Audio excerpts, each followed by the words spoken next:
Bleak House. By Charles Dickens. Preface. A Chancery judge once had the kindness to inform me, as one of a company of some 150 men and women not labouring under any suspicions of lunacy, that the Court of Chancery, though the shining subject of much popular prejudice, at which point I thought the judges I had cast in my direction, was almost immaculate. There had been, he admitted, a trivial blemish or so in its rate of progress, but this was exaggerated and had been entirely owing to the parsimony of the public, which guilty public, it appeared, had been until lately bent in the most determined manner on by no means enlarging the number of Chancery judges appointed I believe by Richard II, but any other king will do as well. This seemed to me too profound a joke to be inserted in the body of this book, or I should have restored it to Conversation Kenge or to Mr. V. Holes, with one or other of whom I think it must have originated. In such mouths I might have coupled it with an apt quotation from one of Shakespeare's sonnets. My nature is subdued to what it works in, like the dyer's hand. Pity me, then, and wish I were renewed. But as it is wholesome that the parsimonious public should know what has been doing, and still is doing, in this connection, I mention here that everything set forth in these pages concerning the Court of Chancery is substantially true, and within the truth. The case of Gridley is in no essential altered from one of actual occurrence, made public by a disinterested person who was professionally acquainted with the whole of the monstrous wrong from beginning to end.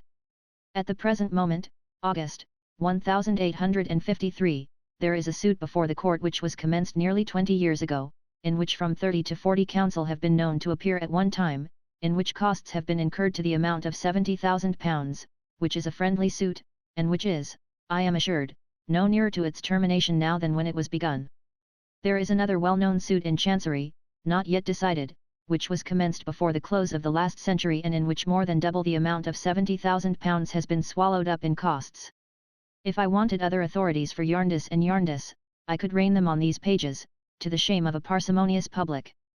There is only one other point on which I offer a word of remark.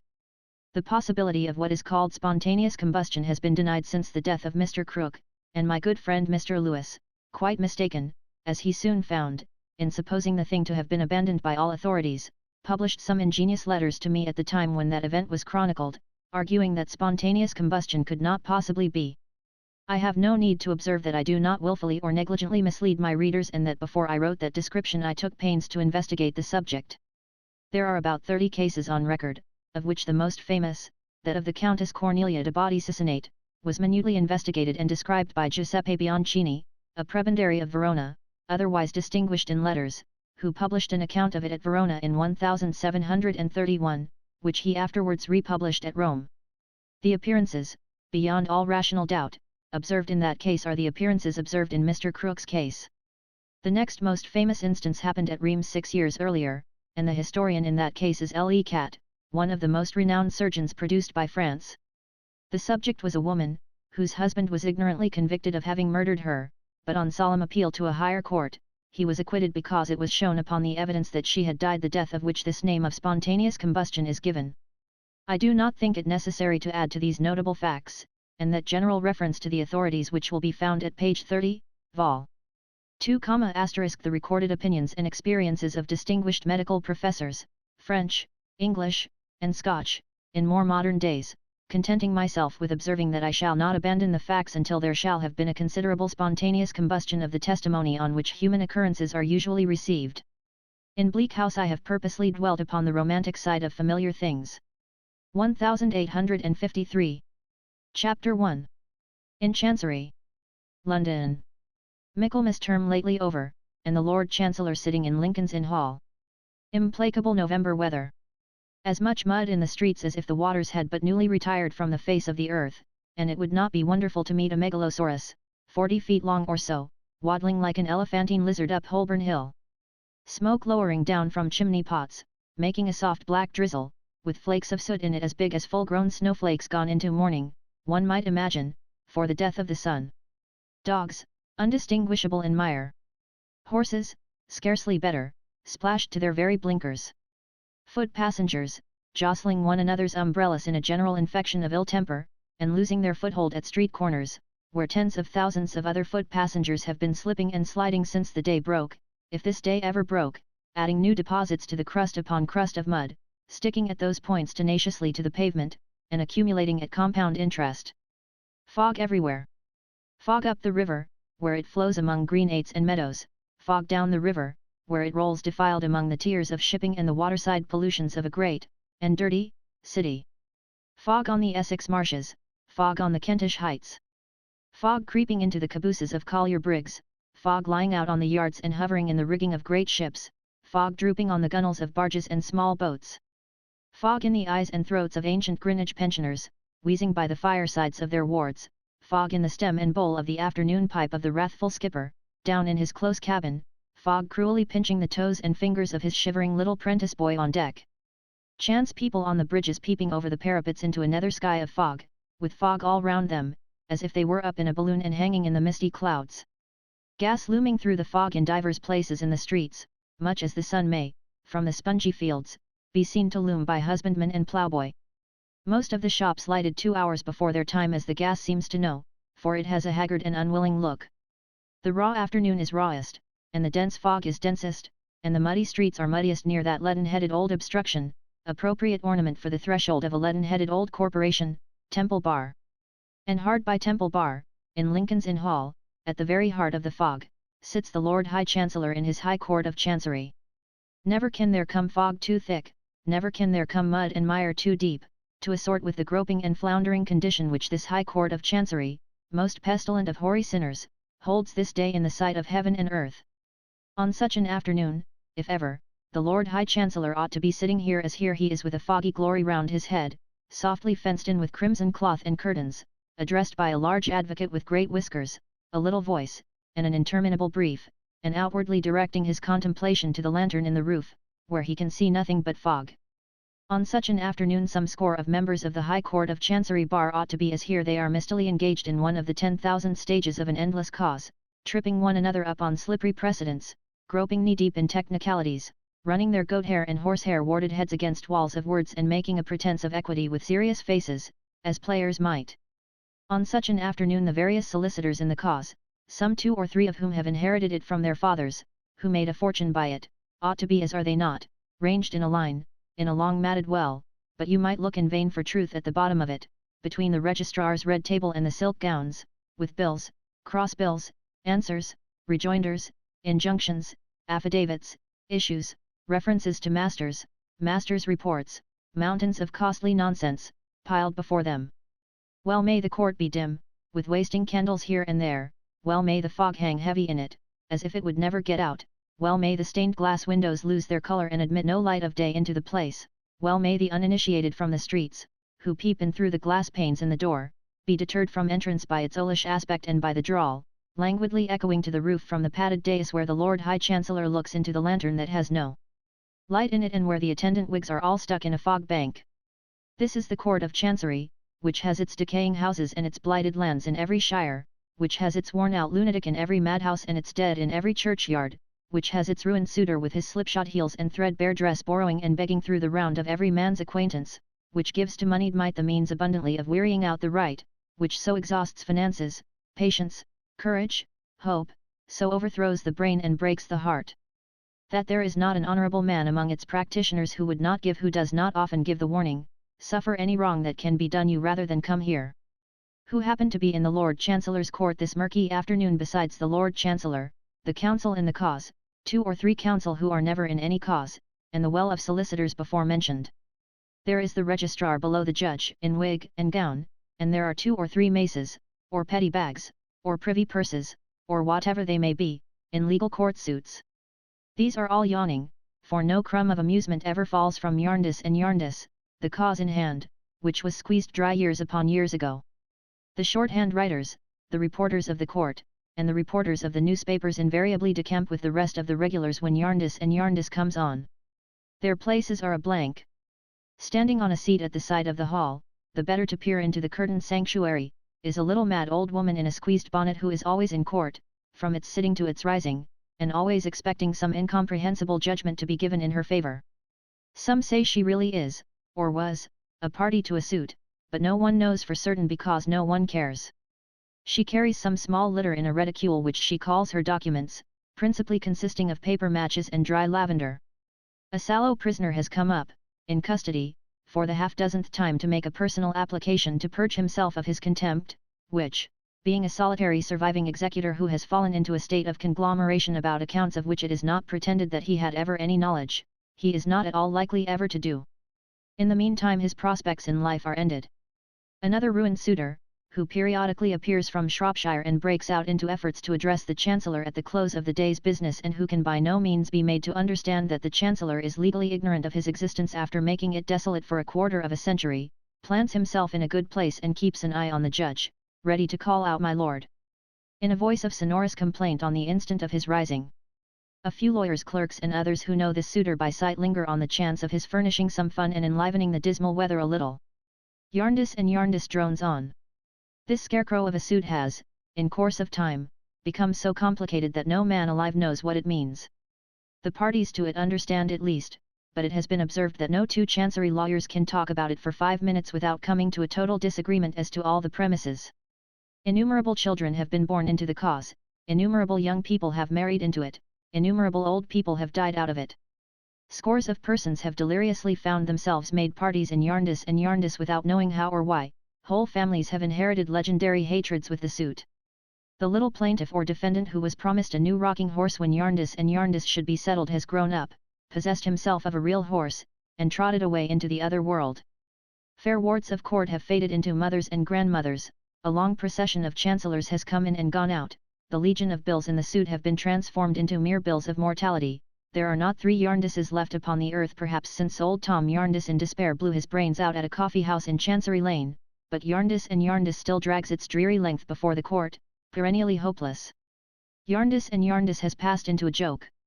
That is the only good that has ever come of it. It has been death to many, but it is a joke in the profession. Every master in Chancery has had a reference out of it. Every chancellor was in it, for somebody or other, when he was counsel at the bar. Good things have been said about it by blue-nosed, bulbous-shoed old benchers in select port wine committee after dinner in hall. Articled clerks have been in the habit of fleshing their legal wit upon it. The last Lord Chancellor handled it neatly, when, correcting Mr. Blowers, the eminent silk gown who said that such a thing might happen when the sky rained potatoes, he observed, or when we get through Yarndus and Yarndus, Mr. Blowers, a pleasantry that particularly tickled the maces, bags, and purses. How many people out of the suit Yarndus and Yarndus has stretched forth its unwholesome hand to spoil and corrupt would be a very wide question. From the master upon whose impaling files reams of dusty warrants in Yarndus and Yarndus have grimly writhed into many shapes, down to the copying clerk in the 6 clerk's office who has copied his tens of thousands of Chancery folio pages under that eternal heading, no man's nature has been made better by it. In trickery, evasion, procrastination, spoliation, boderation, under false pretenses of all sorts, there are influences that can never come to good. The very solicitors' boys who have kept the wretched suitors at bay, by protesting time out of mind that Mr. Shizzle, Mizzle or otherwise was particularly engaged and had appointments until dinner, may have got an extra moral twist and shuffle into themselves out of Yarndus and Yarndus. The receiver in the cause has acquired a goodly sum of money by it, but has acquired too a distrust of his own mother and a contempt for his own kind.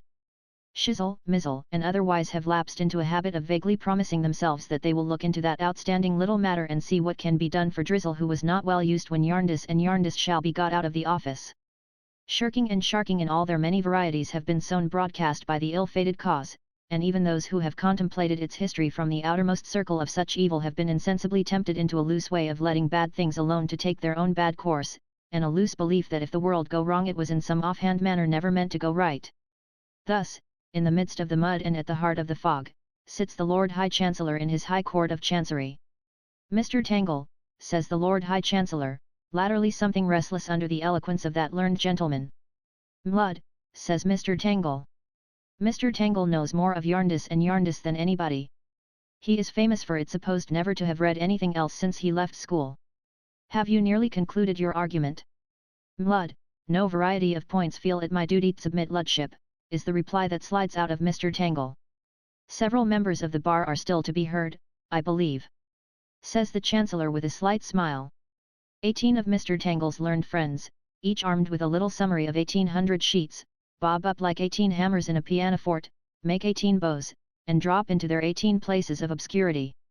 "We will proceed with the hearing on Wednesday fortnight," says the Chancellor. "For the question at issue is only a question of costs, a mere bud on the forest tree of the parent suit, and really will come to a settlement one of these days." The Chancellor rises, the bar rises, the prisoner is brought forward in a hurry, the man from Shropshire cries, "My lord!" Maces, bags, and purses indignantly proclaim silence and frown at the man from Shropshire. In reference, proceeds the Chancellor, still on Yarndus and Yarndus, to the young girl. "Beg Ludship's pardon, boy," says Mr. Tangle prematurely. In reference, proceeds the Chancellor with extra distinctness, to the young girl and boy, the two young people Mr. Tangle crushed whom I directed to be in attendance today and who are now in my private room. I will see them and satisfy myself as to the expediency of making the order for their residing with their uncle. Mr. Tangle on his legs again. "Beg Ludship's pardon, dead." With their Chancellor looking through his double eyeglass at the papers on his desk. "Grandfather." "Beg Ludship's pardon, victim of rash action, brains." Suddenly a very little council with a terrific bass voice arises, fully inflated, in the back settlements of the fog, and says, "Will your lordship allow me? I appear for him. He is a cousin, several times removed. I am not at the moment prepared to inform the court in what exact remove he is a cousin, but he is a cousin." Leaving this address, delivered like a sepulchral message, ringing in the rafters of the roof, the very little council drops, and the fog knows him no more. Everybody looks for him. Nobody can see him. "I will speak with both the young people," says the Chancellor anew, "and satisfy myself on the subject of their residing with their cousin. I will mention the matter tomorrow morning when I take my seat." The Chancellor is about to bow to the bar when the prisoner is presented. Nothing can possibly come of the prisoner's conglomeration but his being sent back to prison, which is soon done. The man from Shropshire ventures another remonstrative "My lord." But the Chancellor, being aware of him, has dexterously vanished. Everybody else quickly vanishes too. A battery of blue bags is loaded with heavy charges of papers and carried off by clerks. The little mad old woman marches off with her documents. The empty court is locked up. If all the injustice it has committed and all the misery it has caused could only be locked up with it, and the whole burnt away in a great funeral pyre, why so much the better for other parties than the parties in Yarndus and Yarndus. Chapter 2. In Fashion. It is but a glimpse of the world of fashion that we want on this same miry afternoon. It is not so unlike the Court of Chancery but that we may pass from the one scene to the other, as the crow flies. Both the world of fashion and the Court of Chancery are things of precedent and usage, oversleeping Rip Van Winkles who have played at strange games through a deal of thundery weather, sleeping beauties whom the night will wake one day, when all the stopped spits in the kitchen shall begin to turn prodigiously. It is not a large world. Relatively even to this world of ours, which has its limits too, as your highness shall find when you have made the tour of it and are come to the brink of the void beyond, it is a very little speck. There is much good in it, there are many good and true people in it, it has its appointed place.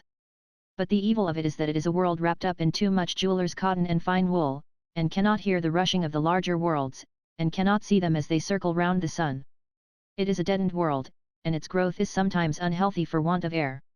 My Lady Dedlock has returned to her house in town for a few days previous to her departure for Paris, where her ladyship intends to stay some weeks, after which her movements are uncertain.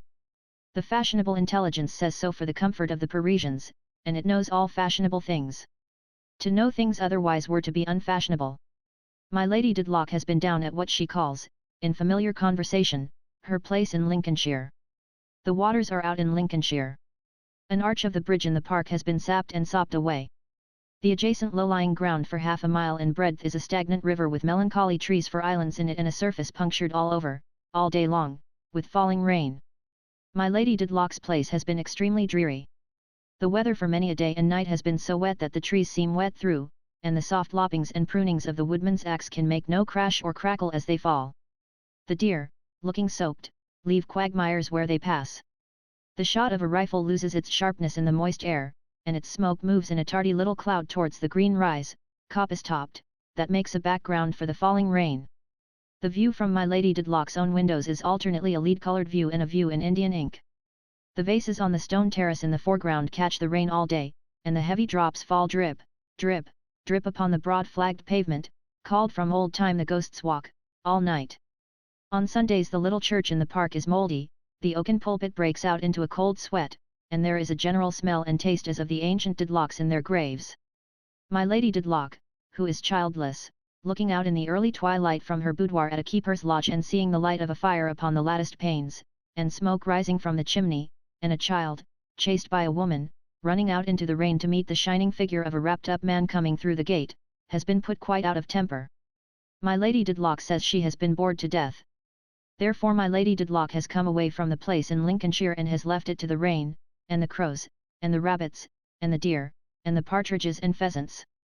The pictures of the Dedlocks past and gone have seemed to vanish into the damp walls in mere lowness of spirits, as the housekeeper has passed along the old rooms shutting up the shutters. And when they will next come forth again, the fashionable intelligence which, like the fiend, is omniscient of the past and present, but not the future cannot yet undertake to say. Sir Leicester Dedlock is only a baronet, but there is no mightier baronet than he. His family is as old as the hills, and infinitely more respectable.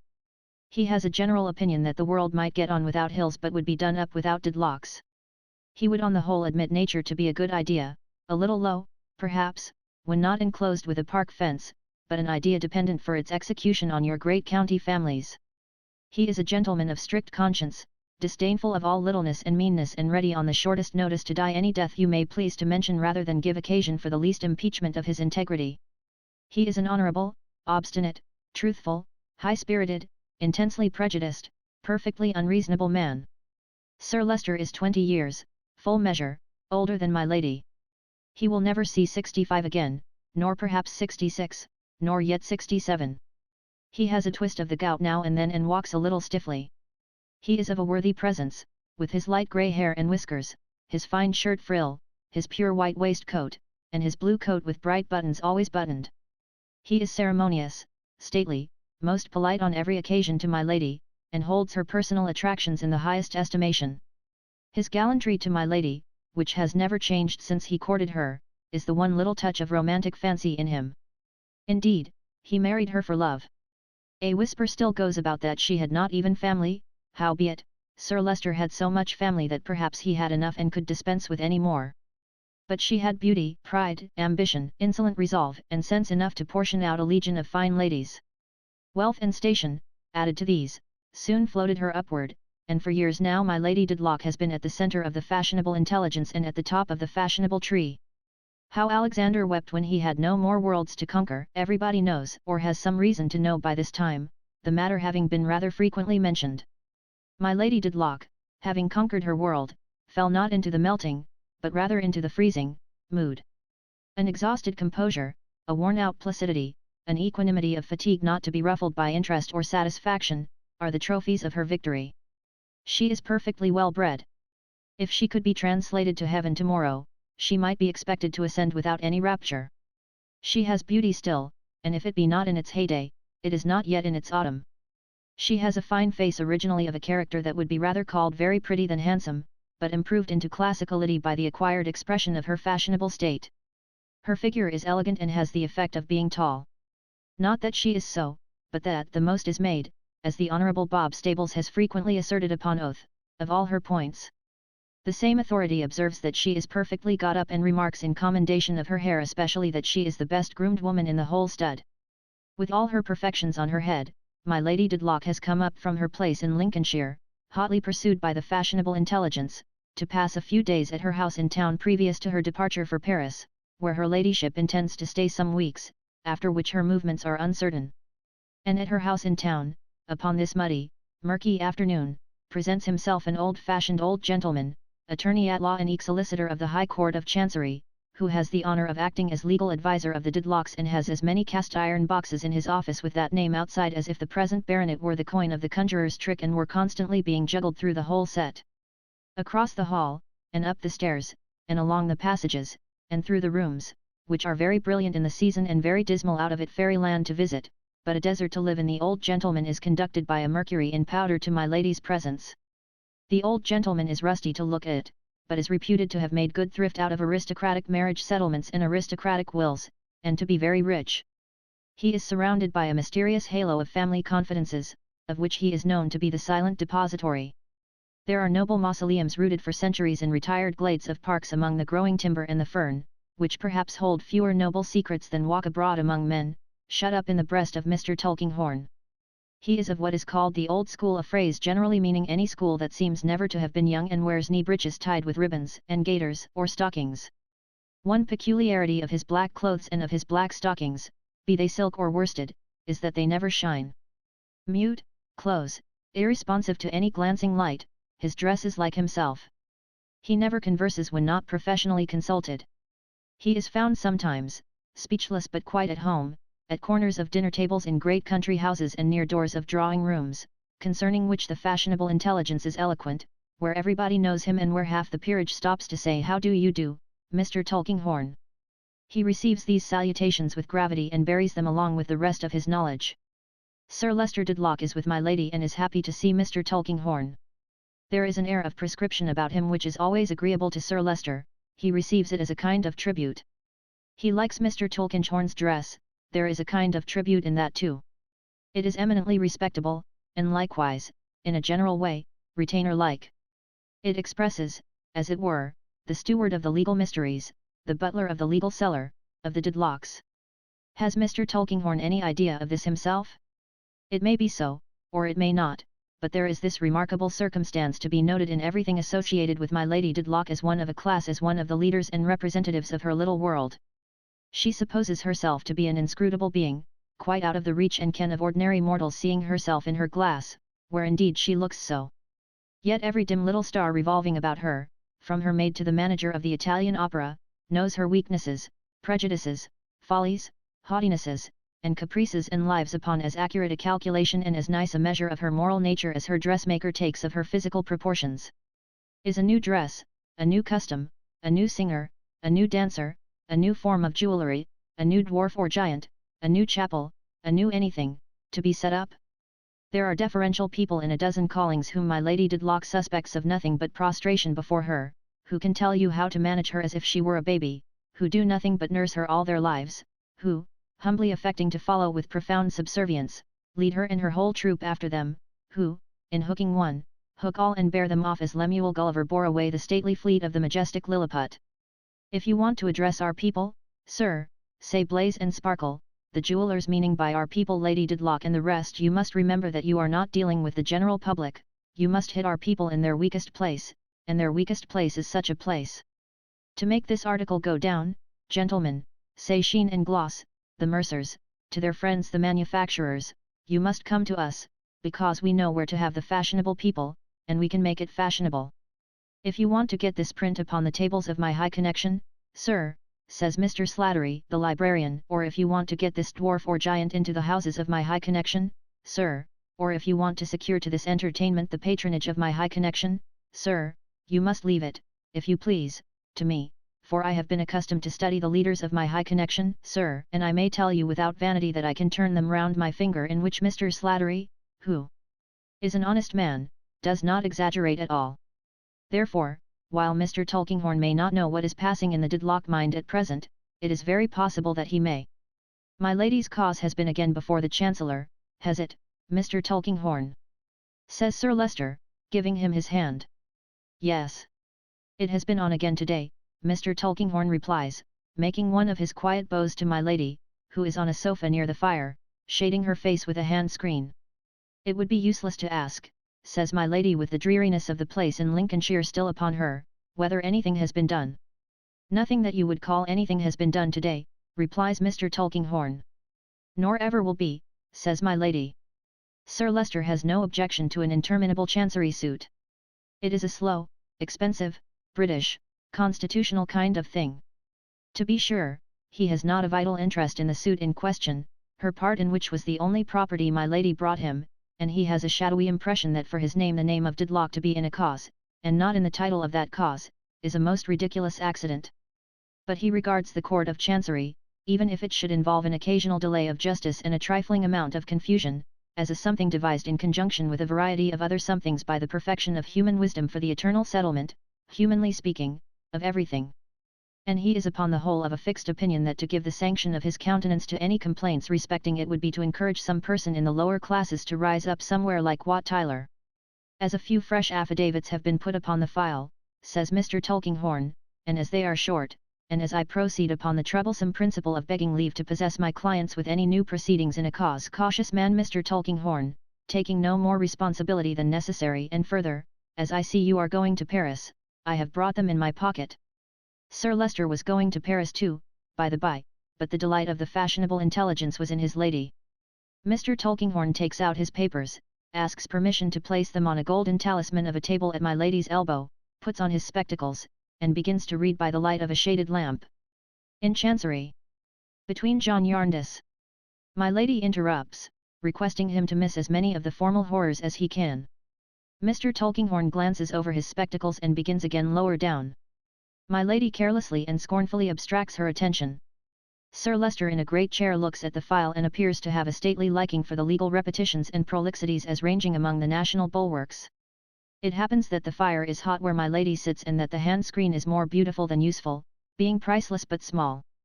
My lady, changing her position, sees the papers on the table, looks at them nearer, still asks impulsively, who copied that?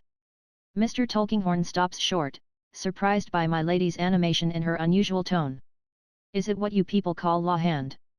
She asks, looking full at him in her careless way again and toying with her screen. Not quite. Probably. Mr. Tulkinghorn examines it as he speaks. The legal character which it has was acquired after the original hand was formed. Why do you ask? Anything to vary this detestable monotony. Oh, go on, do. Mr. Tulkinghorn reads again. The heat is greater, my lady screens her face. Sir Leicester dozes, starts up suddenly, and cries, "Eh? What do you say?" "I say I am afraid," says Mr. Tulkinghorn, who had risen hastily, "that Lady Dedlock is ill." "Faint," my lady murmurs with white lips, "only that, but it is like the faintness of death." "Don't speak to me. Ring, and take me to my room." Mr. Tulkinghorn retires into another chamber, bells ring, feet shuffle and patter, silence ensues. Mercury at last begs Mr. Tulkinghorn to return. "Better now," quoth Sir Leicester, motioning the lawyer to sit down and read to him alone. "I have been quite alarmed. I never knew my lady swoon before. But the weather is extremely trying, and she really has been bored to death down at our place in Lincolnshire." Chapter 3. A Progress. I have a great deal of difficulty in beginning to write my portion of these pages, for I know I am not clever. I always knew that. I can remember, when I was a very little girl indeed, I used to say to my doll when we were alone together, "Now, Dolly, I am not clever, you know very well, and you must be patient with me, like a dear." And so she used to sit propped up in a great armchair, with her beautiful complexion and rosy lips, staring at me, or not so much at me, I think, as at nothing, while I busily stitched away and told her every one of my secrets. My dear old doll! I was such a shy little thing that I seldom dared to open my lips, and never dared to open my heart, to anybody else. It almost makes me cry to think what a relief it used to be to me when I came home from school of a day to run upstairs to my room and say, "Oh, you dear faithful Dolly, I knew you would be expecting me." And then to sit down on the floor, leaning on the elbow of her great chair, and tell her all I had noticed since we parted. I had always rather a noticing way, not a quick way, oh, no, a silent way of noticing what passed before me and thinking I should like to understand it better. I have not by any means a quick understanding. When I love a person very tenderly indeed, it seems to brighten. But even that may be my vanity. I was brought up, from my earliest remembrance, like some of the princesses in the fairy stories, only I was not charming by my godmother. At least, I only knew her as such. She was a good woman. She went to church 3 times every Sunday, and to morning prayers on Wednesdays and Fridays, and to lectures whenever there were lectures, and never missed. She was handsome, and if she had ever smiled, would have been, I used to think, like an angel, but she never smiled. She was always grave and strict. She was so very good herself, I thought, that the badness of other people made her frown all her life. I felt so different from her, even making every allowance for the differences between a child and a woman. I felt so poor, so trifling, and so far off that I never could be unrestrained with her, no, could never even love her as I wished. It made me very sorry to consider how good she was and how unworthy of her I was, and I used ardently to hope that I might have a better heart, and I talked it over very often with the dear old doll, but I never loved my godmother as I ought to have loved her, and as I felt I must have loved her if I had been a better girl. This made me, I dare say, more timid and retiring than I naturally was, and cast me upon Dolly as the only friend with whom I felt at ease. But something happened when I was still quite a little thing that helped it very much. I had never heard my mamma spoken of. I had never heard of my papa either, but I felt more interested about my mamma. I had never worn a black frock, that I could recollect. I had never been shown my mamma's grave. I had never been told where it was. Yet I had never been taught to pray for any relation but my godmother. I had more than once approached this subject of my thoughts with Mrs. Rachel, our only servant, who took my light away when I was in bed, another very good woman, but austere to me, and she had only said, Esther, good night, and gone away and left me. Although there were 7 girls at the neighbouring school where I was a day boarder, and although they called me little Esther Summerson, I knew none of them at home. All of them were older than I, to be sure, I was the youngest there by a good deal, but there seemed to be some other separation between us besides that, and besides their being far more clever than I was and knowing much more than I did. One of them in the first week of my going to the school, I remember it very well, invited me home to a little party, to my great joy. But my godmother wrote a stiff letter declining for me, and I never went. I never went out at all. It was my birthday. There were holidays at school on other birthdays, none on mine. There were rejoicings at home on other birthdays, as I knew from what I heard the girls relate to one another, there were none on mine. My birthday was the most melancholy day at home in the whole year. I have mentioned that unless my vanity should deceive me, as I know it may, for I may be very vain without suspecting it, though indeed I don't, my comprehension is quickened when my affection is. My disposition is very affectionate, and perhaps I might still feel such a wound if such a wound could be received more than once with the quickness of that birthday. Dinner was over, and my godmother and I were sitting at the table before the fire. The clock ticked, the fire clicked, not another sound had been heard in the room or in the house for I don't know how long. I happened to look timidly up from my stitching, across the table at my godmother, and I saw in her face, looking gloomily at me, it would have been far better, little Esther, that you had had no birthday, that you had never been born. I broke out crying and sobbing, and I said, oh, dear godmother, tell me, pray do tell me, did Mamma die on my birthday? No, she returned. Ask me no more, child. Oh, do pray tell me something of her. Do now, at last, dear godmother, if you please. What did I do to her? How did I lose her? Why am I so different from other children, and why is it my fault, dear godmother? No, no, no, don't go away. Oh, speak to me. I was in a kind of fright beyond my grief, and I caught hold of her dress and was kneeling to her. She had been saying all the while, let me go. But now she stood still. Her darkened face had such power over me that it stopped me in the midst of my vehemence. I put up my trembling little hand to clasp hers or to beg her pardon with what earnestness I might, but withdrew it as she looked at me, and laid it on my fluttering heart. She raised me, sat in her chair, and standing me before her, said slowly in a cold, low voice, I see her knitted brow and pointed finger, your mother, Esther, is your disgrace, and you were hers. The time will come and soon enough when you will understand this better and will feel it too, as no one save a woman can. I have forgiven her, but her face did not relent the wrong she did to me, and I say no more of it, though it was greater than you will ever know, than anyone will ever know but I, the sufferer. For yourself, unfortunate girl, orphaned and degraded from the first of these evil anniversaries, pray daily that the sins of others be not visited upon your head, according to what is written. Forget your mother and leave all other people to forget her who will do her unhappy child that greatest kindness. Now, go. She checked me, however, as I was about to depart from her, so frozen as I was, and added this, submission, self-denial, diligent work, are the preparations for a life begun with such a shadow on it. You are different from other children, Esther, because you were not born, like them, in common sinfulness and wrath. You are set apart. I went up to my room, and crept to bed, and laid my doll's cheek against mine wet with tears, and holding that solitary friend upon my bosom, cried myself to sleep. Imperfect as my understanding of my sorrow was, I knew that I had brought no joy at any time to anybody's heart, and that I was to no one upon earth what Dolly was to me. Dear, dear, to think how much time we passed alone together afterwards, and how often I repeated to the doll the story of my birthday, and confided to her that I would try as hard as ever I could to repair the fault I had been born with, of which I confessedly felt guilty and yet innocent, and would strive as I grew up to be industrious, contented, and kind-hearted, and to do some good to some one, and win some love to myself if I could. I hope it is not self-indulgent to shed these tears as I think of it. I am very thankful, I am very cheerful, but I cannot quite help their coming to my eyes. There. I have wiped them away now and can go on again properly. I felt the distance between my godmother and myself so much more after the birthday, and felt so sensible of filling a place in her house which ought to have been empty, that I found her more difficult of approach, though I was fervently grateful to her in my heart, than ever.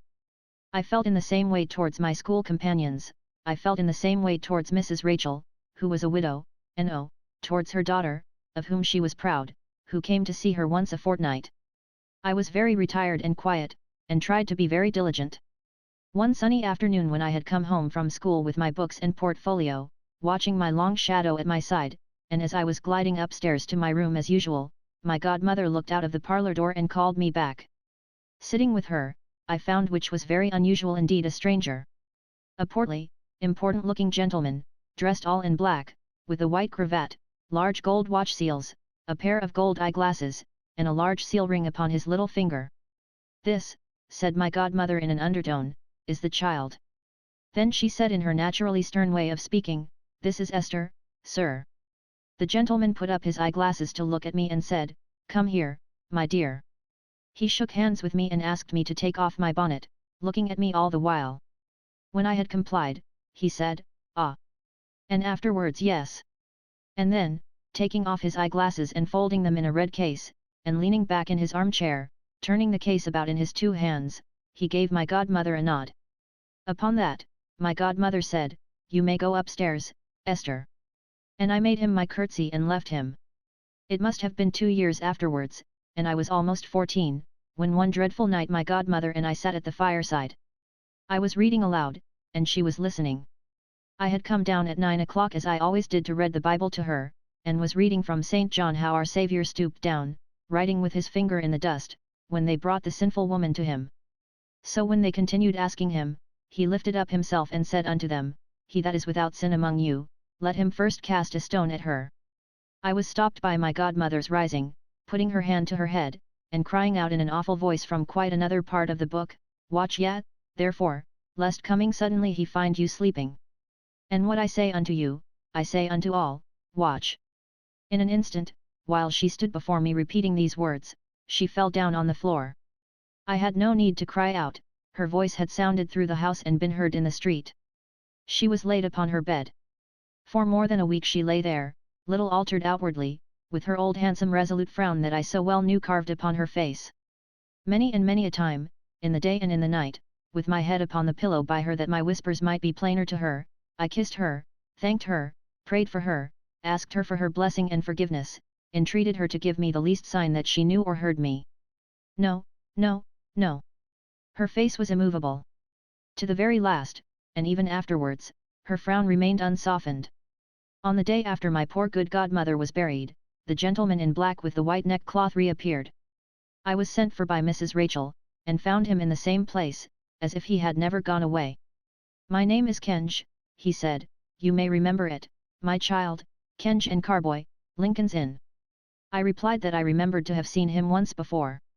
"Pray be seated here near me. Don't distress yourself, it's of no use. Mrs. Rachel, I needn't inform you who were acquainted with the late Miss Barbary's affairs, that her means die with her and that this young lady, now her aunt is dead." "My aunt, sir." "It is really of no use carrying on a deception when no object is to be gained by it," said Mr. Kenge smoothly, "and in fact, though not in law. Don't distress yourself. Don't weep. Don't tremble. Mrs. Rachel, our young friend has no doubt heard of the Yarndis and Yarndis." "Never," said Mrs. Rachel. "Is it possible," pursued Mr. Kenge, putting up his eyeglasses, "that our young friend, I beg you won't distress yourself, never heard of Yarndis and Yarndis?" I shook my head, wondering even what it was. "Not of Yarndis and Yarndis," said Mr. Kenge, looking over his glasses at me and softly turning the case about and about as if he were petting something.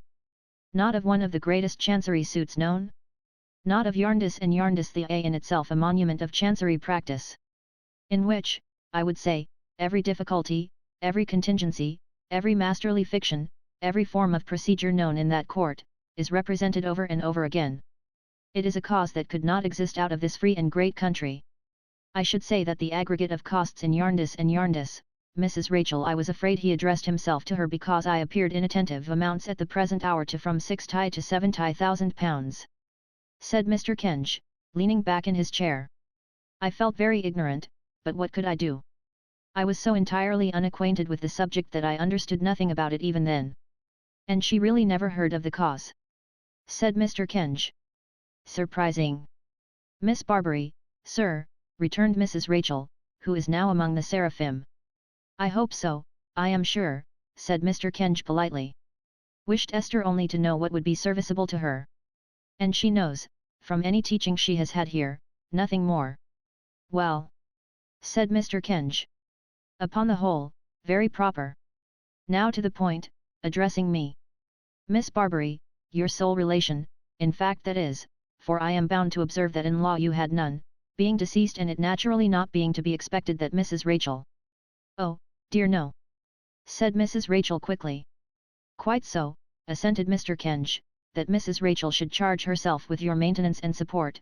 I beg you won't distress yourself, you are in a position to receive the renewal of an offer which I was instructed to make to Miss Barbary some 2 years ago and which, though rejected then, was understood to be renewable under the lamentable circumstances that have since occurred.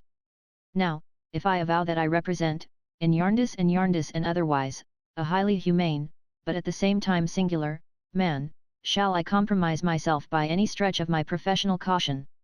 Said Mr. Kenge, leaning back in his chair again and looking calmly at us both. He appeared to enjoy beyond everything the sound of his own voice. I couldn't wonder at that, for it was mellow and full and gave great importance to every word he uttered. He listened to himself with obvious satisfaction and sometimes gently beat time to his own music with his head or rounded a sentence with his hand. I was very much impressed by him even then, before I knew that he formed himself on the model of a great lord who was his client and that he was generally called Conversation Kenge. Mr. Yarndis, he pursued, being aware of the, I would say, desolate position of our young friend, offers to place her at a first-rate establishment where her education shall be completed, where her comfort shall be secured, where her reasonable wants shall be anticipated, where she shall be eminently qualified to discharge her duty in that station of life unto which it has pleased, shall I say Providence, to call her. My heart was filled so full, both by what he said and by his affecting manner of saying it, that I was not able to speak, though I tried. Mr. Yarndis, he went on, makes no condition beyond expressing his expectation that our young friend will not at any time remove herself from the establishment in question without his knowledge and concurrence. That she will faithfully apply herself to the acquisition of those accomplishments, upon the exercise of which she will be ultimately dependent. That she will tread in the paths of virtue and honor, and so forth. I was still less able to speak than before. Now, what does our young friend say? Proceeded Mr. Kenge. Take time, take time. I pause for her reply. But take time. What the destitute subject of such an offer tried to say, I need not repeat. What she did say, I could more easily tell, if it were worth the telling. What she felt, and will feel to her dying hour, I could never relate. This interview took place at Windsor, where I had passed, as far as I knew, my whole life. On that day week, amply provided with all necessaries, I left it, inside the stagecoach, for Reading. Mrs. Rachel was too good to feel any emotion at parting, but I was not so good, and wept bitterly. I thought that I ought to have known her better after so many years and ought to have made myself enough of a favourite with her to make her sorry then. When she gave me one cold parting kiss upon my forehead, like a thaw drop from the stone porch, it was a very frosty day. I felt so miserable and self-reproachful that I clung to her and told her it was my fault. I knew that she could say goodbye so easily. No, Esther, she returned. It is your misfortune. The coach was at the little long gate. We had not come out until we heard the wheels, and thus I left her, with a sorrowful heart. She went in before my boxes were lifted to the coach roof and shut the door. As long as I could see the house, I looked back at it from the window through my tears. My godmother had left Mrs. Rachel all the little property she possessed, and there was to be a sale, and an old hearth-rug with roses on it, which always seemed to me the first thing in the world I had ever seen, was hanging outside in the frost and snow. A day or two before, I had wrapped the dear old doll in her own shawl and quietly laid her, I am half ashamed to tell it, in the garden earth under the tree that shaded my old window. I had no companion left but my bird, and him I carried with me in his cage. When the house was out of sight, I sat, with my bird cage in the straw at my feet, forward on the low seat to look out of the high window, watching the frosty trees, that were like beautiful pieces of spar, and the fields all smooth and white with last night's snow, and the sun, so red but yielding so little heat, and the ice, dark like metal where the skaters and sliders had brushed the snow away. There was a gentleman in the coach who sat on the opposite seat and looked very large in a quantity of wrappings, but he sat gazing out of the other window and took no notice of me. I thought of my dead godmother, of the night when I read to her, of her frowning so fixedly and sternly in her bed, of the strange place I was going to, of the people I should find there, and what they would be like, and what they would say to me, when a voice in the coach gave me a terrible start. It said, what the devil are you crying for? I was so frightened that I lost my voice and could only answer in a whisper, me, sir. For of course I knew it must have been the gentleman in the quantity of wrappings, though he was still looking out of his window. Yes, you, he said, turning round. I didn't know I was crying, sir, I faltered. But you are, said the gentleman. Look here. He came quite opposite to me from the other corner of the coach, brushed one of his large furry cuffs across my eyes, but without hurting me, and showed me that it was wet. There. Now you know you are, he said. Don't you? Yes, sir, I said. And what are you crying for? Said the gentleman, don't you want to go there? Where, sir? Where? Why, wherever you are going, said the gentleman. I am very glad to go there, sir, I answered.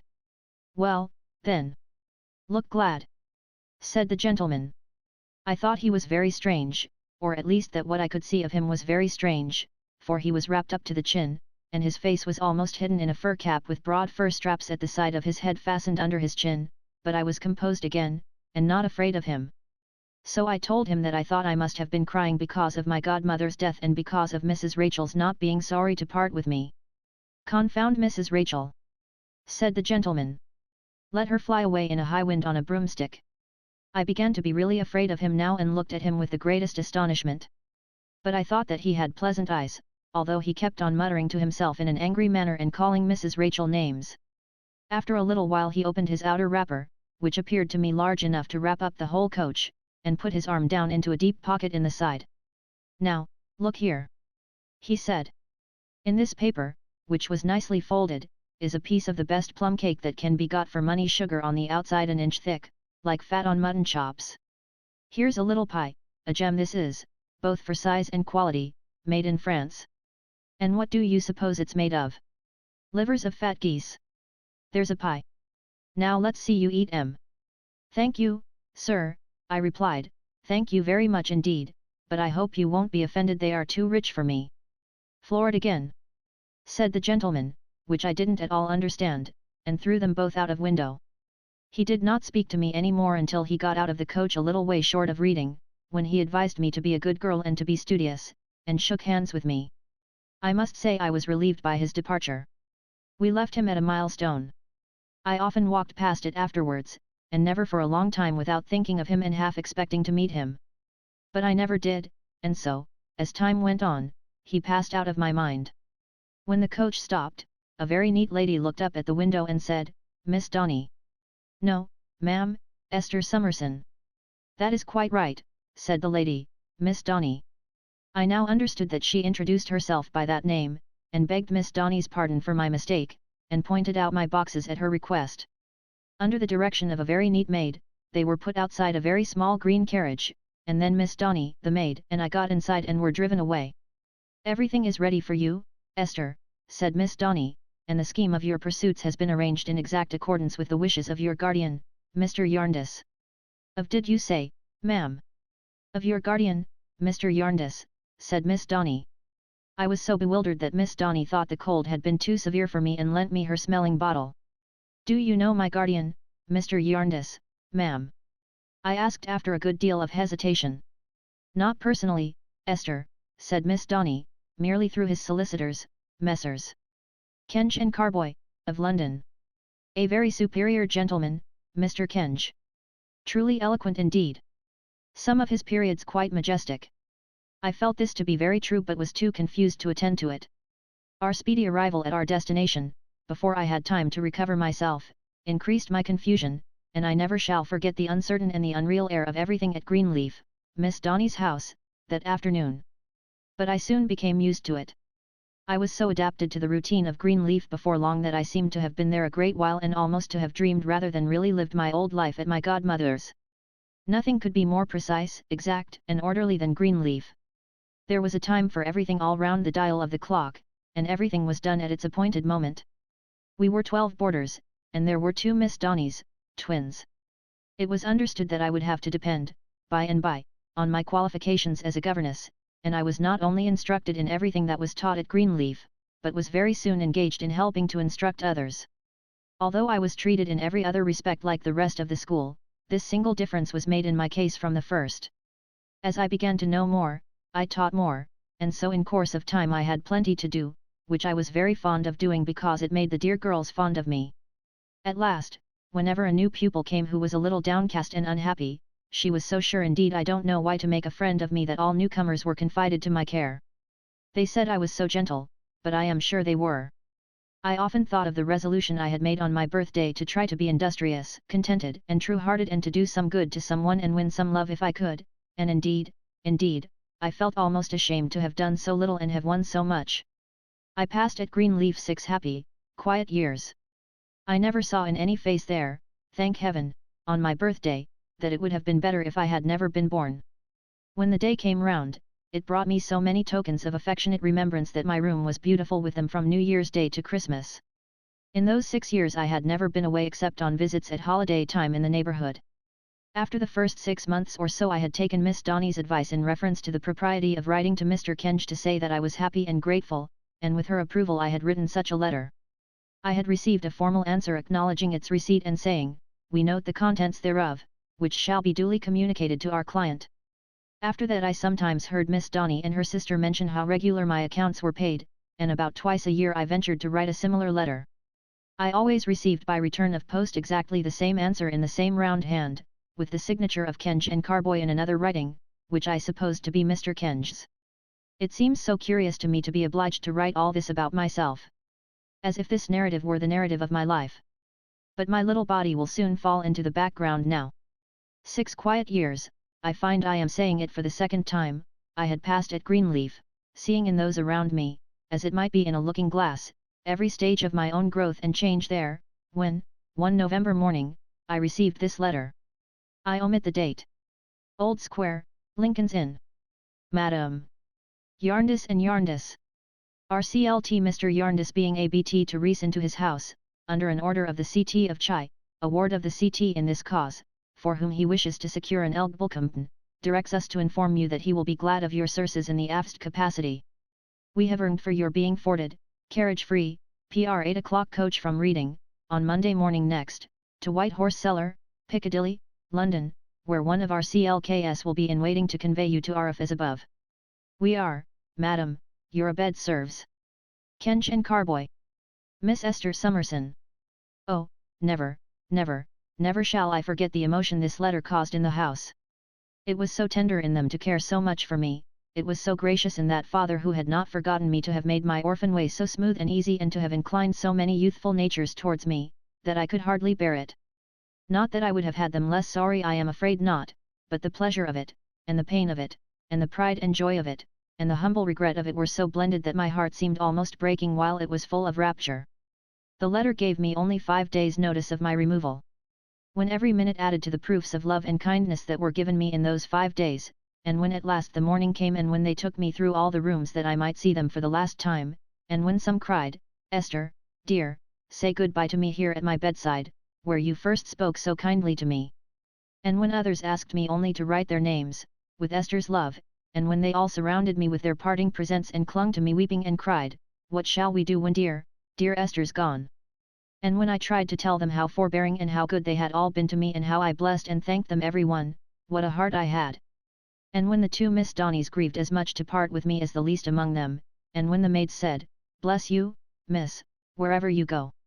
And when the ugly lame old gardener, who I thought had hardly noticed me in all those years, came panting after the coach to give me a little nosegay of geraniums and told me I had been the light of his eyes, indeed the old man said so, what a heart I had then.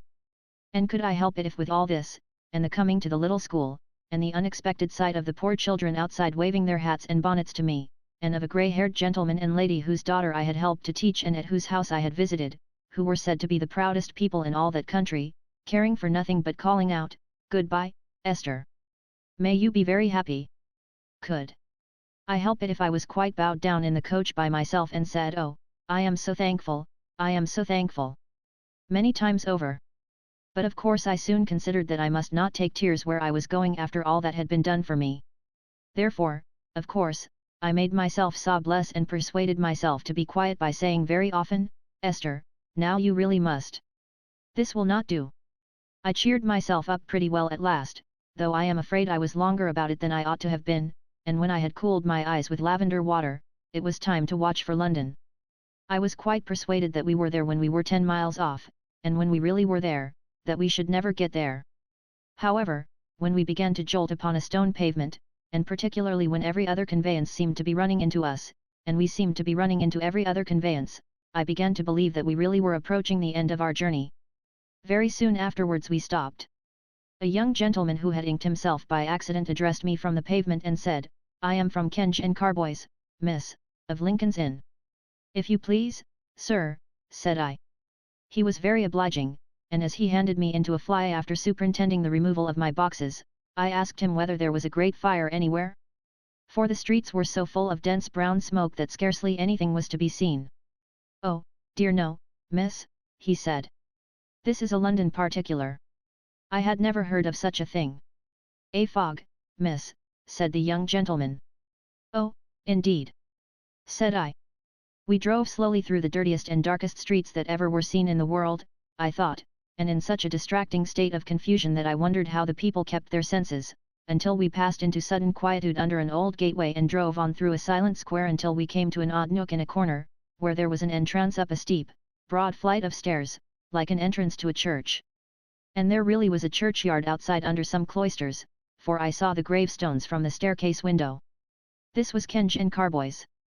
The young gentleman showed me through an outer office into Mr. Kenge's room. There was no one in it, and politely put an armchair for me by the fire. He then called my attention to a little looking glass hanging from a nail on one side of the chimney piece. "In case you should wish to look at yourself, miss, after the journey, as you're going before the Chancellor." "Not that it's requisite, I am sure," said the young gentleman civilly. "Going before the Chancellor?" I said, startled for a moment. "Only a matter of form, miss," returned the young gentleman. "Mr. Kenge is in court now. He left his compliments, and would you partake of some refreshment?" There were biscuits and a decanter of wine on a small table, and look over the paper, which the young gentleman gave me as he spoke. He then stirred the fire and left me. Everything was so strange, the stranger from its being night in the daytime, the candles burning with a white flame, and looking raw and cold, that I read the words in the newspaper without knowing what they meant, and found myself reading the same words repeatedly. As it was of no use going on in that way, I put the paper down, took a peep at my bonnet in the glass to see if it was neat, and looked at the room, which was not half lighted, and at the shabby, dusty tables, and at the piles of writings, and at a bookcase full of the most inexpressive looking books that ever had anything to say for themselves. Then I went on, thinking, and the fire went on, burning, and the candles went on flickering and guttering, and there were no snuffers until the young gentleman by and by brought a very dirty pair for 2 hours. At last Mr. Kenge came. He was not altered, but he was surprised to see how altered I was, and appeared quite pleased. "As you are going to be the companion of the young lady who is now in the Chancellor's private room, Miss Summerson," he said, "we thought it well that you should be in attendance also. You will not be discomposed by the Lord Chancellor, I dare say." "No, sir," I said, "I don't think I shall, really not seeing on consideration why I should be." So Mr. Kenge gave me his arm, and we went round the corner, under a colonnade, and in at a side door. And so we came, along a passage, into a comfortable sort of room where a young lady and a young gentleman were standing near a great, loud roaring fire. A screen was interposed between them in it, and they were leaning on the screen, talking. They both looked up when I came in, and I saw in the young lady, with the fire shining upon her, such a beautiful girl. With such rich golden hair, such soft blue eyes, and such a bright, innocent, trusting face. "Miss Ada," said Mr. Kenge, "this is Miss Summerson." She came to meet me with a smile of welcome and her hand extended, but seemed to change her mind in a moment and kissed me. In short, she had such a natural, captivating, winning manner that in a few minutes we were sitting in the window seat, with the light of the fire upon us, talking together as free and happy as could be. What a load off my mind! It was so delightful to know that she could confide in me and like me. It was so good of her, and so encouraging to me. The young gentleman was her distant cousin, she told me, and his name Richard Carstone. He was a handsome youth with an ingenuous face and a most engaging laugh, and after she had called him up to where we sat, he stood by us, in the light of the fire, talking gaily, like a light-hearted boy. He was very young, not more than 19 then, if quite so much, but nearly 2 years older than she was. They were both orphans, and, what was very unexpected and curious to me, had never met before that day. Our all three coming together for the first time in such an unusual place was a thing to talk about, and we talked about it, and the fire, which had left off roaring, winked its red eyes at us as Richard said like a drowsy old chancery lion. We conversed in a low tone because a full-dressed gentleman in a bagwig frequently came in and out, and when he did so, we could hear a drawling sound in the distance, which he said was one of the counsel in our case addressing the Lord Chancellor. He told Mr. Kenge that the Chancellor would be up in 5 minutes, and presently we heard a bustle and a tread of feet, and Mr. Kenge said that the court had risen and his lordship was in the next room. The gentleman in the bagwig opened the door almost directly and requested Mr. Kenge to come in. Upon that, we all went into the next room, Mr. Kenge first, with my darling it is so natural to me now that I can't help writing it, and there, plainly dressed in black and sitting in an armchair at a table near the fire, was his lordship, whose robe, trimmed with beautiful gold lace, was thrown upon another chair. He gave us a searching look as we entered, but his manner was both courtly and kind. The gentleman in the bagwig laid bundles of papers on his lordship's table, and his lordship silently selected one and turned over the leaves. "Miss Clare," said the Lord Chancellor. "Miss Ada Clare." Mr. Kenge presented her, and his lordship begged her to sit down near him. That he admired her and was interested by her even I could see in a moment. It touched me that the home of such a beautiful young creature should be represented by that dry, official place. The Lord High Chancellor, at his best, appeared so poor a substitute for the love and pride of parents. "The Yarndis in question," said the Lord Chancellor, still turning over leaves, "is Yarndis of Bleak House." "Yarndis of Bleak House, my lord," said Mr. Kenge. "A dreary name," said the Lord Chancellor. "But not a dreary place at present, my lord," said Mr. Kenge. "And Bleak House," said his lordship, "is in Hertfordshire, my lord." "Mr. Yarndis of Bleak House is not married," said his lordship. "He is not, my lord," said Mr. Kenge. A pause. "Young Mr. Richard Carstone is present," said the Lord Chancellor, glancing towards him. Richard bowed and stepped forward. Said the Lord Chancellor, turning over more leaves. "Mr. Yarndis of Bleak House, my lord," Mr. Kenge observed in a low voice, "if I may venture to remind your lordship, provides a suitable companion for Mr. Richard Carstone.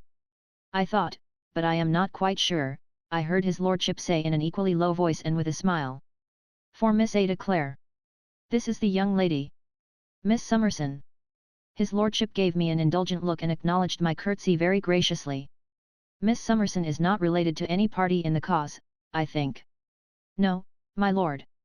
Mr. Kenge leant over before it was quite said and whispered.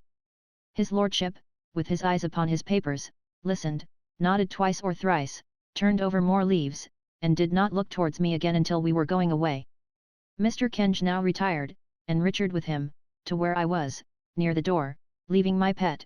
It is so natural to me that again I can't help it, sitting near the Lord Chancellor, with whom his lordship spoke a little part, asking her, as she told me afterwards, whether she had well reflected on the proposed arrangement, and if she thought she would be happy under the roof of Mr. Yarndis of Bleak House, and why she thought so. Presently he rose courteously and released her, and then he spoke for a minute or two with Richard Carstone, not seated, but standing, and altogether with more ease and less ceremony, as if he still knew, though he was Lord Chancellor, how to go straight to the candour of a boy. "Very well," said his lordship aloud. "I shall make the order. Mr. Yarndis of Bleak House has chosen, so far as I may judge," and this was when he looked at me, "a very good companion for the young lady, and the arrangement altogether seems the best of which the circumstances admit." He dismissed us pleasantly, and we all went out, very much obliged to him for being so affable and polite, by which he had certainly lost no dignity but seemed to us to have gained some. When we got under the colonnade, Mr. Kenge remembered that he must go back for a moment to ask a question and left us in the fog, with the Lord Chancellor's carriage and servants waiting for him to come out. "Well," said Richard Carstone, "that's over. And where do we go next, Miss Summerson? Don't you know?" I said. "Not in the least," said he. "And don't you know, my love?" I asked Ada. "No," said she. "Don't you?" "Not at all," said I.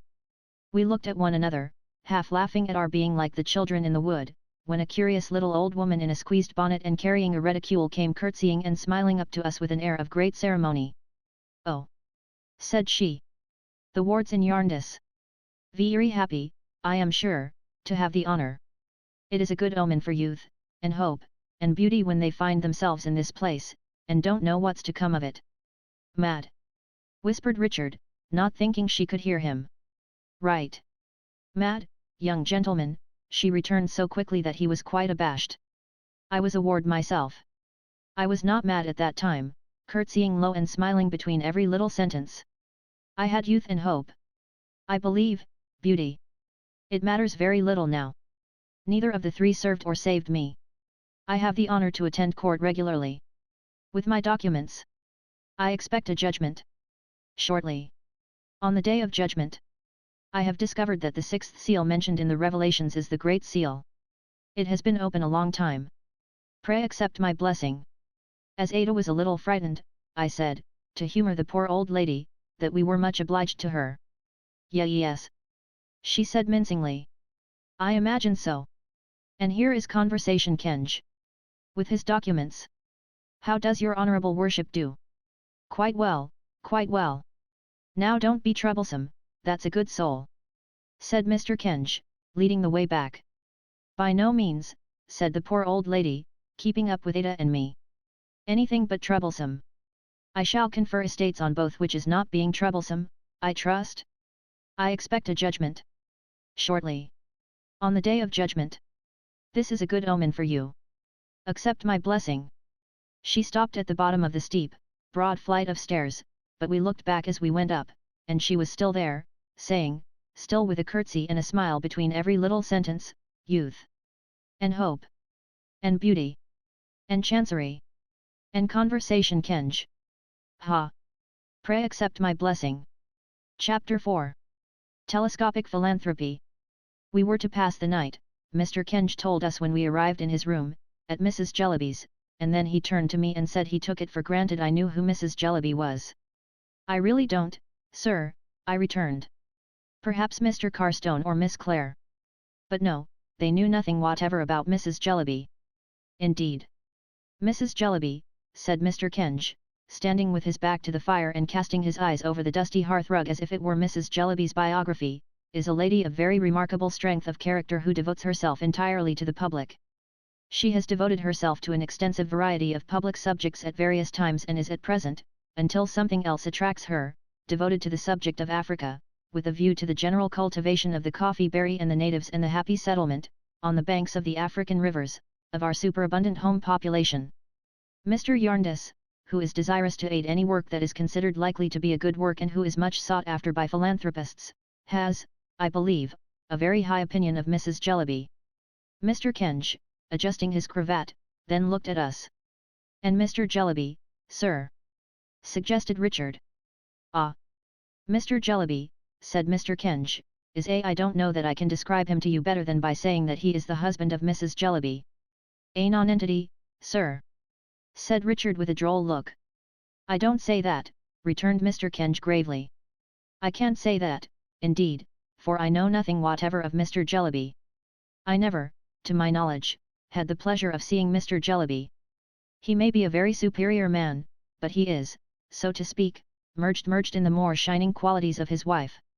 Mr. Kenge proceeded to tell us that as the road to Bleak House would have been very long, dark, and tedious on such an evening, and as we had been travelling already, Mr. Yarndis had himself proposed this arrangement. A carriage would be at Mrs. Jellyby's to convey us out of town early in the forenoon of tomorrow. He then rang a little bell, and the young gentleman came in. Addressing him by the name of Guppy, Mr. Kenge inquired whether Miss Summerson's boxes and the rest of the baggage had been sent round. Mr. Guppy said yes, they had been sent round, and a coach was waiting to take us round too as soon as we pleased. Then it only remains, said Mr. Kenge, shaking hands with us, for me to express my lively satisfaction in, good day, Miss Clare.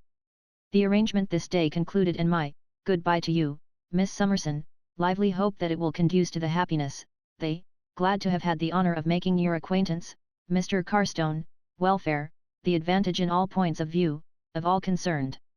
Guppy, see the party safely there. Where is there, Mr. Guppy? Said Richard as we went downstairs. No distance, said Mr. Guppy, round in Thavies Inn, you know. I can't say I know where it is, for I come from Winchester and am strange in London. Only round the corner, said Mr. Guppy. We just twist up Chancery Lane, and cut along Holborn, and there we are in 4 minutes' time, as near as a toucher. This is about a London particular now, ain't it, miss? He seemed quite delighted with it on my account.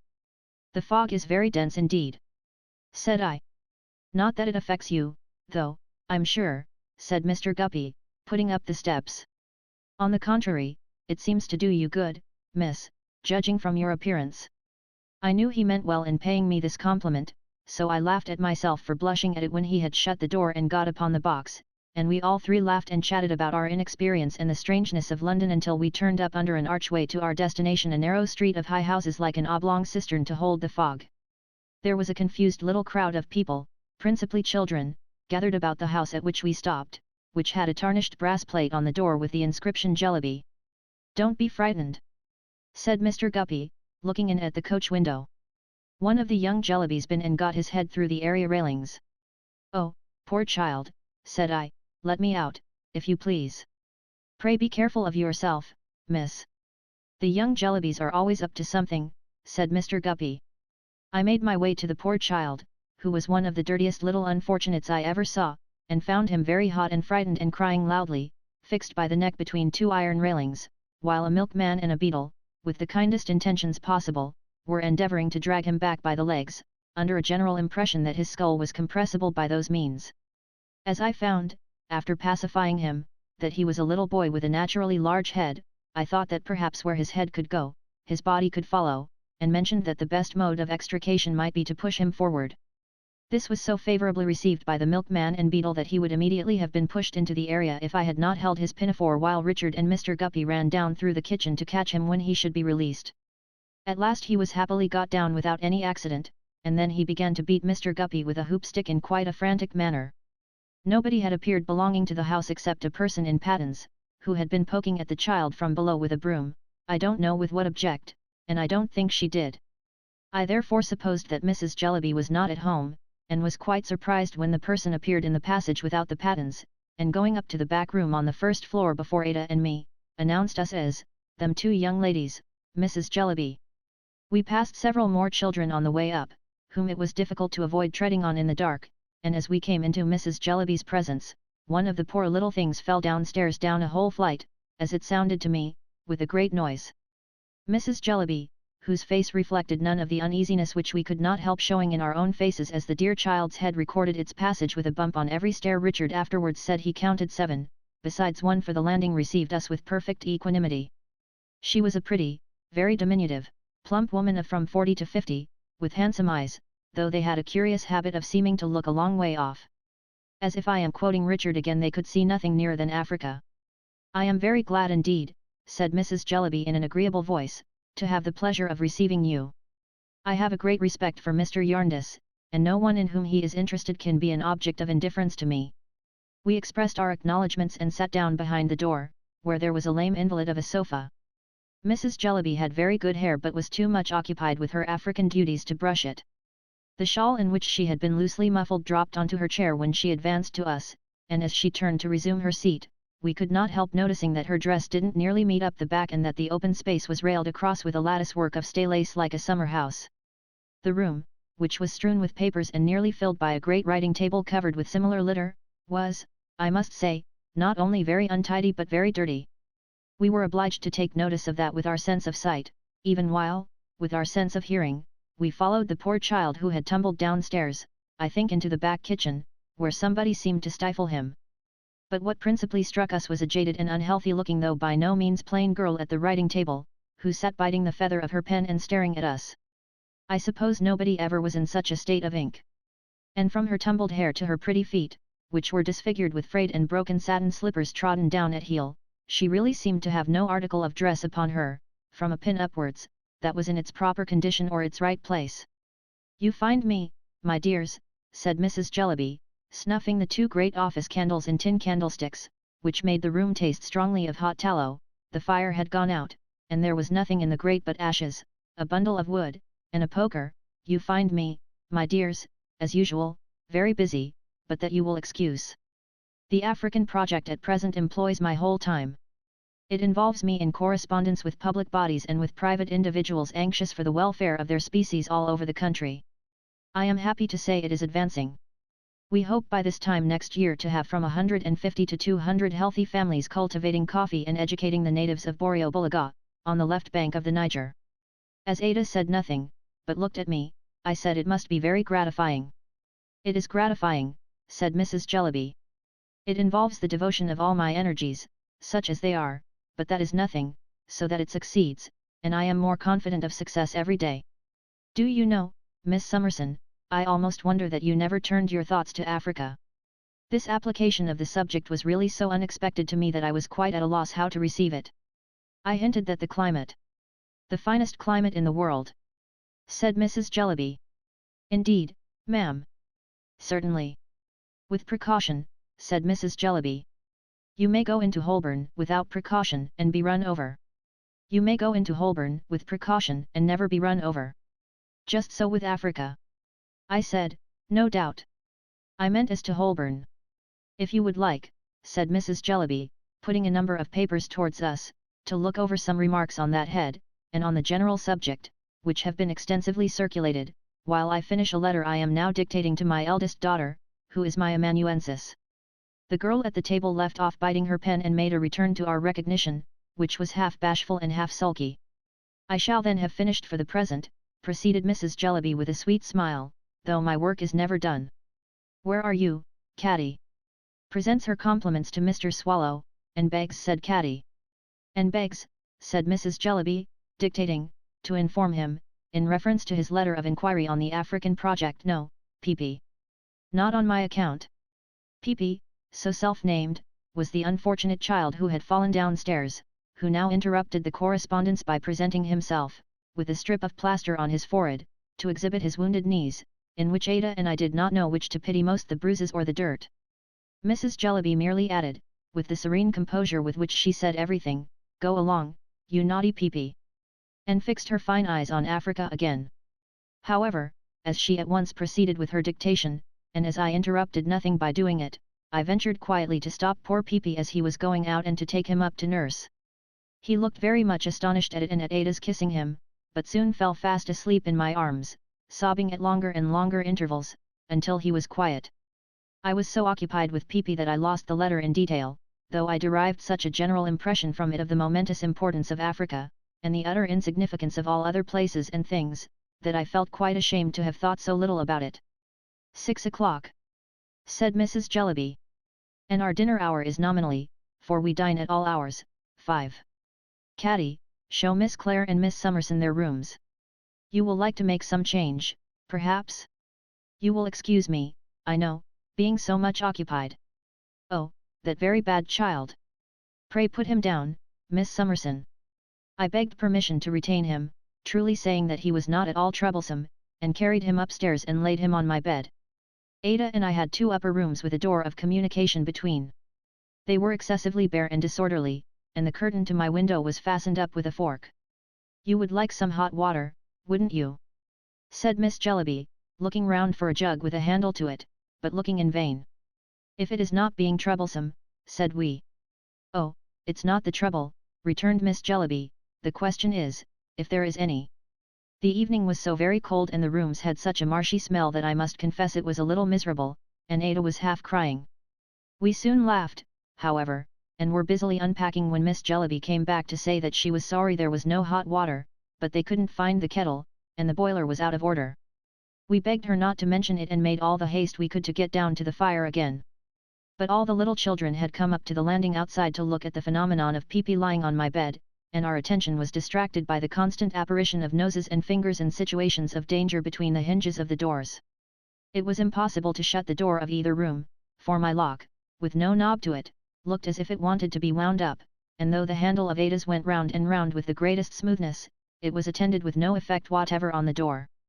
Therefore I proposed to the children that they should come in and be very good at my table, and I would tell them the story of Little Red Riding Hood while I dressed, which they did, and were as quiet as mice, including Peepee, who awoke opportunely before the appearance of the wolf. When we went downstairs we found a mug with a present from Tunbridge Wells on it lighted up in the staircase window with a floating wick, and a young woman, with a swelled face bound up in a flannel bandage blowing the fire of the drawing room, now connected by an open door with Mrs. Jellyby's room, and choking dreadfully. It smoked to that degree, in short, that we all sat coughing and crying with the windows open for half an hour, during which Mrs. Jellyby, with the same sweetness of temper, directed letters about Africa. Her being so employed was, I must say, a great relief to me, for Richard told us that he had washed his hands in a pie dish and that they had found the kettle on his dressing table, and he made Ada laugh so that they made me laugh in the most ridiculous manner. Soon after 7 o'clock we went down to dinner, carefully, by Mrs. Jellyby's advice, for the stair carpets, besides being very deficient in stair wires, were so torn as to be absolute traps. We had a fine codfish, a piece of roast beef, a dish of cutlets, and a pudding, an excellent dinner, if it had had any cooking to speak of, but it was almost raw. The young woman with the flannel bandage waited, and dropped everything on the table wherever it happened to go, and never moved it again until she put it on the stairs. The person I had seen in pattens, who I supposed to have been the cook, frequently came and skirmished with her at the door, and there appeared to be ill will between them. All through dinner, which was long, in consequence of such accidents as the dish of potatoes being mislaid in the coal scuttle and the handle of the corkscrew coming off and striking the young woman in the chin, Mrs. Jellyby preserved the evenness of her disposition. She told us a great deal that was interesting about Borrioboola and the natives, and received so many letters that Richard, who sat by her, saw 4 envelopes in the gravy at once. Some of the letters were proceedings of ladies' committees or resolutions of ladies' meetings, which she read to us. Others were applications from people excited in various ways about the cultivation of coffee, and natives. Others required answers, and these she sent her eldest daughter from the table 3 or 4 times to write. She was full of business and undoubtedly was, as she had told us, devoted to the cause. I was a little curious to know who a mild bald gentleman in spectacles was, who dropped into a vacant chair, there was no top or bottom in particular, after the fish was taken away, and seemed passively to submit himself to Borrioboola but not to be actively interested in that settlement. As he never spoke a word, he might have been a native but for his complexion. It was not until we left the table and he remained alone with Richard that the possibility of his being Mr. Jellyby ever entered my head. But he was Mr. Jellyby, and a loquacious young man called Mr. Quayle, with large shining knobs for temples and his hair all brushed to the back of his head, who came in the evening, and told Ada he was a philanthropist, also informed her that he called the matrimonial alliance of Mrs. Jellyby with Mr. Jellyby the union of mind and matter. This young man, besides having a great deal to say for himself about Africa and a project of his for teaching the coffee colonists to teach the natives to turn pianoforte legs and establish an export trade, delighted in drawing Mrs. Jellyby out by saying, I believe now, Mrs. Jellyby, you have received as many as from 150 to 200 letters respecting Africa in a single day, have you not? Or, if my memory does not deceive me, Mrs. Jellyby, you once mentioned that you had sent off 5,000 circulars from one post office at one time. Always. Repeating Mrs. Jellyby's answer to us like an interpreter. During the whole evening, Mr. Jellyby sat in a corner with his head against the wall as if he were subject to low spirits. It seemed that he had several times opened his mouth when alone with Richard after dinner, as if he had something on his mind, but had always shut it again, to Richard's extreme confusion, without saying anything. Mrs. Jellyby, sitting in quite a nest of waste paper, drank coffee all the evening and dictated at intervals to her eldest daughter. She also held a discussion with Mr. Quayle, of which the subject seemed to be, if I understood it, the brotherhood of humanity, and gave utterance to some beautiful sentiments. I was not so attentive an auditor as I might have wished to be, however, for Peepee and the other children came flocking about Ada and me in a corner of the drawing room to ask for another story, so we sat down among them and told them in whispers Puss in Boots and I don't know what else until Mrs. Jellyby, accidentally remembering them, sent them to bed. As Peepee cried for me to take him to bed, I carried him upstairs, where the young woman with the flannel bandage charged into the midst of the little family like a dragon and overturned them into cribs. After that I occupied myself in making our room a little tidy and in coaxing a very cross fire that had been lighted to burn, which at last it did, quite brightly. On my return downstairs, I felt that Mrs. Jellyby looked down upon me rather for being so frivolous, and I was sorry for it, though at the same time I knew that I had no higher pretensions. It was nearly midnight before we found an opportunity of going to bed, and even then we left Mrs. Jellyby among her papers drinking coffee and Miss Jellyby biting the feather of her pen. What a strange house! Said Ada when we got upstairs. How curious of my cousin Yarndis to send us here. My love, said I, it quite confuses me.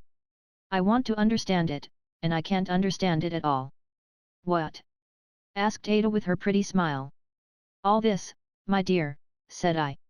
It must be very good of Mrs. Jellyby to take such pains about a scheme for the benefit of natives and yet pee in the housekeeping.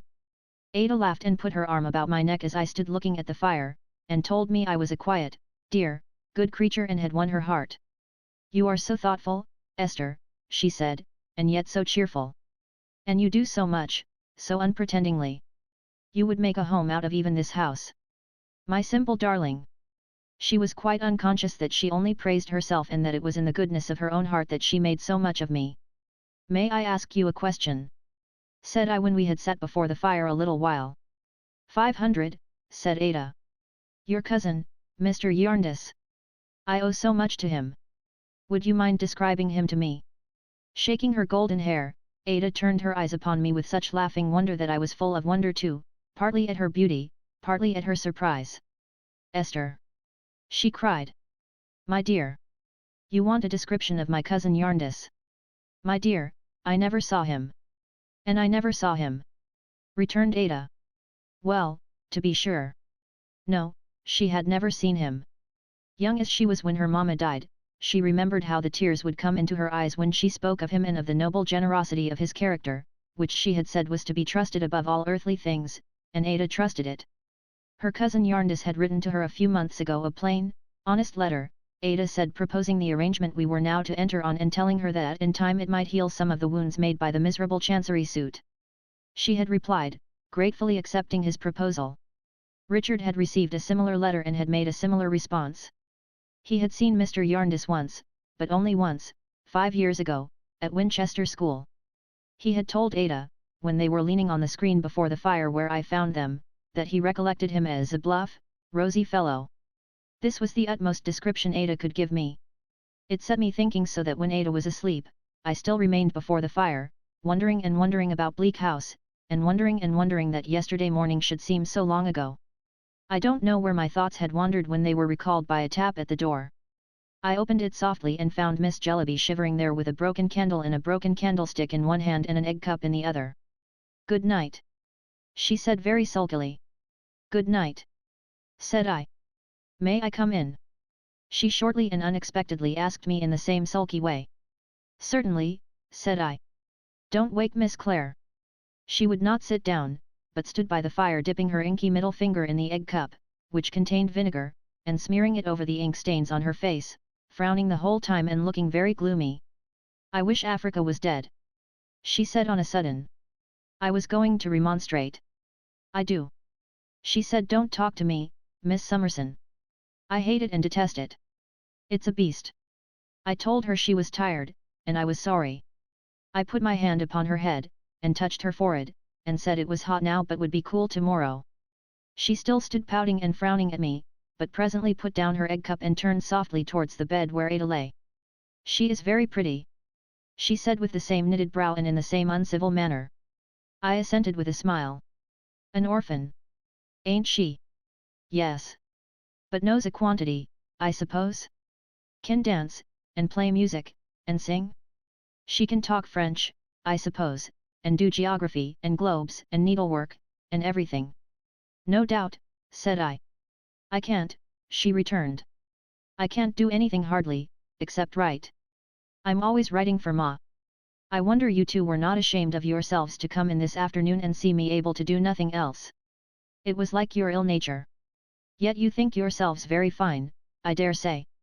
I could see that the poor girl was near crying, and I resumed my chair without speaking and looked at her, I hope, as mildly as I felt towards her.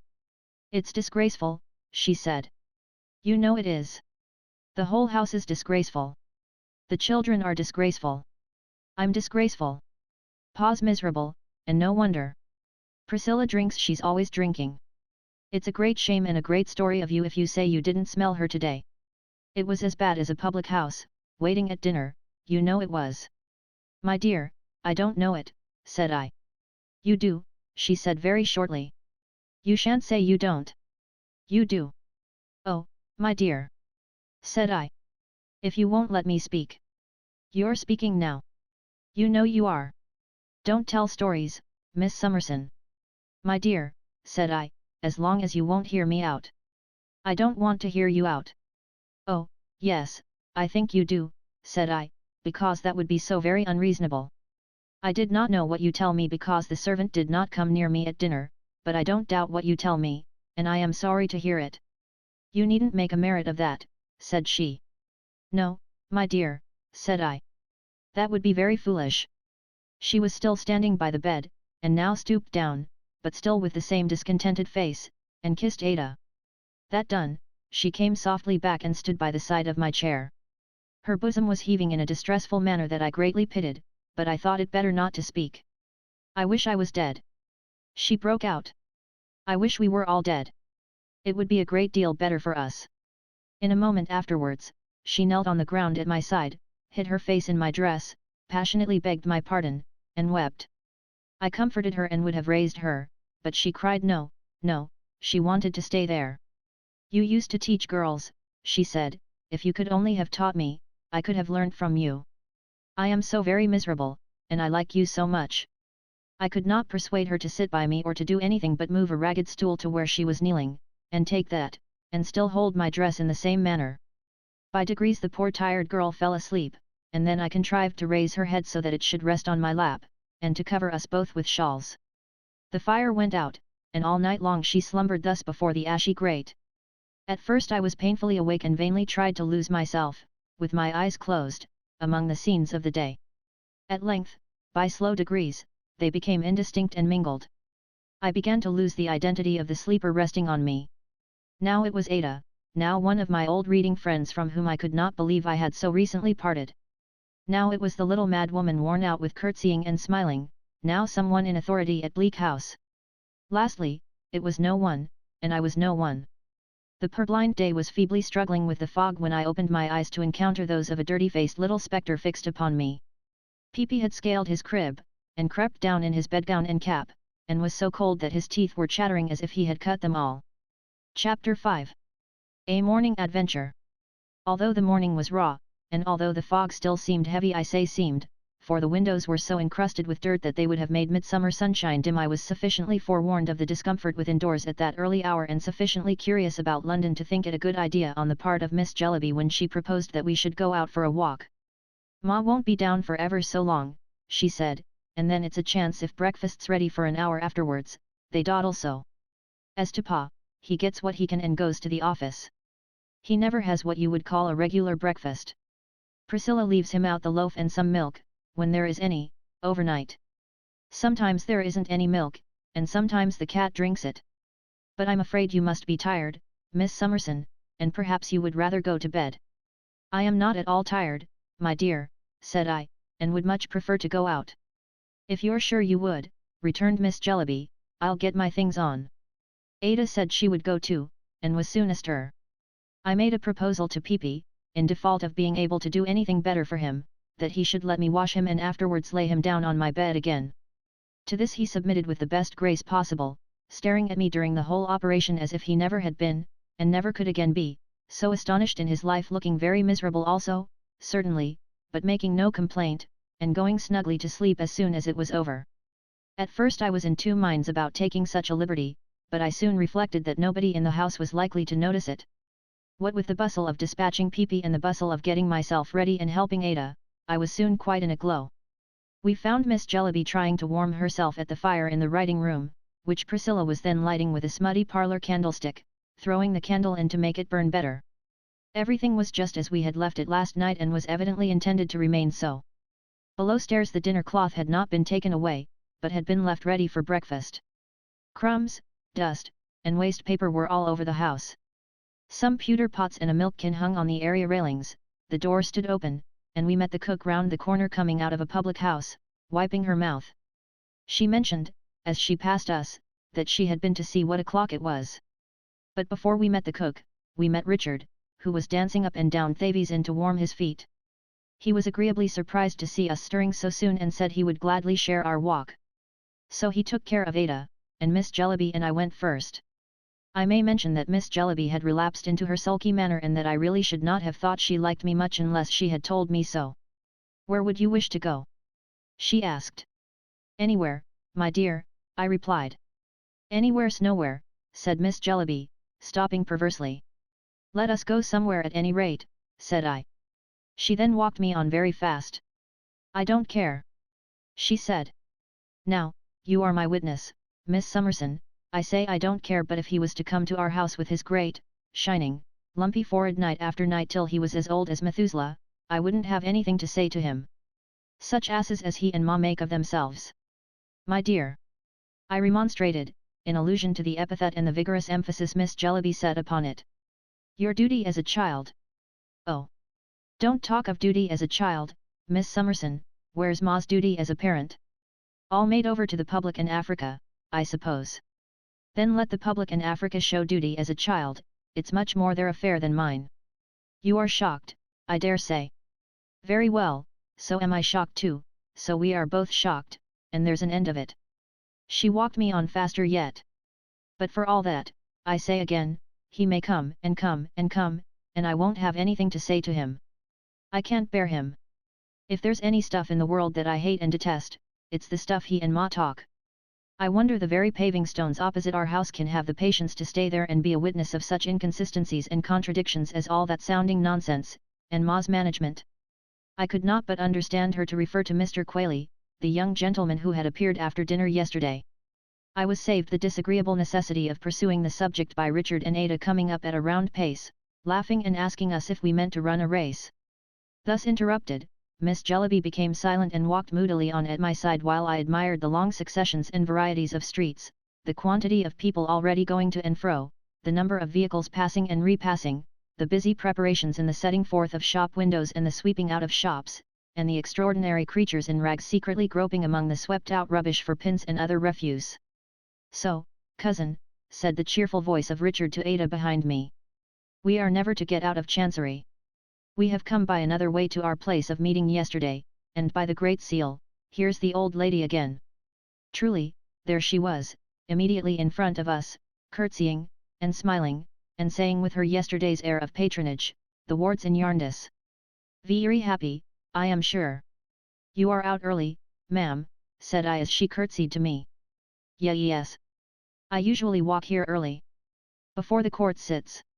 It's retired. I collect my thoughts here for the business of the day, said the old lady mincingly. The business of the day requires a great deal of thought. Chancery justice is so very difficult to follow. Who's this, Miss Summerson? Whispered Miss Jellyby, drawing my arm tighter through her own. The little old lady's hearing was remarkably quick. She answered for herself directly. A suitor, my child. At your service. I have the honor to attend court regularly. With my documents. Have I the pleasure of addressing another of the youthful parties in Yarndis? Said the old lady, recovering herself, with her head on one side, from a very low curtsy. Richard, anxious to atone for his thoughtlessness of yesterday, good-naturedly explained that Miss Jellyby was not connected with the suit. Ha! Said the old lady. She does not expect a judgment? She will still grow old. But not so old. Oh, dear, no. This is the garden of Lincoln's Inn. I call it my garden. It is quite a bower in the summer-time, where the birds sing melodiously. I pass the greater part of the long vacation here. In contemplation. You find the long vacation exceedingly long, don't you? We said yes, as she seemed to expect us to say so. When the leaves are falling from the trees and there are no more flowers in bloom to make up into nosegays for the Lord Chancellor's court, said the old lady, the vacation is fulfilled and the sixth seal, mentioned in the Revelations, again prevails. Pray come and see my lodging. It will be a good omen for me. Youth, and hope, and beauty are very seldom there. It is a long, long time since I had a visit from either. She had taken my hand, and leading me and Miss Jellyby away, beckoned Richard and Ada to come too. I did not know how to excuse myself and looked to Richard for aid. As he was half amused and half curious and all in doubt how to get rid of the old lady without offence, she continued to lead us away, and he and Ada continued to follow, our strange conductress informing us all the time, with much smiling condescension, that she lived close by. It was quite true, as it soon appeared. She lived so close by that we had not time to have done humouring her for a few moments before she was at home. Slipping us out at a little side gate, the old lady stopped most unexpectedly in a narrow back street, part of some courts and lanes immediately outside the wall of the inn, and said, "This is my lodging. Pray walk up." She had stopped at a shop over which was written Crook, Rag and Bottle Warehouse. Also, in long thin letters, Crook, dealer in marine stores. In one part of the window was a picture of a red paper mill at which a cart was unloading a quantity of sacks of old rags. In another was the inscription Bones bought. In another, kitchen stuff bought. In another, old iron bought. In another, waste paper bought. In another, ladies' and gentlemen's wardrobes bought. Everything seemed to be bought and nothing to be sold there. In all parts of the window were quantities of dirty bottles, blacking bottles, medicine bottles, ginger beer and soda water bottles, pickle bottles, wine bottles, ink bottles. I am reminded by mentioning the latter that the shop had in several little particulars the air of being in a legal neighborhood and of being, as it were, a dirty hanger-on and disowned relation of the law. There were a great many ink bottles. There was a little tottering bench of shabby old volumes outside the door, labelled logbooks, all at 9d. Some of the inscriptions I have enumerated were written in law hand, like the papers I had seen in Kenge and Carboy's office and the letters I had so long received from the firm. Among them was one, in the same writing, having nothing to do with the business of the shop, but announcing that a respectable man aged 45 wanted engrossing or copying to execute with neatness and dispatch, addressed to Nemo, care of Mr. Crook, within. There were several second-hand bags, blue and red, hanging up. A little way within the shop door lay heaps of old crackled parchment scrolls and discolored and dog's-eared law papers. I could have fancied that all the rusty keys, of which there must have been hundreds huddled together as old iron, had once belonged to doors of rooms or strong chests in lawyers' offices. The litter of rags tumbled partly into and partly out of a one-legged wooden scale, hanging without any counterpoise from a beam, might have been counsellors' bands and gowns torn up. One had only to fancy, as Richard whispered to Ada and me while we all stood looking in, that yonder bones in a corner, piled together and picked very clean, were the bones of clients, to make the picture complete. As it was still foggy and dark, and as the shop was blinded besides by the wall of Lincoln's Inn, intercepting the light within a couple of yards, we should not have seen so much but for a lighted lantern that an old man in spectacles and a hairy cap was carrying about in the shop. Turning towards the door, he now caught sight of us. He was short, cadaverous, and withered, with his head sunk sideways between his shoulders and the breath issuing invisible smoke from his mouth as if he were on fire within. His throat, chin, and eyebrows were so frosted with white hairs and so gnarled with veins and puckered skin that he looked from his breast upward like some old root in a fall of snow. "Hi, hi!" said the old man, coming to the door. "Have you anything to sell?" We naturally drew back and glanced at our conductress, who had been trying to open the house door with a key she had taken from her pocket, and to whom Richard now said that as we had had the pleasure of seeing where she lived, we would leave her, being pressed for time. But she was not to be so easily left. She became so fantastically and pressingly earnest in her entreaties that we would walk up and see her apartment for an instant, and was so bent, in her harmless way, on leading me in, as part of the good omen she desired, that I, whatever the others might do, saw nothing for it but to comply. I suppose we were all more or less curious, at any rate, when the old man added his persuasions to hers and said, I, please her. It won't take a minute. Come in, come in. Come in through the shop if t'other door's out of order." We all went in, stimulated by Richard's laughing encouragement and relying on his protection. "My landlord, Crook," said the little old lady, condescending to him from her lofty station as she presented him to us. "He is called among the neighbours the Lord Chancellor. His shop is called the Court of Chancery. He is a very eccentric person. He is very odd. Oh, I assure you he is very odd." She shook her head a great many times and tapped her forehead with her finger to express to us that we must have the goodness to excuse him, for he is a little said the old lady with great stateliness. The old man overheard, and laughed. "It's true enough," he said, going before us with the lantern, "that they call me the Lord Chancellor and call my shop Chancery. And why do you think they call me the Lord Chancellor and my shop Chancery?" "I don't know, I am sure," said Richard rather carelessly. "You see," said the old man, stopping and turning round, "here's lovely hair. I have got 3 sacks of ladies' hair below, but none so beautiful and fine as this. What colour, and what texture?" "That'll do, my good friend," said Richard, strongly disapproving of his having drawn one of Ada's tresses through his yellow hand. "You can admire as the rest of us do without taking that liberty." The old man darted at him a sudden look which even called my attention from Ada, who, startled and blushing, was so remarkably beautiful that she seemed to fix the wandering attention of the little old lady herself. But as Ada interposed and laughingly said she could only feel proud of such genuine admiration, Mr. Crook shrunk into his former self as suddenly as he had leaped out of it.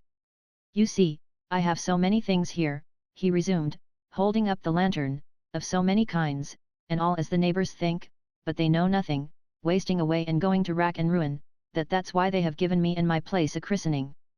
And I have so many old parchmentses and papers in my stock. And I have a liking for rust and must and cobwebs. And all's fish that comes to my net.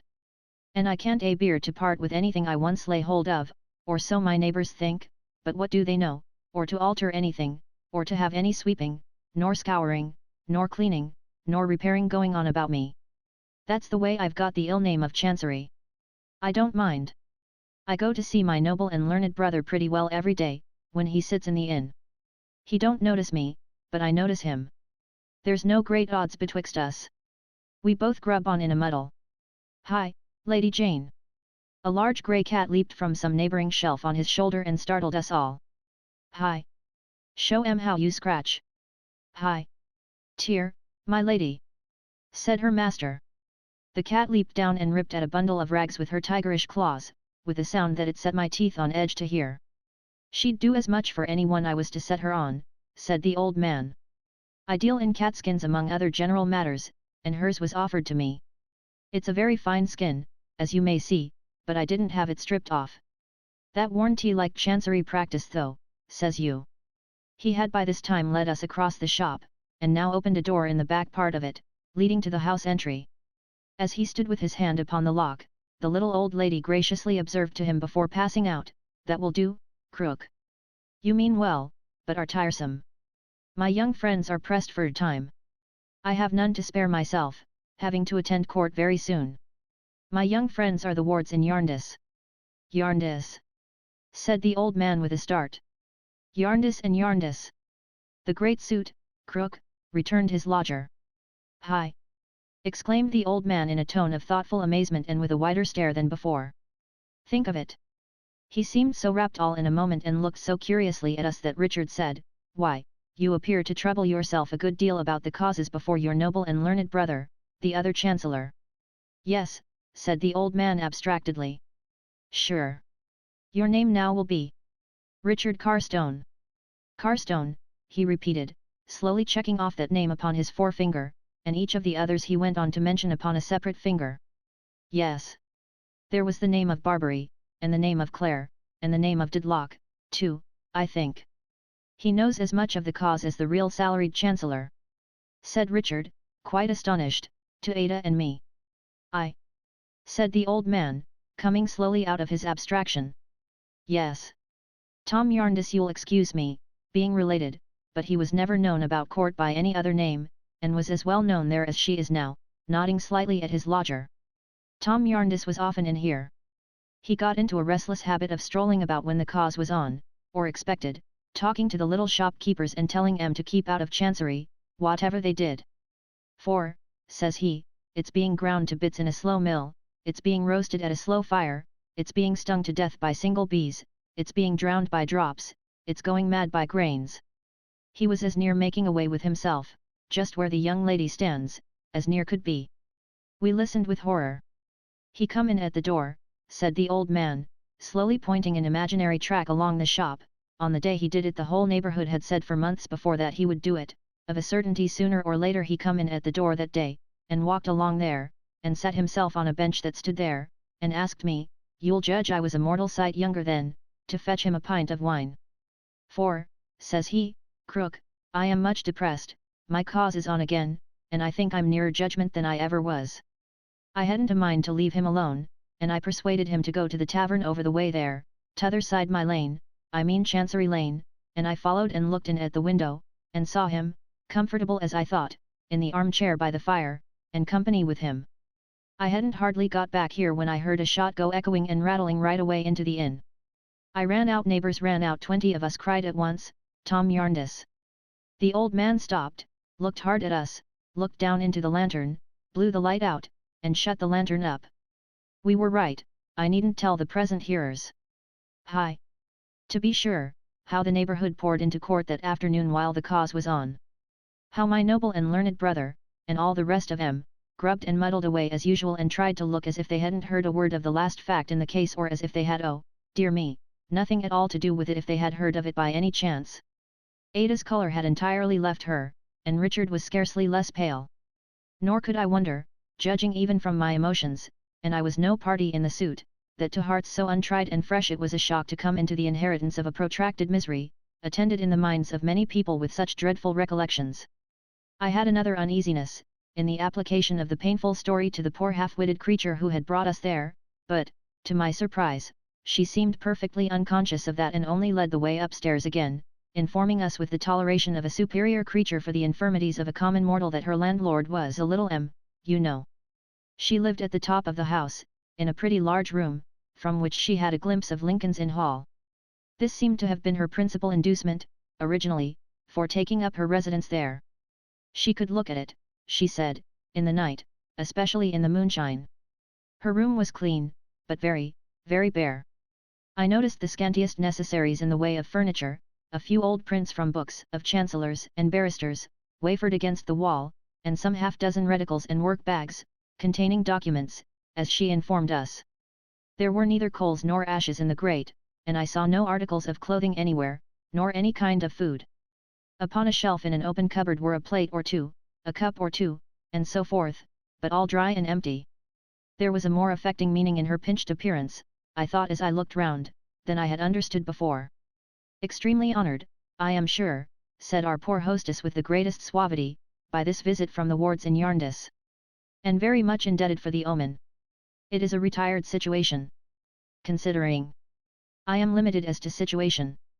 In consequence of the necessity of attending on the Chancellor. I have lived here many years. I pass my days in court, my evenings and my nights here. I find the nights long, for I sleep but little and think much. That is, of course, unavoidable, being in Chancery. I am sorry I cannot offer chocolate. I expect a judgment shortly and shall then place my establishment on a superior footing. At present, I don't mind confessing to the wards in Yarndis, in strict confidence, that I sometimes find it difficult to keep up a genteel appearance. I have felt the cold here. I have felt something sharper than cold.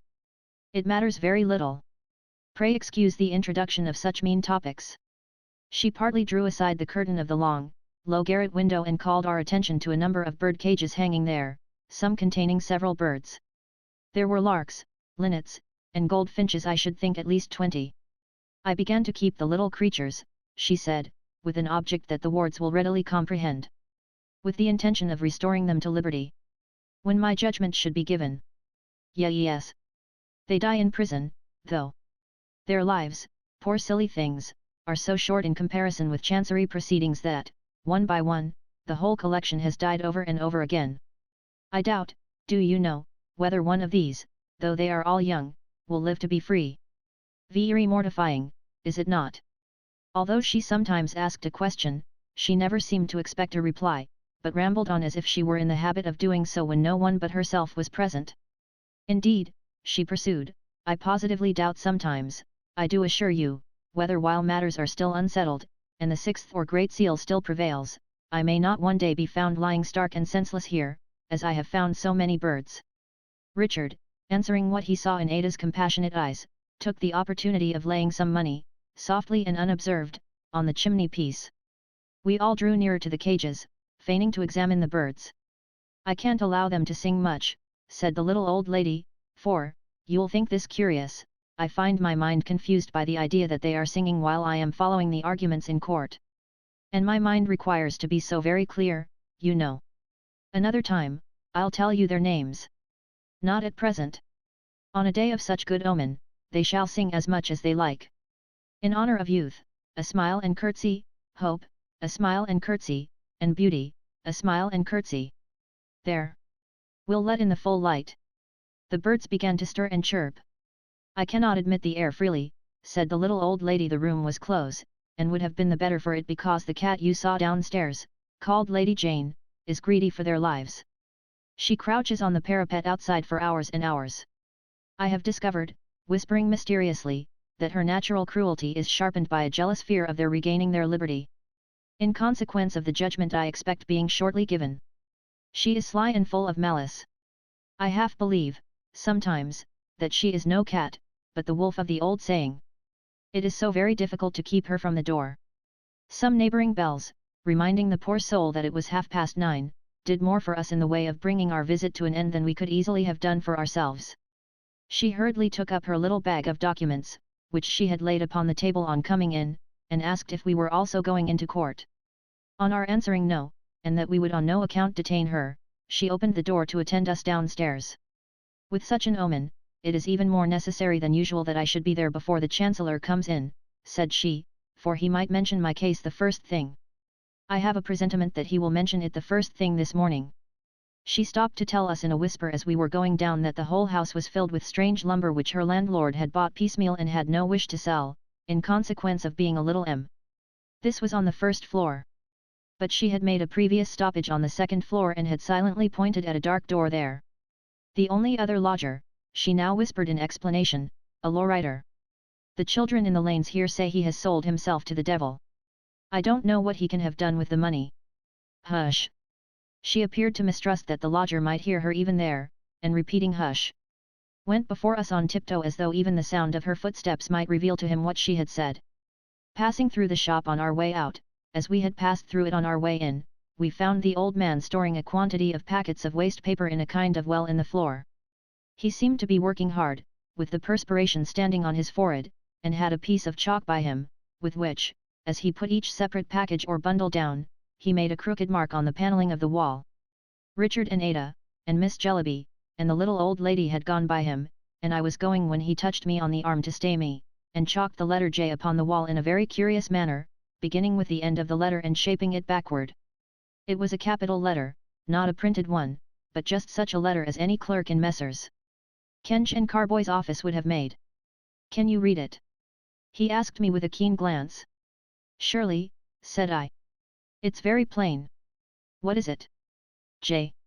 With another glance at me, and a glance at the door, he rubbed it out and turned an A in its place, not a capital letter this time, and said, What's that? I told him. He then rubbed that out and turned the letter R, and asked me the same question.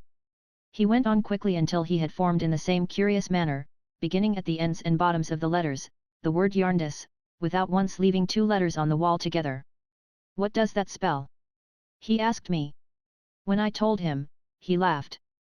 In the same odd way, yet with the same rapidity, he then produced singly, and rubbed out singly, the letters forming the words Bleak House. These, in some astonishment, I also read, and he laughed again. Hi! Said the old man, laying aside the chalk.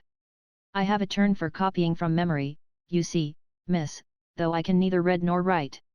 He looked so disagreeable and his cat looked so wickedly at me, as if I were a blood relation of the birds upstairs, that I was quite relieved by Richard's appearing at the door and saying, Miss Summerson, I hope you are not bargaining for the sale of your hair.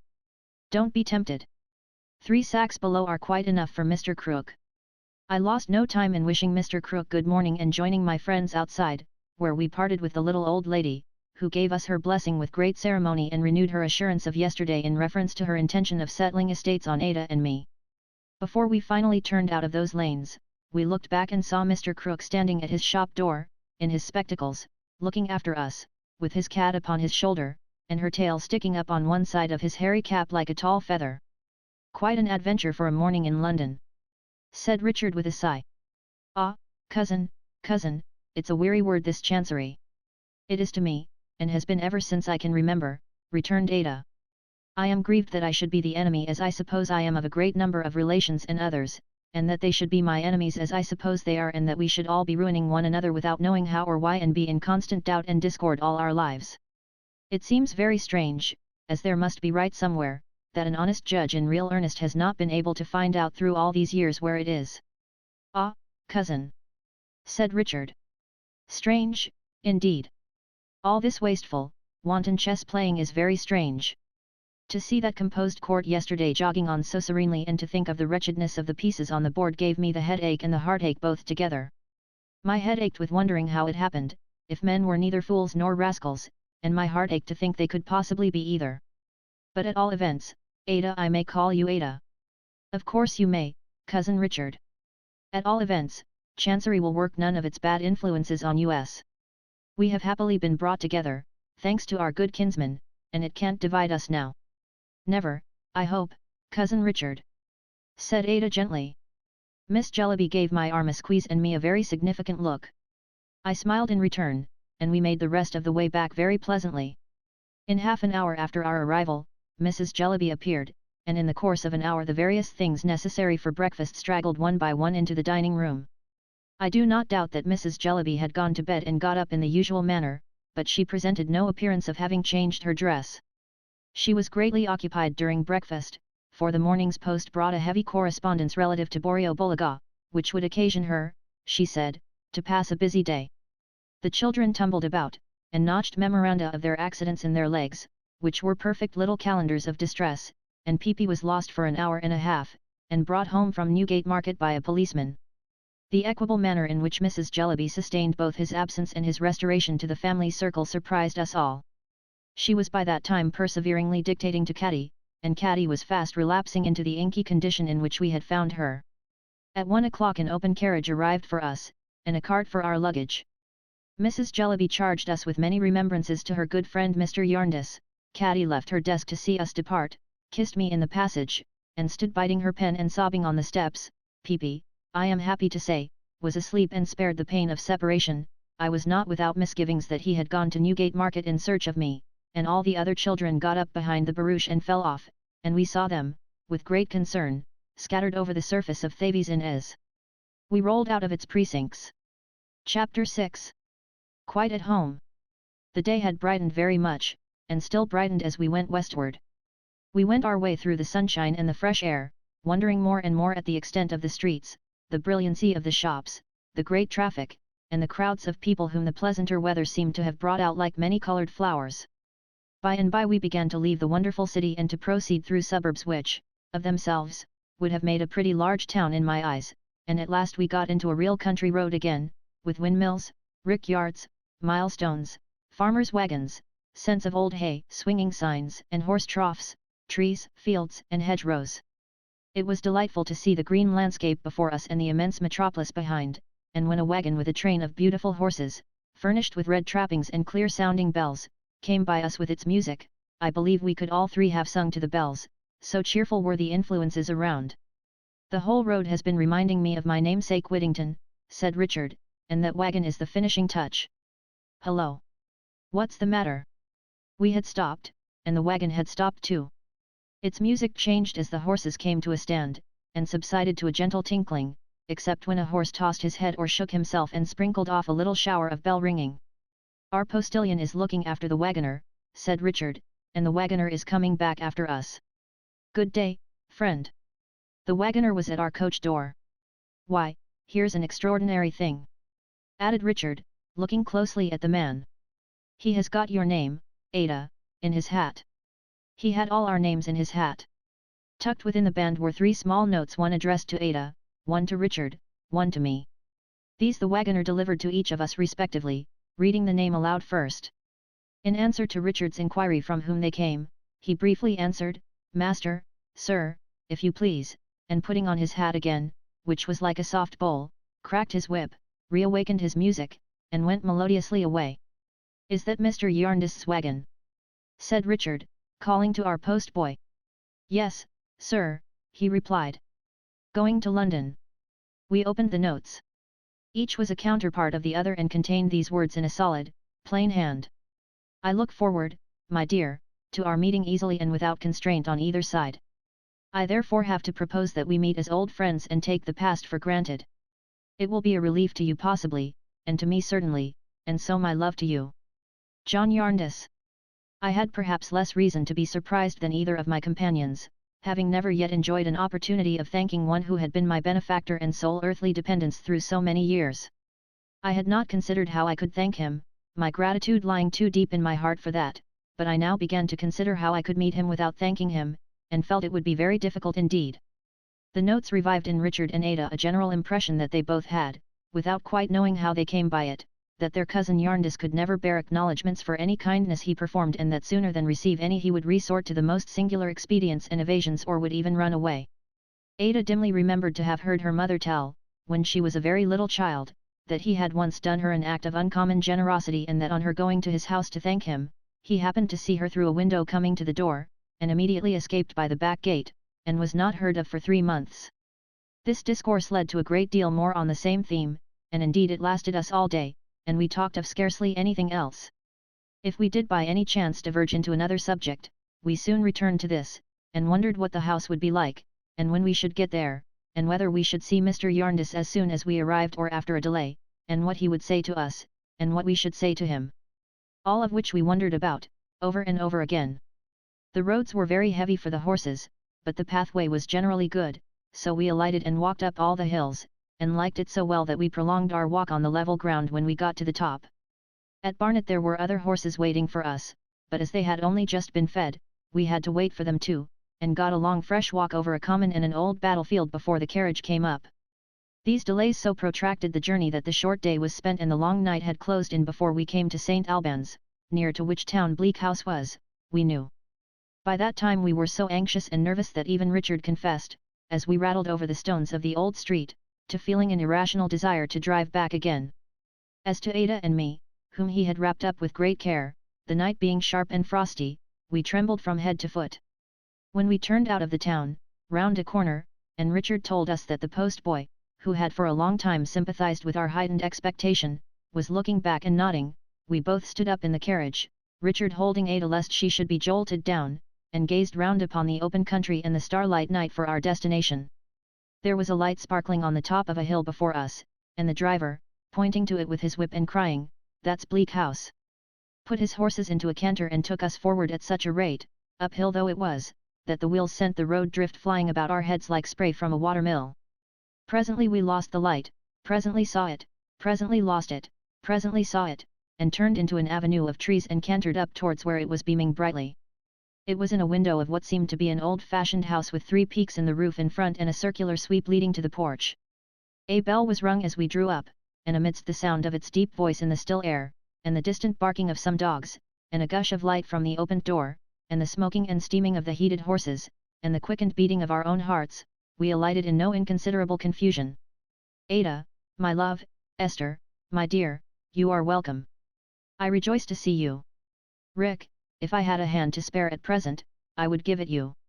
The gentleman who said these words in a clear, bright, hospitable voice had one of his arms round Ada's waist and the other round mine, and kissed us both in a fatherly way, and bore us across the hall into a ruddy little room, all in a glow with a blazing fire. Here he kissed us again, and opening his arms, made us sit down side by side on a sofa ready drawn out near the hearth. I felt that if we had been at all demonstrative, he would have run away in a moment. "Now, Rick," said he, "I have a hand at liberty. A word in earnest is as good as a speech. I am heartily glad to see you. You are at home. Warm yourself."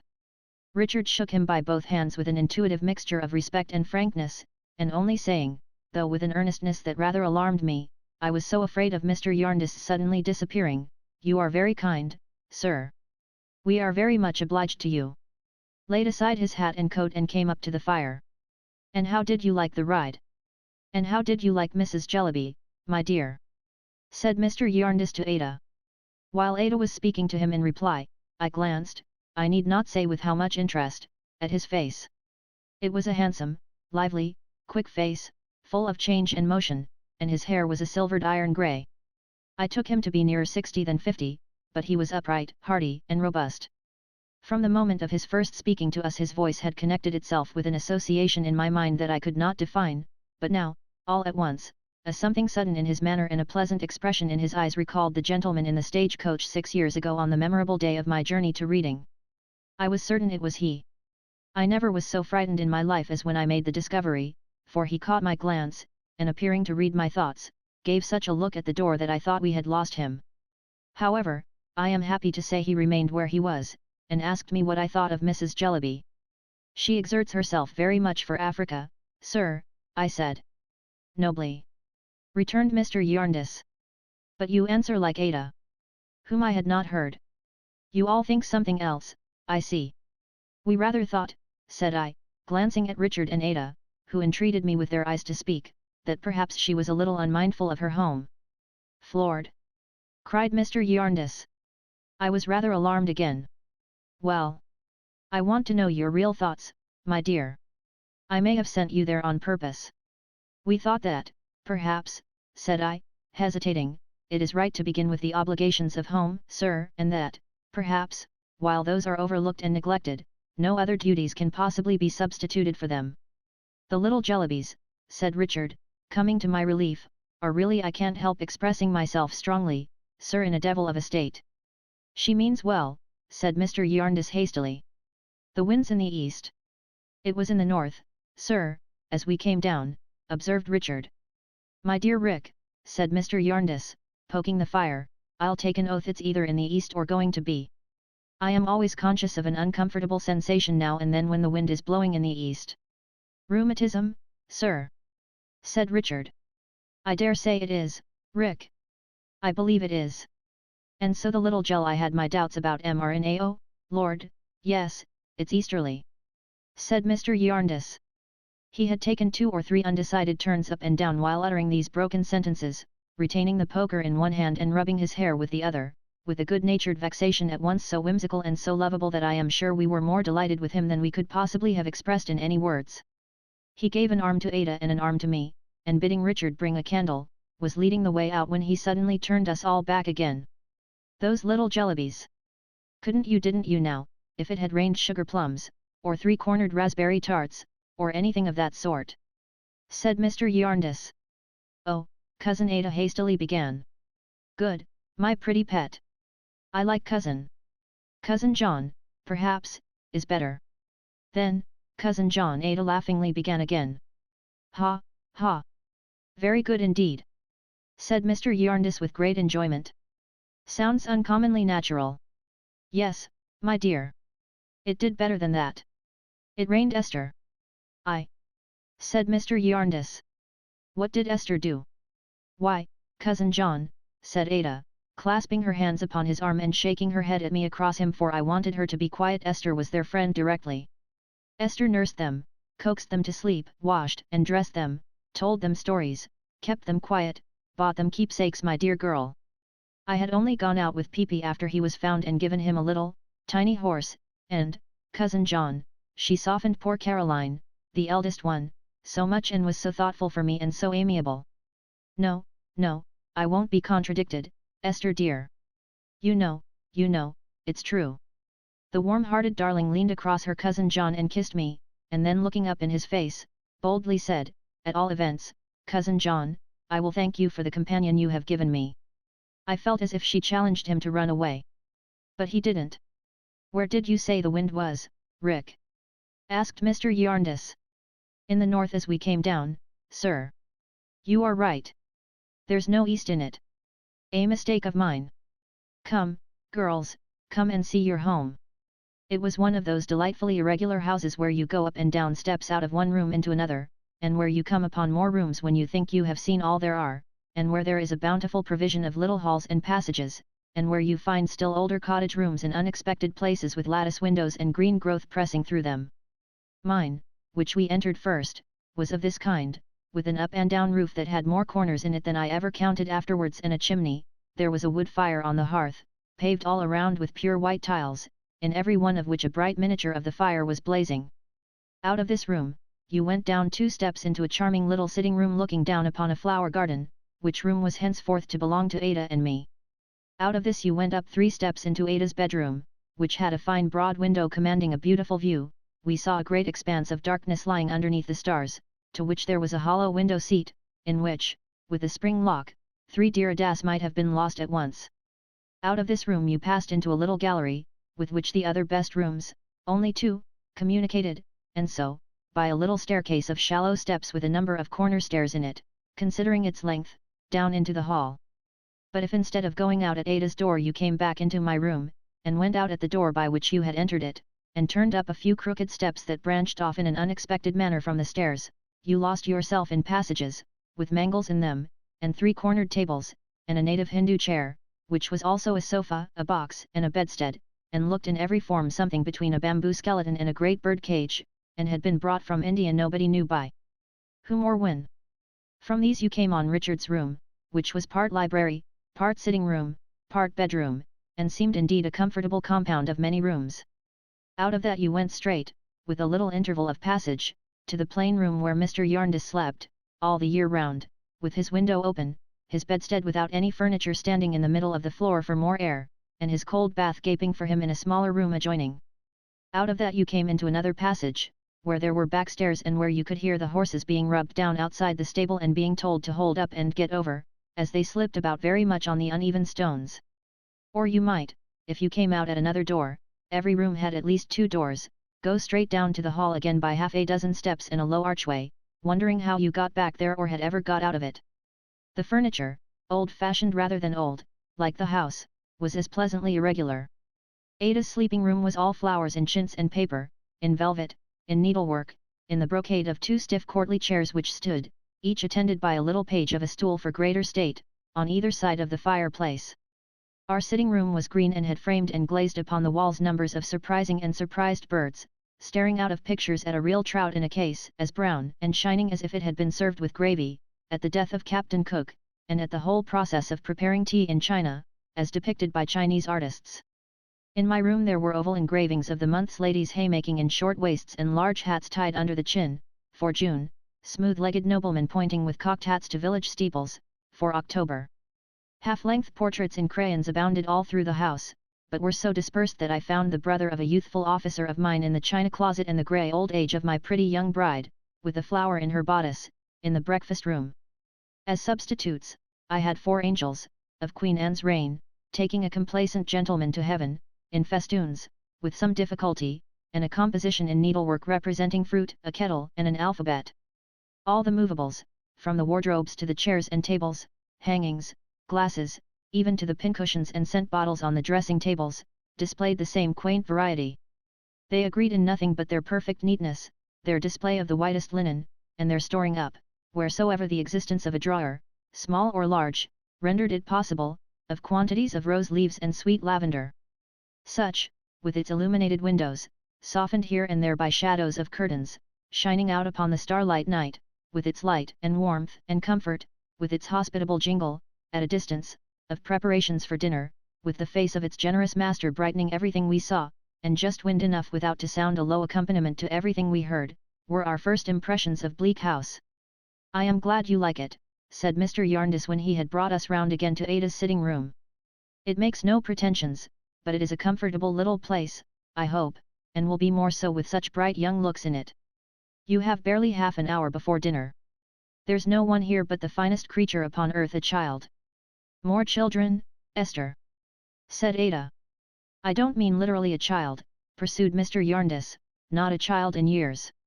He is grown up, he is at least as old as I am, but in simplicity and freshness and enthusiasm, and a fine guileless inaptitude for all worldly affairs, he is a perfect child. We felt that he must be very interesting." "He knows Mrs. Jellyby," said Mr. Jarndyce. "He is a musical man, an amateur, but might have been a professional.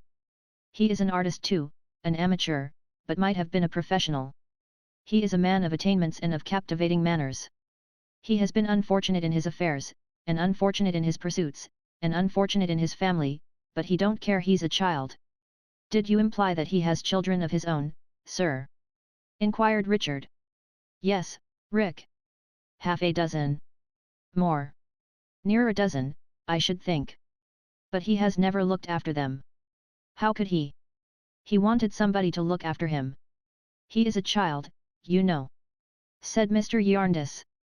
"And have the children looked after themselves at all, sir?" inquired Richard. "Why, just as you may suppose," said Mr. Jarndyce, his countenance suddenly falling. "It is said that the children of the very poor are not brought up, but dragged up. Harold Skimpole's children have tumbled up somehow or other. The wind's getting round again, I am afraid." "I feel it rather." Richard observed that the situation was exposed on a sharp night. "It is exposed," said Mr. Jarndyce. "No doubt that's the cause. Bleak House has an exposed sound. But you are coming my way. Come along." Our luggage having arrived and being all at hand, I was dressed in a few minutes and engaged in putting my worldly goods away when a maid, not the one in attendance upon Ada, but another, whom I had not seen, brought a basket into my room with 2 bunches of keys in it, all labelled. "For you, miss, if you please," said she. For me, said I. The housekeeping keys, miss. I showed my surprise, for she added with some little surprise on her own part, I was told to bring them as soon as you was alone, miss. Miss Summerson, if I don't deceive myself. Yes, said I. That is my name. The large bunch is the housekeeping, and the little bunch is the cellars, miss. Any time you was pleased to appoint tomorrow morning, I was to show you the presses and things they belong to. I said I would be ready at 6:30, and after she was gone, stood looking at the basket, quite lost in the magnitude of my trust. Ada found me thus and had such a delightful confidence in me when I showed her the keys and told her about them that it would have been insensibility and ingratitude not to feel encouraged. I knew, to be sure, that it was the dear girl's kindness, but I liked to be so pleasantly cheated. When we went downstairs, we were presented to Mr. Skimpole, who was standing before the fire telling Richard how fond he used to be, in his school time, of football. He was a little bright creature with a rather large head, but a delicate face and a sweet voice, and there was a perfect charm in him. All he said was so free from effort and spontaneous and was said with such a captivating gaiety that it was fascinating to hear him talk. Being of a more slender figure than Mr. Jarndyce and having a richer complexion, with browner hair, he looked younger. Indeed, he had more the appearance in all respects of a damaged young man than a well-preserved elderly one. There was an easy negligence in his manner and even in his dress, his hair carelessly disposed, and his neckkerchief loose and flowing, as I have seen artists paint their own portraits, which I could not separate from the idea of a romantic youth who had undergone some unique process of depreciation. It struck me as being not at all like the manner or appearance of a man who had advanced in life by the usual road of years, cares, and experiences. I gathered from the conversation that Mr. Skimpole had been educated for the medical profession and had once lived, in his professional capacity, in the household of a German prince. He told us, however, that as he had always been a mere child in point of weights and measures and had never known anything about them, except that they disgusted him, he had never been able to prescribe with the requisite accuracy of detail. In fact, he said, he had no head for detail. And he told us, with great humour, that when he was wanted to bleed the prince or physic any of his people, he was generally found lying on his back in bed, reading the newspapers or making fancy sketches in pencil, and couldn't come. The prince, at last, objecting to this, in which, said Mr. Skimpole, in the frankest manner, he was perfectly right, the engagement terminated, and Mr. Skimpole having, as he added with delightful gaiety, nothing to live upon but love, fell in love and married and surrounded himself with rosy cheeks. His good friend Jarndyce and some other of his good friends then helped him, in quicker or slower succession, to several openings in life, but to no purpose, for he must confess to two of the oldest infirmities in the world, one was that he had no idea of time, the other that he had no idea of money. In consequence of which he never kept an appointment, never could transact any business, and never knew the value of anything. Well, so he had got on in life, and here he was. He was very fond of reading the papers, very fond of making fancy sketches with a pencil, very fond of nature, very fond of art. All he asked of society was to let him live. That wasn't much. His wants were few. Give him the papers, conversation, music, mutton, coffee, landscape, fruit in the season, a few sheets of Bristol board, and a little claret, and he asked no more. He was a mere child in the world, but he didn't cry for the moon. He said to the world, "Go your several ways in peace. Wear red coats, blue coats, lawn sleeves, put pens behind your ears, wear aprons, go after glory, holiness, commerce, trade, any object you prefer, only let Harold Skimpole live." All this and a great deal more he told us, not only with the utmost brilliancy and enjoyment, but with a certain vivacious candour, speaking of himself as if he were not at all his own affair, as if Skimpole were a third person, as if he knew that Skimpole had his singularities but still had his claims too, which were the general business of the community and must not be slighted. He was quite enchanting.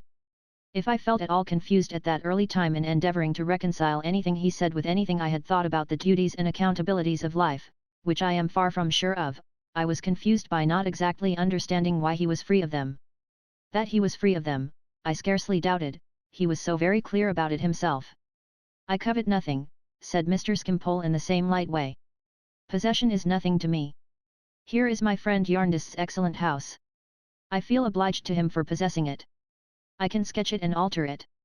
I can set it to music. When I am here, I have sufficient possession of it and have neither trouble, cost, nor responsibility.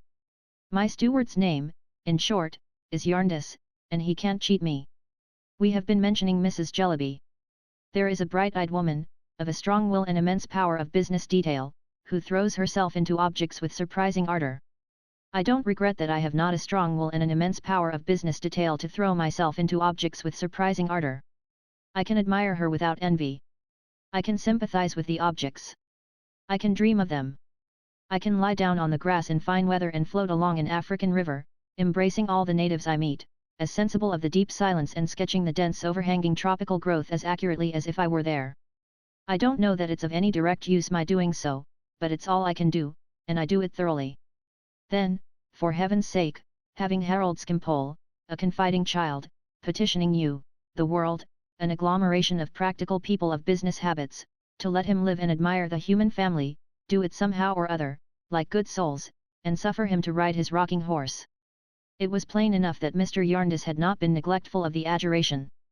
Mr. Skimpole's general position there would have rendered it so without the addition of what he presently said. It's only you, the generous creatures, whom I envy, said Mr. Skimpole, addressing us, his new friends, in an impersonal manner. I envy you your power of doing what you do. It is what I should revel in myself. I don't feel any vulgar gratitude to you. I almost feel as if you ought to be grateful to me for giving you the opportunity of enjoying the luxury of generosity. I know you like it. For anything I can tell, I may have come into the world expressly for the purpose of increasing your stock of happiness.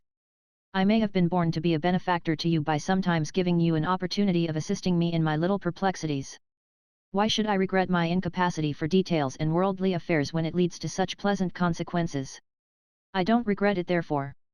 Of all his playful speeches, playful, yet always fully meaning what they expressed, none seemed to be more to the taste of Mr. Yarndus than this. I had often new temptations, afterwards, to wonder whether it was really singular, or only singular to me, that he, who was probably the most grateful of mankind upon the least occasion, should so desire to escape the gratitude of others. We were all enchanted.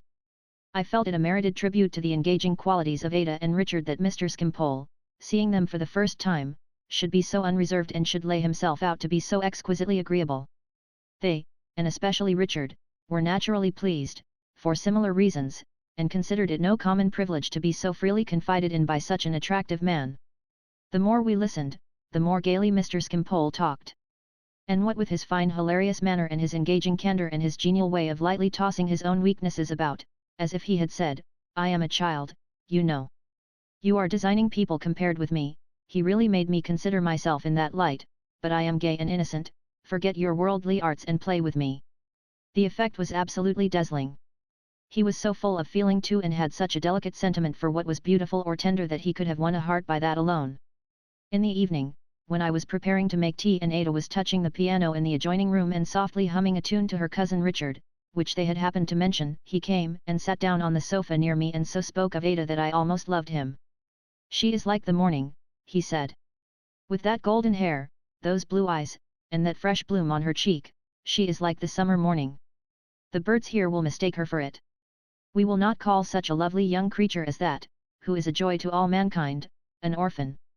She is the child of the universe. Mr. Yarndus, I found, was standing near us with his hands behind him and an attentive smile upon his face. The universe, he observed, makes rather an indifferent parent, I am afraid. Oh! I don't know! Cried Mr. Skimpole buoyantly. I think I do know, said Mr. Yarndus. Well! Cried Mr. Skimpole. You know the world, which in your sense is the universe, and I know nothing of it, so you shall have your way. But if I had mine, glancing at the cousins, there should be no brambles of sordid realities in such a path as that. It should be strewn with roses, it should lie through bowers, where there was no spring, autumn, nor winter, but perpetual summer. Age or change should never wither it. The base word money should never be breathed near it. Mr. Yarndus patted him on the head with a smile, as if he had been really a child, and passing a step or two on, and stopping a moment, glanced at the young cousins. His look was thoughtful, but had a benignant expression in it which I often, how often, saw again, which has long been engraven on my heart. The room in which they were, communicating with that in which he stood, was only lighted by the fire. Ada sat at the piano, Richard stood beside her, bending down. Upon the wall, their shadows blended together, surrounded by strange forms, not without a ghostly motion caught from the unsteady fire, though reflecting from motionless objects. Ada touched the notes so softly and sang so low that the wind, sighing away to the distant hills, was as audible as the music. The mystery of the future and the little clue afforded to it by the voice of the present seemed expressed in the whole picture. But it is not to recall this fancy, well as I remember it, that I recall the scene. First, I was not quite unconscious of the contrast in respect of meaning and intention between the silent look directed that way and the flow of words that had preceded it. Secondly, though Mr. Yarndist's glance as he withdrew it rested for but a moment on me, I felt as if in that moment he confided to me and knew that he confided to me and that I received the confidence his hope that Ada and Richard might one day enter on a dearer relationship. Mr. Skimpole could play on the piano and the violoncello, and he was a composer, had composed half an opera once, but got tired of it and played what he composed with taste. After tea we had quite a little concert, in which Richard, who was enthralled by Ada's singing and told me that she seemed to know all the songs that ever were written, and Mr. Yarndis, and I were the audience. After a little while I missed first Mr. Skimpole and afterwards Richard, and while I was thinking how could Richard stay away so long and lose so much, the maid who had given me the keys looked in at the door, saying, "If you please, miss, could you spare a minute?" When I was shut out with her in the hall, she said, holding up her hands, "Oh, if you please, miss, Mr. Carstone says would you come upstairs to Mr. Skimpole's room. He has been took, miss." "Took?" said I. "Took, miss." "Sudden," said the maid. I was apprehensive that his illness might be of a dangerous kind, but of course I begged her to be quiet and not disturb anyone, and collected myself, as I followed her quickly upstairs, sufficiently to consider what were the best remedies to be applied if it should prove to be a fit.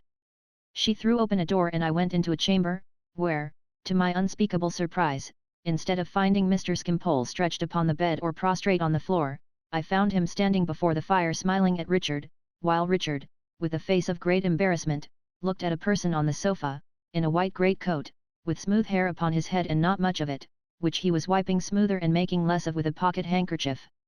"Miss Summerson," said Richard hurriedly, "I am glad you are come. You will be able to advise us.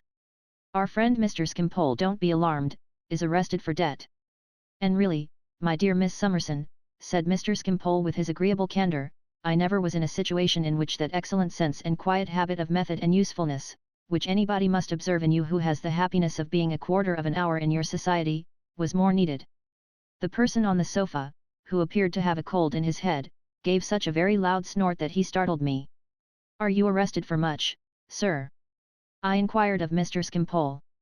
"My dear Miss Summerson," said he, shaking his head pleasantly, "I don't know. Some pounds, odd shillings and halfpence, I think, were mentioned." "It's £24, 16, and 7 pence halfpenny," observed the stranger. "That's what it is. And it sounds somehow, it sounds," said Mr. Skimpole, "like a small sum." The strange man said nothing but made another snort. It was such a powerful one that it seemed quite to lift him out of his seat. "Mr. Skimpole," said Richard to me, "has a delicacy in applying to my cousin Yarndis, because he has lately, I think, sir, I understood you that you had lately." "Oh, yes," returned Mr. Skimpole, smiling. "Though I forgot how much it was and when it was. Yarndis would readily do it again, but I have the epicure-like feeling that I would prefer a novelty in help, that I would rather," and he looked at Richard and me, "develop generosity in a new soil and in a new form of flower. What do you think will be best, Miss Summerson?" said Richard, aside. I ventured to inquire, generally, before replying, what would happen if the money were not produced. "Jail," said the strange man, coolly putting his handkerchief into his hat, which was on the floor at his feet. "Or convenances." "May I ask, sir, what is convenances?" said the strange man. "Eus." Richard and I looked at one another again. It was a most singular thing that the arrest was our embarrassment and not Mr. Skimpole's. He observed us with a genial interest, but there seemed, if I may venture on such a contradiction, nothing selfish in it. He had entirely washed his hands of the difficulty, and it had become ours. "I thought," he suggested, as if good-naturedly to help us out, "that being parties in a chancery suit concerning, as people say, a large amount of property, Mr. Richard or his beautiful cousin, or both, could sign something, or make over something, or give some sort of undertaking, or pledge, or bond. I don't know what the business name of it may be, but I suppose there is some instrument within their power that would settle this. Not a bit on it, said the strange man. Really? Returned Mr. Skimpole. That seems odd, now, to one who is no judge of these things. Odd or even, said the stranger gruffly, I tell you, not a bit on it. Keep your temper, my good fellow, keep your temper. Mr. Skimpole gently reasoned with him as he made a little drawing of his head on the fly-leaf of a book. Don't be ruffled by your occupation. We can separate you from your office, we can separate the individual from the pursuit. We are not so prejudiced as to suppose that in private life you are otherwise than a very estimable man, with a great deal of poetry in your nature, of which you may not be conscious. The stranger only answered with another violent snort, whether in acceptance of the poetry tribute or in disdainful rejection of it, he did not express to me. Now, my dear Miss Summerson, and my dear Mr. Richard, said Mr. Skimpole gaily, innocently and confidingly as he looked at his drawing with his head on one side, here you see me utterly incapable of helping myself, and entirely in your hands. I only ask to be free. The butterflies are free. Mankind will surely not deny to Harold Skimpole what it concedes to the butterflies. My dear Miss Summerson, said Richard in a whisper, I have £10 that I received from Mr. Kenge.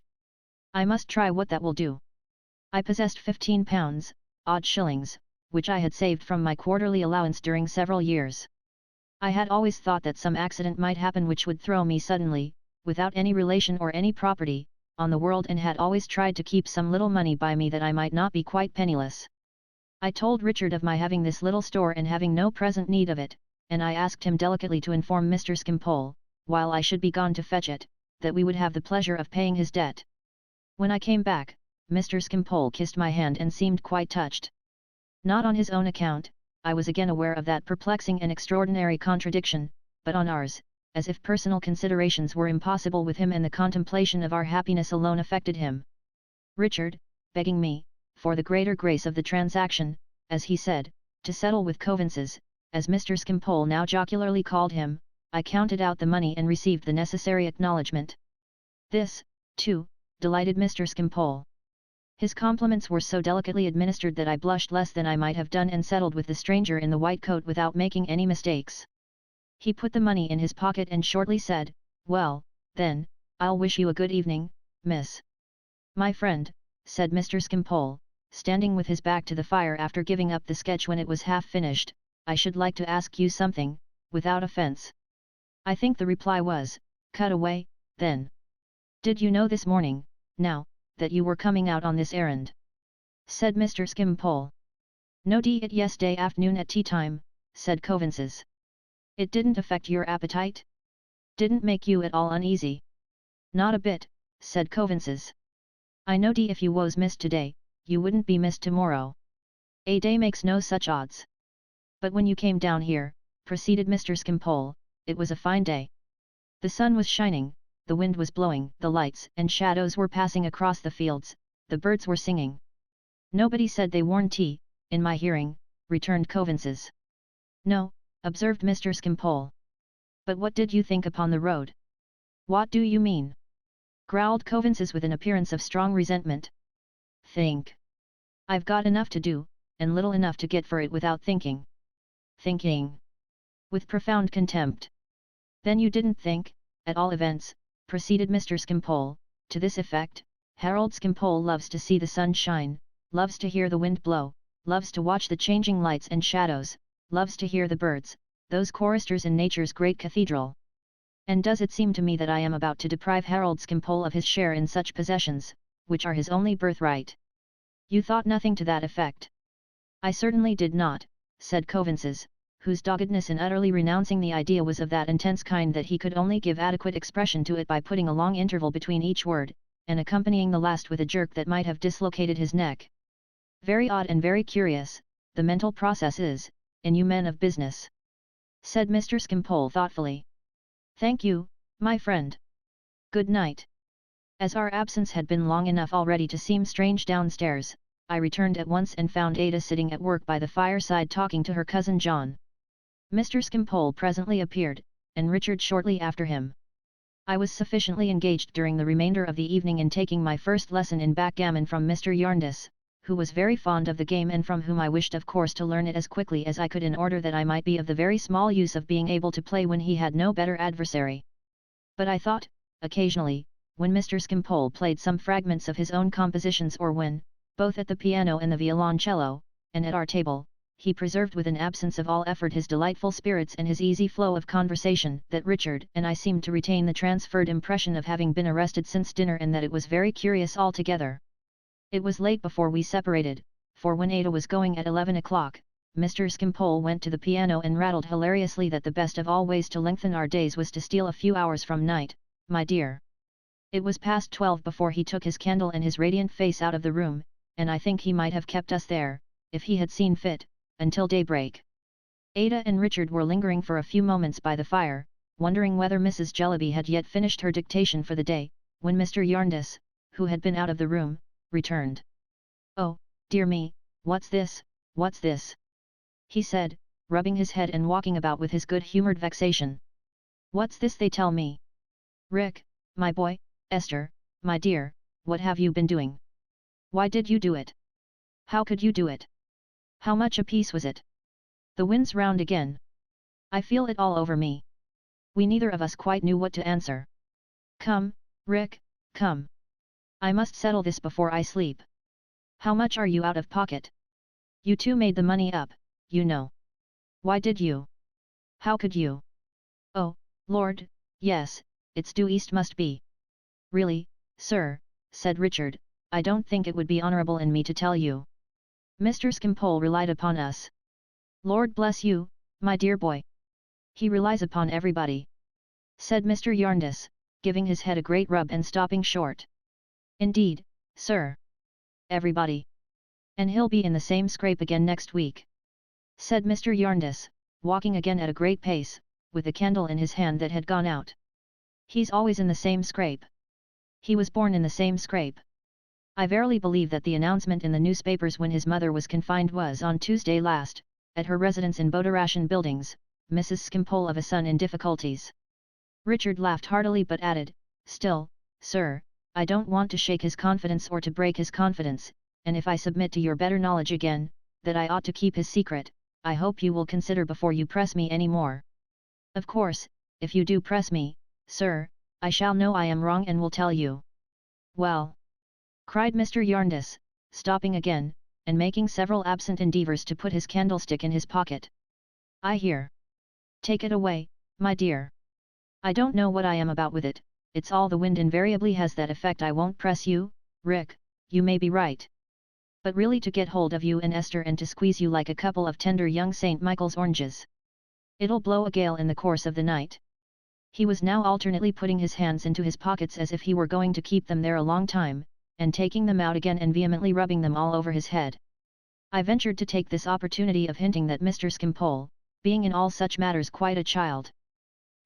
My dear," said Mr. Jarndyce, catching at the word. "Being quite a child, sir," said I, "and so different from other people." "You are right," said Mr. Jarndyce, brightening. "Your woman's wit hits the mark. He is a child, an absolute child. I told you he was a child, you know, when I first mentioned him." "Certainly. Certainly," we said. "And he is a child. Now, isn't he?" asked Mr. Jarndyce, brightening more and more. "He was indeed," we said. "When you come to think of it, it's the height of childishness in you, I mean me," said Mr. Jarndyce, "to regard him for a moment as a man. You can't make him responsible. The idea of Harold Skimpole with designs or plans, or knowledge of consequences. Ha, ha, ha." It was so delicious to see the clouds about his bright face clearing, and to see him so heartily pleased, and to know, as it was impossible not to know, that the source of his pleasure was the goodness which was tortured by condemning or mistrusting or secretly accusing anyone, that I saw the tears in Ada's eyes, while she echoed his laugh, and felt them in my own. "Why, what a cod's head and shoulders I am," said Mr. Jarndyce, "to require reminding of it. The whole business shows the child from beginning to end. Nobody but a child would have thought of singling you two out for parties in the affair. Nobody but a child would have thought of your having the money. If it had been £1,000, it would have been just the same," said Mr. Jarndyce with his whole face in a glow. We all confirmed it from our night's experience. To be sure," said Mr. Yarndus. "However, Rick, Esther, and you too, Ada, for I don't know that even your little purse is safe from his inexperience. I must have a promise all round that nothing of this sort shall ever be done any more. No advances. Not even sixpences." We all promised faithfully, Richard with a merry glance at me touching his pocket as if to remind me that there was no danger of our transgressing. "As to Skimpole," said Mr. Yarndus, "a habitable doll's house with good board and a few tin people to get into debt with and borrow money of would set the boy up in life. He is in a child's sleep by this time. I suppose it's time I should take my craftier head to my more worldly pillow. Good night, my dears. God bless you." He peeped in again, with a smiling face, before we had lighted our candles, and said, "Oh! I have been looking at the weathercock. I find it was a false alarm about the wind. It's in the south." And went away singing to himself. Ada and I agreed, as we talked together for a little while upstairs, that this caprice about the wind was a fiction and that he used the pretense to account for any disappointment he could not conceal, rather than he would blame the real cause of it or disparage or depreciate anyone. We thought this very characteristic of his eccentric gentleness and of the difference between him and those petulant people who make the weather and the wines, particularly that unlucky wind which he had chosen for such a different purpose, the stalking horses of their splenetic and gloomy humours. Indeed, so much affection for him had been added in this one evening to my gratitude that I hoped I already began to understand him through that mingled feeling. Any seeming inconsistencies in Mr. Skimpole or in Mrs. Jellyby I could not expect to be able to reconcile, having so little experience or practical knowledge. Neither did I try, for my thoughts were busy when I was alone, with Ada and Richard and with the confidence I had seemed to receive concerning them. My fancy, made a little wild by the wind perhaps, would not consent to be all unselfish, either, though I would have persuaded it to be so if I could. It wandered back to my godmother's house and came along the intervening track, raising up shadowy speculations which had sometimes trembled there in the dark as to what knowledge Mr. Yarndus had of my earliest history, even as to the possibility of his being my father, though that idle dream was quite gone now. It was all gone now, I remembered, getting up from the fire. It was not for me to muse over bygones, but to act with a cheerful spirit and a grateful heart. So I said to myself, "Esther, Esther, Esther. Duty, my dear." And gave my little basket of housekeeping keys such a shake that they sounded like little bells and rang me hopefully to bed. Chapter 7. The Ghost's Walk. While Esther sleeps, and while Esther wakes, it is still wet weather down at the place in Lincolnshire. The rain is ever falling drip, drip, drip by day and night upon the broad flagged terrace pavement, the Ghost's Walk. The weather is so very bad down in Lincolnshire that the liveliest imagination can scarcely apprehend its ever being fine again. Not that there is any superabundant life of imagination on the spot, for Sir Leicester is not here, and, truly, even if he were, would not do much for it in that particular, but is in Paris with my lady, and Solitude, with dusky wings, sits brooding upon Chesney Wold. There may be some motions of fancy among the lower animals at Chesney Wold. The horses in the stables, the long stables in a barren, red brick courtyard, where there is a great bell in a turret, and a clock with a large face, which the pigeons who live near it and who love to perch upon its shoulders seem to be always consulting. They may contemplate some mental pictures of fine weather on occasions, and may be better artists at them than the grooms. The old roan, so famous for cross-country work, turning his large eyeball to the grated window near his rack, may remember the fresh leaves that glisten there at other times and the scents that stream in, and may have a fine run with the hounds, while the human helper, clearing out the next stall, never stirs beyond his pitchfork and birch broom. The grey, whose place is opposite the door and who with an impatient rattle of his halter pricks his ears and turns his head so wistfully when it is opened, and to whom the opener says, "Whoa, a grey, then, steady. No a body wants you today," may know it quite as well as the man. The whole seemingly monotonous and uncompanionable half-dozen, stabled together, may pass the long wet hours when the door is shut in livelier communication than is held in the servants' hall or at the Didlock Arms, or may even beguile the time by improving, perhaps corrupting, the pony in the loose box in the corner. So the mastiff, dozing in his kennel in the courtyard with his large head on his paws, may think of the hot sunshine when the shadows of the stable buildings tire his patience out by changing and leave him at one time of the day no broader refuge than the shadow of his own house, where he sits on end, panting and growling short, and very much wanting something to worry besides himself and his chain. So now, half waking and all winking, he may recall the house full of company, the coach houses full of vehicles, the stables full of horses, and the outbuildings full of attendants upon horses, until he is undecided about the present and comes forth to see how it is. Then, with that impatient shake of himself, he may growl in the spirit, "Rain, rain, rain. Nothing but rain and no family here," as he goes in again and lies down with a gloomy yawn. So with the dogs in the kennel buildings across the park, who have their restless fits and whose doleful voices when the wind has been very obstinate have even made it known in the house itself upstairs, downstairs, and in my lady's chamber. They may hunt the whole countryside, while the raindrops are pattering round their inactivity. So the rabbits with their self-betraying tails, frisking in and out of holes at roots of trees, may be lively with ideas of the breezy days when their ears are blown about or of those seasons of interest when there are sweet young plants to gnaw. The turkey in the poultry yard, always troubled with a class grievance, probably Christmas, may be reminiscent of that summer morning wrongfully taken from him when he got into the lane among the felled trees, where there was a barn and barley. The discontented goose, who stoops to pass under the old gateway, 20 feet high, may gabble out, if we only knew it, a waddling preference for weather when the gateway casts its shadow on the ground. Be this as it may, there is not much fancy otherwise stirring at Chesney Wold. If there be a little at any odd moment, it goes, like a little noise in that old echoing place, a long way and usually leads off to ghosts and mystery.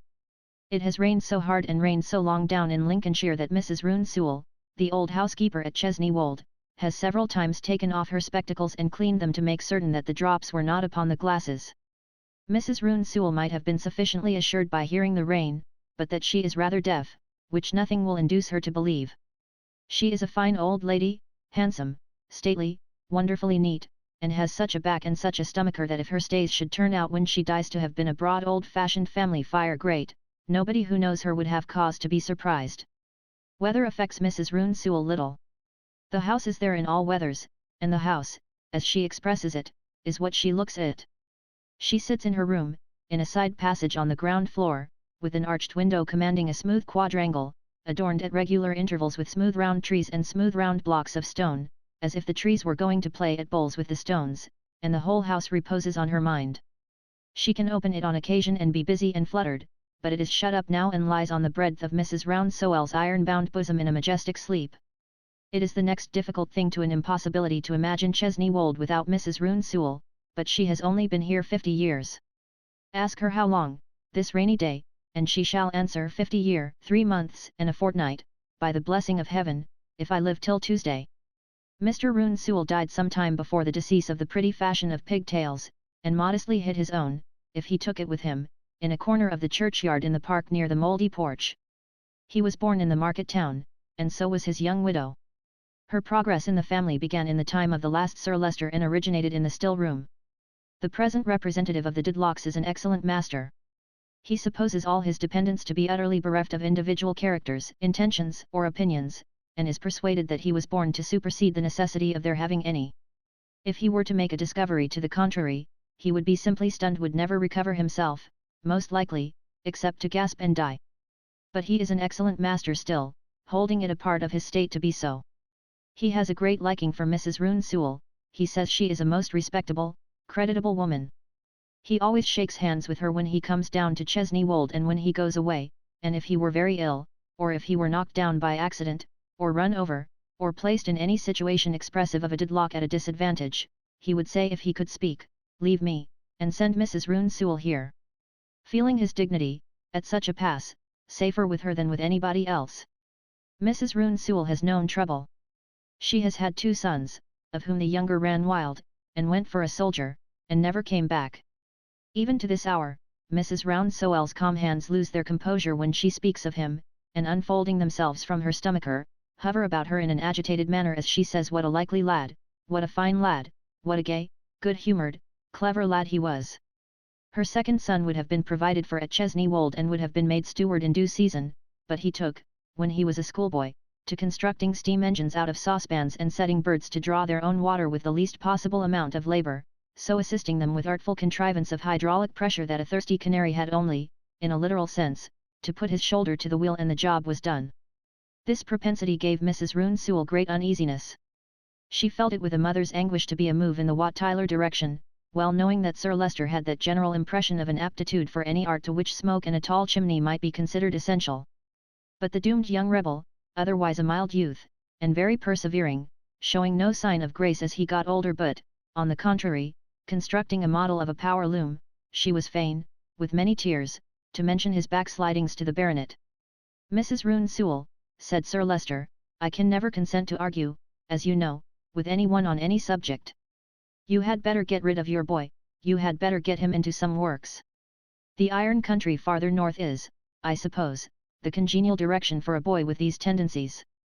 Farther north he went, and farther north he grew up, and if Sir Leicester Dedlock ever saw him when he came to Chesney Wold to visit his mother, or ever thought of him afterwards, it is certain that he only regarded him as one of a body of some odd thousand conspirators, swarthy and grim, who were in the habit of turning out by torchlight 2 or 3 nights in the week for unlawful purposes.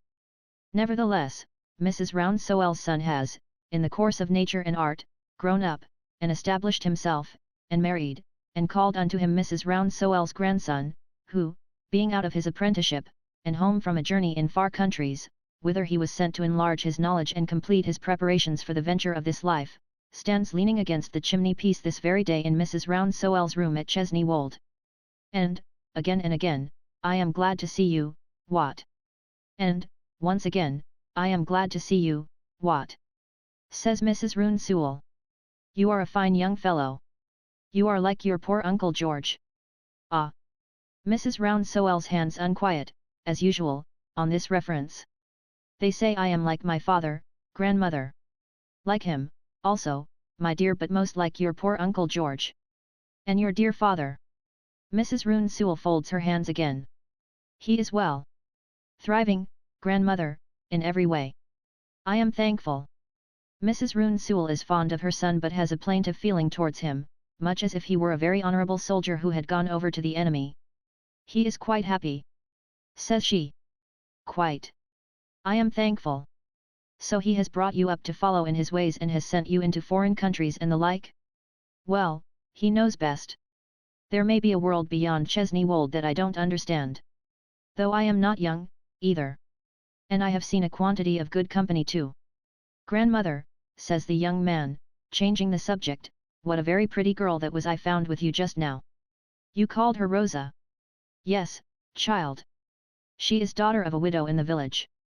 Maids are so hard to teach, nowadays, that I have put her about me young. She's an apt scholar and will do well. She shows the house already, very pretty. She lives with me at my table here. I hope I have not driven her away. She supposes we have family affairs to speak about, I dare say. She is very modest. It is a fine quality in a young woman." "And scarcer," says Mrs. Roone Sewell, expanding her stomacher to its utmost limits, "than it formerly was." The young man inclines his head in acknowledgement of the precepts of experience. Mrs. Roone Sewell listens. "Wheels," says she. They have long been audible to the younger ears of her companion. "What wheels on such a day as this, for gracious sake?" After a short interval, a tap at the door. "Come in." A dark-eyed, dark-haired, shy, village beauty comes in, so fresh in her rosy and yet delicate bloom that the drops of rain which have beaten on her hair look like the dew upon a flower fresh gathered. "What company is this, Rosa?" says Mrs. Roone Sewell. "It's 2 young men in a gig, ma'am, who want to see the house. Yes, and if you please, I told them so." In quick reply to a gesture of dissent from the housekeeper. "I went to the hall door and told them it was the wrong day and the wrong hour, but the young man who was driving took off his hat in the wet and begged me to bring this card to you. Read it, my dear Wat," says the housekeeper. Rosa is so shy as she gives it to him that they drop it between them and almost knock their foreheads together as they pick it up. Rosa is shyer than before. "Mr. Guppy" is all the information the card yields. "Guppy," repeats Mrs. Roone Sewell, "Mr. Guppy. Nonsense, I never heard of him." "If you please, he told me that," says Rosa. "But he said that he and the other young gentleman came from London only last night by the mail, on business at the magistrates' meeting, 10 miles off, this morning, and that as their business was soon over, and they had heard a great deal said of Chesney Wold, and really didn't know what to do with themselves, they had come through the wet to see it. They are lawyers. He says he is not in Mr. Tulkinghorn's office, but he is sure he may make use of Mr. Tulkinghorn's name if necessary." Finding, now she leaves off, that she has been making quite a long speech, Rosa is shyer than ever. Now, Mr. Tulkinghorn is, in a manner, part and parcel of the place, and besides, is supposed to have made Mrs. Rouncewell's will. The old lady relaxes, consents to the admission of the visitors as a favor, and dismisses Rosa. The grandson, however, being smitten by a sudden wish to see the house himself, proposes to join the party. The grandmother, who is pleased that he should have that interest, accompanies him, though to do him justice, he is exceedingly unwilling to trouble her. "Much obliged to you, ma'am," says Mr. Guppy, divesting himself of his wet dreadnought in the hall. "Us London lawyers don't often get an out, and when we do, we like to make the most of it, you know." The old housekeeper, with a gracious severity of deportment, waves her hand towards the great staircase. Mr. Guppy and his friend follow Rosa, Mrs. Rouncewell and her grandson follow them, a young gardener goes before to open the shutters. As is usually the case with people who go over houses, Mr. Guppy and his friend are dead beat before they have well begun. They straggle about in wrong places, look at wrong things, don't care for the right things, gape when more rooms are opened, exhibit profound depression of spirits, and are clearly knocked up. In each successive chamber that they enter, Mrs. Rouncewell, who is as upright as the house itself, rests apart in a window seat or other such nook and listens with stately approval to Rosa's exposition. Her grandson is so attentive to it that Rosa is shyer than ever and prettier. Thus they pass on from room to room, raising the pictured deadlocks for a few brief minutes as the young gardener admits the light, and reconsigning them to their graves as he shuts it out again. It appears to the afflicted Mr. Guppy and his inconsolable friend that there is no end to the deadlocks, whose family greatness seems to consist in their never having done anything to distinguish themselves for 700 years. Even the long drawing-room of Chesney Wold cannot revive Mr. Guppy's spirits. He is so low that he droops on the threshold and has hardly strength of mind to enter. But a portrait over the chimney-piece, painted by the fashionable artist of the day, acts upon him like a charm. He recovers in a moment. He stares at it with uncommon interest, he seems to be fixed and fascinated by it. "Dear me!" says Mr. Guppy. "Who's that?" "The picture over the fireplace," says Rosa, "is the portrait of the present Lady Dedlock. It is considered a perfect likeness, and the best work of the master." "Blessed," says Mr. Guppy, staring in a kind of dismay at his friend, "if I can ever have seen her. Yet I know her." "Has the picture been engraved, miss?" "The picture has never been engraved. Sir Leicester has always refused permission." "Well," says Mr. Guppy in a low voice, "I'll be shot if it ain't very curious how well I know that picture. So that's Lady Dedlock, is it? The picture on the right is the present Sir Leicester Dedlock. The picture on the left is his father, the late Sir Leicester." Mr. Guppy has no eyes for either of these magnates.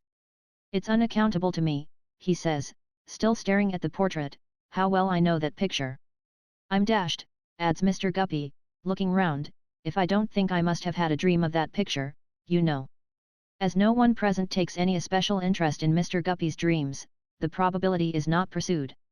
But he still remains so absorbed by the portrait that he stands immovable before it until the young gardener has closed the shutters, when he comes out of the room in a dazed state that is an odd though a sufficient substitute for interest, and follows into the succeeding rooms with a confused stare, as if he were looking everywhere for Lady Dedlock again. He sees no more of her. He sees her rooms, which are the last shown, as being very elegant, and he looks out of the windows from which she looked out, not long ago, upon the weather that bored her to death. All things have an end, even houses that people take infinite pains to see and are tired of before they begin to see them. He has come to the end of the sight, and the fresh village beauty to the end of her description, which is always this: the terrace below is much admired. It is called, from an old story in the family, the Ghost's Walk. "No," says Mr. Guppy, greedily curious. "What's the story, miss? Is it anything about a picture?" "Pray tell us the story," says Watt in a half-whisper. "I don't know it, sir." Rosa is shyer than ever. "It is not related to visitors, it is almost forgotten," says the housekeeper, advancing. "It has never been more than a family anecdote." "You'll excuse my asking again if it has anything to do with a picture, ma'am," observes Mr. Guppy, "because I do assure you that the more I think of that picture the better I know it, without knowing how I know it. The story has nothing to do with a picture, the housekeeper can guarantee that." Mr. Guppy is obliged to her for the information and is, moreover, generally obliged. He retires with his friend, guided down another staircase by the young gardener, and presently is heard to drive away. It is now dusk. Mrs. Rouncewell can trust to the discretion of her two young hearers and may tell them how the terrace came to have that ghostly name. She seats herself in a large chair by the fast darkening window and tells them, in the wicked days, my dears, of King Charles I mean, of course, in the wicked days of the rebels who leagued themselves against that excellent King Sir Morberry Dedlock was the owner of Chesney Wold. Whether there was any account of a ghost in the family before those days, I can't say. I should think it very likely indeed. Mrs. Roone Sewell holds this opinion because she considers that a family of such antiquity and importance has a right to a ghost. She regards a ghost as one of the privileges of the upper classes, a genteel distinction to which the common people have no claim. Sir Morberry Dedlock, says Mrs. Roone Sewell, was, I have no occasion to say, on the side of the blessed martyr. But it is supposed that his lady, who had none of the family blood in her veins, favoured the bad cause. It is said that she had relations among King Charles's enemies, that she was in correspondence with them, and that she gave them information. When any of the country gentlemen who followed His Majesty's cause met here, it is said that my lady was always nearer to the door of their council room than they supposed. Do you hear a sound like a footstep passing along the terrace, Wat? Rosa draws nearer to the housekeeper. I hear the rain drip on the stones, replies the young man, and I hear a curious echo, I suppose an echo which is very like a halting step. The housekeeper gravely nods and continues, partly on account of this division between them, and partly on other accounts, Sir Morberry and his lady led a troubled life. She was a lady of a haughty temper. They were not well suited to each other in age or character, and they had no children to moderate between them. After her favourite brother, a young gentleman, was killed in the civil wars, by Sir Morberry's near kinsman, her feeling was so violent that she hated the race into which she had married. When the Dedlocks were about to ride out from Chesney Wold in the king's cause, she is supposed to have more than once stolen down into the stables in the dead of night and lamed their horses, and the story is that once at such an hour, her husband saw her gliding down the stairs and followed her into the stall where his own favourite horse stood. There he seized her by the wrist, and in a struggle or in a fall or through the horse being frightened and lashing out, she was lamed in the hip and from that hour began to pine away. The housekeeper has dropped her voice to a little more than a whisper. She had been a lady of a handsome figure and a noble carriage. She never complained of the change, she never spoke to anyone of being crippled or of being in pain, but day by day she tried to walk upon the terrace, and with the help of the stone balustrade, went up and down, up and down, up and down, in sun and shadow, with greater difficulty every day. At last, one afternoon her husband, to whom she had never, on any persuasion, opened her lips since that night, standing at the great south window, saw her drop upon the pavement. He hastened down to raise her, but she repulsed him as he bent over her, and looking at him fixedly and coldly, said, I will die here where I have walked. And I will walk here, though I am in my grave. I will walk here until the pride of this house is humbled. And when calamity or when disgrace is coming to it, let the Dedlocks listen for my step. Wat looks at Rosa. Rosa in the deepening gloom looks down upon the ground, half frightened and half shy. There and then she died.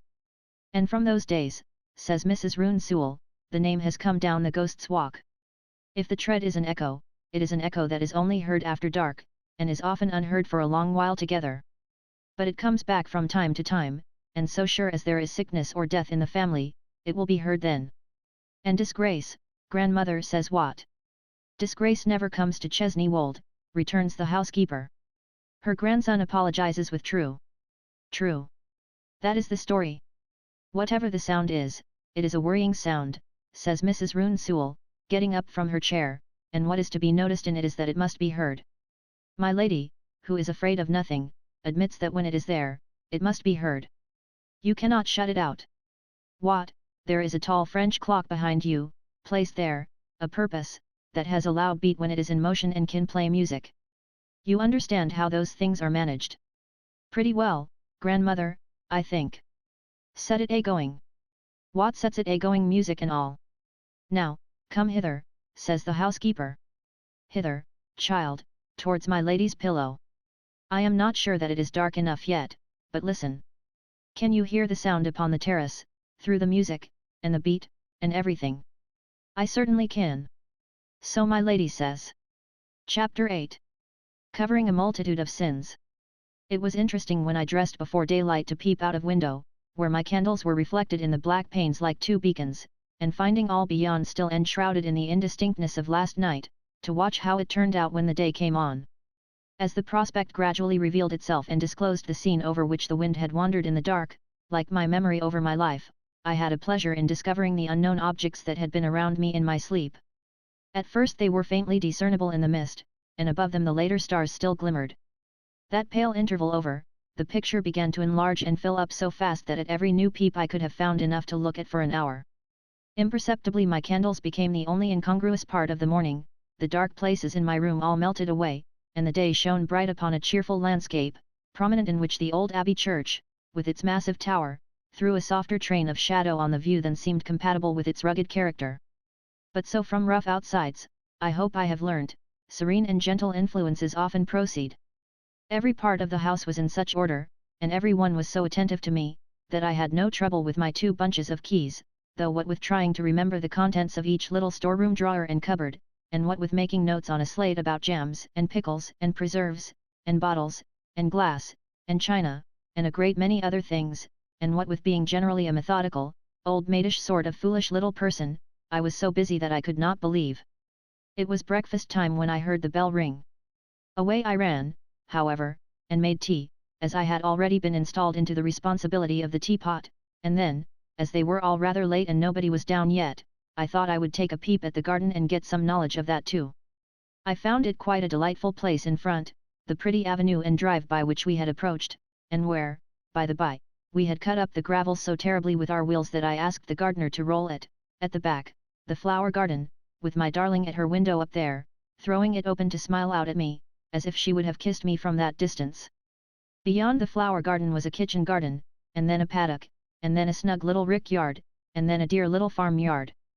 As to the house itself, with its 3 peaks in the roof, its various shaped windows, some so large, some so small, and all so pretty, its trellis work, against the south front for roses and honeysuckle, and its homely, comfortable, welcoming look, it was, as Ada said when she came out to meet me with her arm through that of its master, worthy of her cousin John, a bold thing to say, though he only pinched her dear cheek for it.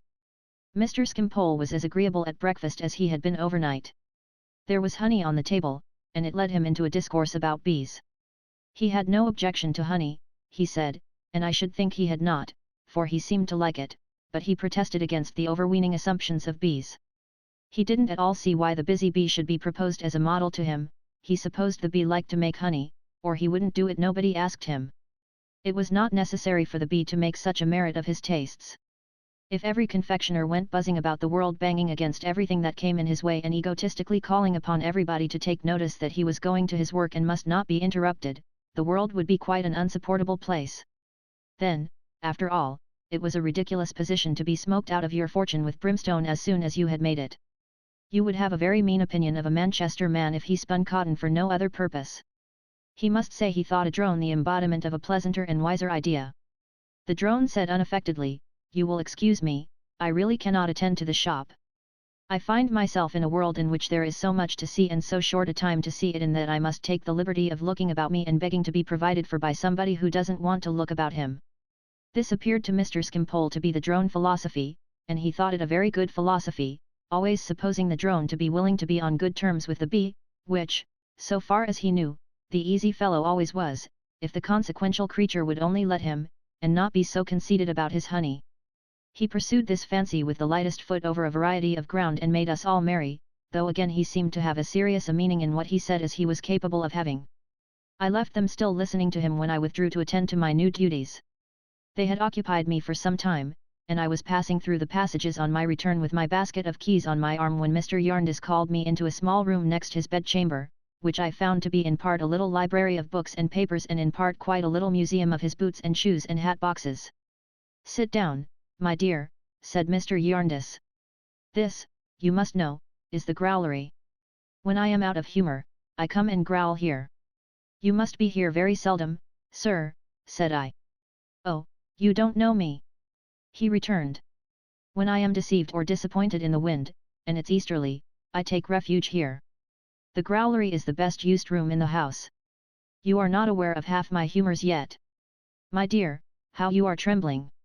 I could not help it, I tried very hard, but being alone with that benevolent presence, and meeting his kind eyes, and feeling so happy and so honoured there, and my heart so full, I kissed his hand.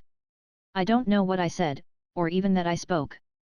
He was disconcerted and walked to the window, I almost believed with an intention of jumping out, until he turned and I was reassured by seeing in his eyes what he had gone there to hide. He gently patted me on the head, and I sat down. There. There. He said. That's over. Pooh. Don't be foolish. It shall not happen again, sir, I returned, but at first it is difficult. Nonsense. He said. It's easy, easy. Why not? I hear of a good little orphan girl without a protector, and I take it into my head to be that protector. She grows up, and more than justifies my good opinion, and I remain her guardian and her friend. What is there in all this? So. Now, we have cleared off old scores, and I have before me thy pleasant, trusty face again. I said to myself, Esther, my dear, you surprise me. This really is not what I expected of you. And it had such a good effect that I folded my hands upon my basket and quite recovered myself. Mr. Jarndyce, expressing his approval in his face, began to talk to me as confidentially as if I had been in the habit of conversing with him every morning for I don't know how long. I almost felt as if I had. Of course, Esther, he said, you don't understand this chancery business. And of course I shook my head. I don't know who does, he returned. The lawyers have twisted it into such a state of bedevilment that the original merits of the case have long disappeared from the face of the earth. It's about a will and the trusts under a will, or it was once. It's about nothing but costs now. We are always appearing and disappearing and swearing, and interrogating, and filing, and cross-filing, and arguing, and sealing, and motioning, and referring, and reporting, and revolving about the Lord Chancellor and all his satellites, and equitably waltzing ourselves off to dusty death, about costs. That's the great question. All the rest, by some extraordinary means, has melted away. But it was, sir, said I, to bring him back, for he began to rub his head, about a will. Why, yes, it was about a will when it was about anything, he returned. A certain Jarndyce, in an evil hour, made a great fortune, and made a great will. In the question how the trusts under that will are to be administered, the fortune left by the will is squandered away, the legatees under the will are reduced to such a miserable condition that they would be sufficiently punished if they had committed an enormous crime in having money left them, and the will itself is made a dead letter. All through the deplorable cause, everything that everybody in it, except one man, knows already is referred to that only one man who don't know it to find out. All through the deplorable cause, everybody must have copies, over and over again, of everything that has accumulated about it in the way of cartloads of papers, or must pay for them without having them, which is the usual course, for nobody wants them, and must go down the middle and up again through such an infernal country dance of costs and fees and nonsense and corruption as was never dreamed of in the wildest visions of a witch's Sabbath. Equity sends questions to law, law sends questions back to equity, law finds it can't do this, equity finds it can't do that, neither can so much as say it can't do anything, without this solicitor instructing and this counsel appearing for A, and that solicitor instructing and that counsel appearing for B, and so on through the whole alphabet, like the history of the apple pie. And thus, through years and years and lives, everything goes on, constantly beginning over and over again, and nothing ever ends. And we can't get out of the suit on any terms, for we are made parties to it, and must be parties to it, whether we like it or not. But it won't do to think of it. When my great-uncle, poor Tom Jarndyce, began to think of it, it was the beginning of the end. The Mr. Jarndyce, sir, whose story I have heard. He nodded gravely. I was his heir, and this was his house, Esther. When I came here, it was bleak indeed. He had left the signs of his misery upon it. How changed it must be now! I said. It had been called, before his time, the Peaks. He gave it its present name and lived here shut up, day and night poring over the wicked heaps of papers in the suit and hoping against hope to disentangle it from its mystification and bring it to a close. In the meantime, the place became dilapidated, the wind whistled through the cracked walls, the rain fell through the broken roof, the weeds choked the passage to the rotting door. When I brought what remained of him home here, the brains seemed to me to have been blown out of the house too, it was so shattered and ruined. He walked a little to and fro after saying this to himself with a shudder, and then looked at me, and brightened, and came and sat down again with his hands in his pockets. I told you this was the growlery, my dear. Where was I? I reminded him, at the hopeful change he had made in Bleak House. Bleak House, true. There is, in that city of London there, some property of ours which is much at this day what Bleak House was then. I say property of ours, meaning of the suits, but I ought to call it the property of costs, for costs is the only power on earth that will ever get anything out of it now or will ever know it for anything but an eyesore and a heartsore. It is a street of perishing blind houses, with their eyes stoned out, without a pane of glass, without so much as a window frame, with the bare blank shutters tumbling from their hinges and falling asunder, the iron rails peeling away in flakes of rust, the chimneys sinking in, the stone steps to every door, and every door might be death's door, turning stagnant green, the very crutches on which the ruins are propped decaying. Although Bleak House was not in Chancery, its master was, and it was stamped with the same seal. These are the Great Seal's impressions, my dear, all over England the children know them. How changed it is!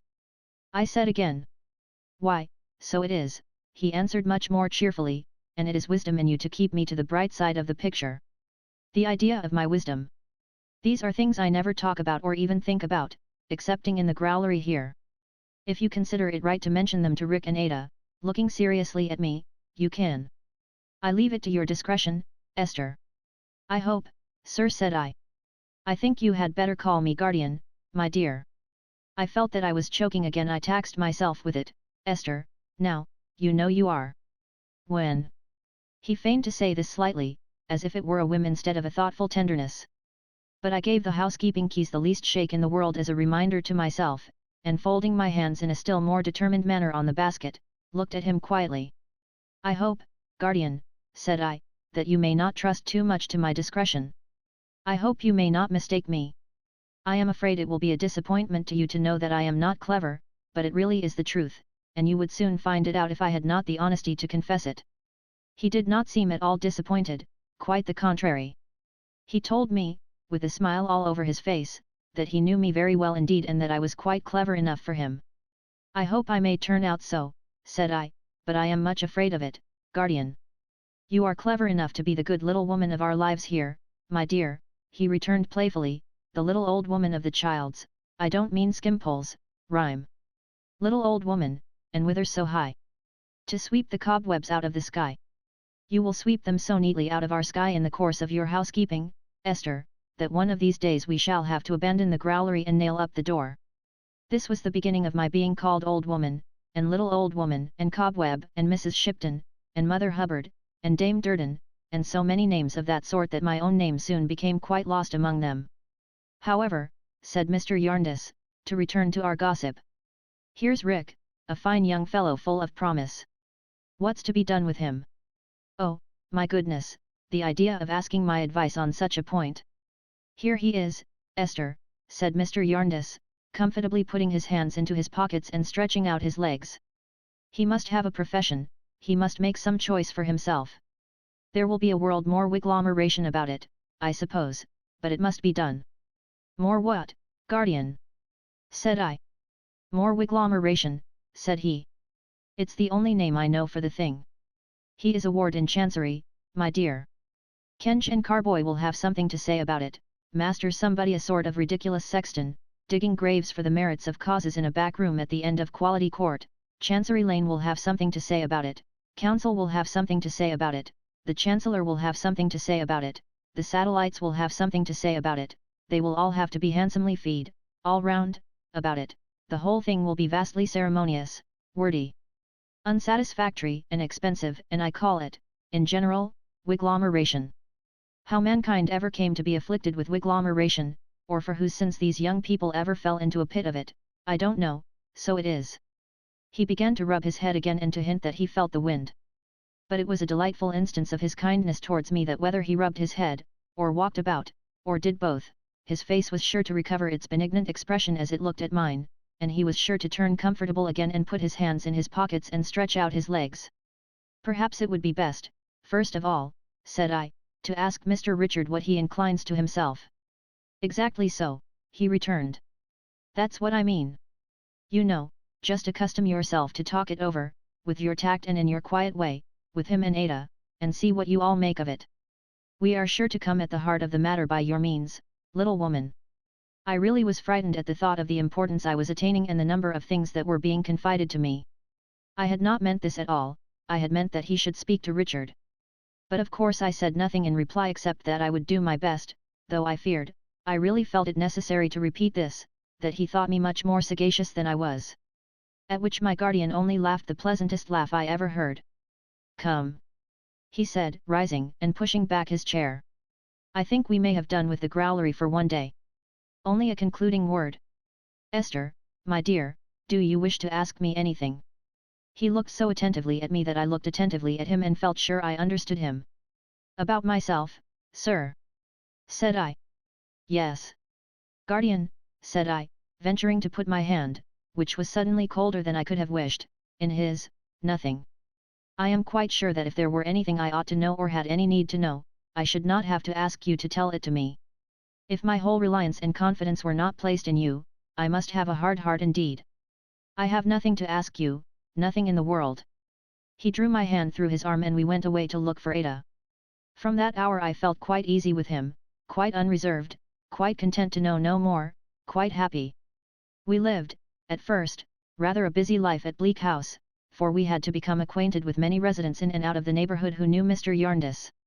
It seemed to Ada and me that everybody knew him who wanted to do anything with anybody else's money. It amazed us when we began to sort his letters and to answer some of them for him in the growlery of a morning to find how the great object of the lives of nearly all his correspondents appeared to be to form themselves into committees for getting in and laying out money. The ladies were as desperate as the gentlemen, indeed, I think they were even more so. They threw themselves into committees in the most impassioned manner and collected subscriptions with a vehemence quite extraordinary.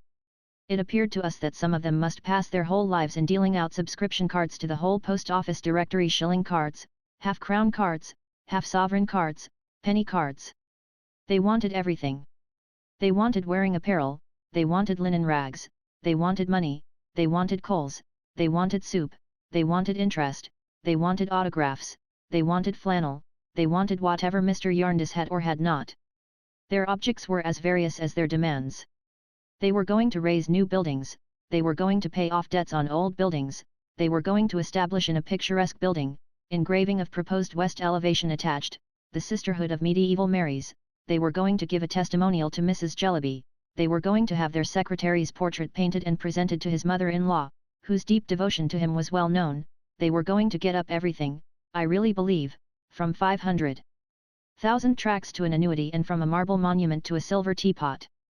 They took a multitude of titles. They were the women of England, the daughters of Britain, the sisters of all the cardinal virtues separately, the females of America, the ladies of 100 denominations. They appeared to be always excited about canvassing and electing. They seemed to our poor wits, and according to their own accounts, to be constantly polling people by tens of thousands, yet never bringing their candidates in for anything.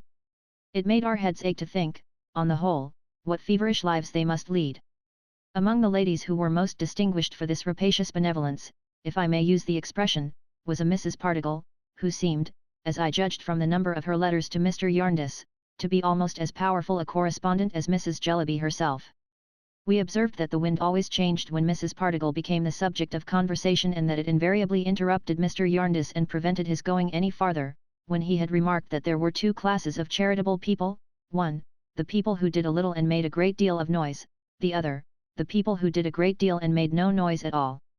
We were therefore curious to see Mrs. Pardiggle, suspecting her to be a type of the former class, and were glad when she called one day with her 5 young sons. She was a formidable style of lady with spectacles, a prominent nose, and a loud voice, who had the effect of wanting a great deal of room. And she really did, for she knocked down little chairs with her skirts that were quite a great way off. As only Ada and I were at home, we received her timidly, for she seemed to come in like cold weather and to make the little Pardiggles blue as they followed. "These, young ladies," said Mrs. Pardiggle with great volubility after the first salutations, "are my 5 boys. You may have seen their names in a printed subscription list, perhaps more than one, in the possession of our esteemed friend Mr. Jarndyce. Egbert, my eldest, 12, is the boy who sent out his pocket money, to the amount of 5 and 3pence, to the Takahupo Indians. Oswald, my second, 10 and a half, is the child who contributed 2 and 9pence to the great National Smithers Testimonial. Francis, my third, 9, 1 and 6pence halfpenny, Felix, my fourth, 7, 8pence to the superannuated widows, Alfred, my youngest, 5, has voluntarily enrolled himself in the infant bonds of joy, and is pledged never, through life, to use tobacco in any form. We had never seen such dissatisfied children. It was not merely that they were weazened and shriveled, though they were certainly that too, but they looked absolutely ferocious with discontent. At the mention of the Takahupo Indians, I could really have supposed Egbert to be one of the most baleful members of that tribe, he gave me such a savage frown. The face of each child, as the amount of his contribution was mentioned, darkened in a peculiarly vindictive manner, but his was by far the worst. I must except, however, the little recruit into the infant bonds of joy, who was stolidly and evenly miserable. "You have been visiting, I understand," said Mrs. Pardiggle, "at Mrs. Jellyby's." We said yes, we had passed one night there. "Mrs. Jellyby," pursued the lady, always speaking in the same demonstrative, loud, hard tone, so that her voice impressed my fancy as if it had a sort of spectacles on too, and I may take the opportunity of remarking that her spectacles were made the less engaging by her eyes being what Ada called choking eyes, meaning very prominent. "Mrs. Jellyby is a benefactor to society and deserves a helping hand. My boys have contributed to the African project, Egbert, 1 and 6, being the entire allowance of 9 weeks, Oswald, 1 and a penny halfpenny, being the same, the rest, according to their little means. Nevertheless, I do not go with Mrs. Jellyby in all things. I do not go with Mrs. Jellyby in her treatment of her young family. It has been noticed. It has been observed that her young family are excluded from participation in the objects to which she is devoted. She may be right, she may be wrong, but, right or wrong, this is not my course with my young family. I take them everywhere." I was afterwards convinced, and so was Ada, that from the ill-conditioned eldest child, these words extorted a sharp yell. He turned it off into a yawn, but it began as a yell. "They attend matins with me, very prettily done, at 6:30 in the morning all the year round, including of course the depth of winter," said Mrs. Pardiggle rapidly, "and they are with me during the revolving duties of the day. I am a school lady, I am a visiting lady, I am a reading lady, I am a distributing lady, I am on the local linen box committee and many general committees, and my canvassing alone is very extensive, perhaps no one's more so. But they are my companions everywhere, and by these means they acquire that knowledge of the poor, and that capacity of doing charitable business in general, in short, that taste for the sort of thing which will render them in after life a service to their neighbours and a satisfaction to themselves. My young family are not frivolous, they expend the entire amount of their allowance in subscriptions, under my direction, and they have attended as many public meetings and listened to as many lectures, orations, and discussions as generally fall to the lot of few grown people.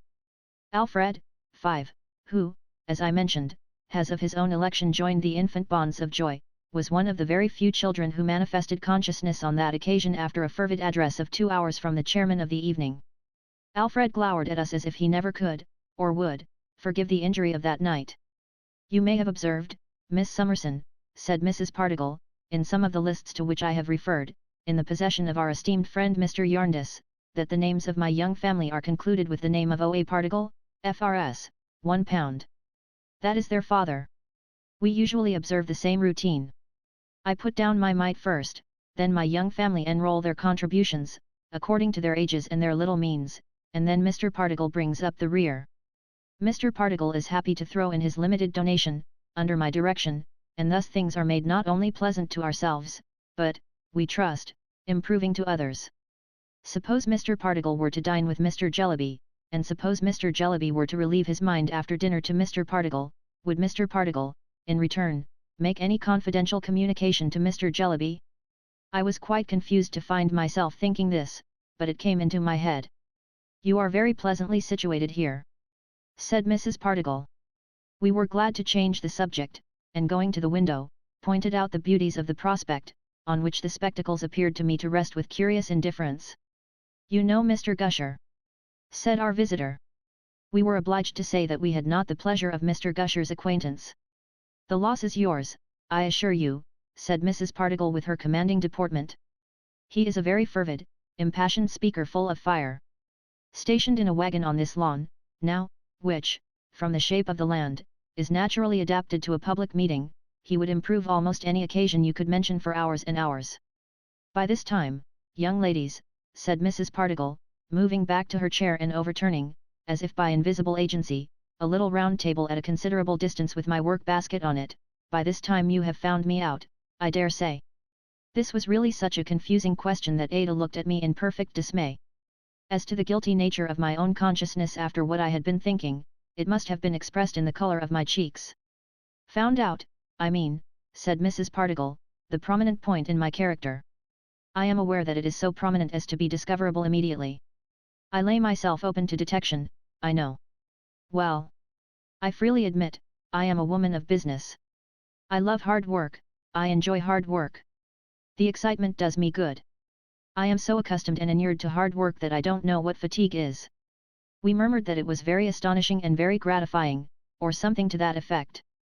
I don't think we knew what it was either, but this is what our politeness expressed. I do not understand what it is to be tired, you cannot tire me if you try, said Mrs. Pardiggle. The quantity of exertion, which is no exertion to me, the amount of business, which I regard as nothing, that I go through sometimes astonishes myself. I have seen my young family, and Mr. Pardiggle, quite worn out with witnessing it, when I may truly say I have been as fresh as a lark. If that dark-visaged eldest boy could look more malicious than he had already looked, this was the time when he did it. I observed that he doubled his right fist and delivered a secret blow into the crown of his cap, which was under his left arm.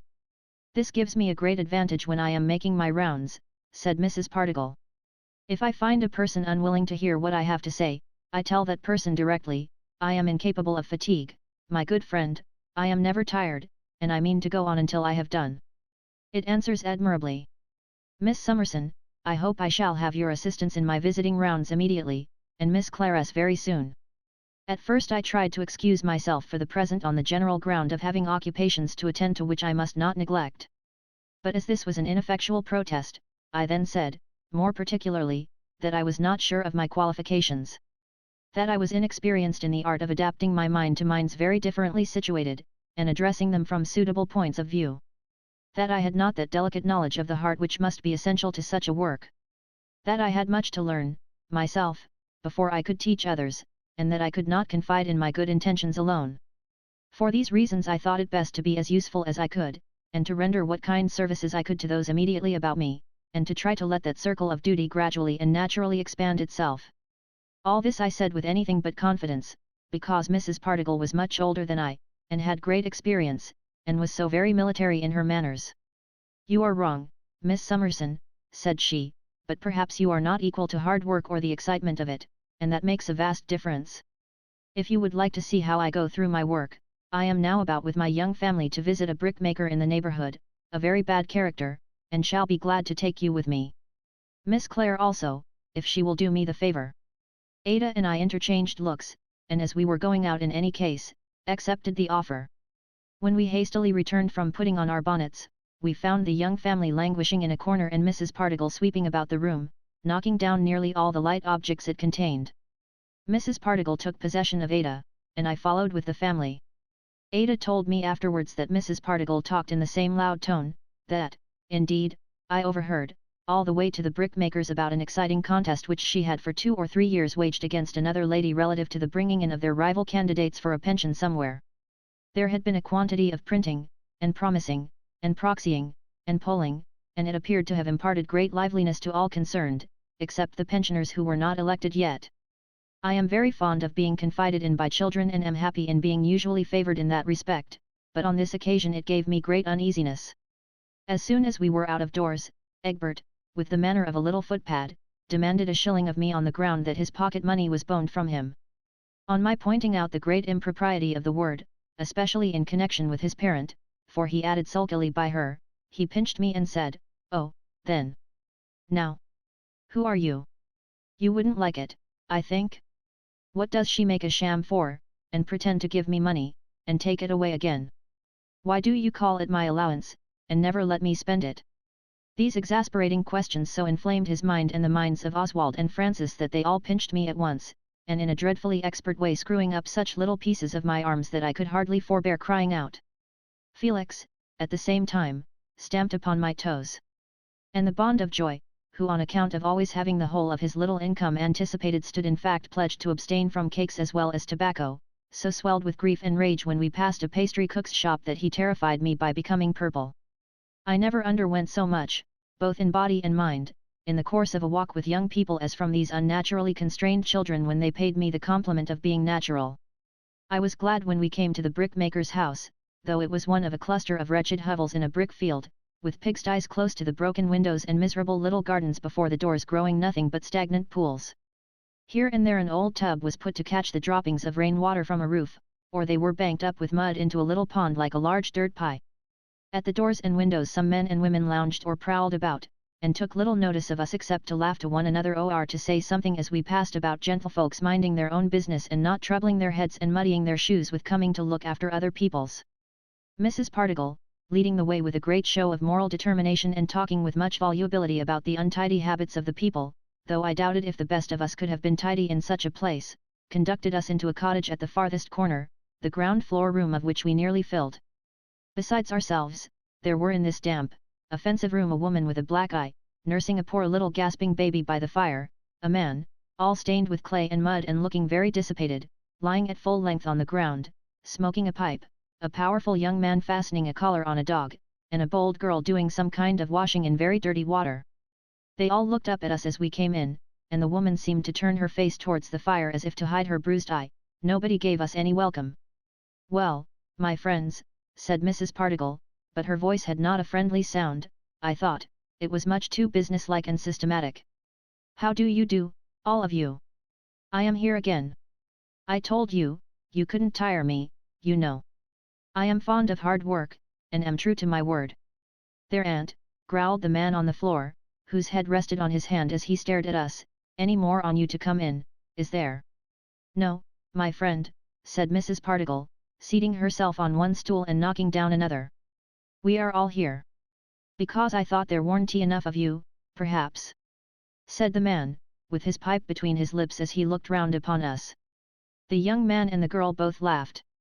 Two friends of the young man, whom we had attracted to the doorway and who stood there with their hands in their pockets, echoed the laugh noisily.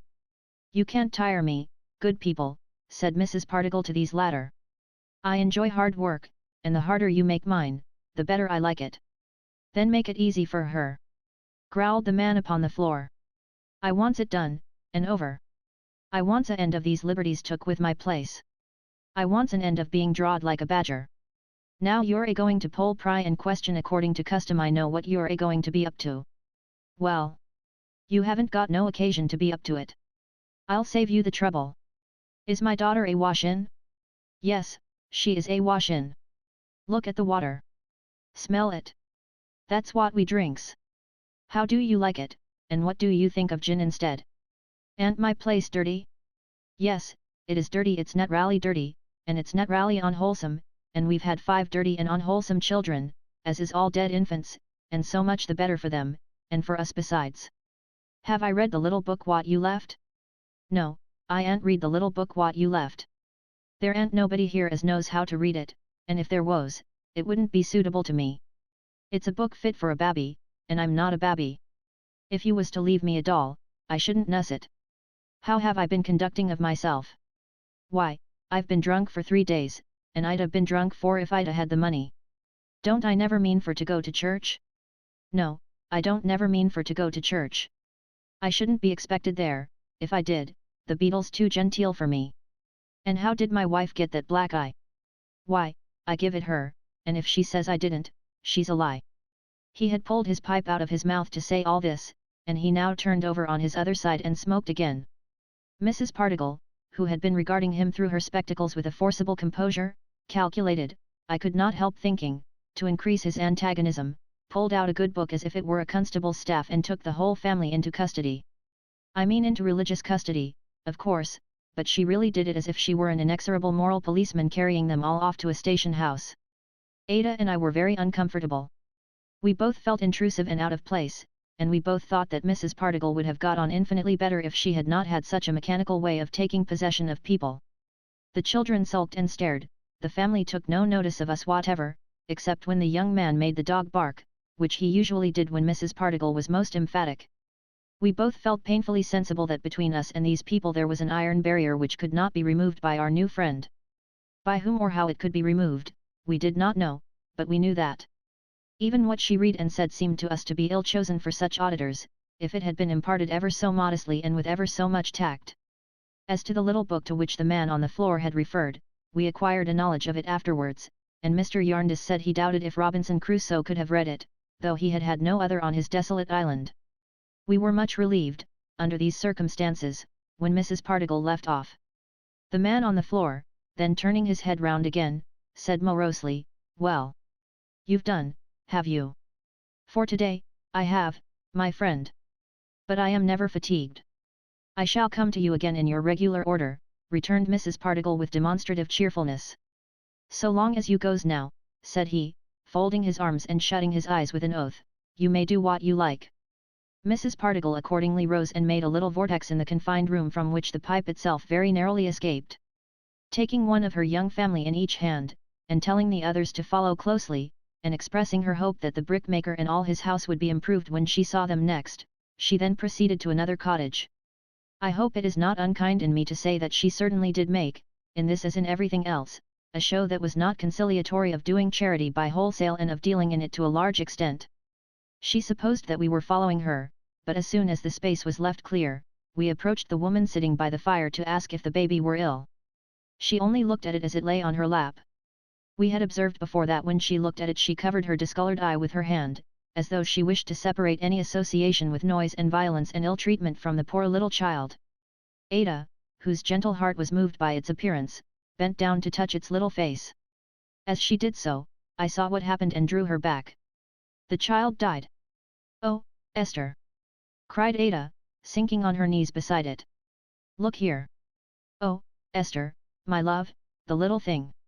The suffering, quiet, pretty little thing. I am so sorry for it.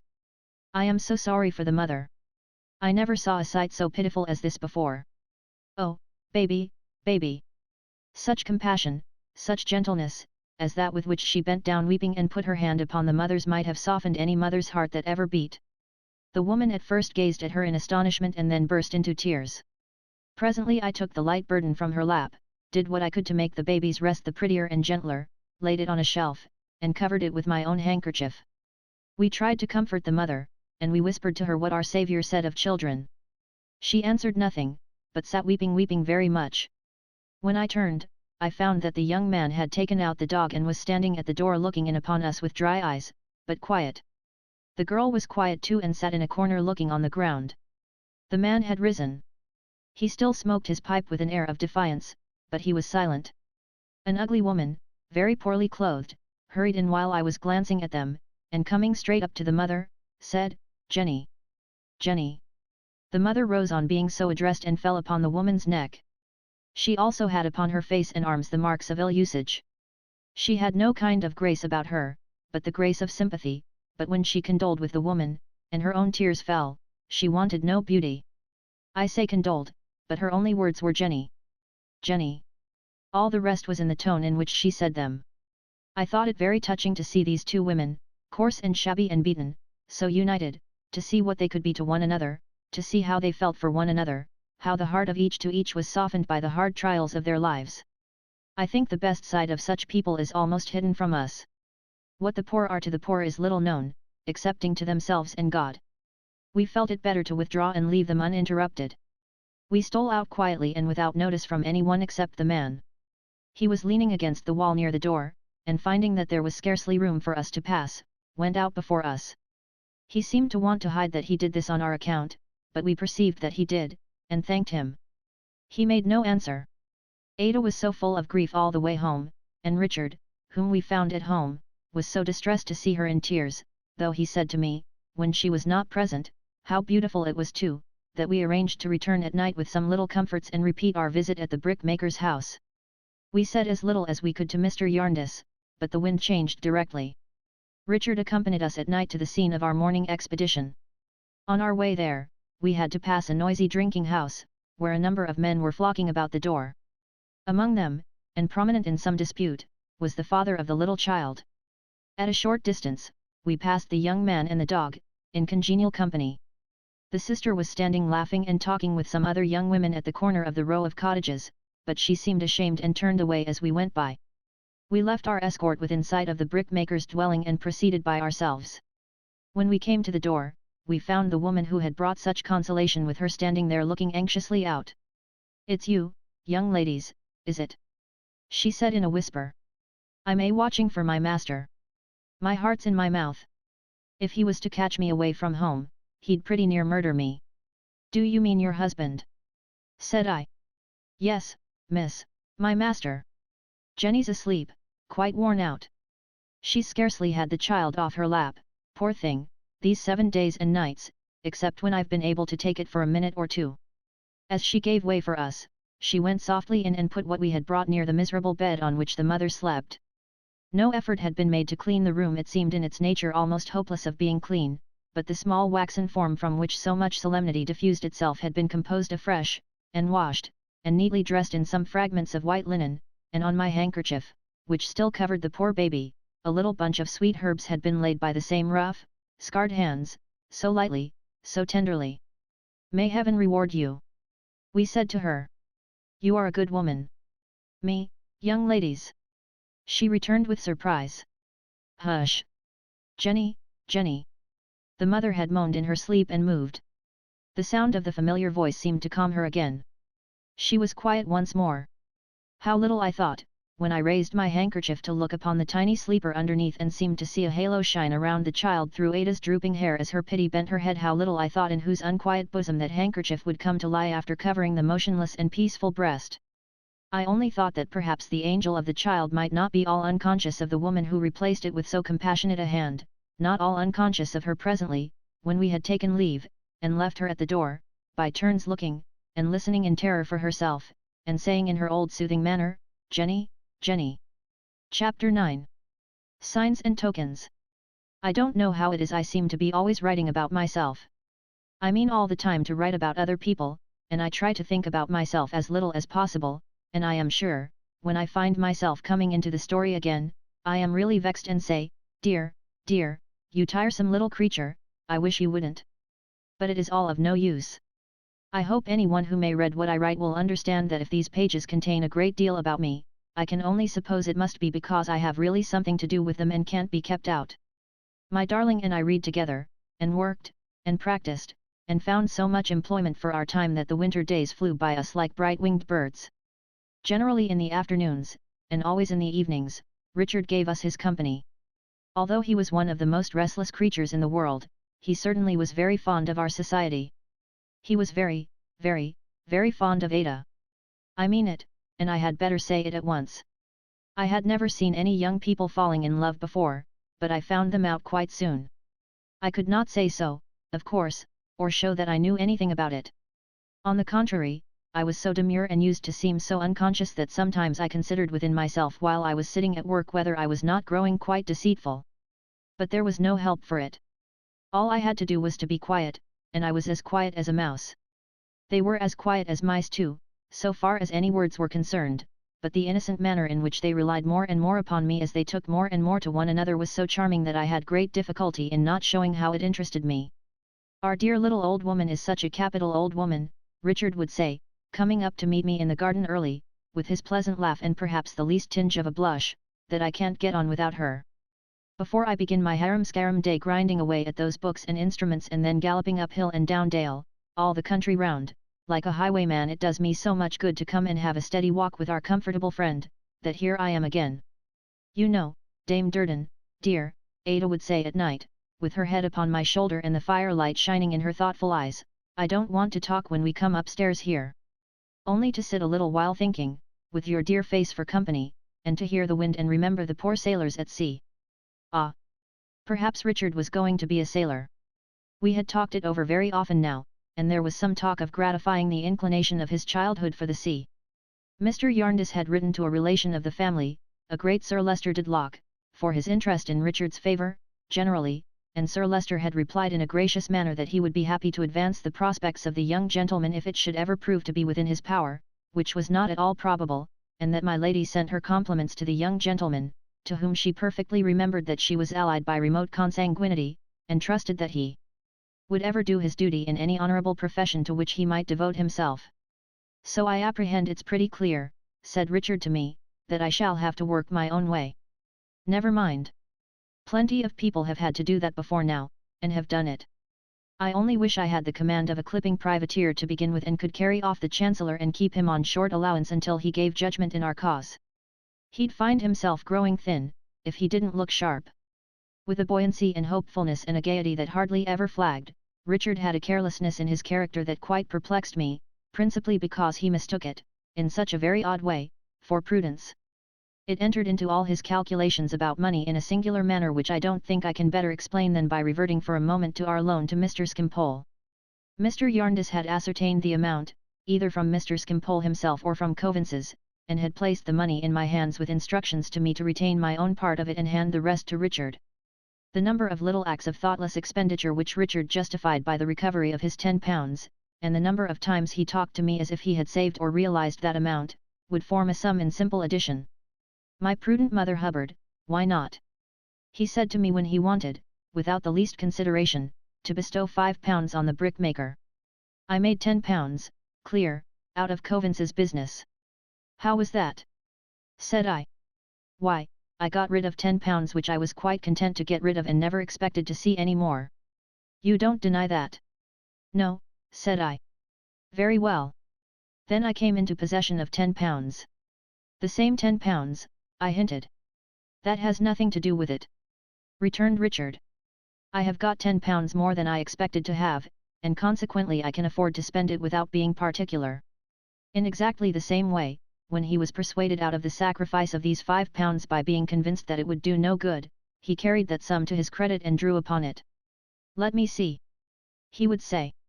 I saved £5 out of the brickmaker's affair, so if I have a good rattle to London and back in a post-chaise and put that down at £4, I shall have saved one. And it's a very good thing to save one, let me tell you, a penny saved is a penny got. I believe Richard's was as frank and generous a nature as there possibly can be. He was ardent and brave, and in the midst of all his wild restlessness, was so gentle that I knew him like a brother in a few weeks. His gentleness was natural to him and would have shown itself abundantly even without Ada's influence, but with it, he became one of the most winning of companions, always so ready to be interested and always so happy, sanguine, and light-hearted. I am sure that I, sitting with them, and walking with them, and talking with them, and noticing from day to day how they went on, falling deeper and deeper in love, and saying nothing about it, and each shyly thinking that this love was the greatest of secrets, perhaps not yet suspected even by the other, I am sure that I was scarcely less enchanted than they were and scarcely less pleased with the pretty dream. We were going on in this way, when one morning at breakfast Mr. Jarndyce received a letter, and looking at the superscription, said, "From Boydhorn?" I, and opened and read it with evident pleasure, announcing to us in a parenthesis when he was about halfway through, that Boydhorn was coming down on a visit. Now who was Boydhorn, we all thought. And I dare say we all thought too, I am sure I did, for one would Boydhorn at all interfere with what was going forward? I went to school with this fellow, Lawrence Boydhorn, said Mr. Jarndyce, tapping the letter as he laid it on the table, more than 45 years ago. He was then the most impetuous boy in the world, and he is now the most impetuous man. He was then the loudest boy in the world, and he is now the loudest man. He was then the hardiest and sturdiest boy in the world, and he is now the hardiest and sturdiest man. He is a tremendous fellow. In stature, sir? Asked Richard. Pretty well, Rick, in that respect, said Mr. Jarndyce, being some 10 years older than I and a couple of inches taller, with his head thrown back like an old soldier, his stalwart chest squared, his hands like a clean blacksmith's, and his lungs. There's no simile for his lungs. Talking, laughing, or snoring, they make the beams of the house shake. As Mr. Jarndyce sat enjoying the image of his friend Boydhorn, we observed the favourable omen that there was not the least indication of any change in the wind. But it's the inside of the man, the warm heart of the man, the passion of the man, the fresh blood of the man, Rick and Ada, and little Cobweb too, for you are all interested in a visitor that I speak of, he pursued. His language is as sounding as his voice. He is always in extremes, perpetually in the superlative degree. In his condemnation he is all ferocity. You might suppose him to be an ogre from what he says, and I believe he has the reputation of one with some people. There. I tell you no more of him beforehand. You must not be surprised to see him take me under his protection, for he has never forgotten that I was a low boy at school and that our friendship began in his knocking 2 of my head tyrant's teeth out, he says 6, before breakfast. Boydhorn and his man, to me, will be here this afternoon, my dear. I took care that the necessary preparations were made for Mr. Boydhorn's reception, and we looked forward to his arrival with some curiosity. The afternoon wore away, however, and he did not appear. The dinner hour arrived, and still he did not appear. The dinner was put back an hour, and we were sitting round the fire with no light but the blaze when the hall door suddenly burst open and the hall resounded with these words, uttered with the greatest vehemence and in a stentorian tone, we have been misdirected, Yarndus, by a most abandoned ruffian, who told us to take the turning to the right instead of to the left. He is the most intolerable scoundrel on the face of the earth. His father must have been a most consummate villain, ever to have such a son. I would have had that fellow shot without the least remorse. Did he do it on purpose? Mr. Yarndus inquired. I have not the slightest doubt that the scoundrel has passed his whole existence in misdirecting travellers, returned the other.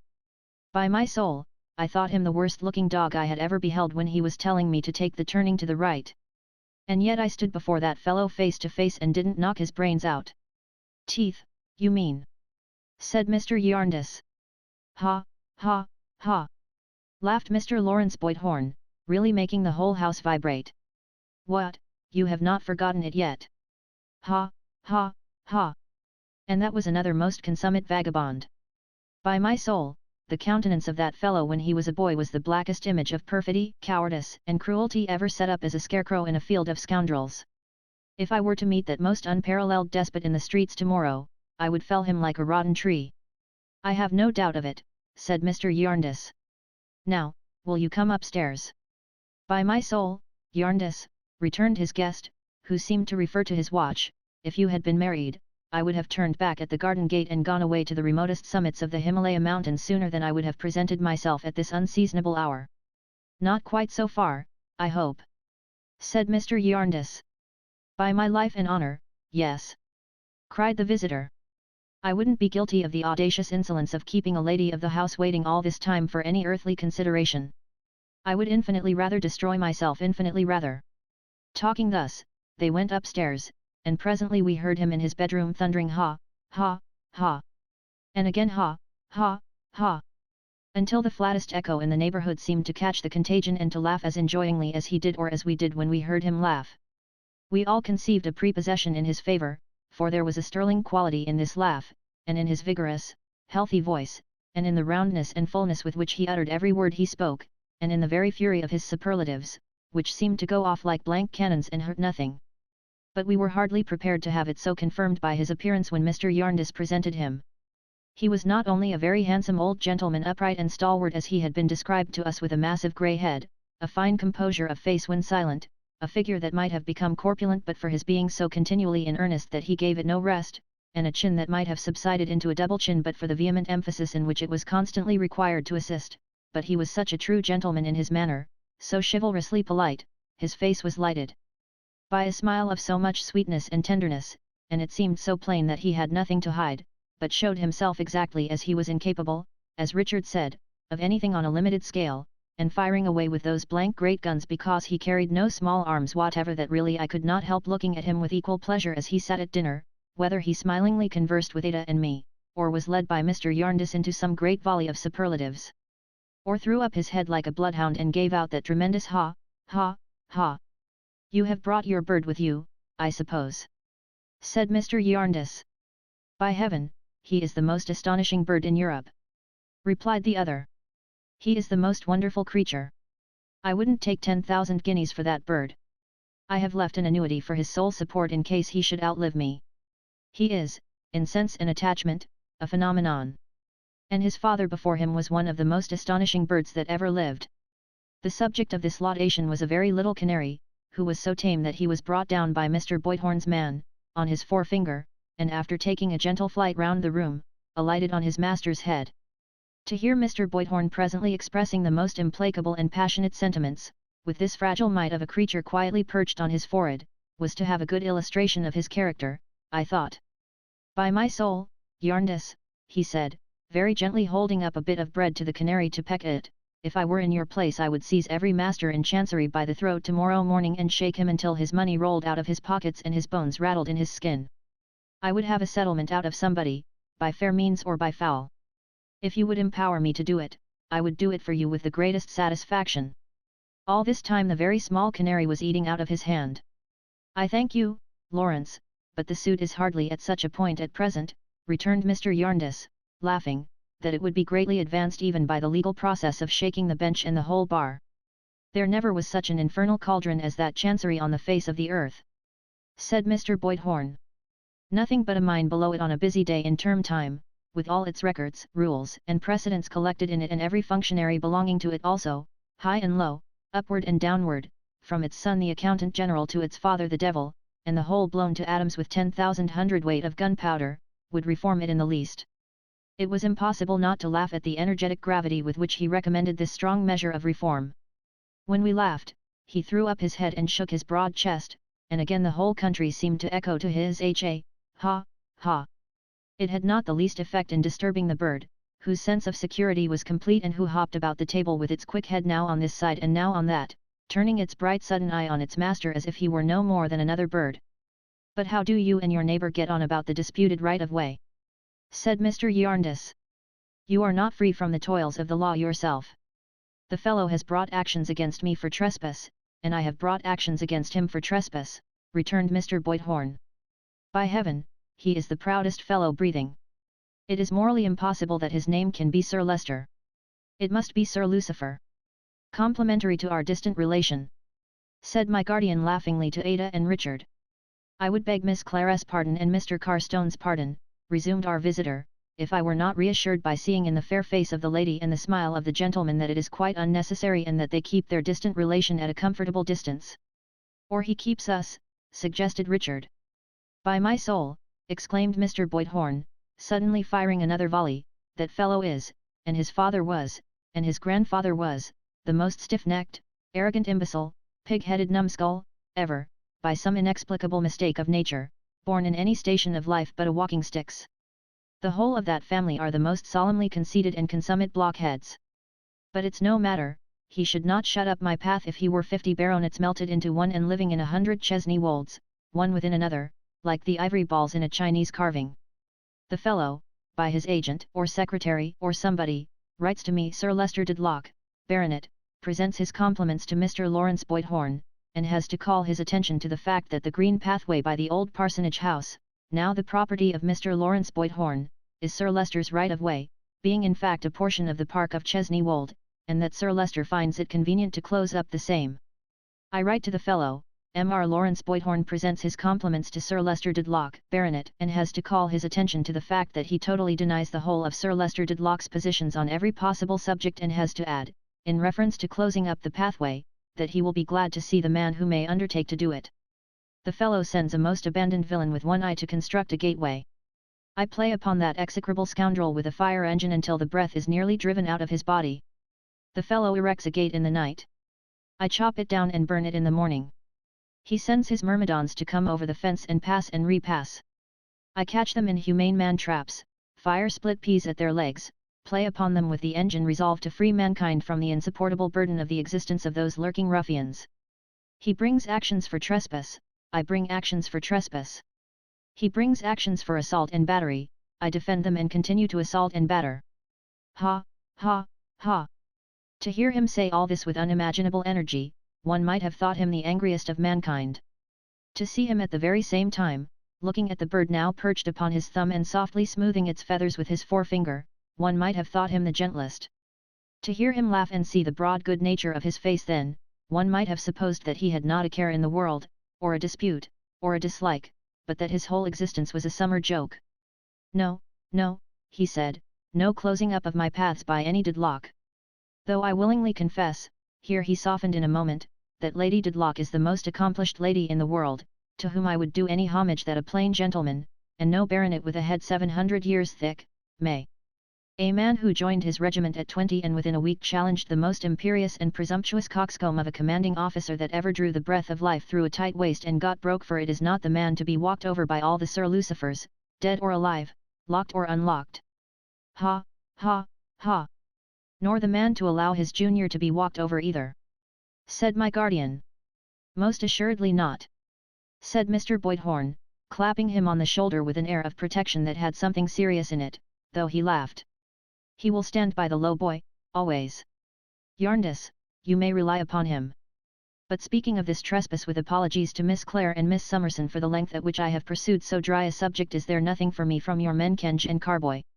"I think not, Esther," said Mr. Jarndyce. "Nothing, guardian." "Much obliged," said Mr. Boythorn. "Had no need to ask, after even my slight experience of Miss Summerson's forethought for everyone about her. They all encouraged me, they were determined to do it. I inquired because, coming from Lincolnshire, I of course have not yet been in town, and I thought some letters might have been sent down here. I dare say they will report progress tomorrow morning. I saw him so often in the course of the evening, which passed very pleasantly, contemplate Richard and Ada with an interest and a satisfaction that made his fine face remarkably agreeable as he sat at a little distance from the piano listening to the music, and he had small occasion to tell us that he was passionately fond of music, for his face showed it. That I asked my guardian as we sat at the backgammon board whether Mr. Boythorn had ever been married. No, said he. No. But he meant to be. Said I. How did you find out that? He returned with a smile. Why, guardian, I explained, not without reddening a little at hazarding what was in my thoughts, there is something so tender in his manner, after all, and he is so very courtly and gentle to us, and... Mr. Jarndyce directed his eyes to where he was sitting as I have just described him. I said no more. You are right, little woman, he answered. He was all but married once. Long ago. And once. Did the lady die? No, but she died to him. That time has had its influence on all his later life. Would you suppose him to have a head and a heart full of romance yet? I think, guardian, I might have supposed so. But it is easy to say that when you have told me so. He has never since been what he might have been, said Mr. Jarndyce, and now you see him in his age with no one near him but his servant and his little yellow friend. It's your throw, my dear. I felt, from my guardian's manner, that beyond this point I could not pursue the subject without changing the wind. I therefore forbore to ask any further questions. I was interested, but not curious. I thought a little while about this old love story in the night, when I was awakened by Mr. Boythorn's lusty snoring, and I tried to do that very difficult thing, imagine old people young again and invested with the graces of youth. But I fell asleep before I had succeeded, and dreamed of the days when I lived in my godmother's house. I am not sufficiently acquainted with such subjects to know whether it is at all remarkable that I almost always dreamed of that period of my life. With the morning there came a letter from Messrs. Kenge and Carboy to Mr. Boythorn informing him that one of their clerks would wait upon him at noon. As it was the day of the week on which I paid the bills, and added up my books, and made all the household affairs as compact as possible, I remained at home while Mr. Jarndyce, Ada, and Richard took advantage of a very fine day to make a little excursion. Mr. Boythorn was to wait for Kenge and Carboy's clerk and then was to go on foot to meet them on their return. Well, I was full of business, examining tradesmen's books, adding up columns, paying money, filing receipts, and I dare say making a great bustle about it when Mr. Guppy was announced and shown in. I had had some idea that the clerk who was to be sent down might be the young gentleman who had met me at the coach office, and I was glad to see him, because he was associated with my present happiness. I scarcely knew him again, he was so uncommonly smart. He had an entirely new suit of glossy clothes on, a shining hat, lilac kid gloves, a neckerchief of a variety of colors, a large hothouse flower in his buttonhole, and a thick gold ring on his little finger. Besides which, he quite scented the dining room with bear's grease and other perfumery.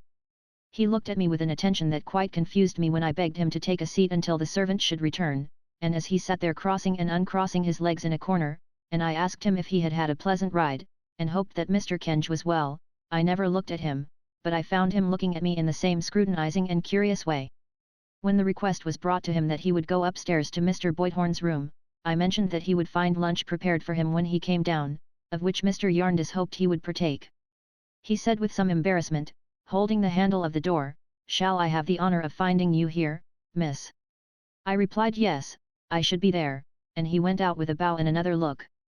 I thought him only awkward and shy, for he was evidently much embarrassed, and I fancied that the best thing I could do would be to wait until I saw that he had everything he wanted and then to leave him to himself.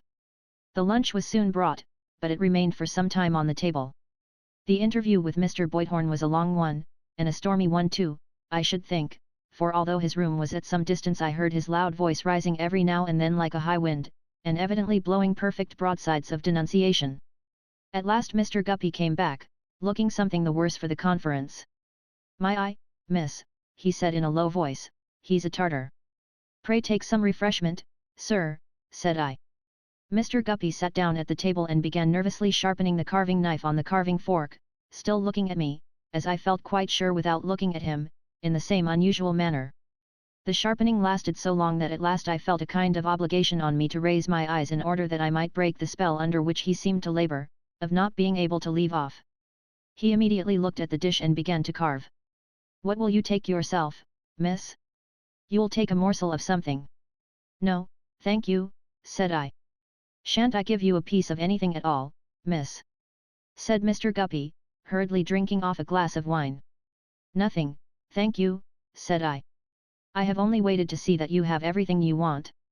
Is there anything I can order for you?" "No, I am much obliged to you, miss, I'm sure.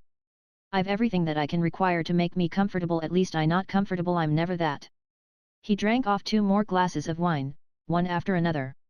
I thought I had better go. "I beg your pardon, miss," said Mr. Guppy, rising when he saw me rise. "But would you allow me the favour of a minute's private conversation?" Not knowing what to say, I sat down again. "What follows is without prejudice, miss," said Mr. Guppy, anxiously bringing a chair towards my table. "I don't understand what you mean," said I, wondering. "It's one of our law terms, miss. You won't make any use of it to my detriment at Kenge and Carboys or elsewhere. If our conversation shouldn't lead to anything, I am to be as I was and am not to be prejudiced in my situation or worldly prospects. In short, it's in total confidence. I am at a loss, sir," said I, "to imagine what you can have to communicate in total confidence to me, whom you have never seen but once, but I should be very sorry to do you any injury." "Thank you, miss. I'm sure of it, that's quite sufficient." All this time Mr. Guppy was either planing his forehead with his handkerchief or tightly rubbing the palm of his left hand with the palm of his right. "If you would excuse my taking another glass of wine, miss, I think it might assist me in getting on without a continual choke that cannot fail to be mutually unpleasant." He did so, and came back again. I took the opportunity of moving well behind my table. "You wouldn't allow me to offer you one, would you, miss?" said Mr. Guppy, apparently refreshed. "Not any," said I. "Not half a glass?" said Mr. Guppy. "Quarter?" "No." "Then, to proceed. My present salary, Miss Summerson, at Kenge and Carboys, is £2 a week. When I first had the happiness of looking upon you, it was £1.15, and had stood at that figure for a lengthened period. A rise of 5 has since taken place, and a further rise of 5 is guaranteed at the expiration of a term not exceeding 12 months from the present date. My mother has a little property, which takes the form of a small life annuity, upon which she lives in an independent though unassuming manner in the Old Street Road. She is eminently calculated for a mother-in-law. She never interferes, is all for peace, and her disposition easy. She has her failings as who has not, but I never knew her do it when company was present, at which time you may freely trust her with wines, spirits, or malt liquors. My own abode is lodgings at Penton Place, Pentonville. It is lowly, but airy, open at the back, and considered one of the filthiest outlets. Miss Summerson, in the mildest language, I adore you. Would you be so kind as to allow me, as I may say, to file a declaration to make an offer?" Mr. Guppy went down on his knees. I was well behind my table and not much frightened. I said, "Get up from that ridiculous position immediately, sir, or you will oblige me to break my implied promise and ring the bell." "Hear me out, miss," said Mr. Guppy, folding his hands. "I cannot consent to hear another word, sir," I returned, "unless you get up from the carpet directly and go and sit down at the table as you ought to do if you have any sense at all." He looked piteously, but slowly rose and did so. "Yet what a mockery it is, miss," he said with his hand upon his heart and shaking his head at me in a melancholy manner over the tray, "to be stationed behind food at such a moment. The soul recoils from food at such a moment, miss."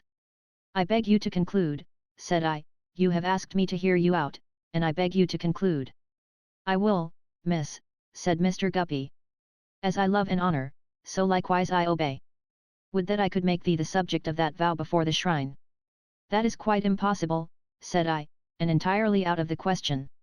"I am aware," said Mr. Guppy, leaning forward over the tray and regarding me, as I again strangely felt, though my eyes were not directed to him, with his late intent look, "I am aware that in a worldly point of view, according to all appearances, my offer is a poor one. But, Miss Summerson—" "Angel! No, don't ring. I have been brought up in a sharp school and am accustomed to a variety of general practice. Though a young man, I have ferreted out evidence, got up cases, and seen lots of life. Blessed with your hand, what means might I not find of advancing your interests and pushing your fortunes? What might I not get to know, nearly concerning you?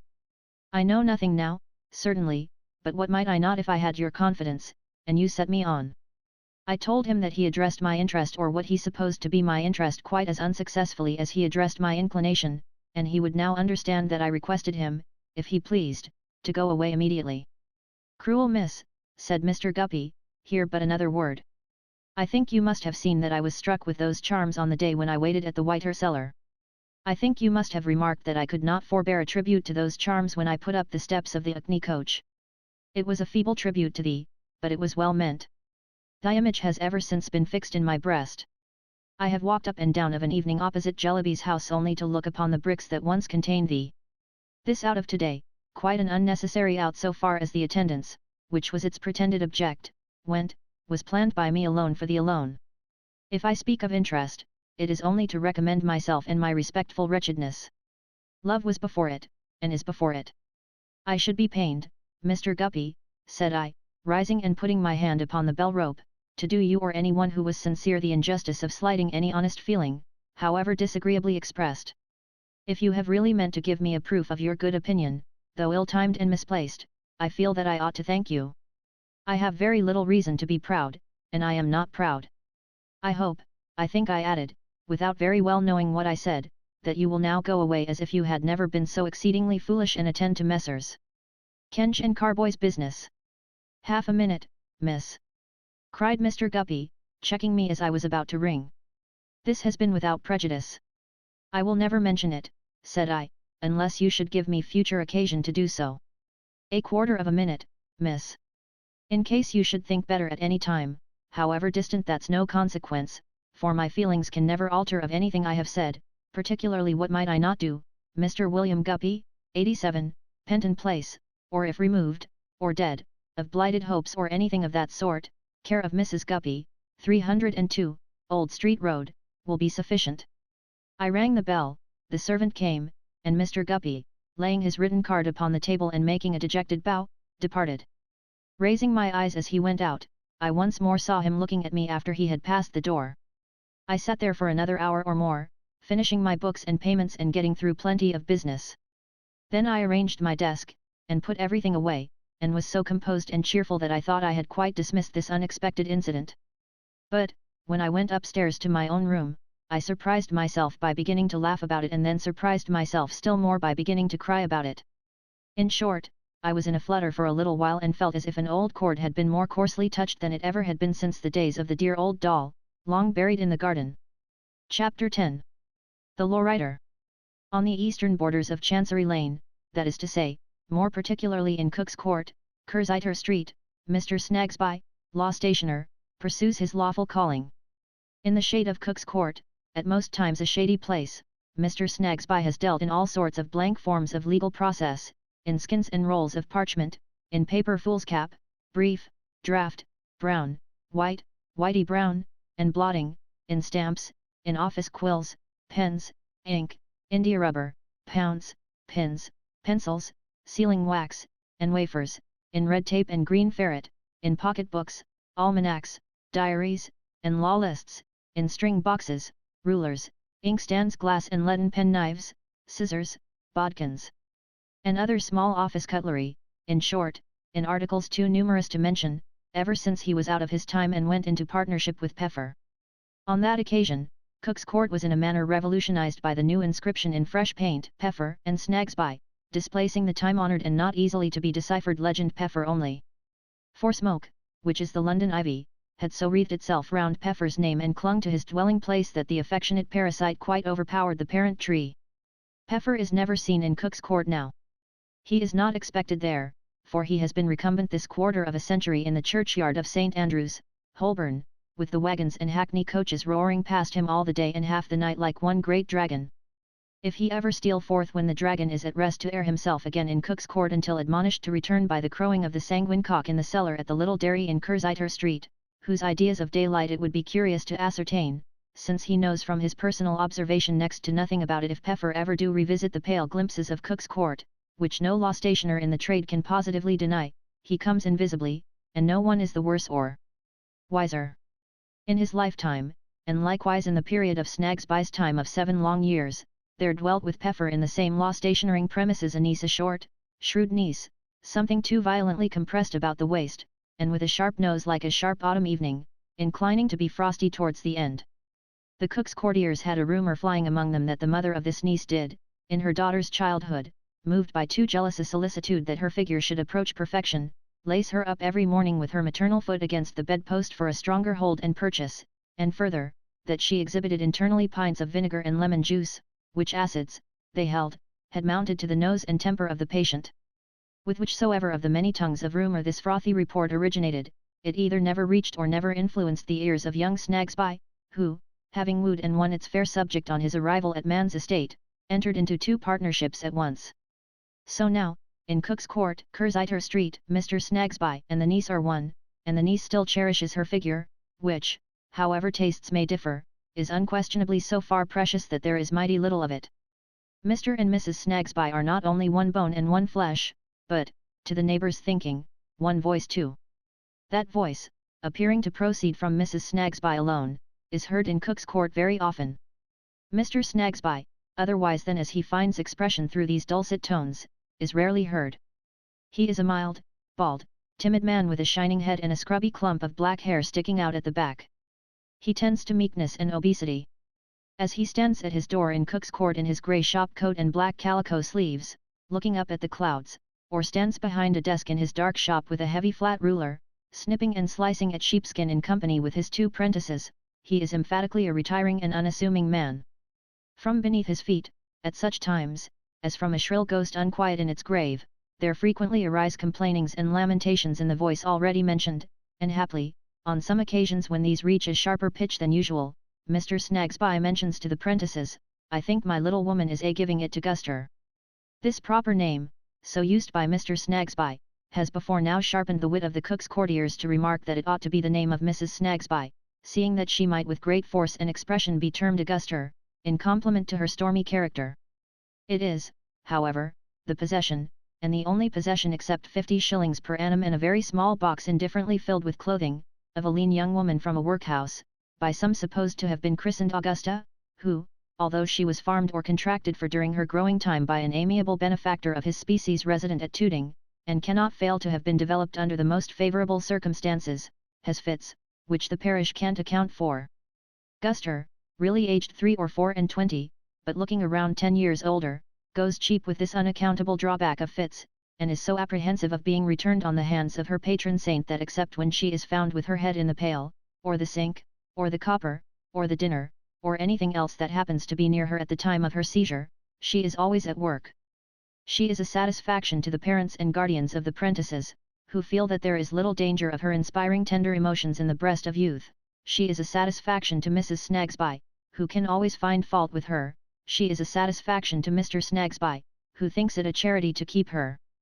The law stationer's establishment is, in Guster's eyes, a temple of plenty and splendour. She believes the little drawing-room upstairs, always kept, as one may say, with its hair in papers and its pinafore on, to be the most elegant apartment in Christendom. The view it commands of Cook's Court at one end, not to mention a squint into Curziter Street, and of Covance's the sheriff's officer's backyard at the other she regards as a prospect of unequalled beauty. The portraits it displays in oil and plenty of it too of Mr. Snagsby looking at Mrs. Snagsby and of Mrs. Snagsby looking at Mr. Snagsby are in her eyes as achievements of Raphael or Titian. Guster has some recompenses for her many privations. Mr. Snagsby refers everything not in the practical mysteries of the business to Mrs. Snagsby. She manages the money, reproaches the tax-gatherers, appoints the times and places of devotion on Sundays, licenses Mr. Snagsby's entertainments, and acknowledges no responsibility as to what she thinks fit to provide for dinner, insomuch that she is the high standard of comparison among the neighbouring wives a long way down Chancery Lane on both sides, and even out in Holborn, who in any domestic passages of arms habitually call upon their husbands to look at the difference between the wives' position and Mrs. Snagsby's, and the husbands' behaviour and Mr. Snagsby's. Rumour, always flying bat-like about Cook's Court and scheming in and out at everybody's windows, does say that Mrs. Snagsby is jealous and inquisitive and that Mr. Snagsby is sometimes worried out of house and home, and that if he had the spirit of a mouse he wouldn't stand it. It is even observed that the wives who quote him to their self-willed husbands as a shining example in reality look down upon him, and that nobody does so with greater superciliousness than one particular lady whose lord is more than suspected of laying his umbrella on her as an instrument of correction. But these vague whisperings may arise from Mr. Snagsby's being in his way rather a meditative and poetical man, loving to walk in Staple Inn in the summertime and to observe how countrified the sparrows and the leaves are, also to lounge about the Rolls Yard of a Sunday afternoon and to remark, if in good spirits, that there were old times once and that you'd find a stone coffin or two now under that chapel, he'll be bound, if you was to dig for it.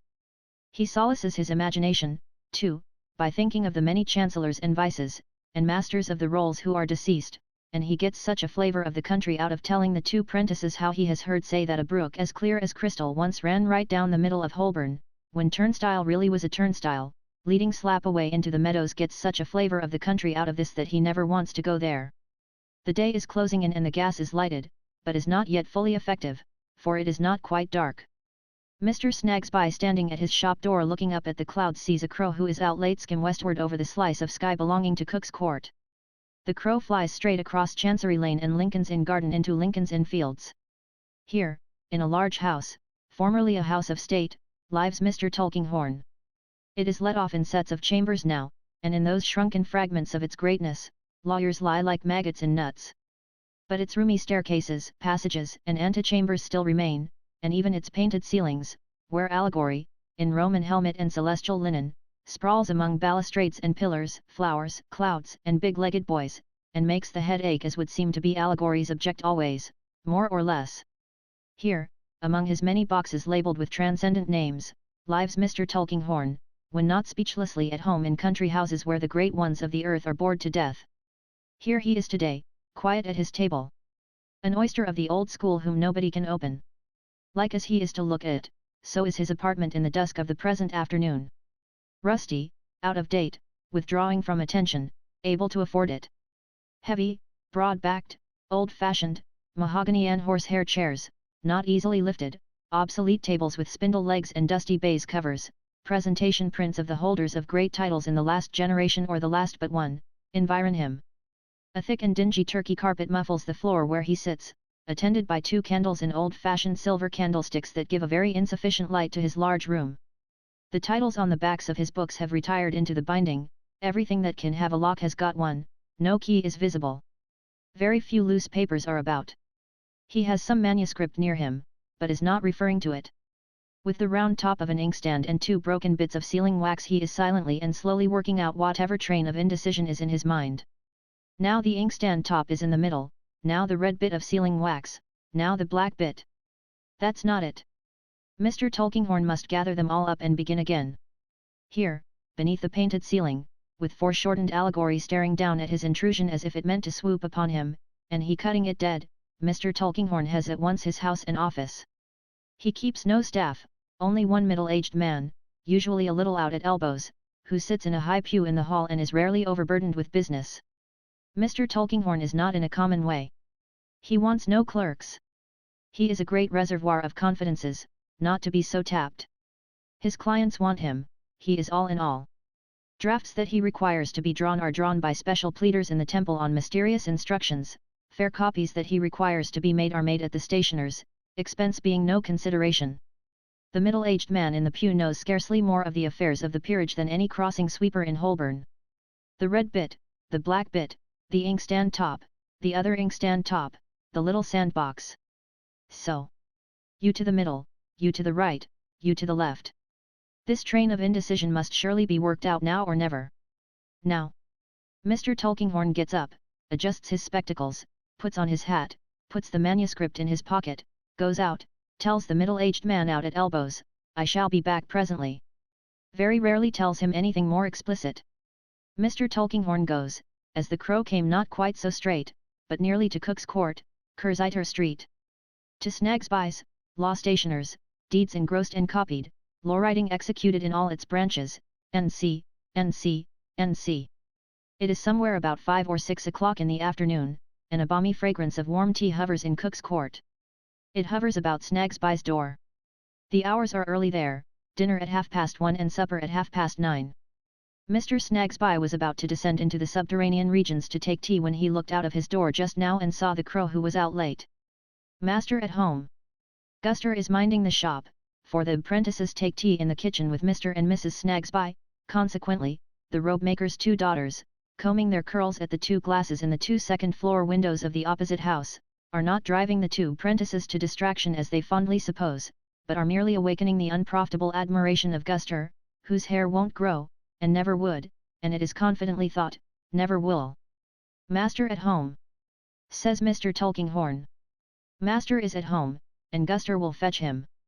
Guster disappears, glad to get out of the shop, which she regards with mingled dread and veneration as a storehouse of awful implements of the great torture of the law, a place not to be entered after the gas is turned off. Mr. Snagsby appears, greasy, warm, herbaceous, and chewing. Bolts a bit of bread and butter. Says, "Bless my soul, sir." Mr. Tulkinghorn. "I want half a word with you, Snagsby." "Certainly, sir." "Dear me, sir, why didn't you send your young man round for me? Pray walk into the back shop, sir." Snagsby has brightened in a moment. The confined room, strong of parchment grease, is warehouse, counting house, and copying office.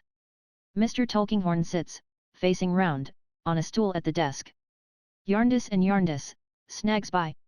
"Yes, sir." Mr. Snagsby turns up the gas and coughs behind his hand, modestly anticipating profit. Mr. Snagsby, as a timid man, is accustomed to cough with a variety of expressions, and so to save words. "You copied some affidavits in that cause for me lately." "Yes, sir, we did." "There was one of them," says Mr. Tulkinghorn, carelessly feeling tight, unopenable oyster of the old school, in the wrong coat pocket, the handwriting of which is peculiar, and I rather like. "As I happened to be passing, and thought I had it about me, I looked in to ask you, but I haven't got it." "No matter, any other time will do." "Ah! Here it is.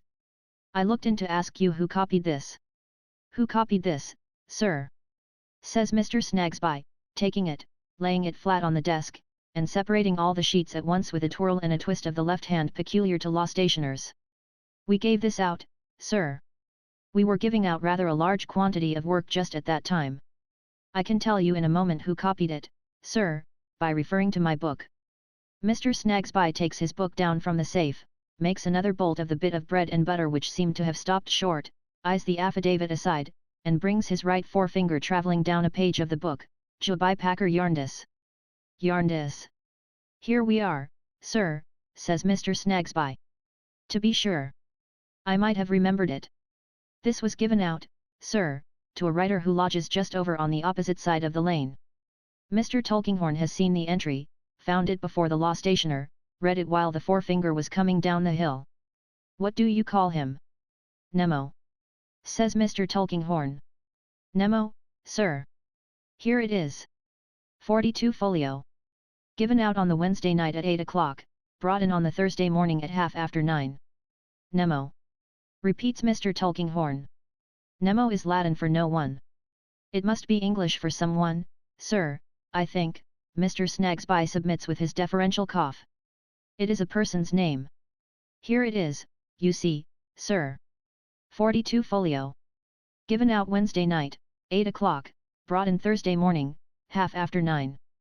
The tail of Mr. Snagsby's eye becomes conscious of the head of Mrs. Snagsby looking in at the shop door to know what he means by deserting his tea. Mr. Snagsby addresses an explanatory cough to Mrs. Snagsby, as who should say, "My dear, a customer." 9:30, sir, repeats Mr. Snagsby. "Our law writers, who live by job work, are a queer lot, and this may not be his name, but it's the name he goes by. I remember now, sir, that he gives it in a written advertisement he sticks up down at the Rule Office, and the King's Bench Office, and the Judge's Chambers, and so forth. You know the kind of document, sir, wanting employ." Mr. Tulkinghorn glances through the little window at the back of Coavinses, the sheriff's officers, where lights shine in Coavinses' windows. Coavinses' coffee room is at the back, and the shadows of several gentlemen under a cloud loom cloudily upon the blinds. Mr. Snagsby takes the opportunity of slightly turning his head to glance over his shoulder at his little woman and to make apologetic motions with his mouth to this effect, "Tulkinghorn rich influentile. Have you given this man work before?" asks Mr. Tulkinghorn.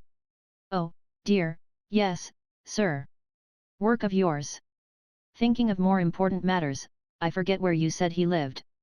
Across the lane, sir. In fact, he lodges at a Mr. Snagsby makes another bolt, as if the bit of bread and butter were insurmountable at a rag and bottle shop. Can you show me the place as I go back? With the greatest pleasure, sir. Mr. Snagsby pulls off his sleeves and his grey coat, pulls on his black coat, takes his hat from its peg. Oh!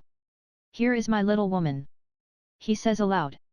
My dear, will you be so kind as to tell one of the lads to look after the shop while I step across the lane with Mr. Tulkinghorn? Mrs. Snagsby, sir, I shan't be 2 minutes, my love.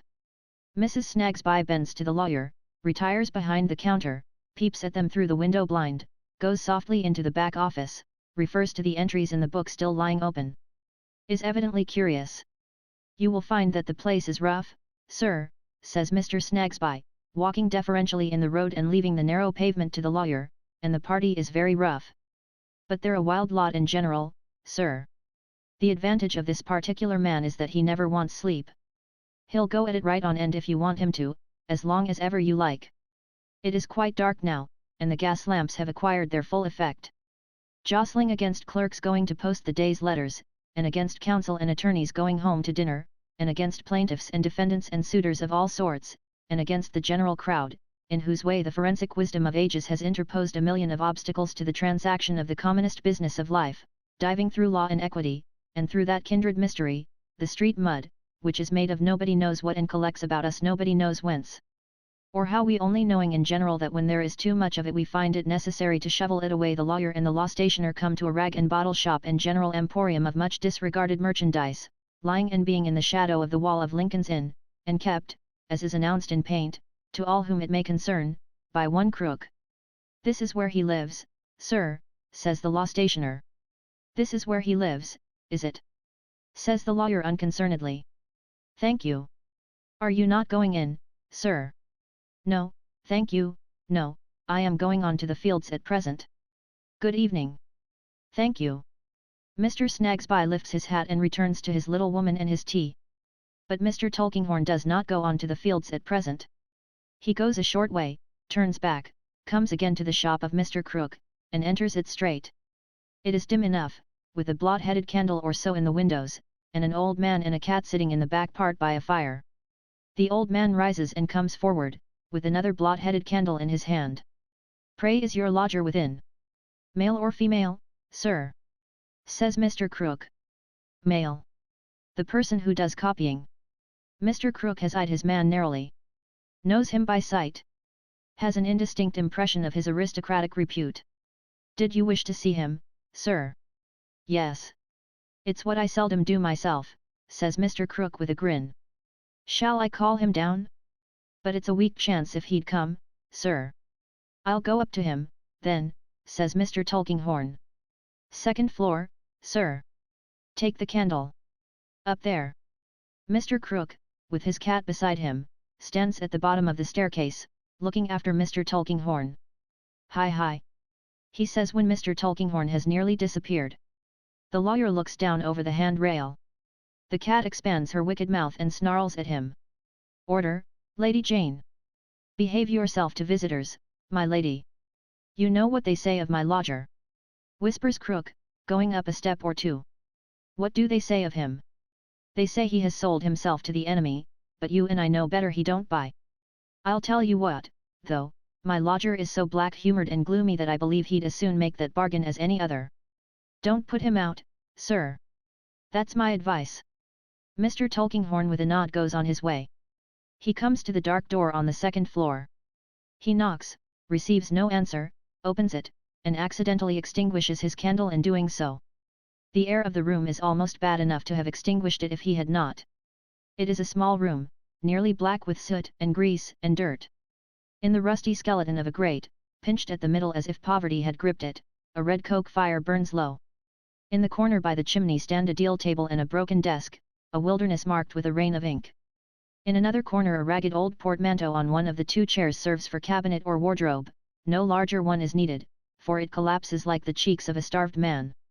The floor is bare, except that one old mat, trodden to shreds of rope yarn, lies perishing upon the hearth. No curtain veils the darkness of the night, but the discoloured shutters are drawn together, and through the 2 gaunt holes pierced in them, famine might be staring in the banshee of the man upon the bed. 4.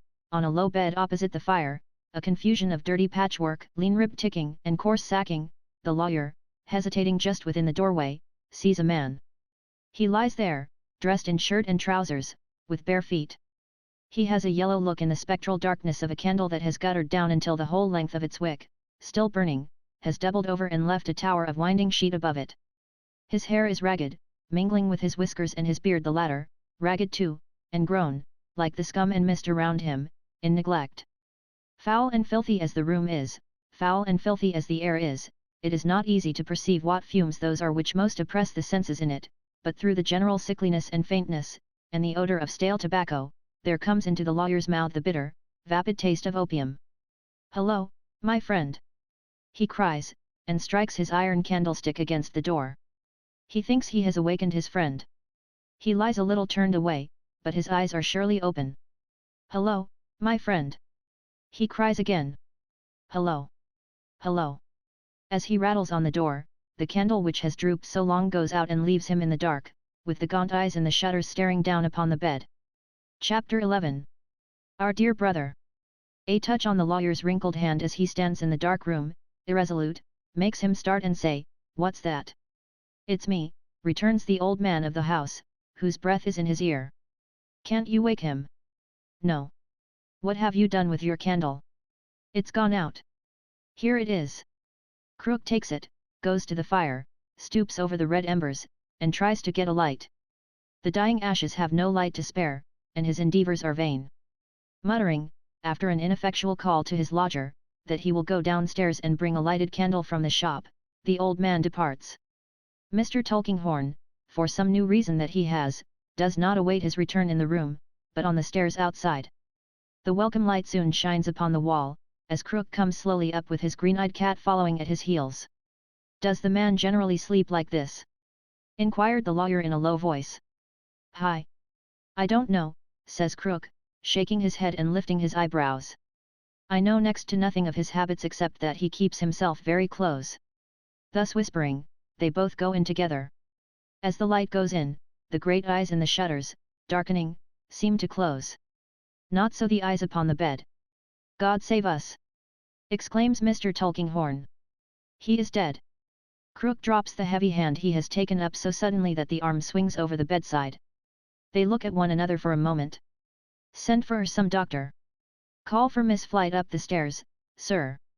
"Here's poison by the bed." "Call out for Flight, will you?"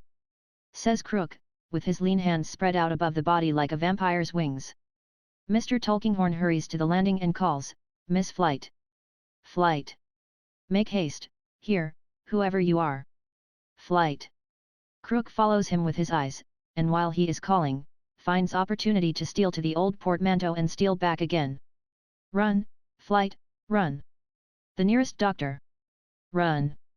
So Mr. Crook addresses a crazy little woman who is his female lodger, who appears and vanishes in a breath, who soon returns accompanied by a testy medical man brought from his dinner, with a broad, snuffy upper lip and a broad Scotch tongue. "EY! Bless the hearts, oh yeah," says the medical man, looking up at them after a moment's examination. "He's just as dead as fairy." Mr. Tulkinghorn, standing by the old portmanteau, inquires if he has been dead any time. "Any time, sir?" says the medical gentleman. "It's probable he will have been dead about 3 hours." "About that time, I should say," observes a dark young man on the other side of the bed. "Are you in the medical profession yourself, sir?" inquires the first. The dark young man says yes. "Then I'll just tack my departure," replies the other, "for I'm nae good here." With which remark he finishes his brief attendance and returns to finish his dinner. The dark young surgeon passes the candle across the face and carefully examines the lowrider, who has established his pretensions to his name by becoming indeed no one. "I knew this person by sight very well," says he. "He has purchased opium of me for the last year and a half. Was anybody present related to him?" Glancing round upon the 3 bystanders. "I was his landlord," grimly answers Crook, taking the candle from the surgeon's outstretched hand. "He told me once I was the nearest relation he had." "He has died," says the surgeon, "of an overdose of opium, there is no doubt. The room is strongly flavoured with it." There is enough here now, taking an old teapot from Mr. Crook, to kill a dozen people. Do you think he did it on purpose? Asks Crook. Took the overdose. Yes. Crook almost smacks his lips with the unction of a horrible interest. I can't say. I should think it unlikely, as he has been in the habit of taking so much. But nobody can tell. He was very poor, I suppose. I suppose he was.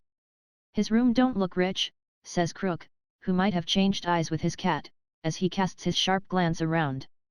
But I have never been in it since he had it, and he was too close to name his circumstances to me. Did he owe you any rent? 6 weeks.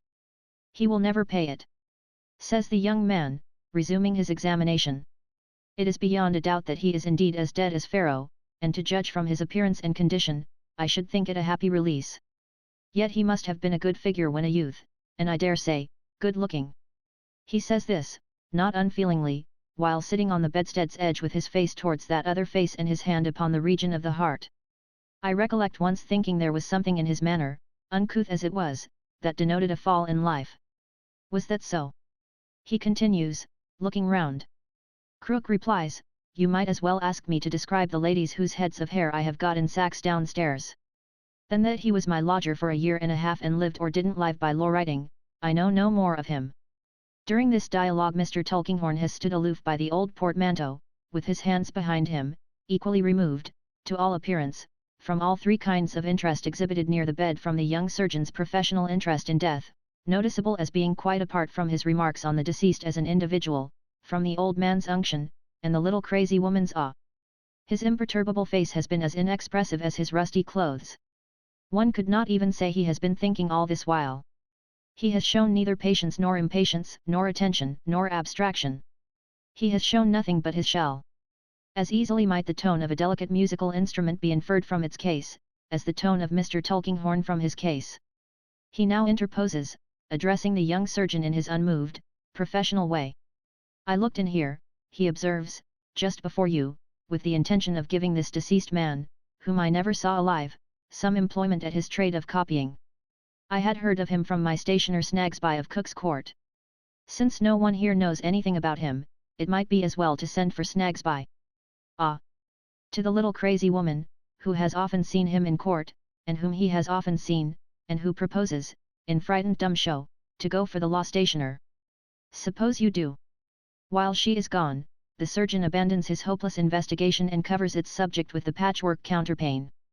Mr. Crook and he interchange a word or two. Mr. Tulkinghorn says nothing, but stands, ever, near the old portmanteau. Mr. Snagsby arrives hastily in his grey coat and his black sleeves. Dear me, he says, and it has come to this, has it? Bless my soul! Can you give the person of the house any information about this unfortunate creature, Snagsby? Inquires Mr. Tulkinghorn. He was in arrears with his rent, it seems. And he must be buried, you know. Well, sir, says Mr. Snagsby, coughing his apologetic cough behind his hand, I really don't know what advice I could offer, except sending for the beadle. I don't speak of advice, returns Mr. Tulkinghorn. I could advise. No one better, sir, I am sure, says Mr. Snagsby, with his deferential cough. I speak of affording some clue to his connections, or to where he came from, or to anything concerning him.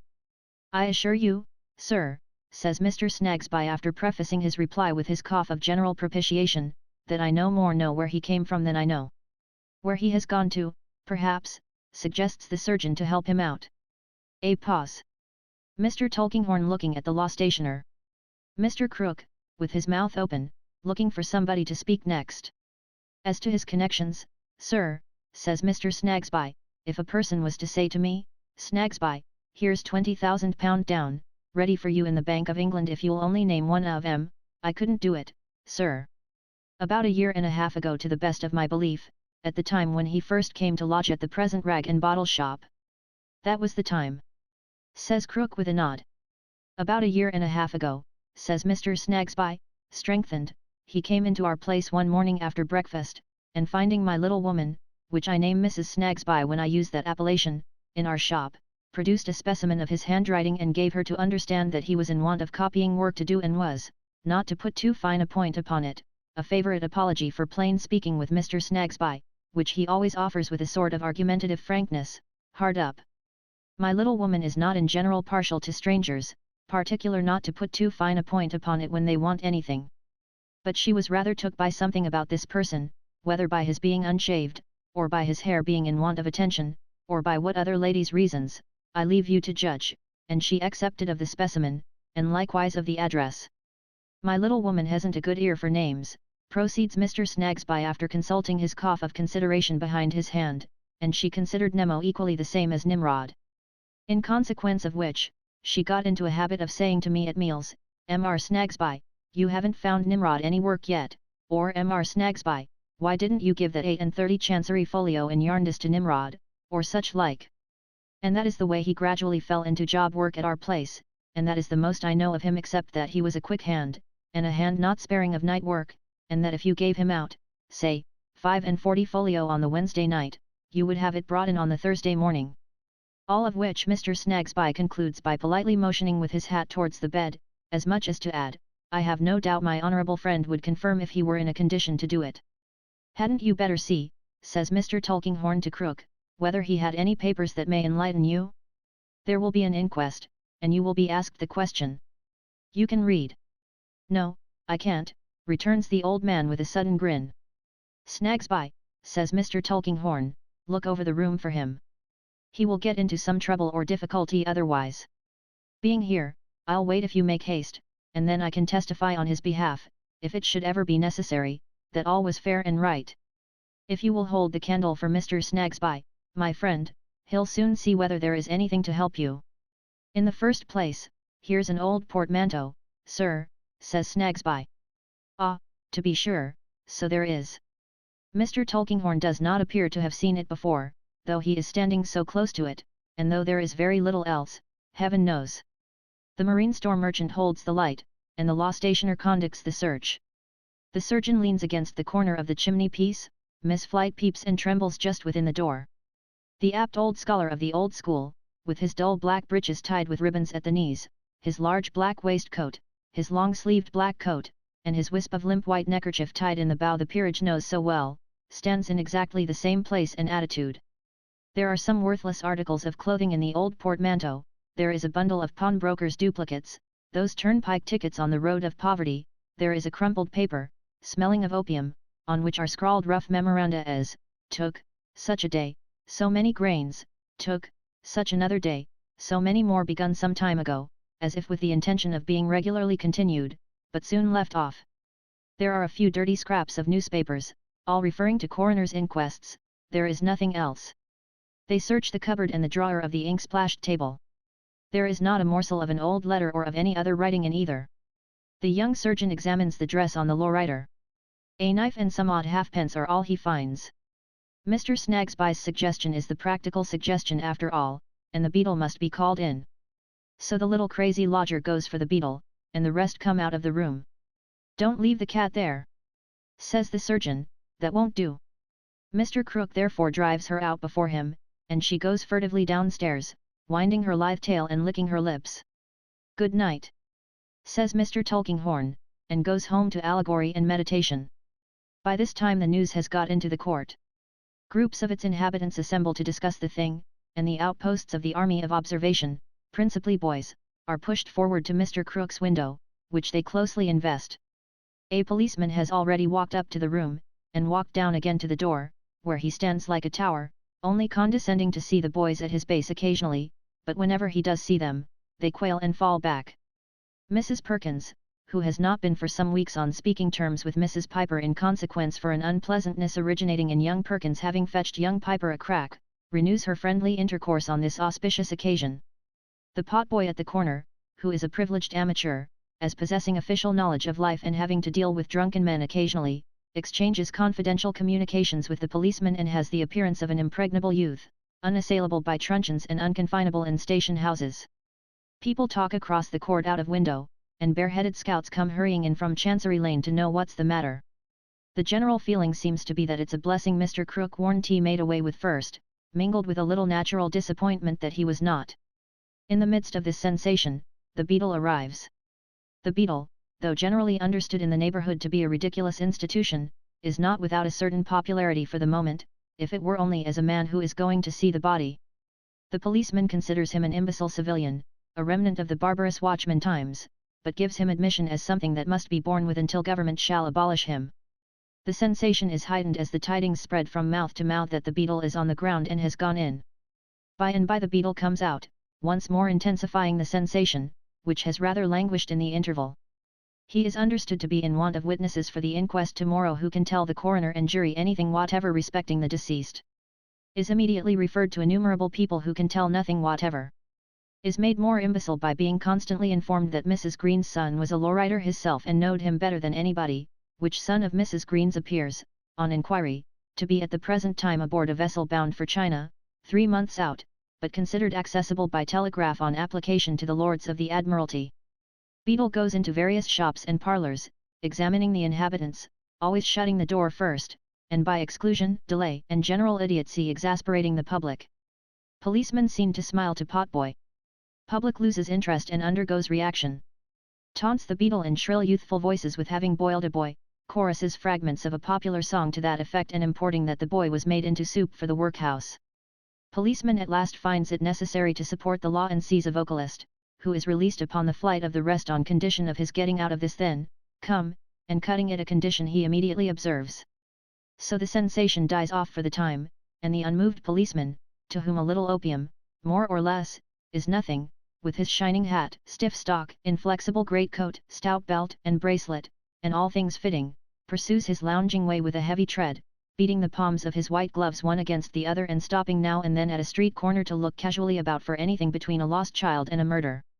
Under cover of the night, the feeble-minded beadle comes flitting about Chancery Lane with his summonses, in which every juror's name is wrongly spelt, and nothing rightly spelt but the beadle's own name, which nobody can read or wants to know. The summons is served and his witnesses forewarned.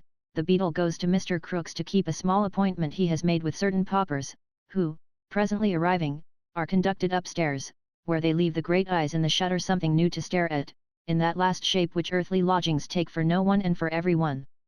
And all that night the coffin stands ready by the old portmanteau, and the lonely figure on the bed, whose path in life has lain through 45 years, lies there with no more track behind him that any one can trace than a deserted infant. Next day the court is all alive as like a fair, as Mrs. Perkins, more than reconciled to Mrs. Piper, says in amicable conversation with that excellent woman. The coroner is to sit in the first-floor room at the Soul's Arms, where the harmonic meetings take place twice a week and where the chair is filled by a gentleman of professional celebrity, faced by Little Swills, the comic vocalist, who hopes, according to the bill in the window, that his friends will rally round him and support first-rate talent. The Soul's Arms does a brisk stroke of business all the morning. Even children so require sustaining under the general excitement that a pieman who has established himself for the occasion at the corner of the court says his brandy balls go off like smoke. What time the beadle, hovering between the door of Mr. Crook's establishment and the door of the Soul's Arms, shows the curiosity in his keeping to a few discreet spirits and accepts the compliment of a glass of ale or so in return. At the appointed hour arrives the coroner, for whom the jurymen are waiting and who is received with a salute of skittles from the good dry skittle ground attached to the Soul's Arms. The coroner frequents more public houses than any man alive. The smell of sawdust, beer, tobacco smoke, and spirits is inseparable in his vocation from death in its most awful shapes. He is conducted by the beadle and the landlord to the harmonic meeting room, where he puts his hat on the piano and takes a Windsor chair at the head of a long table formed of several short tables put together and ornamented with glutinous rings in endless involutions, made by pots and glasses. As many of the jury as can crowd together at the table sit there. The rest get among the spittoons and pipes or lean against the piano. Over the coroner's head is a small iron garland, the pendant handle of a bell, which rather gives the majesty of the court the appearance of going to be hanged presently. Call over and swear the jury. While the ceremony is in progress, sensation is created by the entrance of a chubby little man in a large shirt collar, with a moist eye and an inflamed nose, who modestly takes a position near the door as one of the general public, but seems familiar with the room too. A whisper circulates that this is Little Swills. It is considered not unlikely that he will get up an imitation of the coroner and make it the principal feature of the harmonic meeting in the evening. Well, gentlemen, the coroner begins. Silence there, will you? Says the beadle. Not to the coroner, though it might appear so. Well, gentlemen, resumes the coroner. You are impaneled here to inquire into the death of a certain man. Evidence will be given before you as to the circumstances attending that death, and you will give your verdict according to the skittles, they must be stopped, you know, beetle, evidence, and not according to anything else. The first thing to be done is to view the body. Make way there! Cries the beetle. So they go out in a loose procession, something after the manner of a straggling funeral, and make their inspection in Mr. Crook's back second floor, from which a few of the jurymen retire pale and precipitately. The beetle is very careful that two gentlemen not very neat about the cuffs and buttons, for whose accommodation he has provided a special little table near the coroner in the harmonic meeting room, should see all that is to be seen. For they are the public chroniclers of such inquiries by the line, and he is not superior to the universal human infirmity, but hopes to read in print what Mooney, the active and intelligent beetle of the district, said and did, and even aspires to see the name of Mooney as familiarly and patronizingly mentioned as the name of the hangman is, according to the latest examples. Little Swills is waiting for the coroner and jury on their return. Mr. Tulkinghorn, also. Mr. Tulkinghorn is received with distinction and seated near the coroner between that high judicial officer, a bagatelle board, and the coal box. The inquiry proceeds. The jury learn how the subject of their inquiry died, and learn no more about him. A very eminent solicitor is in attendance, gentlemen, says the coroner, who, I am informed, was accidentally present when discovery of the death was made, but he could only repeat the evidence you have already heard from the surgeon, the landlord, the lodger, and the law stationer, and it is not necessary to trouble him. Is anybody in attendance who knows anything more? Mrs. Piper pushed forward by Mrs. Perkins. Mrs. Piper sworn. Anastasia Piper, gentlemen. Married woman. Now, Mrs. Piper, what have you got to say about this? Why, Mrs. Piper has a good deal to say, chiefly in parentheses and without punctuation, but not much to tell. Mrs. Piper lives in the court, which her husband is a cabinet maker, and it has long been well beknown among the neighbours, counting from the day next but one before the half-baptizing of Alexander James Piper aged 18 months and 4 days old on accounts of not being expected to live. Such was the sufferings, gentlemen, of that child in his gums, as the plaintiff, so Mrs. Piper insists on calling the deceased, was reported to have sold himself. Thinks it was the plaintiff's heir in which that report originated in. See, the plaintiff often and considered as his heir was furious and not to be allowed to go about some children being timid, and if doubted hoping Mrs. Perkins may be brought forward, for she is here and will do credit to her husband and herself and family. Has seen the plaintiff vexed and worrited by the children, for children they will ever be, and you cannot expect them, specially if of playful dispositions, to be methozealous, which he was not yourself. On accounts of this and his dark looks has often dreamed as she see him take a pickaxe from his pocket and split Johnny's head, which the child knows not fear and has repeatedly called after him close at his heels. Never however see the plaintiff take a pickaxe or any other weapon, far from it. Has seen him hurry away when run and called after as if not partial to children, and never see him speak to neither child nor grown person at any time, excepting the boy that sweeps the crossing down the lane over the way round the corner, which if he was here would tell you that he has been seen speaking to him frequent. Says the coroner, is that boy here? Says the beadle, no, sir, he is not here. Says the coroner, go and fetch him then. In the absence of the active and intelligent, the coroner converses with Mr. Tulkinghorn. Oh! Here's the boy, gentlemen. Here he is, very muddy, very hoarse, very ragged. Now, boy. But stop a minute. Caution! This boy must be put through a few preliminary paces. Name, Joe. Nothing else that he knows on. Don't know that everybody has two names. Never heard of such a think. Don't know that Joe is short for a longer name. Thinks it long enough for him. He don't find no fault with it. Spell it? No. He can't spell it. No father, no mother, no friends. Never been to school. What's home? Knows a broom's a broom, and knows it's wicked to tell a lie. Don't recollect who told him about the broom or about the lie, but knows both. Can't exactly say what'll be done to him arter he's dead if he tells a lie to the gentleman here, but believes it'll be something werry bad to punish him, and serve him right, and so he'll tell the truth. This won't do, gentlemen. Says the coroner with a melancholy shake of the head. Don't you think you can receive his evidence, sir? Asks an attentive juryman. Out of the question, says the coroner. You have heard the boy. Can't exactly say won't do, you know. We can't take that in a court of justice, gentlemen. It's terrible depravity. Put the boy aside. Boy put aside, to the great edification of the audience, especially of little Swills, the comic vocalist. Now, is there any other witness? No other witness. Very well, gentlemen. Here's a man unknown, proved to have been in the habit of taking opium in large quantities for a year and a half, found dead of too much opium. If you think you have any evidence to lead you to the conclusion that he committed suicide, you will come to that conclusion. If you think it is a case of accidental death, you will find a verdict accordingly. Verdict accordingly. Accidental death. No doubt. Gentlemen, you are discharged. Good afternoon. While the coroner buttons his greatcoat, Mr. Tulkinghorn and he give private audience to the rejected witness in a corner. That graceless creature only knows that the dead man, whom he recognized just now by his yellow face and black hair, was sometimes hooted and pursued about the streets. That one cold winter night when he, the boy, was shivering in a doorway near his crossing, the man turned to look at him, and came back, and having questioned him and found that he had not a friend in the world, said, "Neither have I. Not one." And gave him the price of a supper and a night's lodging. That the man had often spoken to him since and asked him whether he slept sound at night, and how he bore cold and hunger, and whether he ever wished to die, and similar strange questions. That when the man had no money, he would say in passing, "I am as poor as you today, Joe," but that when he had any, he had always, as the boy most heartily believes, been glad to give him some. "He was very good to me," says the boy, wiping his eyes with his wretched sleeve. "When I see him layin' so stretched out just now, I wished he could have heard me tell him so. He was very good to me, he was." As he shuffles downstairs, Mr. Snagsby, lying in wait for him, puts a half-crown in his hand. "If you ever see me coming past your crossing with my little woman, I mean a lady," says Mr. Snagsby with his finger on his nose, "don't allude to it." For some little time the jurymen hang about the Soul's Arms colloquially.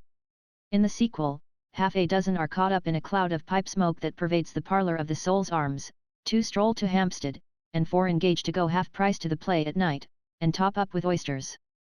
Little Swills is treated on several hands. Being asked what he thinks of the proceedings, characterizes them, his strength lying in a slangular direction, as a rummy start. The landlord of the Soul's Arms, finding Little Swills so popular, commends him highly to the jurymen and public, observing that for a song in character he don't know his equal, and that man's character wardrobe would fill a cart. Thus, gradually the Soul's Arms melts into the shadowy night and then flares out of it strong in gas. The harmonic meeting hour arriving, the gentleman of professional celebrity takes the chair, is faced, red-faced, by Little Swills, their friends rally round them and support first-rate talent.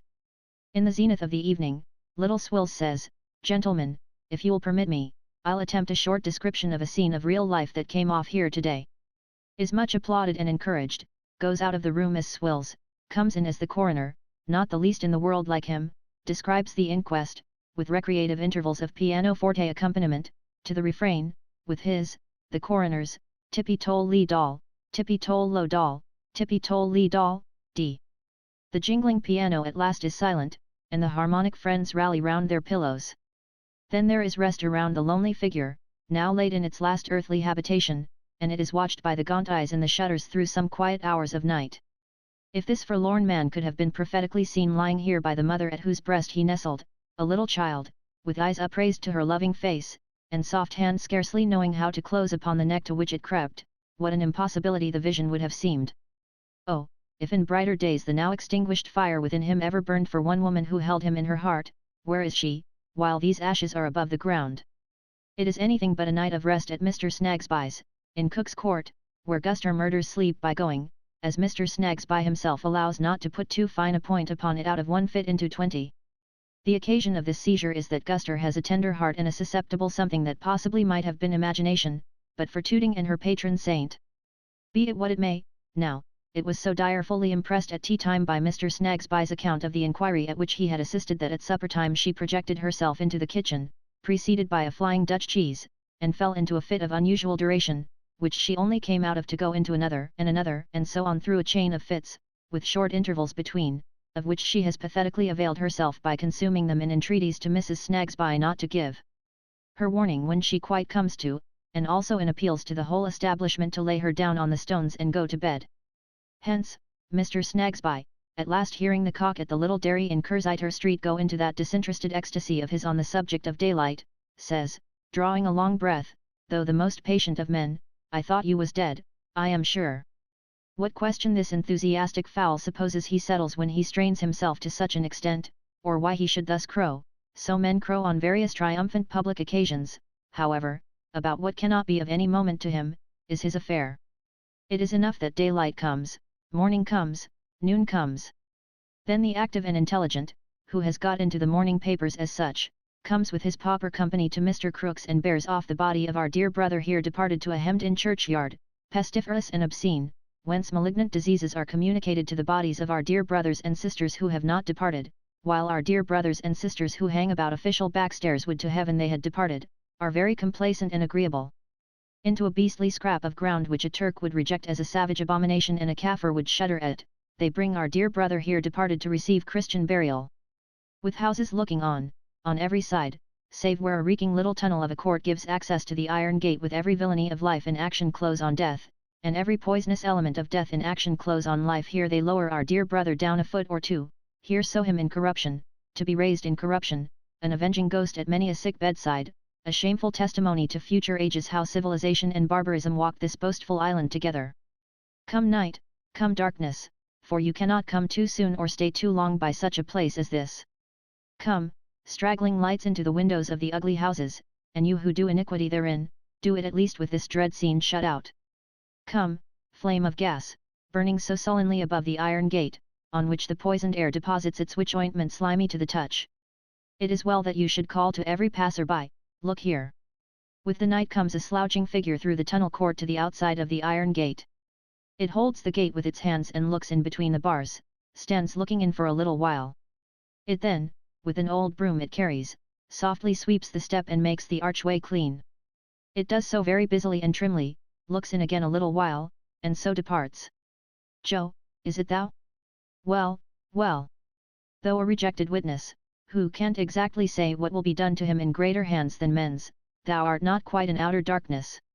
There is something like a distant ray of light in thy muttered reason for this, he was very good to me, he was. Chapter 12. On the watch. It has left off raining down in Lincolnshire at last, and Chesney Wold has taken heart. Mrs. Roone Sewell is full of hospitable cares, for Sir Leicester and my lady are coming home from Paris. The fashionable intelligence has found it out and communicates the glad tidings to benighted England. It has also found out that they will entertain a brilliant and distinguished circle of the elite of the beau monde. The fashionable intelligence is weak in English, but a giant refreshed in French, at the ancient and hospitable family seat in Lincolnshire. For the greater honour of the brilliant and distinguished circle, and of Chesney Wold into the bargain, the broken arch of the bridge in the park is mended, and the water, now retired within its proper limits and again spanned gracefully, makes a figure in the prospect from the house. The clear, cold sunshine glances into the brittle woods and approvingly beholds the sharp wind scattering the leaves and drying the moss. It glides over the park after the moving shadows of the clouds, and chases them, and never catches them, all day. It looks in at the windows and touches the ancestral portraits with bars and patches of brightness never contemplated by the painters. Athwart the picture of my lady, over the great chimney-piece, it throws a broad bend sinister of light that strikes down crookedly into the hearth and seems to rend it. Through the same cold sunshine and the same sharp wind, my lady and Sir Leicester, in their travelling chariot, my lady's woman and Sir Leicester's man affectionate in the rumble, start for home.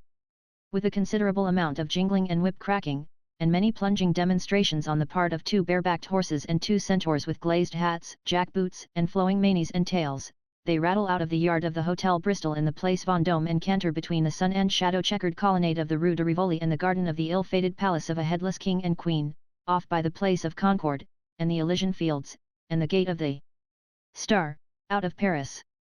Sooth to say, they cannot go away too fast, for even here my Lady Dedlock has been bored to death. Concert, assembly, opera, theatre, drive, nothing is new to my lady under the worn-out heavens. Only last Sunday, when poor wretches were gay within the walls playing with children among the clipped trees and the statues in the palace garden, walking, a score abreast, in the Elysian Fields, made more Elysian by performing dogs and wooden horses, between whiles filtering, a few, through the gloomy cathedral of Our Lady to say a word or two at the base of a pillar within flare of a rusty little gridiron full of gusty little tapers, without the walls encompassing Paris with dancing, love making, wine drinking, tobacco smoking, tomb visiting, billiard card and domino playing, quack doctoring, and much murderous refuse, animate and inanimate only last Sunday, my lady, in the desolation of boredom and the clutch of giant despair, almost hated her own maid for being in spirits. She cannot, therefore, go too fast from Paris. Weariness of soul lies before her, as it lies behind her. Ariel has put a girdle of it round the whole earth, and it cannot be unclasped, but the imperfect remedy is always to fly from the last place where it has been experienced. Fling Paris back into the distance, then, exchanging it for endless avenues and cross avenues of wintry trees. And, when next beheld, let it be some leagues away, with the gate of the star a white speck glittering in the sun, and the city a mere mound in a plain, two dark square towers rising out of it, and light and shadow descending on it aslant, like the angels in Jacob's dream. Sir Leicester is generally in a complacent state, and rarely bored. When he has nothing else to do, he can always contemplate his own greatness. It is a considerable advantage to a man to have so inexhaustible a subject. After reading his letters, he leans back in his corner of the carriage and generally reviews his importance to society. "You have an unusual amount of correspondence this morning," says my lady after a long time. She is fatigued with reading. Has almost read a page in 20 miles. Nothing in it, though. Nothing whatever. I saw one of Mr. Tulkinghorn's long effusions, I think. "You see everything," says Sir Leicester with admiration. "Ha!" sighs my lady. "He is the most tiresome of men." "He sends, I really beg your pardon, he sends," says Sir Leicester, selecting the letter and unfolding it, "a message to you. Are stopping to change horses as I came to his postscript drove it out of my memory. I beg you'll excuse me." He says Sir Leicester is so long in taking out his eyeglass and adjusting it that my lady looks a little irritated. He says, "In the matter of the right of way, I beg your pardon, that's not the place." He says, "Yes. Here I have it." He says, "I beg my respectful compliments to my lady, who, I hope, has benefited by the change. Will you do me the favour to mention, as it may interest her, that I have something to tell her on her return in reference to the person who copied the affidavit in the Chancery suit, which so powerfully stimulated her curiosity. I have seen him." My lady, leaning forward, looks out of her window. "That's the message," observes Sir Leicester. "I should like to walk a little," says my lady, still looking out of her window. "Walk?" repeats Sir Leicester in a tone of surprise. "I should like to walk a little," says my lady with unmistakable distinctness. "Please to stop the carriage." The carriage is stopped, the affectionate man alights from the rumble, opens the door, and lets down the steps, obedient to an impatient motion of my lady's hand. My lady alights so quickly and walks away so quickly that Sir Leicester, for all his scrupulous politeness, is unable to assist her, and is left behind. A space of a minute or two has elapsed before he comes up with her. She smiles, looks very handsome, takes his arm, lounges with him for a quarter of a mile, is very much bored, and resumes her seat in the carriage. The rattle and clatter continue through the greater part of 3 days, with more or less of bell jingling and whip cracking, and more or less plunging of centaurs and bare-backed horses. Their courtly politeness to each other at the hotels where they tarry is the theme of general admiration. "Though my lord is a little aged for my lady," says Madame, the hostess of the Golden Ape, "and though he might be her amiable father, one can see at a glance that they love each other. One observes my lord with his white hair, standing, hat in hand, to help my lady to and from the carriage. One observes my lady, how recognizant of my lord's politeness, with an inclination of her gracious head and the concession of her so genteel fingers. It is ravishing. The sea has no appreciation of great men, but knocks them about like the small fry. It is habitually hard upon Sir Leicester, whose countenance it greenly models in the manner of sage cheese and in whose aristocratic system it effects a dismal revolution. It is the radical of nature to him. Nevertheless, his dignity gets over it after stopping to refit, and he goes on with my lady for Chesney Wold, lying only one night in London on the way to Lincolnshire. Through the same cold sunlight, colder as the day declines, and through the same sharp wind, sharper as the separate shadows of bare trees gloom together in the woods, and as the ghosts walk, touched at the western corner by a pile of fire in the sky, resigns itself to coming night, they drive into the park. The rooks, swinging in their lofty houses in the elm tree avenue, seem to discuss the question of the occupancy of the carriage as it passes underneath, some agreeing that Sir Leicester and my lady are come down, some arguing with malcontents who won't admit it, now all consenting to consider the question disposed of, now all breaking out again in violent debate, incited by one obstinate and drowsy bird who will persist in putting in a last contradictory croak. Leaving them to swing and caw, the travelling chariot rolls on to the house, where fires gleam warmly through some of the windows, though not through so many as to give an inhabited expression to the darkening mass of front. But the brilliant and distinguished circle will soon do that. Mrs. Roone Sewell is in attendance and receives Sir Leicester's customary shake of the hand with a profound curtsy. "How do you do, Mrs. Roone Sewell? I am glad to see you. I hope I have the honour of welcoming you in good health, Sir Leicester." "In excellent health, Mrs. Roone Sewell. My lady is looking charmingly well," says Mrs. Roone Sewell with another curtsy. My lady signifies, without profuse expenditure of words, that she is as wearily well as she can hope to be. But Rosa is in the distance, behind the housekeeper, and my lady, who has not subdued the quickness of her observation, whatever else she may have conquered, asks, "Who is that girl?" "A young scholar of mine, my lady." "Rosa. Come here, Rosa." Lady Dedlock beckons her, with even an appearance of interest. "Why, do you know how pretty you are, child?" she says, touching her shoulder with her 2 forefingers. Rosa, very much abashed, says, "No, if you please, my lady," and glances up, and glances down, and don't know where to look, but looks all the prettier. "How old are you?" 19, my lady." 19, repeats my lady thoughtfully. "Take care they don't spoil you by flattery." "Yes, my lady." My lady taps her dimpled cheek with the same delicate gloved fingers and goes on to the foot of the oak staircase, where Sir Leicester pauses for her as her nightly escort. A staring old Dedlock in a panel, as large as life and as dull, looks as if he didn't know what to make of it, which was probably his general state of mind in the days of Queen Elizabeth. That evening, in the housekeeper's room, Rosa can do nothing but murmur Lady Dedlock's praises. She is so affable, so graceful, so beautiful, so elegant, has such a sweet voice and such a thrilling touch that Rosa can feel it yet. Mrs. Roone Sewell confirms all this, not without personal pride, reserving only the one point of affability. Mrs. Roone Sewell is not quite sure as to that. Heaven forbid that she should say a syllable in dispraise of any member of that excellent family, above all, of my lady, whom the whole world admires, but if my lady would only be a little more free, not quite so cold and distant, Mrs. Roone Sewell thinks she would be more affable.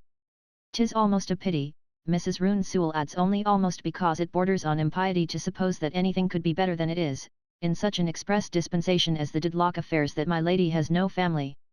If she had had a daughter now, a grown young lady, to interest her, I think she would have had the only kind of excellence she wants. Might not that have made her still more proud, grandmother?" Says Watt, who has been home and come back again, "he is such a good grandson." "More and most, my dear," returns the housekeeper with dignity, "are words it's not my place to use, nor so much as to hear applied to any drawback on my lady. I beg your pardon, grandmother.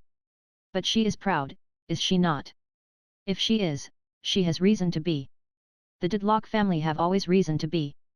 "Well," says Watt, "it's to be hoped they line out of their prayer books a certain passage for the common people about pride and vainglory."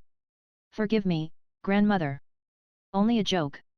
Sir Leicester and Lady Dedlock, my dear, are not fit subjects for joking." "Sir Leicester is no joke by any means," says Watt, "and I humbly ask his pardon. I suppose, grandmother, that even with the family and their guests down here, there is no objection to my prolonging my stay at the Dedlock Arms for a day or two, as any other traveller might." "Surely, none in the world, child."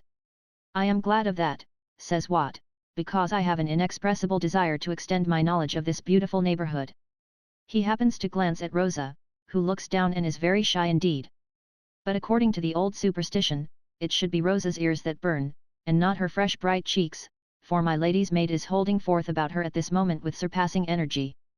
My lady's maid is a Frenchwoman of 32, from somewhere in the southern country about Avignon and Marseilles, a large-eyed brown woman with black hair who would be handsome but for a certain feline mouth and general uncomfortable tightness of face, rendering the jaws too eager and the skull too prominent.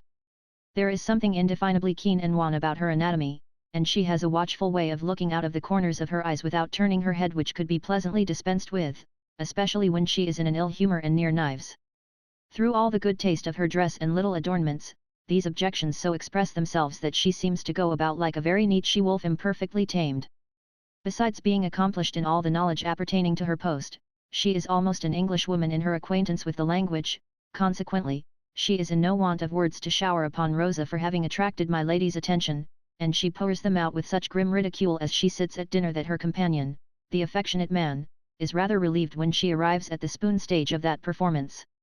Ha, ha, ha! She, Hortense, been in my lady's service since 5 years and always kept at the distance, and this doll, this puppet, absolutely caressed by my lady on the moment of her arriving at the house. Ha, ha, ha! And do you know how pretty you are, child? No, my lady. You are right there.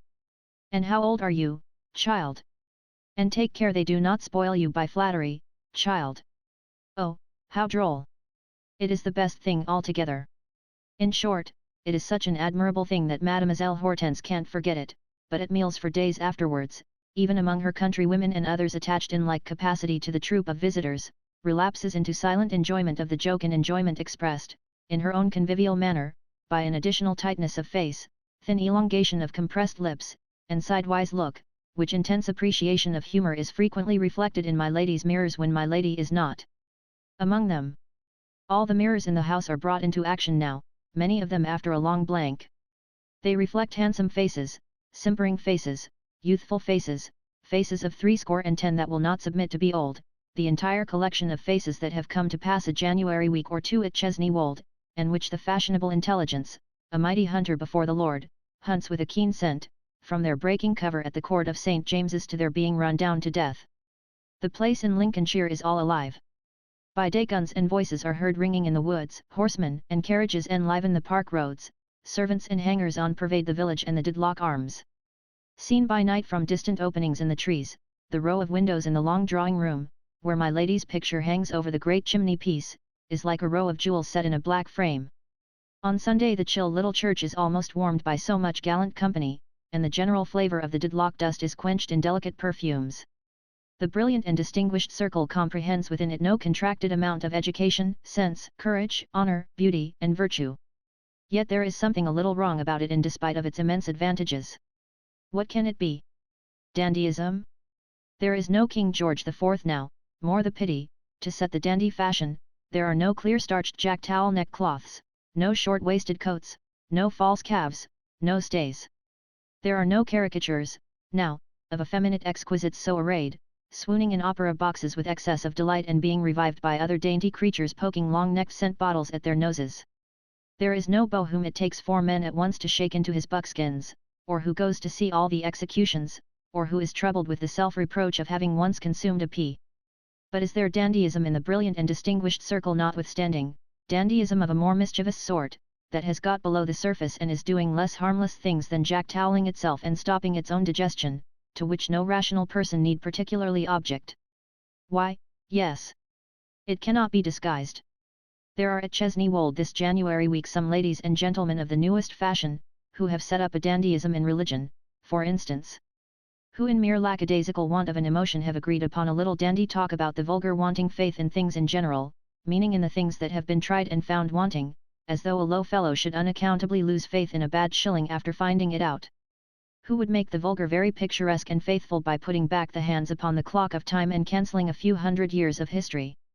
There are also ladies and gentlemen of another fashion, not so new, but very elegant, who have agreed to put a smooth glaze on the world and to keep down all its realities. For whom everything must be languid and pretty. Who have found out the perpetual stoppage. Who are to rejoice at nothing and be sorry for nothing. Who are not to be disturbed by ideas. On whom even the fine arts, attending in powder and walking backward like the Lord Chamberlain, must array themselves in the milliners' and tailors' patterns of past generations and be particularly careful not to be in earnest or to receive any impress from the moving age. Then there is my Lord Boodle, of considerable reputation with his party, who has known what offices and who tells Sir Leicester Didlock with much gravity, after dinner, that he really does not see to what the present age is tending. A debate is not what a debate used to be, the House is not what the House used to be, even a cabinet is not what it formerly was. He perceives with astonishment that supposing the present government to be overthrown, the limited choice of the Crown, in the formation of a new ministry, would lie between Lord Coodle and Sir Thomas Doodle, supposing it to be impossible for the Duke of Foodle to act with Goodle, which may be assumed to be the case in consequence of the breach arising out of that affair with Hoodle. Then, giving the Home Department and the leadership of the House of Commons to Joodle, the Exchequer to Coodle, the colonies to Luddle, and the Foreign Office to Moodle, what are you to do with Noodle? You can't offer him the presidency of the council, that is reserved for Poodle. You can't put him in the woods and forests, that is hardly good enough for Quoodle. What follows? That the country is shipwrecked, lost, and gone to pieces, as is made manifest to the patriotism of Sir Leicester Dedlock, because you can't provide for Noodle. On the other hand, the Right Honourable William Buffy, MP, contends across the table with someone else that the shipwreck of the country about which there is no doubt, it is only the manner of it that is in question is attributable to Cuffy. If you had done with Cuffy what you ought to have done when he first came into Parliament, and had prevented him from going over to Duffy, you would have got him into alliance with Fuffy, you would have had with you the weight attaching as a smart debater to Guffy, you would have brought to bear upon the elections the wealth of Huffy, you would have got in for 3 counties Juffy, Cuffy, and Luffy, and you would have strengthened your administration by the official knowledge and the business habits of Muffy. All this, instead of being as you now are, dependent on the mere caprice of Puffy. As to this point, and as to some minor topics, there are differences of opinion, but it is perfectly clear to the brilliant and distinguished circle, all round, that nobody is in question but Boodle and his retinue, and Buffy and his retinue. These are the great actors for whom the stage is reserved. A people there are, no doubt a certain large number of supernumeraries, who are to be occasionally addressed, and relied upon for shouts and choruses, as on the theatrical stage, but Boodle and Buffy, their followers and families, their heirs, executors, administrators, and assigns, are the born first actors, managers, and leaders, and no others can appear upon the scene for ever and ever. In this, too, there is perhaps more dandyism at Chesney Wold than the brilliant and distinguished circle will find good for itself in the long run. For it is, even with the stillest and politest circles, as with the circle the necromancer draws around him, very strange appearances may be seen in active motion outside. With this difference, that being realities and not phantoms, there is the greater danger of their breaking in. Chesney Wold is quite full anyhow, so full that a burning sense of injury arises in the breasts of ill-lodged ladies' maids, and is not to be extinguished. Only one room is empty. It is a turret chamber of the 3rd order of merit, plainly but comfortably furnished and having an old-fashioned business air. It is Mr. Tulkinghorn's room, and is never bestowed on anybody else, for he may come at any time. He is not come yet. It is his quiet habit to walk across the park from the village in fine weather, to drop into this room as if he had never been out of it since he was last seen there, to request a servant to inform Sir Leicester that he is arrived in case he should be wanted, and to appear 10 minutes before dinner in the shadow of the library door. He sleeps in his turret with a complaining flagstaff over his head, and has some leads outside on which, any fine morning when he is down here, his black figure may be seen walking before breakfast like a larger species of rook. Every day before dinner, my lady looks for him in the dusk of the library, but he is not there. Every day at dinner, my lady glances down the table for the vacant place that would be waiting to receive him if he had just arrived, but there is no vacant place. Every night my lady casually asks her maid, "Is Mr. Tulkinghorn come?" Every night the answer is, "No, my lady, not yet." One night, while having her hair undressed, my lady loses herself in deep thought after this reply until she sees her own brooding face in the opposite glass, and a pair of black eyes curiously observing her. "Be so good as to attend," says my lady then, addressing the reflection of Hortense, "to your business. You can contemplate your beauty at another time." "Pardon. It was your ladyship's beauty." "That," says my lady, "you needn't contemplate at all." At length, one afternoon a little before sunset, when the bright groups of figures which have for the last hour or two enlivened the Ghost's Walk are all dispersed and only Sir Leicester and my lady remain upon the terrace, Mr. Tulkinghorn appears. He comes towards them at his usual methodical pace, which is never quickened, never slackened. He wears his usual expressionless mask if it be a mask, and carries family secrets in every limb of his body and every crease of his dress. Whether his whole soul is devoted to the great or whether he yields them nothing beyond the services he sells is his personal secret. He keeps it, as he keeps the secrets of his clients. He is his own client in that matter, and will never betray himself. "How do you do, Mr. Tulkinghorn?" says Sir Leicester, giving him his hand. Mr. Tulkinghorn is quite well. Sir Leicester is quite well. My lady is quite well. All highly satisfactory. The lawyer, with his hands behind him, walks at Sir Leicester's side along the terrace. My lady walks upon the other side. "We expected you before," says Sir Leicester. A gracious observation. As much as to say, "Mr. Tulkinghorn, we remember your existence when you are not here to remind us of it by your presence. We bestow a fragment of our minds upon you, sir, you see. Mr. Tulkinghorn, comprehending it, inclines his head and says he is much obliged. I should have come down sooner, he explains, but that I have been much engaged with those matters in the several suits between yourself and Boydhorn. A man of a very ill-regulated mind, observes Sir Leicester with severity. An extremely dangerous person in any community. A man of a very low character of mind. He is obstinate, says Mr. Tulkinghorn. It is natural to such a man to be so, says Sir Leicester, looking most profoundly obstinate himself. I am not at all surprised to hear it. The only question is, pursues the lawyer, whether you will give up anything. No, sir, replies Sir Leicester. Nothing. I give up. I don't mean anything of importance. That, of course, I know you would not abandon. I mean any minor point. Mr. Tulkinghorn, returns Sir Leicester, there can be no minor point between myself and Mr. Boydhorn. If I go farther, and observe that I cannot readily conceive how any right of mine can be a minor point, I speak not so much in reference to myself as an individual as in reference to the family position I have it in charge to maintain. Mr. Tulkinghorn inclines his head again. I have now my instructions, he says. Mr. Boydhorn will give us a good deal of trouble. It is the character of such a mind, Mr. Tulkinghorn, Sir Leicester interrupts him, to give trouble. An exceedingly ill-conditioned, levelling person. A person who, 50 years ago, would probably have been tried at the Old Bailey for some demagogue proceeding, and severely punished if not, adds Sir Leicester after a moment's pause, if not hanged, drawn, and quartered.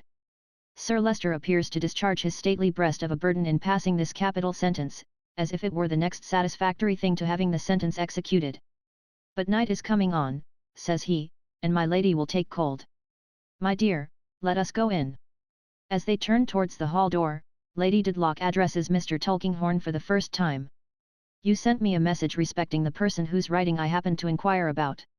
It was like you to remember the circumstance, I had quite forgotten it. Your message reminded me of it again. I can't imagine what association I had with a hand like that, but I surely had some. You had some? Mr. Tulkinghorn repeats. Oh, yes. Returns my lady carelessly. I think I must have had some. And did you really take the trouble to find out the writer of that actual thing? What is it, affidavit? Yes. How very odd. They pass into a sombre breakfast room on the ground floor, lighted in the day by two deep windows. It is now twilight. The fire glows brightly on the panelled wall and palely on the window glass, where, through the cold reflection of the blaze, the colder landscape shudders in the wind and a grey mist creeps along, the only traveller besides the waste of clouds. My lady lounges in a great chair in the chimney corner, and Sir Leicester takes another great chair opposite. The lawyer stands before the fire with his hand out at arm's length, shading his face. He looks across his arm at my lady. Yes, he says, I inquired about the man, and found him. And, what is very strange, I found him. Not to be any out-of-the-way person, I am afraid. Lady Dedlock languidly anticipates. I found him dead. Oh, dear me! Remonstrated Sir Leicester. Not so much shocked by the fact as by the fact of the fact being mentioned. I was directed to his lodging, a miserable, poverty-stricken place, and I found him dead. You will excuse me, Mr. Tulkinghorn, observes Sir Leicester. I think the less said. Pray, Sir Leicester, let me hear the story out, it is my lady speaking. It is quite a story for twilight. How very shocking. Dead. Mr. Tulkinghorn reasserts it by another inclination of his head. Whether by his own hand? Upon my honour! Cries Sir Leicester. Really? Do let me hear the story. Says my lady. Whatever you desire, my dear. But, I must say. No, you mustn't say. Go on, Mr. Tulkinghorn. Sir Leicester's gallantry concedes the point, though he still feels that to bring this sort of squalor among the upper classes is really. I was about to say, resumes the lawyer with undisturbed calmness, that whether he had died by his own hand or not, it was beyond my power to tell you. I should amend that phrase, however, by saying that he had unquestionably died of his own act, though whether by his own deliberate intention or by mischance can never certainly be known. The coroner's jury found that he took the poison accidentally. And what kind of man, my lady asks, was this deplorable creature? Very difficult to say, returns the lawyer, shaking his head. He had lived so wretchedly and was so neglected, with his gypsy colour and his wild black hair and beard, that I should have considered him the commonest of the common. The surgeon had a notion that he had once been something better, both in appearance and condition. What did they call the wretched being? They called him what he had called himself, but no one knew his name. Not even anyone who had attended on him. No one had attended on him. He was found dead. In fact, I found him. Without any clue to anything more. Without any, there was, says the lawyer meditatively, an old portmanteau, but no, there were no papers. During the utterance of every word of this short dialogue, Lady Dedlock and Mr. Tulkinghorn, without any other alteration in their customary deportment, have looked very steadily at one another as was natural, perhaps, in the discussion of so unusual a subject. Sir Leicester has looked at the fire, with the general expression of the Dedlock on the staircase. The story being told, he renews his stately protest, saying that as it is quite clear that no association in my lady's mind can possibly be traceable to this poor wretch, unless he was a begging letter writer, he trusts to hear no more about a subject so far removed from my lady's station. Certainly, a collection of horrors, says my lady, gathering up her mantles and furs, but they interest one for the moment. Have the kindness, Mr. Tulkinghorn, to open the door for me. Mr. Tulkinghorn does so with deference and holds it open while she passes out. She passes close to him, with her usual fatigued manner and insolent grace. They meet again at dinner again, next day again, for many days in succession. Lady Dedlock is always the same exhausted deity, surrounded by worshippers, and terribly liable to be bored to death, even while presiding at her own shrine. Mr. Tulkinghorn is always the same speechless repository of noble confidences, so oddly out of place and yet so perfectly at home. They appear to take as little note of one another as any two people enclosed within the same walls could. But whether each evermore watches and suspects the other, evermore mistrustful of some great reservation, whether each is evermore prepared at all points for the other, and never to be taken unawares, what each would give to know how much the other knows, all this is hidden, for the time, in their own hearts. Chapter 13. Esther's narrative. We held many consultations about what Richard was to be, first without Mr. Jarndyce, as he had requested, and afterwards with him, but it was a long time before we seemed to make progress. Richard said he was ready for anything. When Mr. Jarndyce doubted whether he might not already be too old to enter the navy, Richard said he had thought of that, and perhaps he was. When Mr. Jarndyce asked him what he thought of the army, Richard said he had thought of that, too, and it wasn't a bad idea. When Mr. Jarndyce advised him to try and decide within himself whether his old preference for the sea was an ordinary boyish inclination or a strong impulse, Richard answered, well, he really had tried very often, and he couldn't make out. How much of this indecision of character, Mr. Jarndyce said to me, is chargeable on that incomprehensible heap of uncertainty and procrastination on which he has been thrown from his birth, I don't pretend to say, but that Chancery, among its other sins, is responsible for some of it, I can plainly see.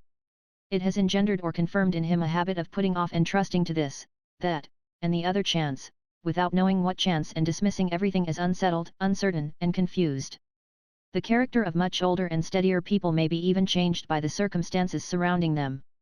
It would be too much to expect that a boy's, in its formation, should be the subject of such influences and escape them. I felt this to be true, though if I may venture to mention what I thought besides, I thought it much to be regretted that Richard's education had not counteracted those influences or directed his character. He had been 8 years at a public school and had learnt, I understood, to make Latin verses of several sorts in the most admirable manner. But I never heard that it had been anybody's business to find out what his natural bent was, or where his failings lay, or to adapt any kind of knowledge to him. He had been adapted to the verses and had learnt the art of making them to such perfection that if he had remained at school until he was of age, I suppose he could only have gone on making them over and over again unless he had enlarged his education by forgetting how to do it. Still, although I had no doubt that they were very beautiful, and very improving, and very sufficient for a great many purposes of life, and always remembered all through life, I did doubt whether Richard would not have profited by someone studying him a little, instead of his studying them quite so much. To be sure, I knew nothing of the subject and do not even now know whether the young gentlemen of classic Rome or Greece made verses to the same extent or whether the young gentlemen of any country ever did. I haven't the least idea, said Richard, musing, what I had better be. Except that I am quite sure I don't want to go into the church, it's a toss-up. You have no inclination in Mr. Kenge's way? Suggested Mr. Jarndyce. I don't know that, sir, replied Richard. I am fond of boating. Articled clerks go a good deal on the water. It's a capital profession. Surgeon, suggested Mr. Yarndis. That's the thing, sir, cried Richard. I doubt if he had ever once thought of it before. That's the thing, sir, repeated Richard with the greatest enthusiasm. We have got it at last. M.R.C.S. He was not to be laughed out of it, though he laughed at it heartily. He said he had chosen his profession, and the more he thought of it, the more he felt that his destiny was clear. The art of healing was the art of all others for him. Mistrusting that he only came to this conclusion because, having never had much chance of finding out for himself what he was fitted for and having never been guided to the discovery, he was taken by the newest idea and was glad to get rid of the trouble of consideration. I wondered whether the Latin verses often ended in this or whether Richard's was a solitary case. Mr. Yarndis took great pains to talk with him seriously and to put it to his good sense not to deceive himself in so important a matter. Richard was a little grave after these interviews, but invariably told Ada and me that it was all right, and then began to talk about something else. By heaven! Cried Mr. Boydhorn, who interested himself strongly in the subject, though I need not say that, for he could do nothing weakly. I rejoice to find a young gentleman of spirit and gallantry devoting himself to that noble profession. The more spirit there is in it, the better for mankind and the worse for those mercenary taskmasters and low tricksters who delight in putting that illustrious art at a disadvantage in the world. By all that is base and despicable, cried Mr. Boydhorn, the treatment of surgeons aboard ship is such that I would submit both legs of every member of the Admiralty Board to a compound fracture and render it a transportable offence in any qualified practitioner to set them if the system were not wholly changed in 48 hours. Wouldn't you give them a week? Asked Mr. Yarndis. No. Cried Mr. Boydhorn firmly. Not on any consideration. 48 hours. As to corporations, parishes, vestry boards, and similar gatherings of jolter-headed clods who assemble to exchange such speeches that, by heaven, they ought to be worked in quicksilver mines for the short remainder of their miserable existence, if it were only to prevent their detestable English from contaminating a language spoken in the presence of the sun. As to those fellows, who meanly take advantage of the ardour of gentlemen in the pursuit of knowledge to recompense the inestimable services of the best years of their lives, their long study, and their expensive education with pittances too small for the acceptance of clerks, I would have the necks of every one of them wrung and their skulls arranged in Surgeons' Hall for the contemplation of the whole profession, in order that its younger members might understand from actual measurement, in early life, how thick skulls may become. He wound up this vehement declaration by looking round upon us with a most agreeable smile and suddenly thundering, ha, ha, ha, over and over again, until anybody else might have been expected to be quite subdued by the exertion. As Richard still continued to say that he was fixed in his choice after repeated periods for consideration had been recommended by Mr. Yarndis and had expired, and he still continued to assure Ada and me in the same final manner that it was all right, it became advisable to take Mr. Kenge into counsel. Mr. Kenge, therefore, came down to dinner one day, and leaned back in his chair, and turned his eyeglasses over and over, and spoke in a sonorous voice, and did exactly what I remembered to have seen him do when I was a little girl. Ah! Said Mr. Kenge. Yes. Well. A very good profession, Mr. Yarndis, a very good profession. The course of study and preparation requires to be diligently pursued, observed my guardian with a glance at Richard. Oh, no doubt, said Mr. Kenge. Diligently. But that being the case, more or less, with all pursuits that are worth much, said Mr. Yarndis, it is not a special consideration which another choice would be likely to escape. Truly, said Mr. Kenge. And Mr. Richard Carstone, who has so meritoriously acquitted himself in the shall I say the classic shades, in which his youth had been passed, will, no doubt, apply the habits, if not the principles and practice, of versification in that tongue in which a poet was said, unless I mistake, to be born, not made, to the more eminently practical field of action on which he enters.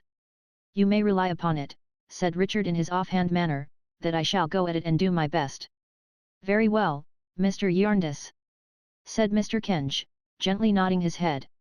Really, when we are assured by Mr. Richard that he means to go at it and to do his best, nodding feelingly and smoothly over those expressions, I would submit to you that we have only to inquire into the best mode of carrying out the object of his ambition. Now, with reference to placing Mr. Richard with some sufficiently eminent practitioner. Is there any one in view at present? No one, Rick, I think, said my guardian. No one, sir, said Richard. Quite so, observed Mr. Kenge. As to situation, now, Is there any particular feeling on that head? And no, said Richard. Quite so, observed Mr. Kenge again. I should like a little variety, said Richard, I mean a good range of experience.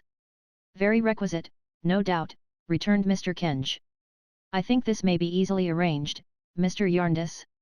We have only, in the first place, to discover a sufficiently eligible practitioner, and as soon as we make our want and shall I add, our ability to pay a premium, known, our only difficulty will be in the selection of one from a large number.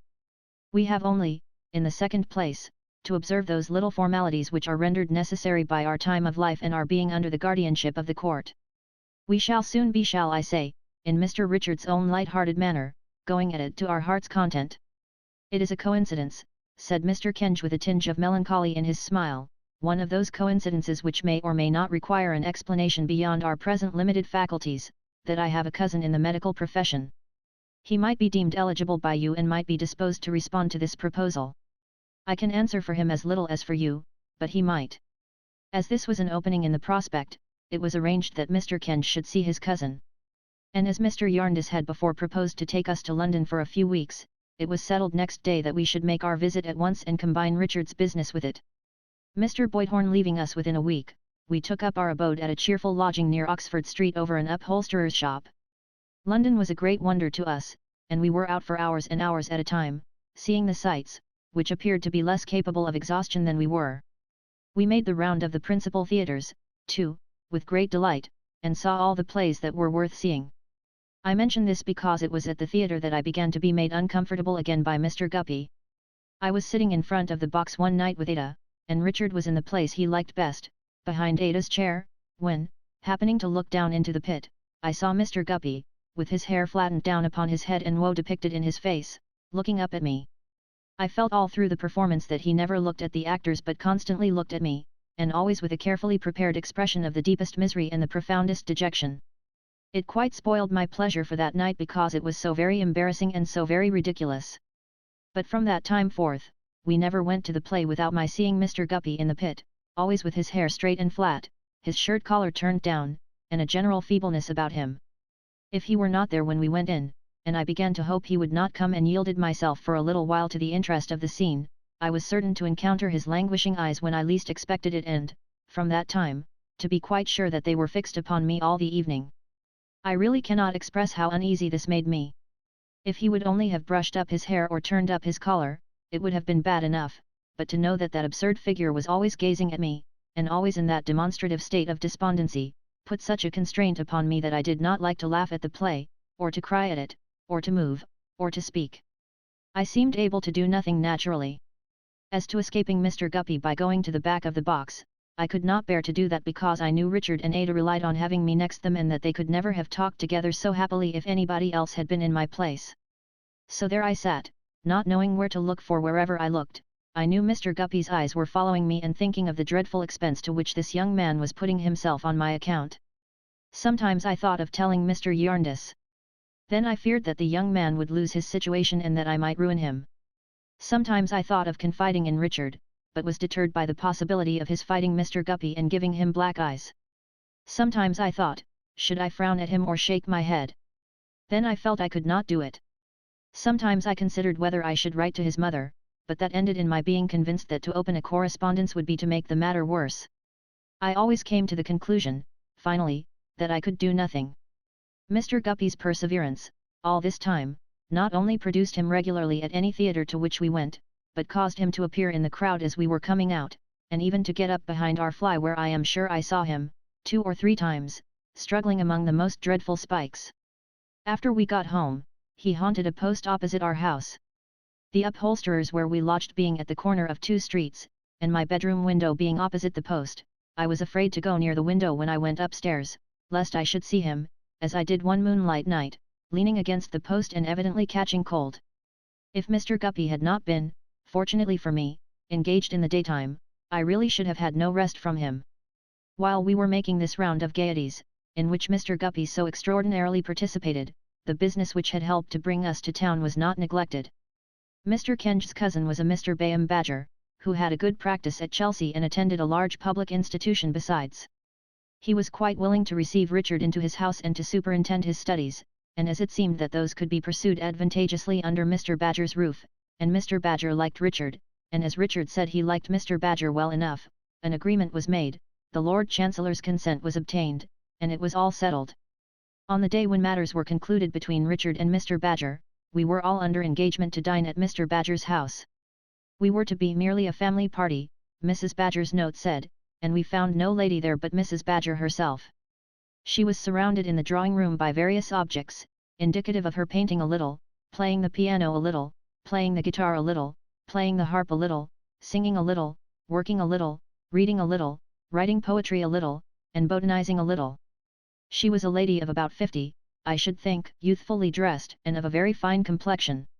If I add to the little list of her accomplishments that she rouged a little, I do not mean that there was any harm in it.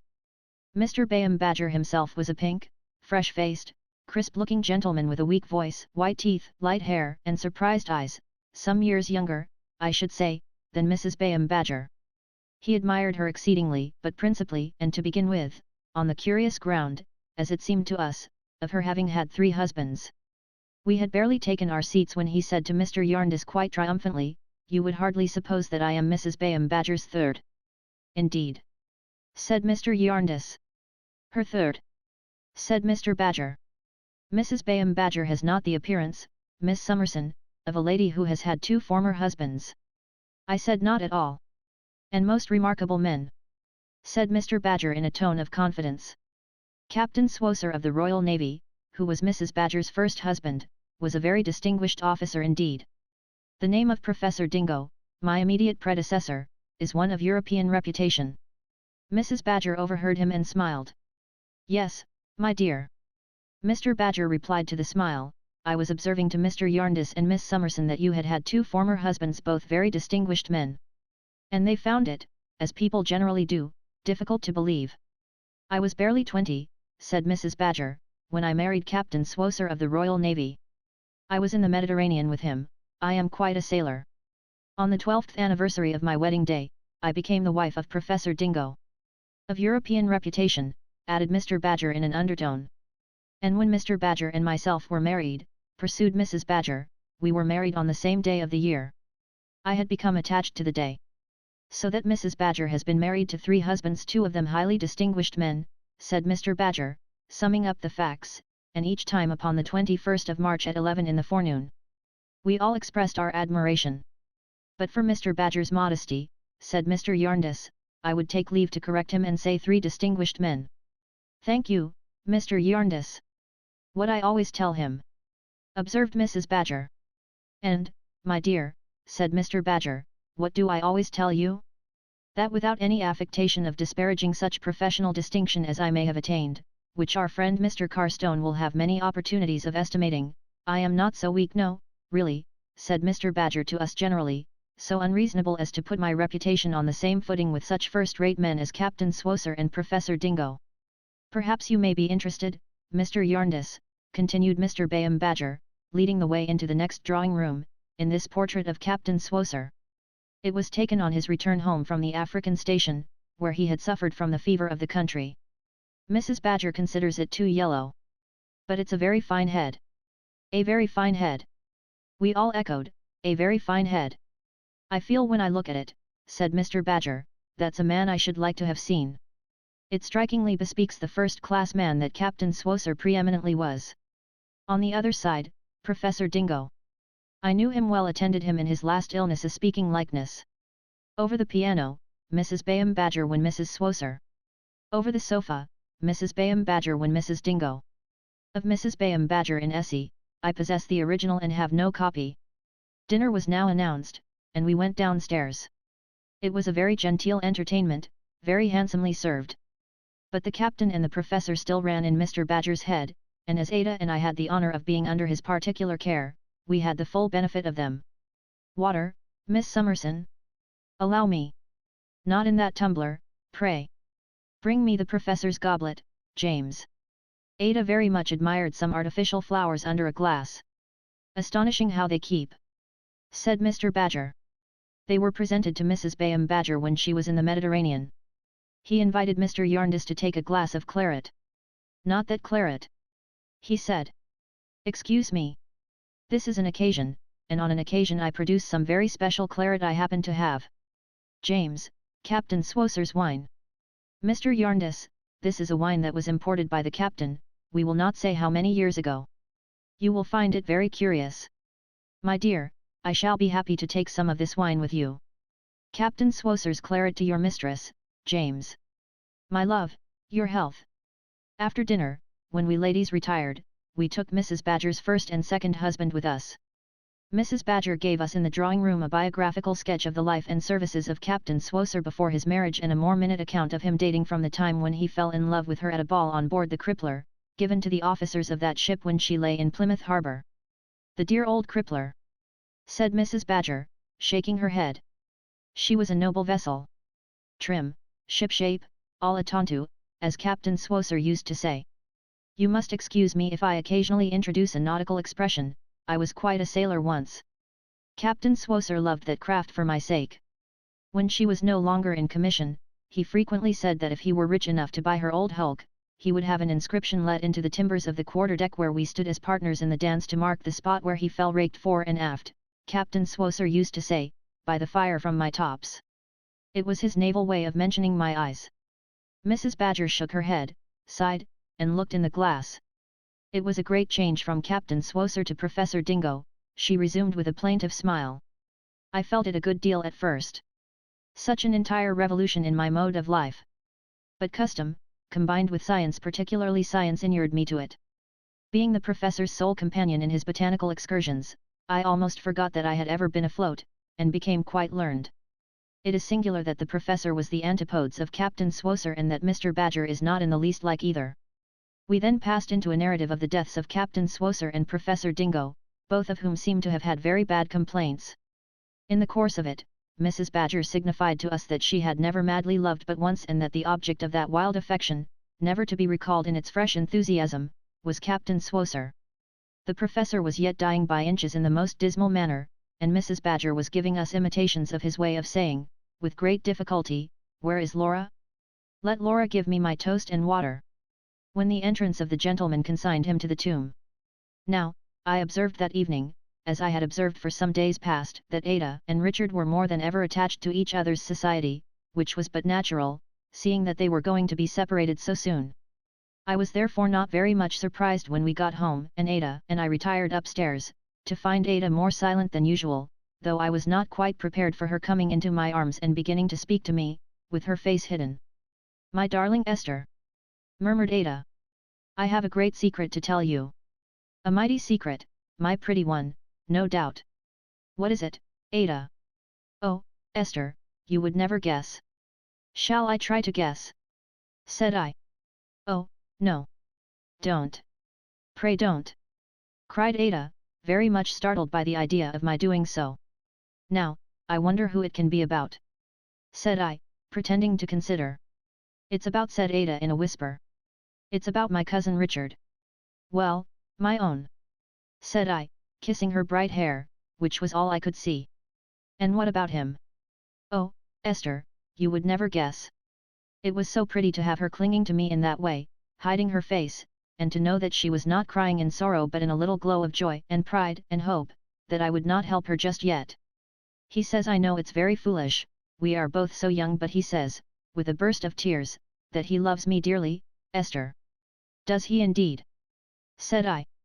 "I never heard of such a thing." "Why, my pet of pets, I could have told you that weeks and weeks ago." To see Ada lift up her flushed face in joyful surprise, and hold me round the neck, and laugh, and cry, and blush, was so pleasant. "Why, my darling," said I, "what a goose you must take me for.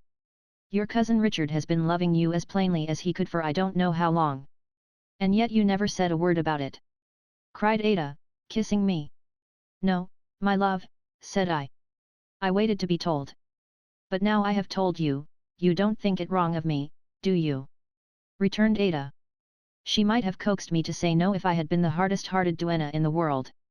Not being that yet, I said no very freely. "And now," said I know the worst of it."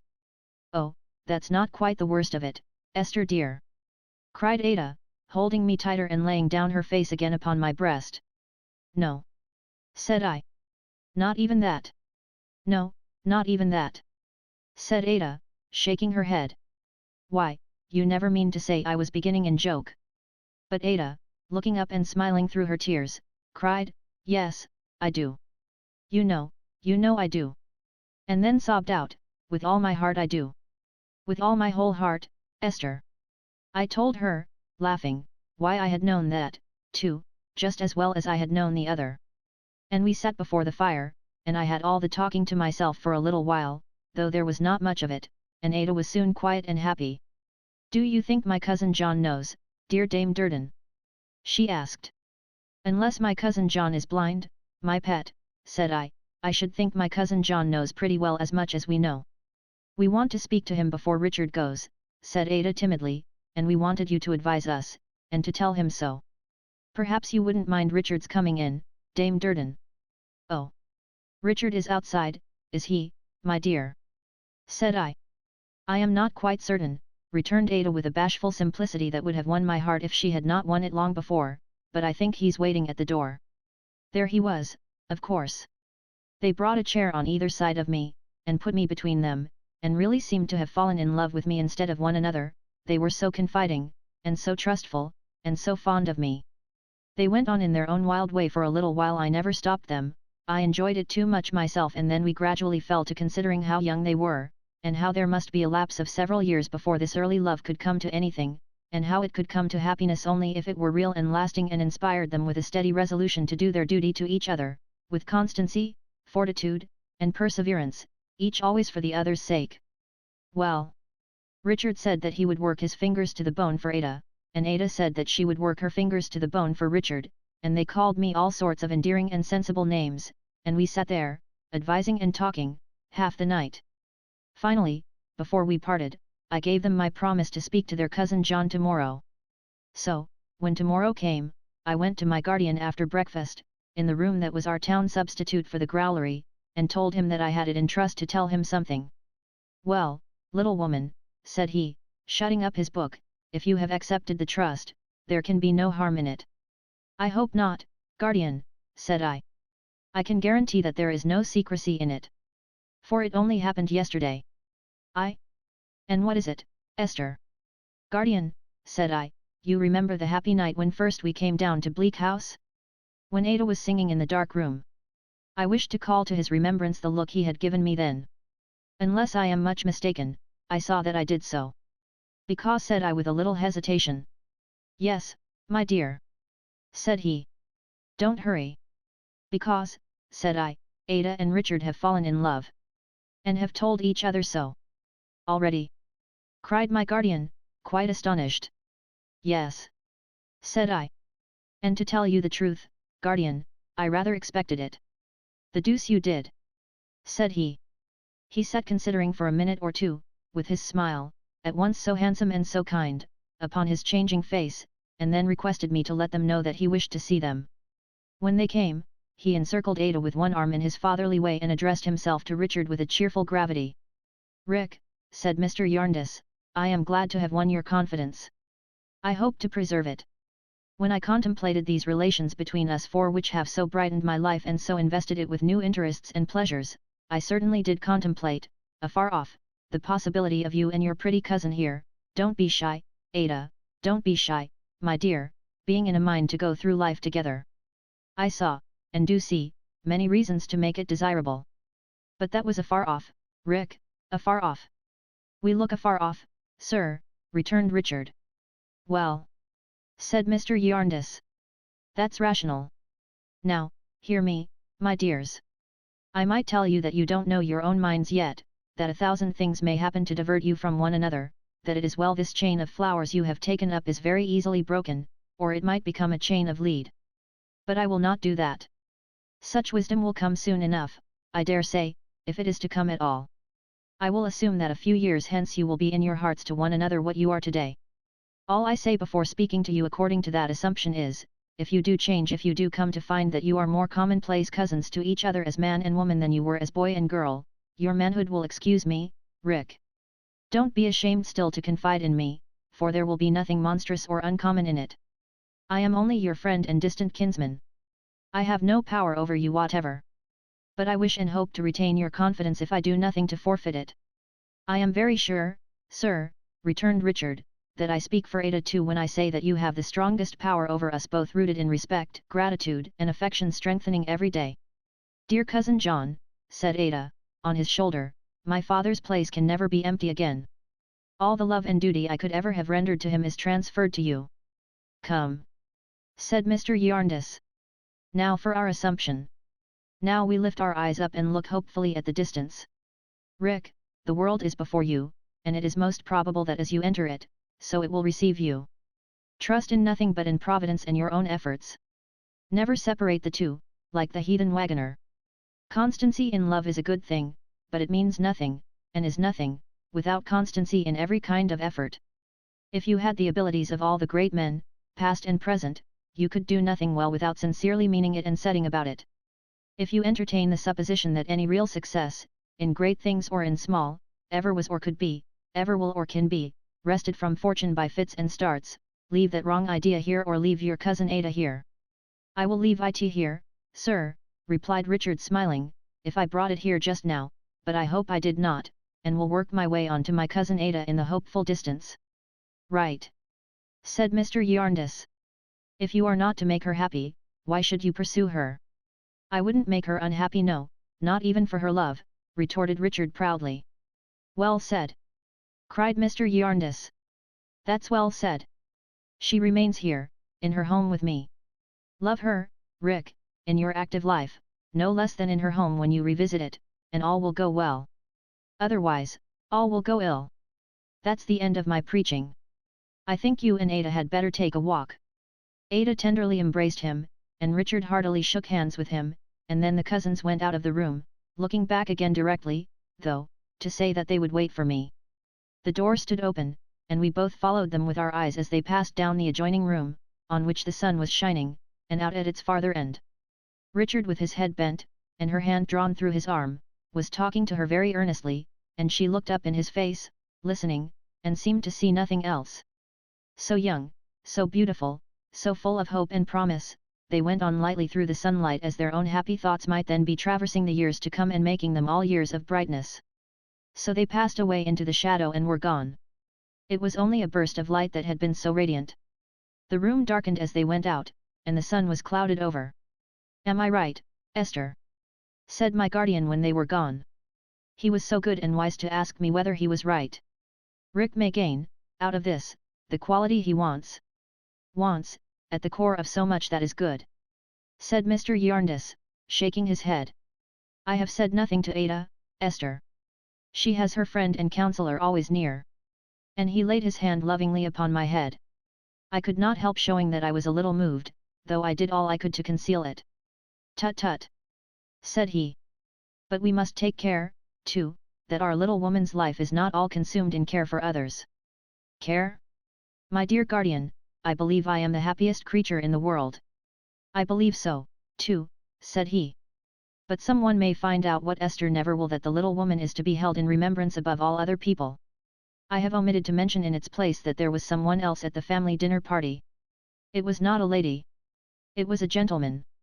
It was a gentleman of a dark complexion, a young surgeon. He was rather reserved, but I thought him very sensible and agreeable. At least, Ada asked me if I did not, and I said yes. Chapter 14. Deportment. Richard left us on the very next evening to begin his new career, and committed Ada to my charge with great love for her and great trust in me. It touched me then to reflect, and it touches me now, more nearly, to remember, having what I have to tell, how they both thought of me, even at that engrossing time. I was a part of all their plans, for the present and the future. I was to write Richard once a week, making my faithful report of Ada, who was to write to him every alternate day. I was to be informed, under his own hand, of all his labours and successes. I was to observe how resolute and persevering he would be. I was to be Ada's bridesmaid when they were married. I was to live with them afterwards. I was to keep all the keys of their house. I was to be made happy for ever and a day. And if the suit should make us rich, Esther, which it may, you know, said Richard to crown all. A shade crossed Ada's face. My dearest Ada, asked Richard, why not? It had better declare us poor at once, said Ada. Oh! I don't know about that, returned Richard, but at all events, it won't declare anything at once. It hasn't declared anything in heaven knows how many years. Too true, said Ada. Yes, but, urged Richard, answering what her look suggested rather than her words, the longer it goes on, dear cousin, the nearer it must be to a settlement one way or other. Now, is not that reasonable? You know best, Richard. But I am afraid if we trust to it, it will make us unhappy. But, my Ada, we are not going to trust to it, cried Richard gaily. We know it better than to trust to it. We only say that if it should make us rich, we have no constitutional objection to being rich. The court is, by solemn settlement of law, our grim old guardian, and we are to suppose that what it gives us, when it gives us anything, is our right. It is not necessary to quarrel with our right. No, said Ada, but it may be better to forget all about it. Well, well, cried Richard, then we will forget all about it. We consign the whole thing to oblivion. Dame Durden puts on her approving face, and it's done. Dame Durden's approving face, said I, looking out of the box in which I was packing his books, was not very visible when you called it by that name, but it does approve, and she thinks you can't do better. So, Richard said there was an end of it, and immediately began, on no other foundation, to build as many castles in the air as would man the Great Wall of China. He went away in high spirits. Ada and I, prepared to miss him very much, commenced our quieter career. On our arrival in London, we had called with Mr. Jarndyce at Mrs. Jellyby's but had not been so fortunate as to find her at home. It appeared that she had gone somewhere to a tea drinking and had taken Miss Jellyby with her. Besides the tea drinking, there was to be some considerable speech making and letter writing on the general merits of the cultivation of coffee, conjointly with natives, at the settlement of Borriobooлагah. All this involved, no doubt, sufficient active exercise of pen and ink to make her daughter's part in the proceedings anything but a holiday. It being now beyond the time appointed for Mrs. Jellyby's return, we called again. She was in town, but not at home, having gone to Mile End directly after breakfast on some Borrioboolan business, arising out of a society called the East London Branch Aid Ramification. As I had not seen Peepy on the occasion of our last call, when he was not to be found anywhere, and when the cook rather thought he must have strolled away with the dustman's cart, I now inquired for him again. The oyster shells he had been building a house with were still in the passage, but he was nowhere discoverable, and the cook supposed that he had gone after the sheep. When we repeated, with some surprise, the sheep, she said, oh, yes, on market days he sometimes followed them quite out of town and came back in such a state as never was. I was sitting at the window with my guardian on the following morning, and Ada was busy writing of course to Richard when Miss Jellyby was announced, and entered, leading the identical Peepy, whom she had made some endeavours to render presentable by wiping the dirt into corners of his face and hands and making his hair very wet and then violently frizzling it with her fingers. Everything the dear child wore was either too large for him or too small. Among his other contradictory decorations he had the hat of a bishop and the little gloves of a baby. His boots were, on a small scale, the boots of a ploughman, while his legs, so crossed and recrossed with scratches that they looked like maps, were bare below a very short pair of plaid drawers finished off with 2 frills of perfectly different patterns. The deficient buttons on his plaid frock had evidently been supplied from one of Mr. Jellyby's coats, they were so extremely brazen and so much too large.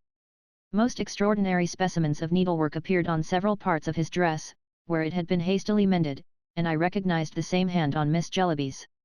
She was, however, unaccountably improved in her appearance and looked very pretty. She was conscious of poor little Peepy being but a failure after all her trouble, and she showed it as she came in by the way in which she glanced first at him and then at us. Oh, dear me! Said my guardian. Due east. Ada and I gave her a cordial welcome and presented her to Mr. Jarndyce, to whom she said as she sat down, "Ma's compliments, and she hopes you'll excuse her, because she's correcting proofs of the plan.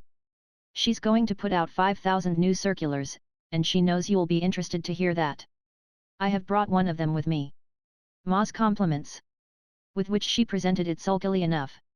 "Thank you," said my guardian. "I am much obliged to Mrs. Jellyby. Oh, dear me!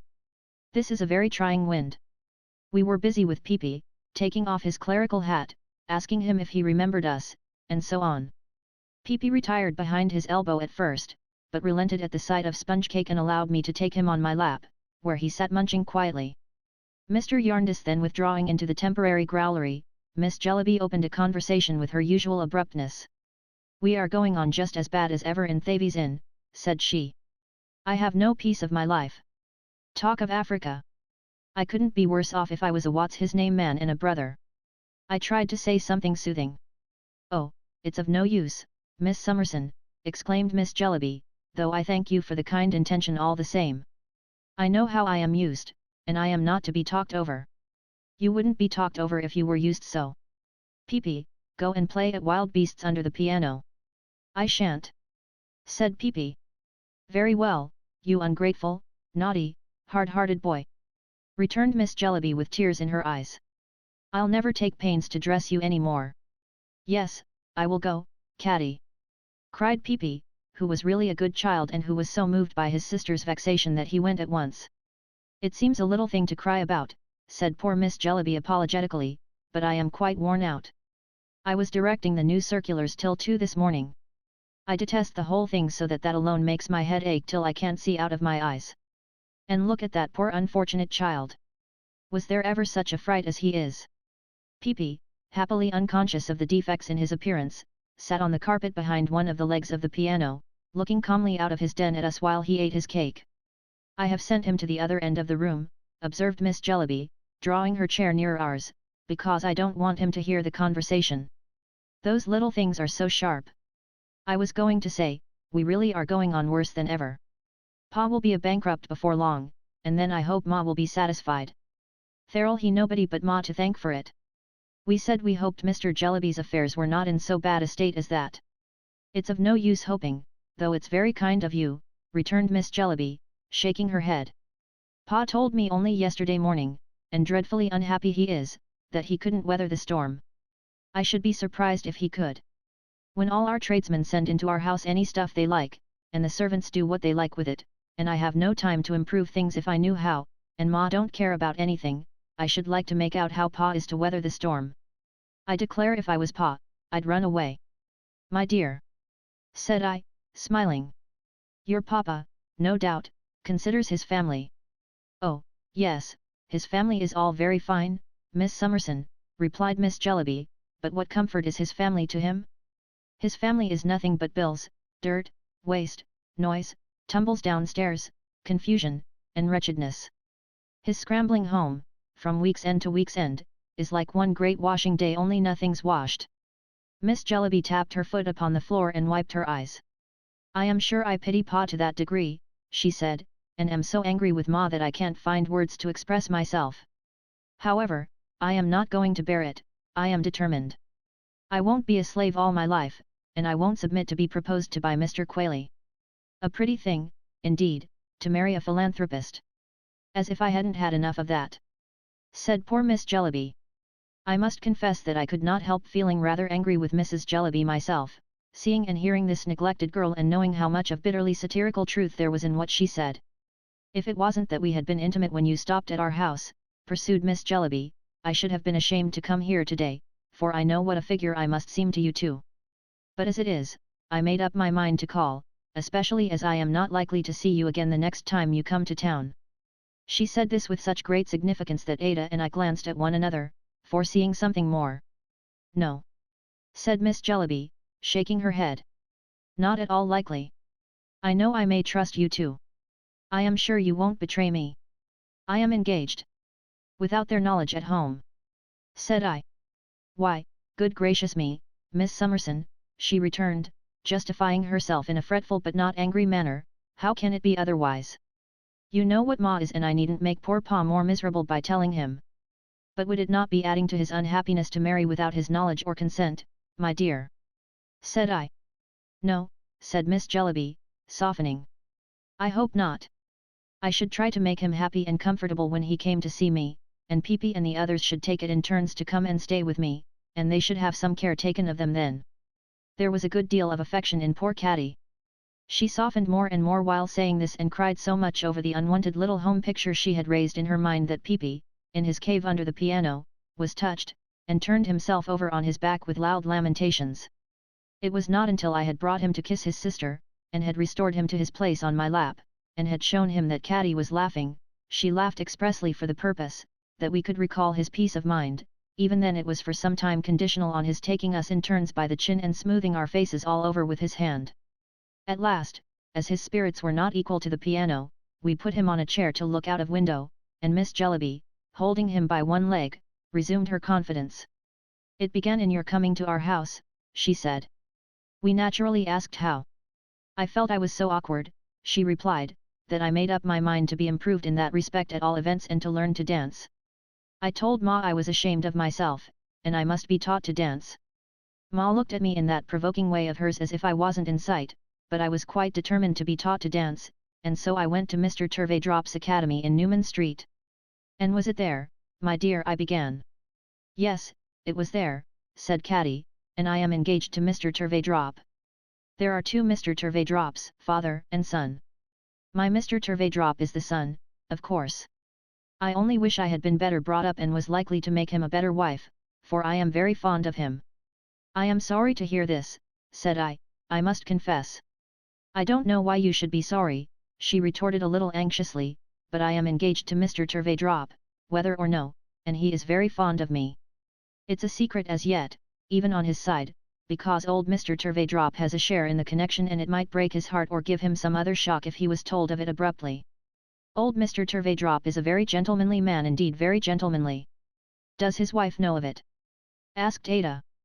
"Old Mr. Turveydrop's wife, Miss Clare," returned Miss Jellyby, opening her eyes. "There's no such person. He is a widower." We were here interrupted by Peepy, whose leg had undergone so much on account of his sister's unconsciously jerking it like a bell rope whenever she was emphatic that the afflicted child now bemoaned his sufferings with a very low-spirited noise. As he appealed to me for compassion, and as I was only a listener, I undertook to hold him. Miss Jellyby proceeded, after begging Peepy's pardon with a kiss and assuring him that she hadn't meant to do it.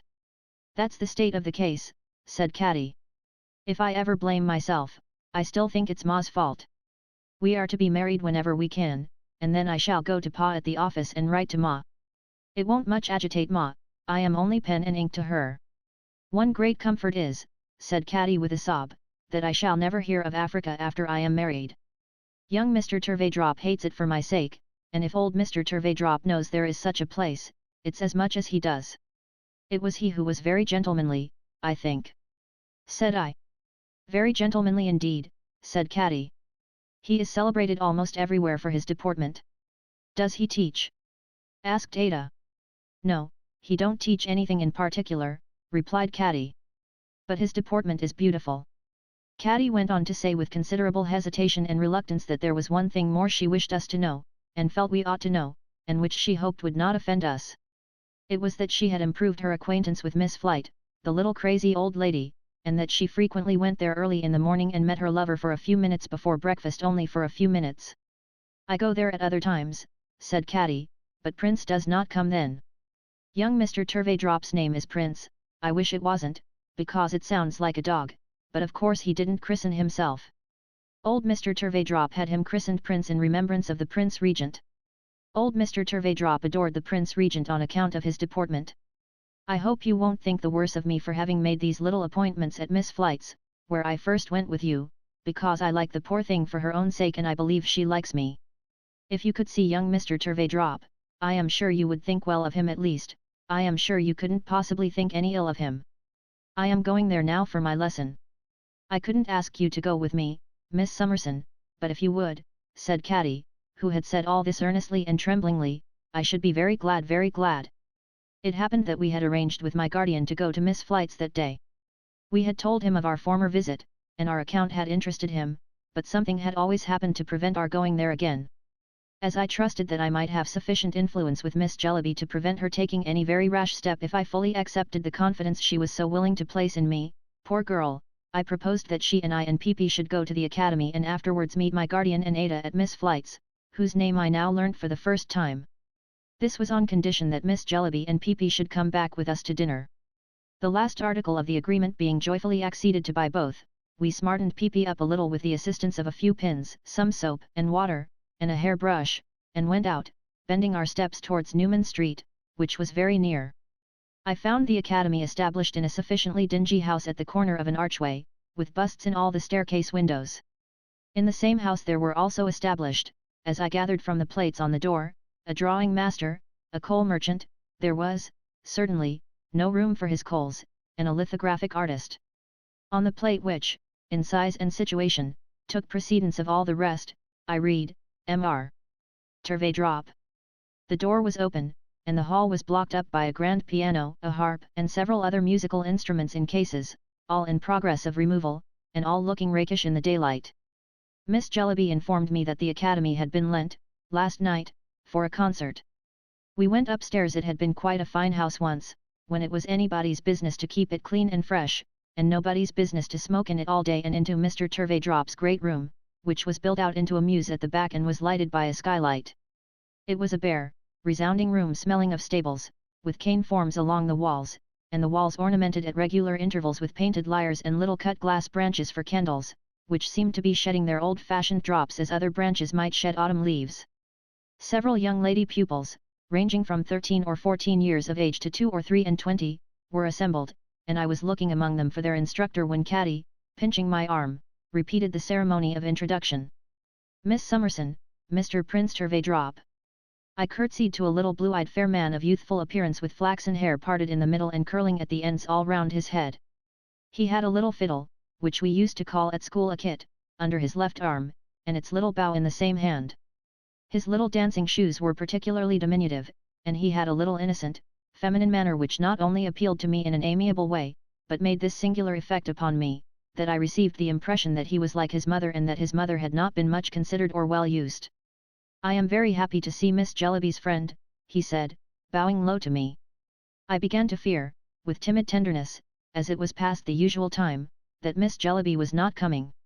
"I beg you will have the goodness to attribute that to me, who have detained her, and to receive my excuses, sir," said I. "Oh, dear!" said he. "And pray," I entreated, "do not allow me to be the cause of any more delay." With that apology I withdrew to a seat between Peepee, who, being well used to it, had already climbed into a corner place, and an old lady of a censorious countenance whose 2 nieces were in the class and who was very indignant with Peepee's boots. Prince Turveydrop then tinkled the strings of his kit with his fingers, and the young ladies stood up to dance. Just then there appeared from a side door old Mr. Turveydrop, in the full lustre of his deportment. He was a fat old gentleman with a false complexion, false teeth, false whiskers, and a wig. He had a fur collar, and he had a padded breast to his coat, which only wanted a star or a broad blue ribbon to be complete. He was pinched in, and swelled out, and got up, and strapped down, as much as he could possibly bear. He had such a neckcloth on, puffing his very eyes out of their natural shape, and his chin and even his ears so sunk into it, that it seemed as though he must inevitably double up if it were cast loose. He had under his arm a hat of great size and weight, shelving downward from the crown to the brim, and in his hand a pair of white gloves with which he flapped it as he stood poised on one leg in a high-shouldered, round-elbowed state of elegance not to be surpassed.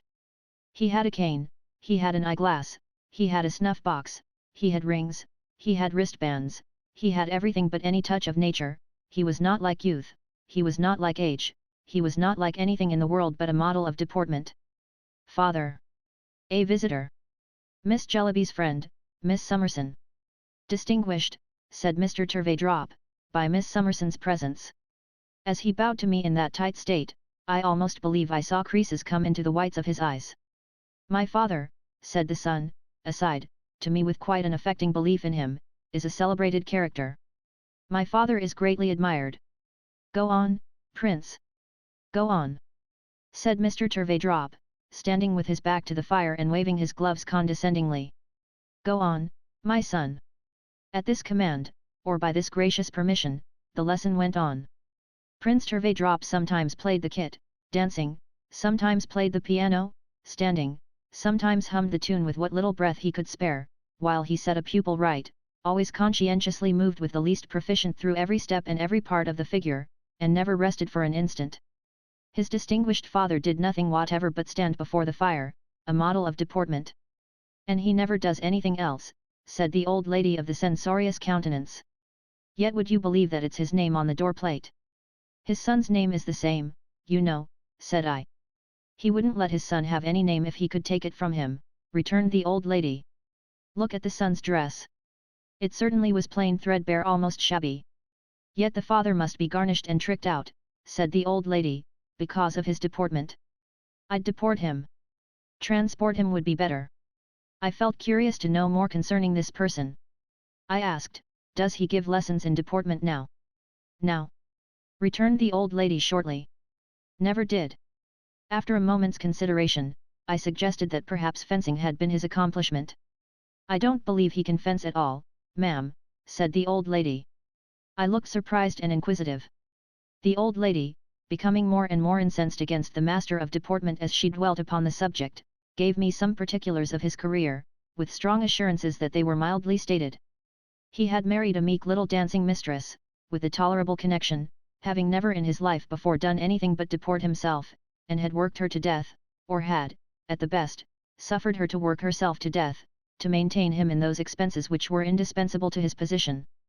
At once to exhibit his deportment to the best models and to keep the best models constantly before himself, he had found it necessary to frequent all public places of fashionable and lounging resort, to be seen at Brighton and elsewhere at fashionable times, and to lead an idle life in the very best clothes. To enable him to do this, the affectionate little dancing mistress had toiled and laboured and would have toiled and laboured to that hour if her strength had lasted so long. For the mainspring of the story was that in spite of the man's absorbing selfishness, his wife, overpowered by his deportment, had, to the last, believed in him and had, on her deathbed, in the most moving terms, confided him to their son as one who had an inextinguishable claim upon him and whom he could never regard with too much pride and deference.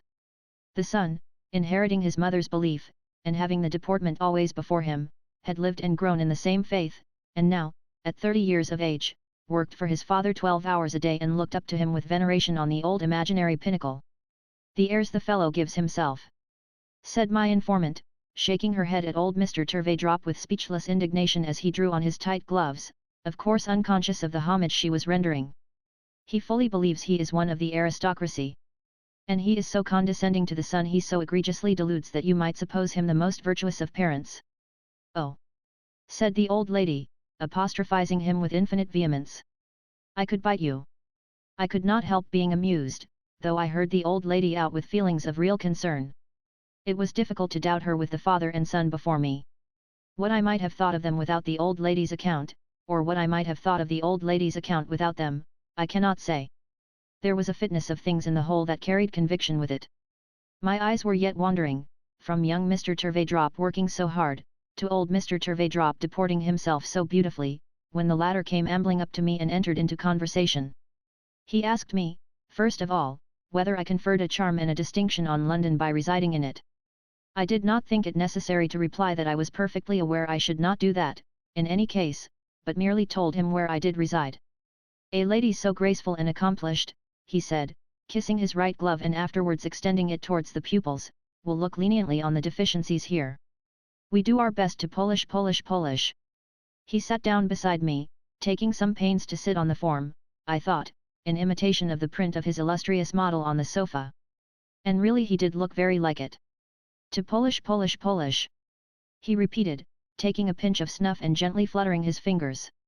But we are not, if I may say so, to one form to be graceful both by nature and art, with the high-shouldered bow, which it seemed impossible for him to make without lifting up his eyebrows and shutting his eyes. We are not what we used to be in point of deportment. Are we not, sir? Said I. We have degenerated, he returned, shaking his head, which he could do to a very limited extent in his cravat. A levelling age is not favourable to deportment. It develops vulgarity. Perhaps I speak with some little partiality. It may not be for me to say that I have been called, for some years now, Gentleman Turveydrop, or that His Royal Highness the Prince Regent did me the honour to inquire, on my removing my hat as he drove out of the pavilion at Brighton, that fine building, who is he? Who the devil is he? Why don't I know him? Why hasn't he 30,000 a year?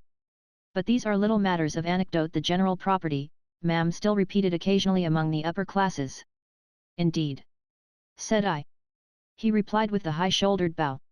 Where what is left among us of deportment, he added, still lingers. England, alas, my country, has degenerated very much, and is degenerating every day. She has not many gentlemen left. We are few.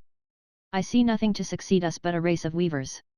One might hope that the race of gentlemen would be perpetuated here, said I. You are very good.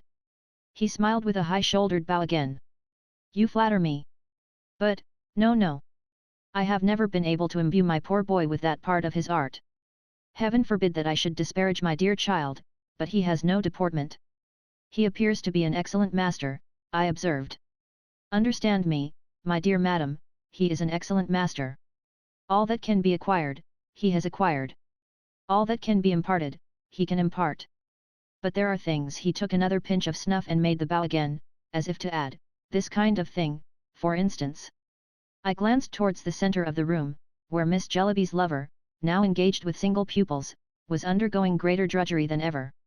My amiable child, murmured Mr. Turveydrop, adjusting his cravat. Your son is indefatigable, said I. It is my reward, said Mr. Turveydrop, to hear you say so. In some respects, he treads in the footsteps of his sainted mother. She was a devoted creature. But woman, lovely woman, said Mr. Turveydrop with very disagreeable gallantry, what a sex you are. I rose and joined Miss Jellyby, who was by this time putting on her bonnet. The time allotted to a lesson having fully elapsed, there was a general putting on of bonnets. When Miss Jellyby and the unfortunate prince found an opportunity to become betrothed I don't know, but they certainly found none on this occasion to exchange a dozen words. My dear, said Mr. Turveydrop benignly to his son, do you know the hour? No, father. The son had no watch. The father had a handsome gold one, which he pulled out with an air that was an example to mankind. My son, said he, it's 2 o'clock. Recollect your school at Kensington at 3. That's time enough for me, father, said Prince. I can take a morsel of dinner standing and be off.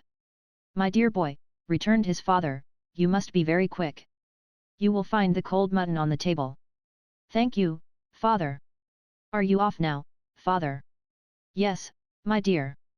I suppose, said Mr. Turveydrop, shutting his eyes and lifting up his shoulders with modest consciousness, that I must show myself, as usual, about town. You had better dine out comfortably somewhere, said his son. My dear child, I intend to. I shall take my little meal, I think, at the French house, in the Opera Colonnade. That's right. Goodbye, father, said Prince, shaking hands. Goodbye, my son. Bless you. Mr. Turveydrop said this in quite a pious manner, and it seemed to do his son good, who, in parting from him, was so pleased with him, so dutiful to him, and so proud of him that I almost felt as if it were an unkindness to the younger man not to be able to believe implicitly in the elder. The few moments that were occupied by Prince in taking leave of us, and particularly of one of us, as I saw, being in the secret, enhanced my favourable impression of his almost childish character. I felt a liking for him and a compassion for him as he put his little kit in his pocket and with it his desire to stay a little while with Caddy and went away good-humouredly to his cold mutton and his school at Kensington, that made me scarcely less irate with his father than the censorious old lady. The father opened the room door for us and bowed us out in a manner, I must acknowledge, worthy of his shining original. In the same style he presently passed us on the other side of the street, on his way to the aristocratic part of the town, where he was going to show himself among the few other gentlemen left. For some moments, I was so lost in reconsidering what I had heard and seen in Newman Street that I was quite unable to talk to Caddy or even to fix my attention on what she said to me, especially when I began to inquire in my mind whether there were, or ever had been, any other gentlemen, not in the dancing profession, who lived and founded a reputation entirely on their deportment. This became so bewildering and suggested the possibility of so many Mr. Turveydrops that I said, Esther, you must make up your mind to abandon this subject altogether and attend to Caddy. I accordingly did so, and we chatted all the rest of the way to Lincoln's Inn. Caddy told me that her lover's education had been so neglected that it was not always easy to read his notes. She said if he were not so anxious about his spelling and took less pains to make it clear, he would do better, but he put so many unnecessary letters into short words that they sometimes quite lost their English appearance. He does it with the best intention, observed Caddy, but it hasn't the effect he means, poor fellow. Caddy then went on to reason, how could he be expected to be a scholar when he had passed his whole life in the dancing school and had done nothing but teach and fag and teach, morning, noon, and night. And what did it matter? She could write letters enough for both, as she knew to her cost, and it was far better for him to be amiable than learned. Besides, it's not as if I was an accomplished girl who had any right to give herself airs, said Caddy. I know little enough, I am sure, thanks to Ma. There's another thing I want to tell you, now we are alone, continued Caddy, which I should not have liked to mention unless you had seen Prince, Miss Summerson. You know what a house ours is. It's of no use my trying to learn anything that it would be useful for Prince's wife to know in our house. We live in such a state of muddle that it's impossible, and I have only been more disheartened whenever I have tried. So I get a little practice with who do you think? Poor Miss Flight. Early in the morning I help her to tidy her room and clean her birds, and I make her cup of coffee for her. Of course she taught me, and I have learned to make it so well that Prince says it's the very best coffee he ever tasted, and would quite delight old Mr. Turveydrop, who is very particular indeed about his coffee. I can make little puddings too, and I know how to buy neck of mutton and tea and sugar, and butter, and a good many housekeeping things. I am not clever at my needle, yet, said Caddy, glancing at the repairs on Peepy's frock, but perhaps I shall improve, and since I have been engaged to Prince and have been doing all this, I have felt better tempered, I hope, and more forgiving to Ma. It rather put me out at first this morning to see you and Miss Clare looking so neat and pretty and to feel ashamed of Peepy and myself too, but on the whole I hope I am better tempered than I was and more forgiving to Ma. The poor girl, trying so hard, said it from her heart, and touched mine. Caddy, my love, I replied, I begin to have a great affection for you, and I hope we shall become friends. Oh, do you? Cried Caddy. How happy that would make me. My dear Caddy, said I, let us be friends from this time, and let us often have a chat about these matters and try to find the right way through them. Caddy was overjoyed. I said everything I could in my old-fashioned way to comfort and encourage her, and I would not have objected to old Mr. Turveydrop that day for any smaller consideration than a settlement on his daughter-in-law. By this time we were come to Mr. Crook's, whose private door stood open. There was a bill, pasted on the doorpost, announcing a room to let on the second floor. It reminded Caddy to tell me as we proceeded upstairs that there had been a sudden death there and an inquest and that our little friend had been ill of the fright. The door and window of the vacant room being open, we looked in. It was the room with the dark door to which Miss Flight had secretly directed my attention when I was last in the house. A sad and desolate place it was, a gloomy, sorrowful place that gave me a strange sensation of mournfulness and even dread. You look pale, said Caddy when we came out, and cold. I felt as if the room had chilled me. We had walked slowly while we were talking, and my guardian and Ada were here before us. We found them in Miss Flight's garret. They were looking at the birds, while a medical gentleman who was so good as to attend Miss Flight with much solicitude and compassion spoke with her cheerfully by the fire. I have finished my professional visit, he said, coming forward. Miss Flight is much better and may appear in court, as her mind is set upon it, tomorrow. She has been greatly missed there, I understand. Miss Flight received the compliment with complacency and dropped a general curtsy to us. Honoured, indeed, said she, by another visit from the wards in Yarndis. Very happy to receive Yarndis of Bleak House beneath my humble roof. With a special curtsy. Fitz Yarndis, my dear, she had bestowed that name on Caddy, it appeared, and always called her by it a double welcome. Has she been very ill? Asked Mr. Yarndis of the gentleman whom we had found in attendance on her. She answered for herself directly, though he had put the question in a whisper. Oh, decidedly unwell. Oh, very unwell indeed, she said confidentially. Not pain, you know, trouble. Not bodily so much as nervous, nervous. The truth is, in a subdued voice and trembling, we have had death here. There was poison in the house. I am very susceptible to such horrid things. It frightened me. Only Mr. Woodcourt knows how much. My physician, Mr. Woodcourt. With great stateliness. The wards in Yarndis of Bleak House Fitz Yarndis. Miss Flight, said Mr. Woodcourt in a grave kind of voice, as if he were appealing to her while speaking to us, and laying his hand gently on her arm, Miss Flight describes her illness with her usual accuracy. She was alarmed by an occurrence in the house which might have alarmed a stronger person, and was made ill by the distress and agitation. She brought me here in the first hurry of the discovery, though too late for me to be of any use to the unfortunate man. I have compensated myself for that disappointment by coming here since and being of some small use to her. The kindest physician in the college, whispered Miss Flight to me. I expect a judgment. On the day of judgment.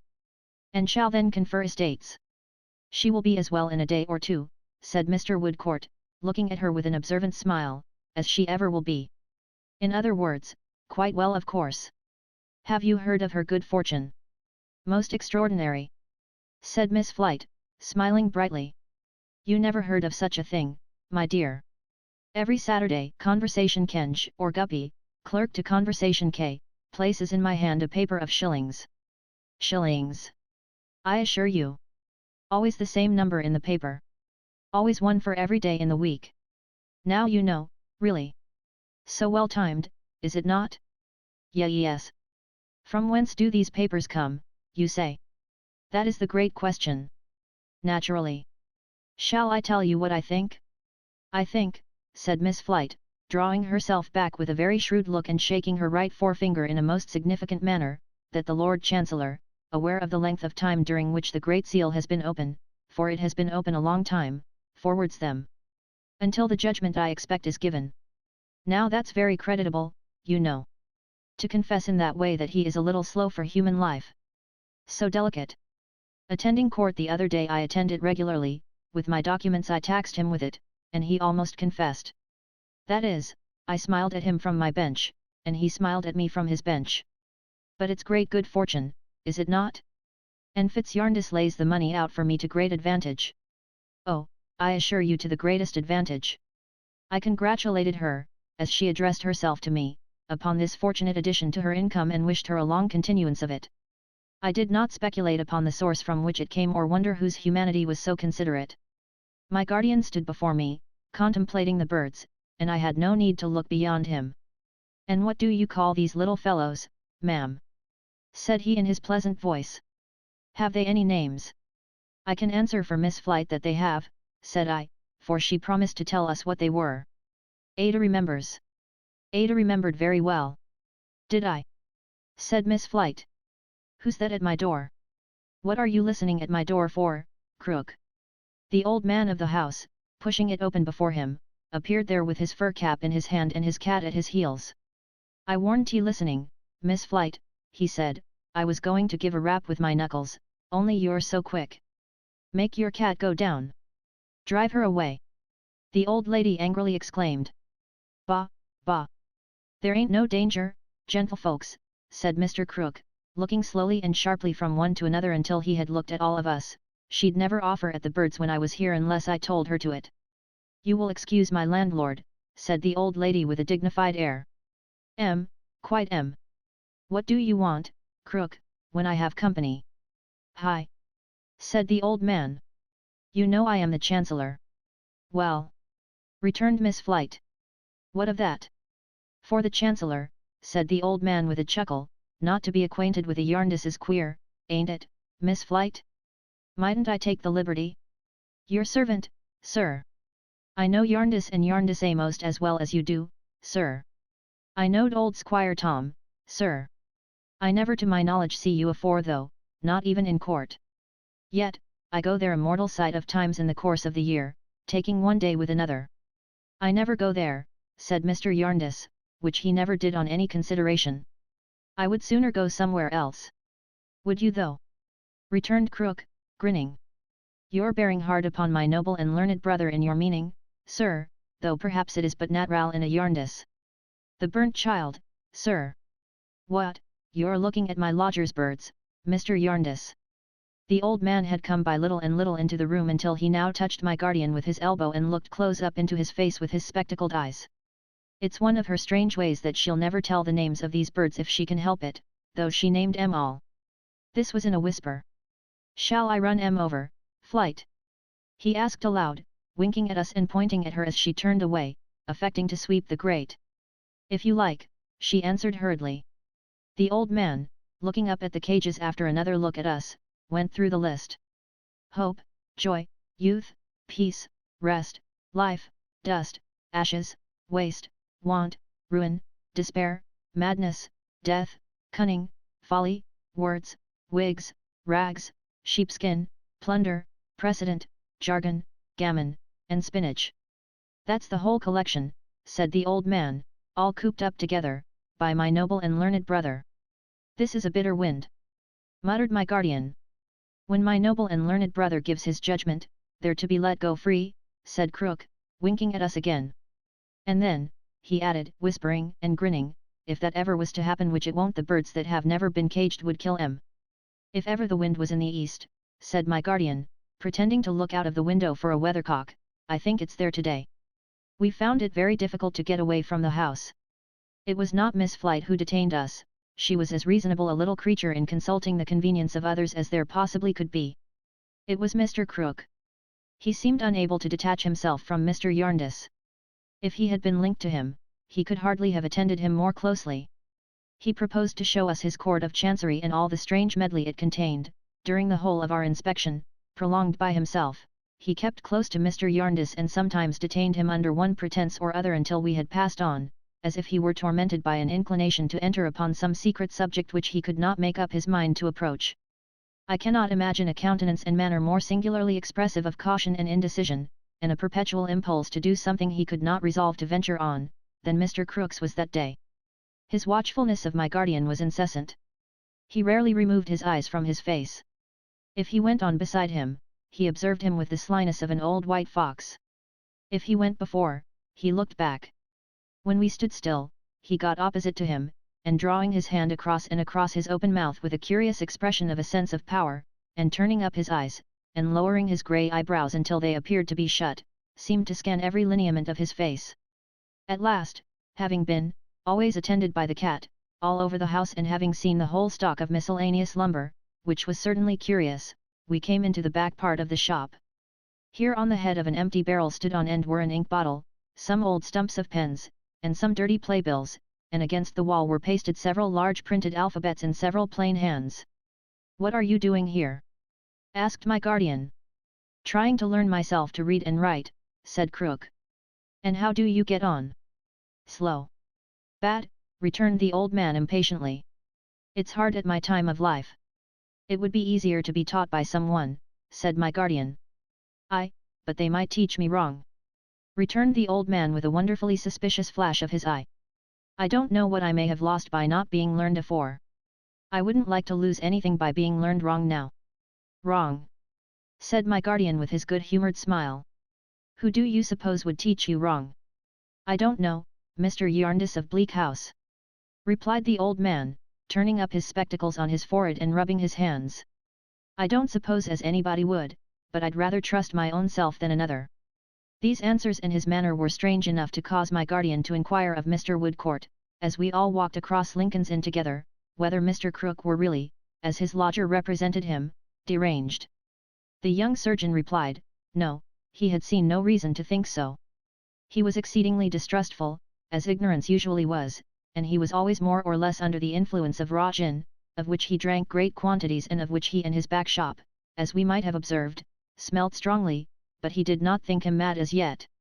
On our way home, I so conciliated Peepy's affections by buying him a windmill and 2 flour sacks that he would suffer nobody else to take off his hat and gloves and would sit nowhere at dinner but at my side. Caddy sat upon the other side of me, next to Ada, to whom we imparted the whole history of the engagement as soon as we got back.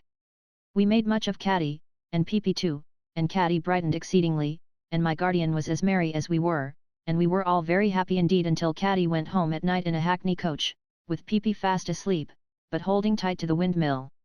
I have forgotten to mention, at least I have not mentioned, that Mr. Woodcourt was the same dark young surgeon whom we had met at Mr. Badger's. Or that Mr. Jarndyce invited him to dinner that day. Or that he came. Or that when they were all gone and I said to Ada, "Now, my darling, let us have a little talk about Richard." Ada laughed and said, "But I don't think it matters what my darling said. She was always merry." Chapter 15. Bell Yard. While we were in London, Mr. Jarndyce was constantly beset by the crowd of excitable ladies and gentlemen whose proceedings had so much astonished us. Mr. Quayle, who presented himself soon after our arrival, was in all such excitements. He seemed to project those 2 shining knobs of temples of his into everything that went on and to brush his hair farther and farther back, until the very roots were almost ready to fly out of his head in inappeasable philanthropy. All objects were alike to him, but he was always particularly ready for anything in the way of a testimonial to anyone. His great power seemed to be his power of indiscriminate admiration. He would sit for any length of time, with the utmost enjoyment, bathing his temples in the light of any order of luminary. Having first seen him perfectly swallowed up in admiration of Mrs. Jellyby, I had supposed her to be the absorbing object of his devotion. I soon discovered my mistake and found him to be train-bearer and organ-blower to a whole procession of people. Mrs. Particle came one day for a subscription to something, and with her, Mr. Quayle. Whatever Mrs. Particle said, Mr. Quayle repeated to us, and just as he had drawn Mrs. Jellyby out, he drew Mrs. Particle out. Mrs. Particle wrote a letter of introduction to my guardian in behalf of her eloquent friend Mr. Gusher. With Mr. Gusher appeared Mr. Quayle again. Mr. Gusher, being a flabby gentleman with a moist surface and eyes so much too small for his moon of a face that they seemed to have been originally made for somebody else, was not at first sight prepossessing, yet he was scarcely seated before Mr. Quayle asked Ada and me, not inaudibly, whether he was not a great creature, which he certainly was, flabbily speaking, though Mr. Quayle meant in intellectual beauty, and whether we were not struck by his massive configuration of brow. In short, we heard of a great many missions of various sorts among this set of people, but nothing respecting them was half so clear to us as that it was Mr. Quayle's mission to be in ecstasies with everybody else's mission, and that it was the most popular mission of all. Mr. Jarndyce had fallen into this company in the tenderness of his heart and his earnest desire to do all the good in his power, but that he felt it to be too often an unsatisfactory company, where benevolence took spasmodic forms, where charity was assumed as a regular uniform by loud professors and speculators in cheap notoriety, vehement in profession, restless and vain in action, servile in the last degree of meanness to the great, adulatory of one another, and intolerable to those who were anxious quietly to help the weak from failing, rather than with a great deal of bluster and self-laudation to raise them up a little way when they were down, he plainly told us. When a testimonial was originated to Mr. Quayle by Mr. Gusher, who had already got one, originated by Mr. Quayle, and when Mr. Gusher spoke for an hour and a half on the subject to a meeting, including 2 charity schools of small boys and girls, who were specially reminded of the widow's mite, and requested to come forward with halfpence and be acceptable sacrifices, I think the wind was in the east for 3 whole weeks. I mention this because I am coming to Mr. Skimpole again. It seemed to me that his offhand professions of childishness and carelessness were a great relief to my guardian, by contrast with such things, and were the more readily believed in since to find one perfectly undesigning and candid man among many opposites could not fail to give him pleasure. I should be sorry to imply that Mr. Skimpole divined this and was politic. I really never understood him well enough to know. What he was to my guardian, he certainly was to the rest of the world. He had not been very well, and thus, though he lived in London, we had seen nothing of him until now. He appeared one morning in his usual agreeable way and as full of pleasant spirits as ever. Well, he said, here he was. He had been bilious, but rich men were often bilious, and therefore he had been persuading himself that he was a man of property. So he was, in a certain point of view, in his expansive intentions. He had been enriching his medical attendant in the most lavish manner. He had always doubled, and sometimes quadrupled, his fees. He had said to the doctor, "Now, my dear doctor, it is quite a delusion on your part to suppose that you attend me for nothing. I am overwhelming you with money in my expansive intentions, if you only knew it." And really, he said, he meant it to that degree that he thought it much the same as doing it. If he had had those bits of metal or thin paper to which mankind attached so much importance to put in the doctor's hand, he would have put them in the doctor's hand. Not having them, he substituted the will for the deed. Very well.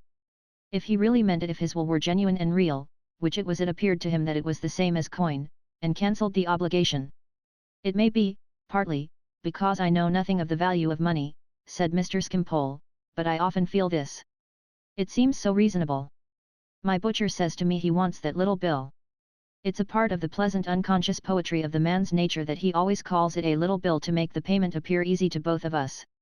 I reply to the butcher, my good friend, if you knew it, you are paid. You haven't had the trouble of coming to ask for the little bill. You are paid. I mean it. But, suppose, said my guardian, laughing, he had meant the meat in the bill, instead of providing it. My dear Jarndyce, he returned, you surprise me. You take the butcher's position. A butcher I once dealt with occupied that very ground. Says he, "Sir, why did you eat spring lamb at 18 pence a pound?" "Why did I eat spring lamb at 18 pence a pound, my honest friend?" said I, naturally amazed by the question. "I like spring lamb." This was so far convincing. "Well, sir," says he, "I wish I had meant the lamb as you mean the money." "My good fellow," said I, "pray let us reason like intellectual beings. How could that be? It was impossible. You had got the lamb, and I have not got the money. You couldn't really mean the lamb without sending it in, whereas I can, and do, really mean the money without paying it." He had not a word. There was an end of the subject. "Did he take no legal proceedings?" inquired my guardian. "Yes, he took legal proceedings," said Mr. Skimpole. "But in that he was influenced by passion, not by reason. Passion reminds me of Boydhorn. He writes me that you and the ladies have promised him a short visit at his bachelor house in Lincolnshire. He is a great favourite with my girls, said Mr. Jarndyce, and I have promised for them. Nature forgot to shade him off, I think, observed Mr. Skimpole to Ada and me. A little too boisterous like the sea. A little too vehement like a bull who has made up his mind to consider every colour scarlet. But I grant a sledge-hammering sort of merit in him. I should have been surprised if those two could have thought very highly of one another, Mr. Boydhorn attaching so much importance to many things and Mr. Skimpole caring so little for anything. Besides which, I had noticed Mr. Boydhorn more than once on the point of breaking out into some strong opinion when Mr. Skimpole was referred to. Of course I merely joined Ada in saying that we had been greatly pleased with him. He has invited me, said Mr. Skimpole, and if a child may trust himself in such hands which the present child is encouraged to do, with the united tenderness of two angels to guard him I shall go. He proposes to frank me down and back again. I suppose it will cost money? Shillings perhaps? Or pounds? Or something of that sort. By the by, Coavinses. You remember our friend Coavinses, Miss Summerson? He asked me as the subject arose in his mind, in his graceful, light-hearted manner and without the least embarrassment. Oh, yes. Said I. Coavinses has been arrested by the great bailiff, said Mr. Skimpole. He will never do violence to the sunshine any more. It quite shocked me to hear it, for I had already recalled with anything but a serious association the image of the man sitting on the sofa that night wiping his head. His successor informed me of it yesterday, said Mr. Skimpole. His successor is in my house now in possession, I think he calls it. He came yesterday, on my blue-eyed daughter's birthday. I put it to him, this is unreasonable and inconvenient. If you had a blue-eyed daughter you wouldn't like me to come, uninvited, on her birthday. But he stayed. Mr. Skimpole laughed at the pleasant absurdity and lightly touched the piano by which he was seated. And he told me, he said, playing little chords where I shall put full stops, the Coavinses had left 3 children. No mother. And that Coavinses' profession being unpopular, the rising Coavinses were at a considerable disadvantage.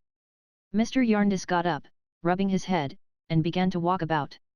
Mr. Skimpole played the melody of one of Ada's favourite songs. Ada and I both looked at Mr. Jarndyce, thinking that we knew what was passing in his mind. After walking and stopping, and several times leaving off rubbing his head, and beginning again, my guardian put his hand upon the keys and stopped Mr. Skimpole's playing. I don't like this, Skimpole, he said thoughtfully. Mr. Skimpole, who had quite forgotten the subject, looked up surprised. The man was necessary, pursued my guardian, walking backward and forward in the very short space between the piano and the end of the room and rubbing his hair up from the back of his head as if a high east wind had blown it into that form. If we make such men necessary by our faults and follies, or by our want of worldly knowledge, or by our misfortunes, we must not revenge ourselves upon them. There was no harm in his trade. He maintained his children. One would like to know more about this. Oh! Coavinses!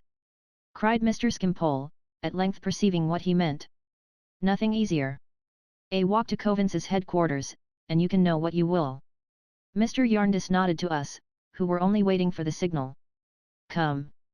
We will walk that way, my dears. Why not that way as soon as another? We were quickly ready and went out. Mr. Skimpole went with us and quite enjoyed the expedition. It was so new and so refreshing, he said, for him to want Coavinses instead of Coavinses wanting him.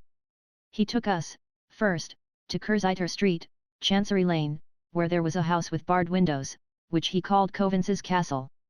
On our going into the entry and ringing a bell, a very hideous boy came out of a sort of office and looked at us over a spiked wicket. Who did you want? Said the boy, fitting 2 of the spikes into his chin.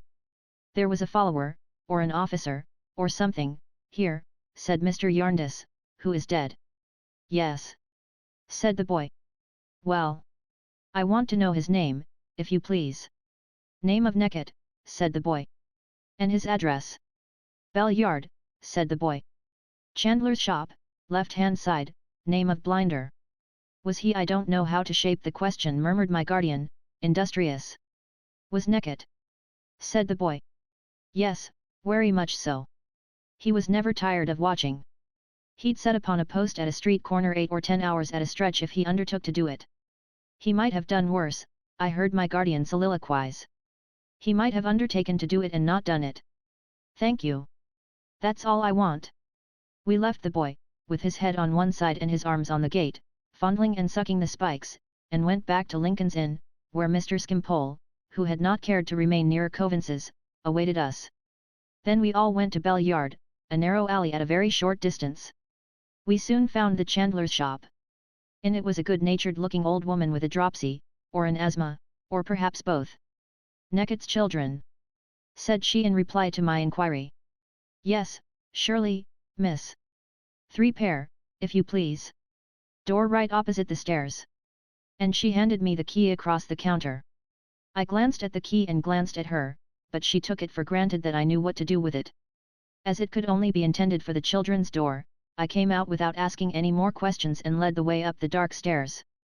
We went as quietly as we could, but 4 of us made some noise on the aged boards, and when we came to the 2nd story we found we had disturbed a man who was standing there looking out of his room. "Is it Gridley that's wanted?" he said, fixing his eyes on me with an angry stare. "No, sir," said I am going higher up." He looked at Ada, and at Mr. Jarndyce, and at Mr. Skimpole, fixing the same angry stare on each in succession as they passed and followed me. Mr. Jarndyce gave him good day. "Good day," he said abruptly and fiercely. He was a tall, sallow man with a careworn head on which but little hair remained, a deeply lined face, and prominent eyes. He had a combative look and a chafing, irritable manner which, associated with his figure still large and powerful, though evidently in its decline, rather alarmed me. He had a pen in his hand, and in the glimpse I caught of his room in passing, I saw that it was covered with a litter of papers. Leaving him standing there, we went up to the top room. I tapped at the door, and a little shrill voice inside said, "We are locked in." Mrs. Blinders got the key. I applied the key on hearing this and opened the door. In a poor room with a sloping ceiling and containing very little furniture was a mite of a boy, some 5 or 6 years old, nursing and hushing a heavy child of 18 months. There was no fire, though the weather was cold. Both children were wrapped in some poor shawls and tippets as a substitute. Their clothing was not so warm, however, but that their noses looked red and pinched and their small figures shrunken as the boy walked up and down nursing and hushing the child with its head on his shoulder. "Who has locked you up here alone?" we naturally asked. "Charlie," said the boy, standing still to gaze at us. "Is Charlie your brother?" "No. She's my sister, Charlotte. Father called her Charlie." "Are there any more of you besides Charlie?" "Me," said the boy, "and Emma," patting the limp bonnet of the child he was nursing. "And Charlie? Where is Charlie now?" "Out washing," said the boy, beginning to walk up and down again and taking the nankeen bonnet much too near the bedstead by trying to gaze at us at the same time.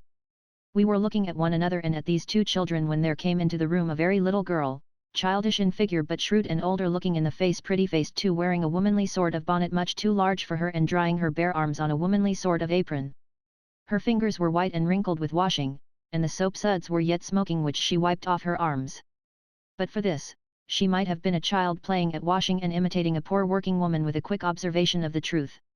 She had come running from some place in the neighborhood and had made all the haste she could. Consequently, though she was very light, she was out of breath and could not speak at first, as she stood panting, and wiping her arms, and looking quietly at us. "Oh, here's Charlie," said the boy. The child he was nursing stretched forth its arms and cried out to be taken by Charlie. The little girl took it, in a womanly sort of manner belonging to the apron and the bonnet, and stood looking at us over the burden that clung to her most affectionately. "Is it possible," whispered my guardian as we put a chair for the little creature and got her to sit down with her load, the boy keeping close to her, holding to her apron, "that this child works for the rest? Look at this! For God's sake, look at this!" It was a thing to look at. The 3 children close together, and 2 of them relying solely on the third, and the third so young and yet with an air of age and steadiness that sat so strangely on the childish figure. "Charlie, Charlie," said my guardian. "How old are you?" "Over 13, sir," replied the child. "Oh! What a great age," said my guardian. "What a great age, Charlie."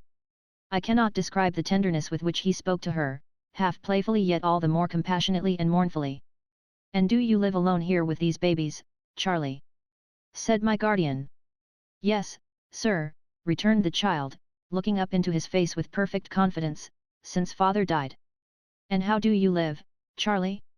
Oh, Charlie, said my guardian, turning his face away for a moment, how do you live? Since father died, sir, I've gone out to work. I'm out washing today. God help you, Charlie, said my guardian. You're not tall enough to reach the tub. In pattens I am, sir, she said quickly. I've got a high pair as belonged to mother. And when did mother die?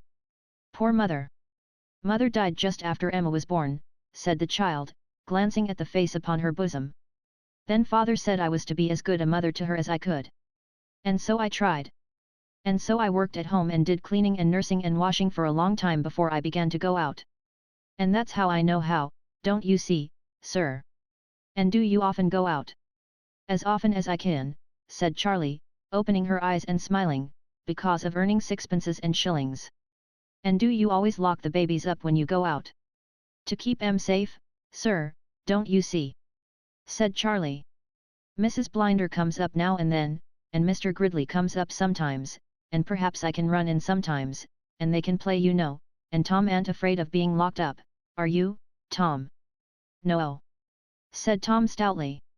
When it comes on dark, the lamps are lighted down in the court, and they show up here quite bright, almost quite bright. Don't they, Tom? Yes, Charlie, said Tom, almost quite bright. Then he's as good as gold, said the little creature, oh, in such a motherly, womanly way.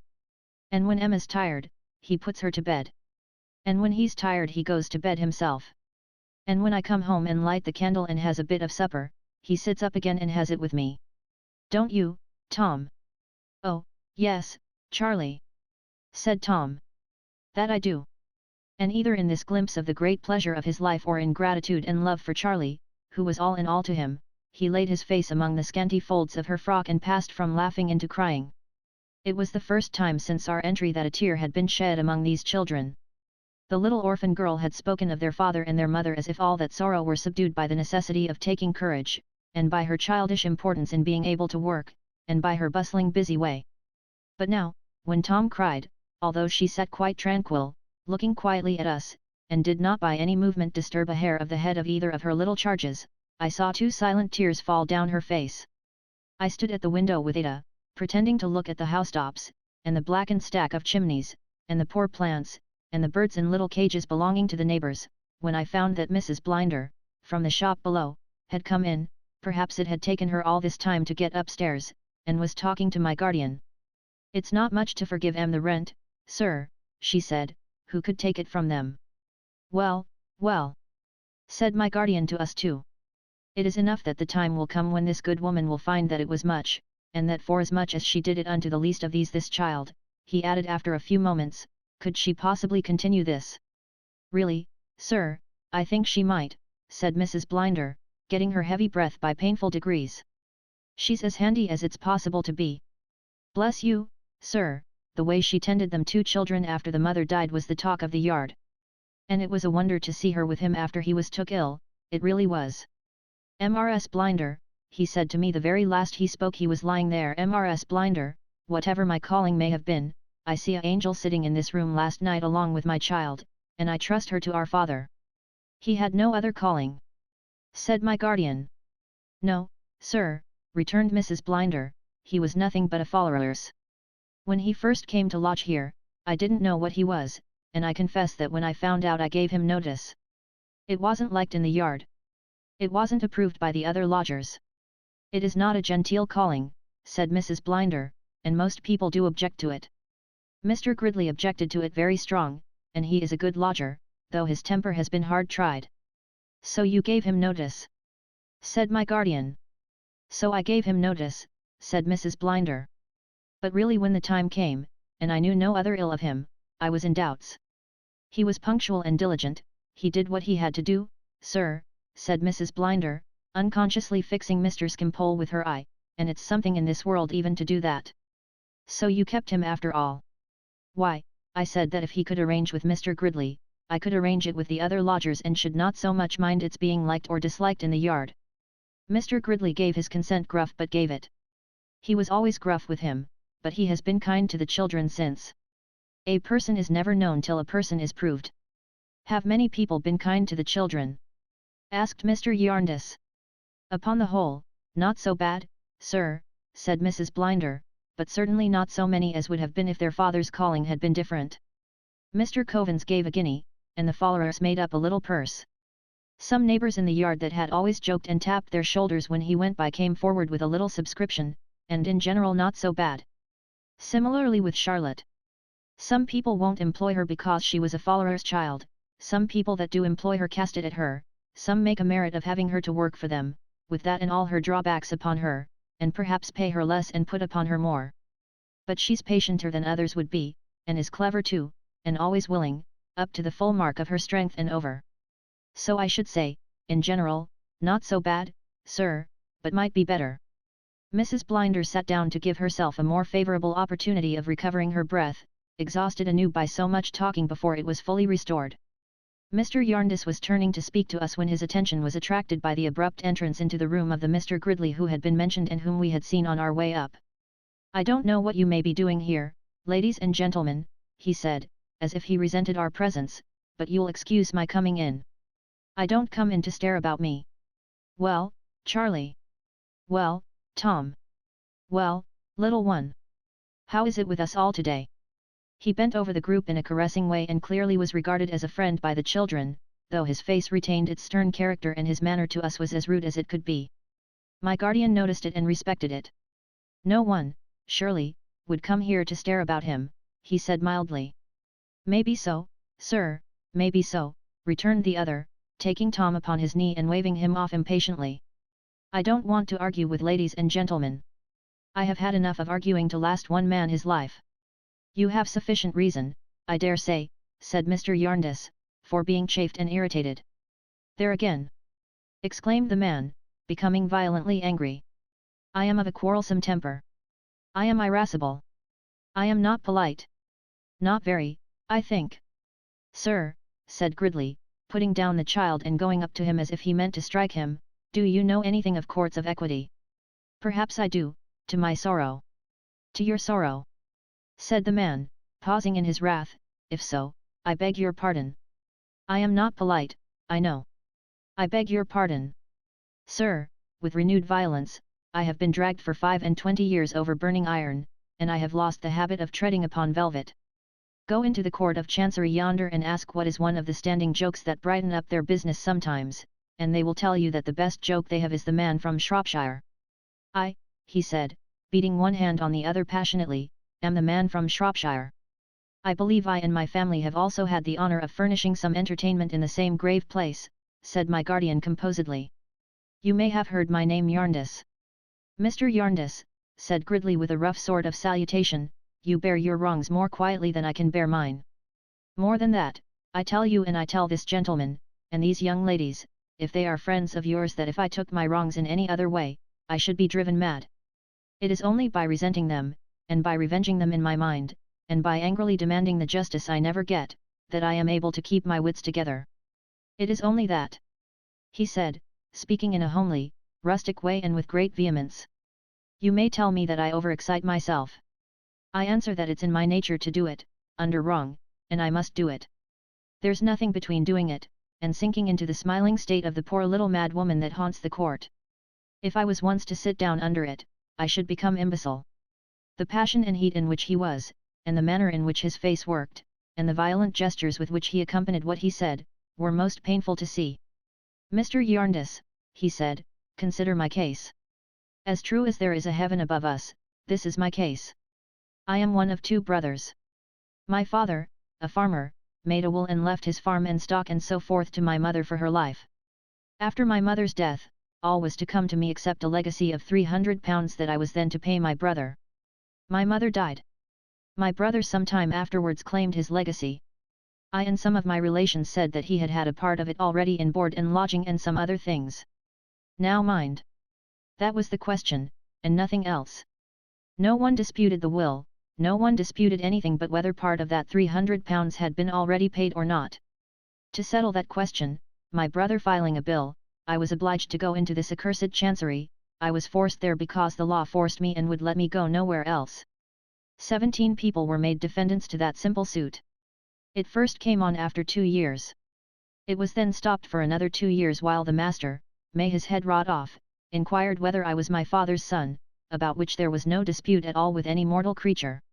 He then found out that there were not defendants enough. Remember, there were only 17 as yet, but that we must have another who had been left out and must begin all over again. The costs at that time before the thing was begun, were 3 times the legacy. My brother would have given up the legacy, and joyful, to escape more costs. My whole estate, left to me in that will of my father's, has gone in costs. The suit, still undecided, has fallen into rack, and ruin, and despair, with everything else, and here I stand, this day. Now, Mr. Jarndyce, in your suit there are thousands and thousands involved, where in mine there are hundreds. Is mine less hard to bear, or is it harder to bear, when my whole living was in it and has been thus shamefully sucked away? Mr. Jarndyce said that he condoled with him with all his heart, and that he set up no monopoly himself in being unjustly treated by this monstrous system. There again, said Mr. Gridley with no diminution of his rage. The system. I am told on all hands, it's the system. I mustn't look to individuals. It's the system. I mustn't go into court and say, my lord, I beg to know this from you, is this right or wrong? Have you the face to tell me I have received justice and therefore am dismissed? My lord knows nothing of it. He sits there to administer the system. I mustn't go to Mr. Tulkinghorn, the solicitor in Lincoln's Inn Fields, and say to him when he makes me furious by being so cool and satisfied as they all do, for I know they gain by it while I lose, don't I? I mustn't say to him, I will have something out of someone for my ruin, by fair means or foul. He is not responsible. It's the system. But, if I do no violence to any of them, here I may. I don't know what may happen if I am carried beyond myself at last. I will accuse the individual workers of that system against me, face to face, before the great eternal bar. His passion was fearful. I could not have believed in such rage without seeing it. I have done, he said, sitting down and wiping his face. Mr. Jarndyce, I have done.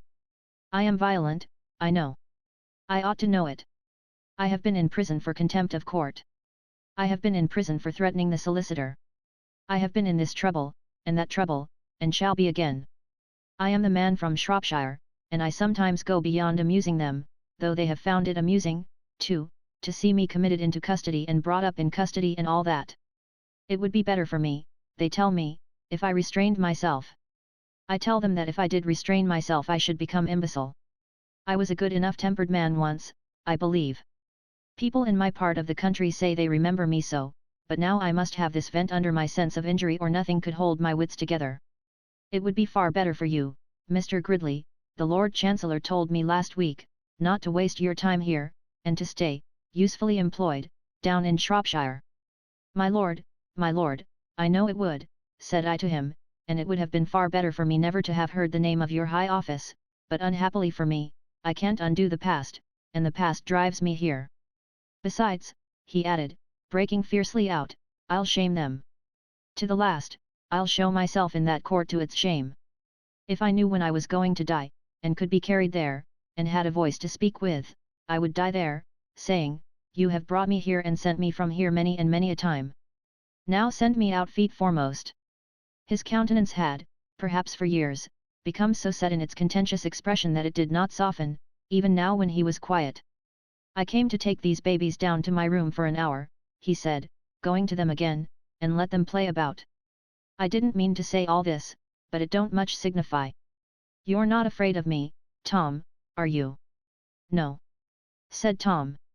You ain't angry with me. You are right, my child. You're going back, Charlie? Come then, little one. He took the youngest child on his arm, where she was willing enough to be carried. I shouldn't wonder if we found a gingerbread soldier downstairs. Let's go and look for him. He made his former rough salutation, which was not deficient in a certain respect, to Mr. Jarndyce, and bowing slightly to us, went downstairs to his room. Upon that, Mr. Skimpole began to talk, for the first time since our arrival, in his usual gay strain. He said, well, it was really very pleasant to see how things lazily adapted themselves to purposes. Here was this Mr. Gridley, a man of a robust will and surprising energy intellectually speaking, a sort of inharmonious blacksmith, and he could easily imagine that there Gridley was, years ago, wandering about in life for something to expend his superfluous combativeness upon a sort of young love among the thorns when the court of chancery came in his way and accommodated him with the exact thing he wanted. There they were, matched, ever afterwards. Otherwise he might have been a great general, blowing up all sorts of towns, or he might have been a great politician, dealing in all sorts of parliamentary rhetoric, but as it was, he and the court of chancery had fallen upon each other in the pleasantest way, and nobody was much the worse, and Gridley was, so to speak, from that hour provided for. Then look at Coavinses. How delightfully poor Coavinses, father of these charming children, illustrated the same principle. He, Mr. Skimpole, himself, had sometimes repined at the existence of Coavinses. He had found Coavinses in his way. He could have dispensed with Coavinses. There had been times when, if he had been a sultan, and his grand vizier had said one morning, "What does the commander of the faithful require at the hands of his slave?" he might have even gone so far as to reply, "The head of Coavinses." But what turned out to be the case? That, all that time, he had been giving employment to a most deserving man, that he had been a benefactor to Coavinses, that he had actually been enabling Coavinses to bring up these charming children in this agreeable way, developing these social virtues. Insomuch that his heart had just now swelled and the tears had come into his eyes when he had looked round the room and thought, I was the great patron of Coavinses, and his little comforts were my work. There was something so captivating in his light way of touching these fantastic strings, and he was such a mirthful child by the side of the graver childhood we had seen, that he made my guardian smile even as he turned towards us from a little private talk with Mrs. Blinder. We kissed Charlie, and took her downstairs with us, and stopped outside the house to see her run away to her work. I don't know where she was going, but we saw her run, such a little creature in her womanly bonnet and apron, through a covered way at the bottom of the court and melt into the city's strife and sound like a dewdrop in an ocean. Chapter 16. Tom all Alone's. My Lady Dedlock is restless, very restless. The astonished fashionable intelligence hardly knows where to have her. Today she is at Chesney Wold, yesterday she was at her house in town, tomorrow she may be abroad, for anything the fashionable intelligence can with confidence predict. Even Sir Leicester's gallantry has some trouble to keep pace with her. It would have more but that his other faithful ally, for better and for worse the gout darts into the old oak bed-chamber at Chesney Wold and grips him by both legs. Sir Leicester receives the gout as a troublesome demon, but still a demon of the patrician order. All the Dedlocks, in the direct male line, through a course of time during and beyond which the memory of man goeth not to the contrary, have had the gout. It can be proved, sir. Other men's fathers may have died of the rheumatism or may have taken base contagion from the tainted blood of the sick vulgar, but the Dedlock family have communicated something exclusive even to the levelling process of dying by dying of their own family gout. It has come down through the illustrious line like the plate, or the pictures, or the place in Lincolnshire. It is among their dignities. Sir Leicester is perhaps not wholly without an impression, though he has never resolved it into words, that the angel of death in the discharge of his necessary duties may observe to the shades of the aristocracy, my lords and gentlemen, I have the honour to present to you another Dedlock certified to have arrived per the family gout. Hence Sir Leicester yields up his family legs to the family disorder as if he held his name and fortune on that feudal tenure. He feels that for a Dedlock to be laid upon his back and spasmodically twitched and stabbed in his extremities is a liberty taken somewhere, but he thinks, we have all yielded to this, it belongs to us, it has for some hundreds of years been understood that we are not to make the vaults in the park interesting on more ignoble terms, and I submit myself to the compromise. And a goodly show he makes, lying in a flush of crimson and gold in the midst of the great drawing-room before his favourite picture of my lady, with broad strips of sunlight shining in, down the long perspective, through the long line of windows, and alternating with soft reliefs of shadow. Outside, the stately oaks, rooted for ages in the green ground which has never known ploughshare, but was still a chase when kings rode to battle with sword and shield and rode a-hunting with bow and arrow, bear witness to his greatness. Inside, his forefathers, looking on him from the walls, say, each of us was a passing reality here and left this coloured shadow of himself and melted into remembrance as dreamy as the distant voices of the rooks now lulling you to rest, and hear their testimony to his greatness too. And he is very great this day. And woe to Boydhorn or other daring wight who shall presumptuously contest an inch with him. My lady is at present represented, near Sir Leicester, by her portrait. She has flitted away to town, with no intention of remaining there, and will soon flit hither again, to the confusion of the fashionable intelligence. The house in town is not prepared for her reception. It is muffled and dreary. Only one Mercury in powder gapes disconsolate at the hall window, and he mentioned last night to another Mercury of his acquaintance, also accustomed to good society, that if that sort of thing was to last, which it couldn't, for a man of his spirits couldn't bear it, and a man of his figure couldn't be expected to bear it, there would be no resource for him, upon his honour, but to cut his throat. What connection can there be between the place in Lincolnshire, the house in town, the Mercury in powder, and the whereabout of Joe the outlaw with the broom, who had that distant ray of light upon him when he swept the churchyard step? What connection can there have been between many people in the innumerable histories of this world who from opposite sides of great gulfs have, nevertheless, been very curiously brought together? Joe sweeps his crossing all day long, unconscious of the link, if any link there be. He sums up his mental condition when asked a question by replying that he don't know nothink. He knows that it's hard to keep the mud off the crossing in dirty weather, and harder still to live by doing it. Nobody taught him even that much, he found it out. Joe lives, that is to say, Joe has not yet died in a ruinous place known to the like of him by the name of Tom all Alone's. It is a black, dilapidated street, avoided by all decent people, where the crazy houses were seized upon, when their decay was far advanced, by some bold vagrants who after establishing their own possession took to letting them out in lodgings. Now, these tumbling tenements contain, by night, a swarm of misery.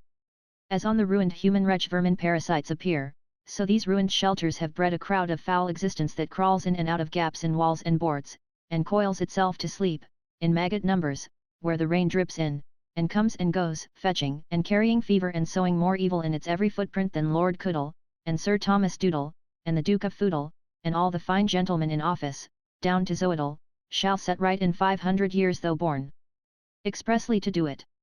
Twice lately there has been a crash and a cloud of dust, like the springing of a mine, in Tom all Alone's, and each time a house has fallen.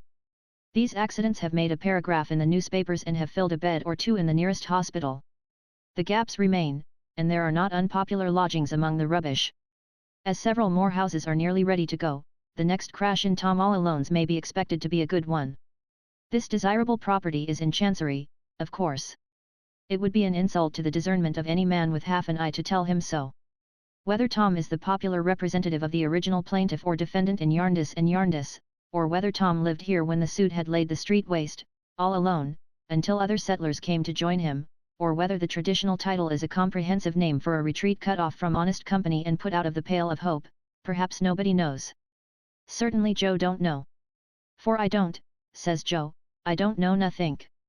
It must be a strange state to be like Joe. To shuffle through the streets, unfamiliar with the shapes, and in utter darkness as to the meaning, of those mysterious symbols, so abundant over the shops, and at the corners of streets, and on the doors, and in the windows. To see people read, and to see people write, and to see the postman deliver letters, and not to have the least idea of all that language to be, to every scrap of it, stone blind and dumb. It must be very puzzling to see the good company going to the churches on Sundays, with their books in their hands, and to think, for perhaps Joe does think at odd times, what does it all mean, and if it means anything to anybody, how comes it that it means nothing to me? To be hustled and jostled and moved on, and really to feel that it would appear to be perfectly true that I have no business here or there or anywhere, and yet to be perplexed by the consideration that I am here somehow too, and everybody overlooked me until I became the creature that I am. It must be a strange state, not merely to be told that I am scarcely human, as in the case of my offering myself for a witness, but to feel it of my own knowledge all my life. To see the horses, dogs, and cattle go by me and to know that in ignorance I belong to them and not to the superior beings in my shape, whose delicacy I offend. Joe's ideas of a criminal trial, or a judge, or a bishop, or a government, or that inestimable jewel to him, if he only knew it, the Constitution, should be strange. His whole material and immaterial life is wonderfully strange, his death, the strangest thing of all. Joe comes out of Tom all Alone's, meeting the tardy morning which is always late in getting down there, and munches his dirty bit of bread as he comes along. His way lying through many streets, and the houses not yet being open, he sits down to breakfast on the doorstep of the Society for the Propagation of the Gospel in Foreign Parts and gives it a brush when he has finished as an acknowledgement of the accommodation. He admires the size of the edifice and wonders what it's all about. He has no idea, poor wretch, of the spiritual destitution of a coral reef in the Pacific or what it costs to look up the precious souls among the coconuts and breadfruit. He goes to his crossing and begins to lay it out for the day. The town awakes, the great teetotum is set up for its daily spin and whirl, all that unaccountable reading and writing, which has been suspended for a few hours, recommences. Joe and the other lower animals get on in the unintelligible mess as they can. It is market day.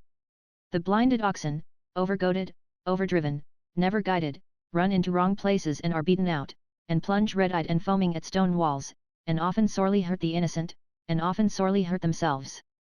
Very like Joe and his order, very, very like. A band of music comes and plays. Joe listens to it. So does a drover's dog, waiting for his master outside a butcher's shop, and evidently thinking about those sheep he has had upon his mind for some hours and is happily rid of. He seems perplexed respecting 3 or 4, can't remember where he left them, looks up and down the street as half expecting to see them astray, suddenly pricks up his ears and remembers all about it. A thoroughly vagabond dog, accustomed to low company in public houses, a terrific dog to sheep, ready at a whistle to scamper over their backs and tear out mouthfuls of their wool, but an educated, improved, developed dog who has been taught his duties and knows how to discharge them. He and Joe listen to the music, probably with much the same amount of animal satisfaction, likewise as to awakened association, aspiration or regret, melancholy or joyful reference to things beyond the senses. They are probably upon a par.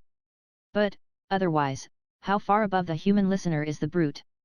Turn that dog's descendants wild, like Joe, and in a very few years they will so degenerate that they will lose even their bark but not their bite. The day changes as it wears itself away and becomes dark and drizzly. Joe fights it out at his crossing among the mud and wheels, the horses, whips, and umbrellas, and gets but a scanty sum to pay for the unsavory shelter of Tom all alone's. Twilight comes on, gas begins to start up in the shops, the lamplighter, with his ladder, runs along the margin of the pavement. A wretched evening is beginning to close in. In his chambers Mr. Tulkinghorn sits meditating an application to the nearest magistrate tomorrow morning for a warrant. Gridley, a disappointed suitor, has been here today and has been alarming. We are not to be put in bodily fear, and that ill-conditioned fellow shall be held to bail again. From the ceiling, foreshortened allegory, in the person of one impossible Roman upside down, points with the arm of Samson, out of joint, and an odd one, obtrusively toward the window. Why should Mr. Tulkinghorn, for such no reason, look out of window? Is the hand not always pointing there? So he does not look out of window. And if he did, what would it be to see a woman going by? There are women enough in the world, Mr. Tulkinghorn thinks too many, they are at the bottom of all that goes wrong in it, though, for the matter of that, they create business for lawyers. What would it be to see a woman going by, even though she were going secretly? They are all secret. Mr. Tulkinghorn knows that very well. But they are not all like the woman who now leaves him and his house behind, between whose plain dress and her refined manner there is something exceedingly inconsistent.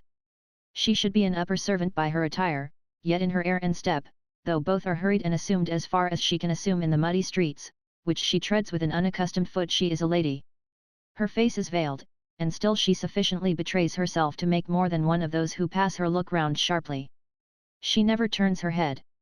Lady or servant, she has a purpose in her and can follow it. She never turns her head until she comes to the crossing where Joe plies with his broom.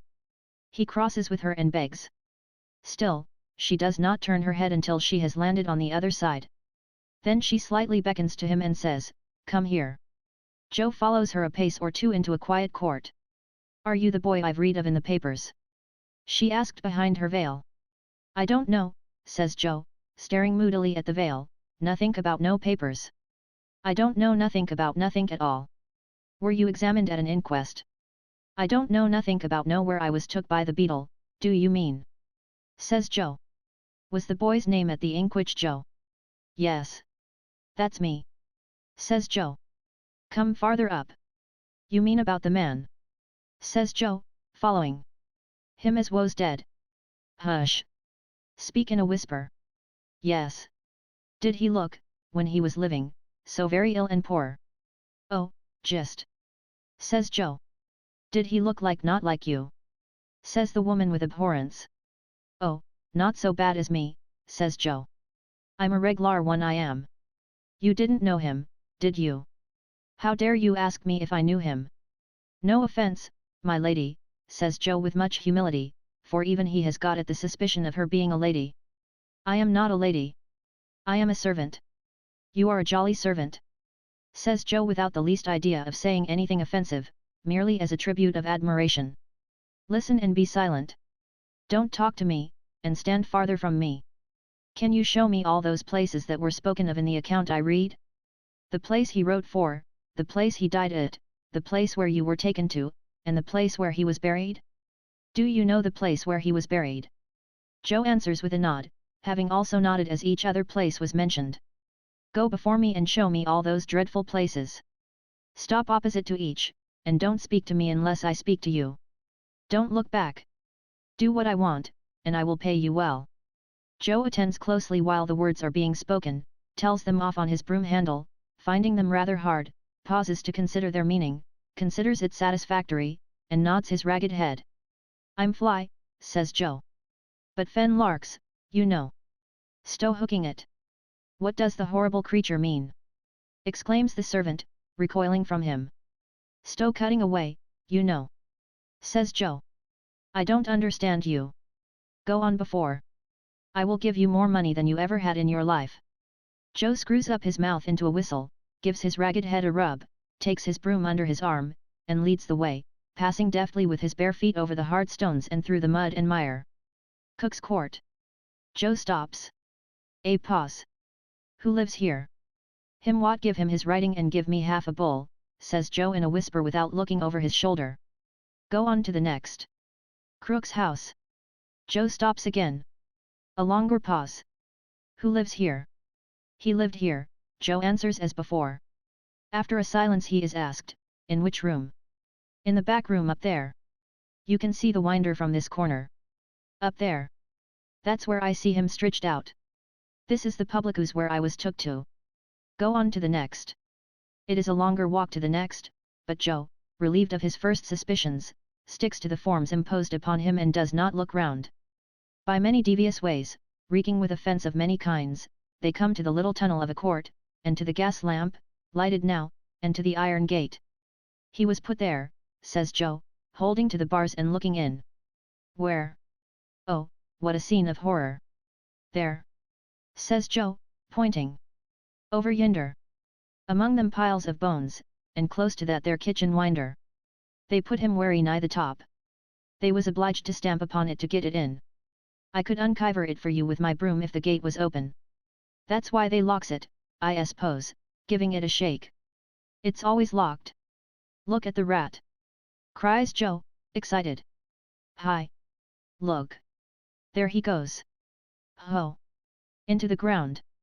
The servant shrinks into a corner of that hideous archway, with its deadly stains contaminating her dress, and putting out her two hands and passionately telling him to keep away from her, for he is loathsome to her, so remains for some moments. Joe stands staring and is still staring when she recovers herself. Is this place of abomination consecrated ground? I don't know nothing of consequential ground, says Joe, still staring. Is it blessed? Which? Says Joe, in the last degree amazed. Is it blessed? I'm blessed if I know, says Joe, staring more than ever, but I shouldn't think it warranty. Blessed? Repeats Joe, something troubled in his mind. It ain't done it much good if it is. Blessed? I should think it was t'othered myself. But I don't know nothink. The servant takes as little heed of what he says as she seems to take of what she has said herself. She draws off her glove to get some money from her purse. Joe silently notices how white and small her hand is and what a jolly servant she must be to wear such sparkling rings. She drops a piece of money in his hand without touching it, and shuddering as their hands approach. Now, she adds, show me the spot again. Joe thrusts the handle of his broom between the bars of the gate, and with his utmost power of elaboration, points it out. At length, looking aside to see if he has made himself intelligible, he finds that he is alone.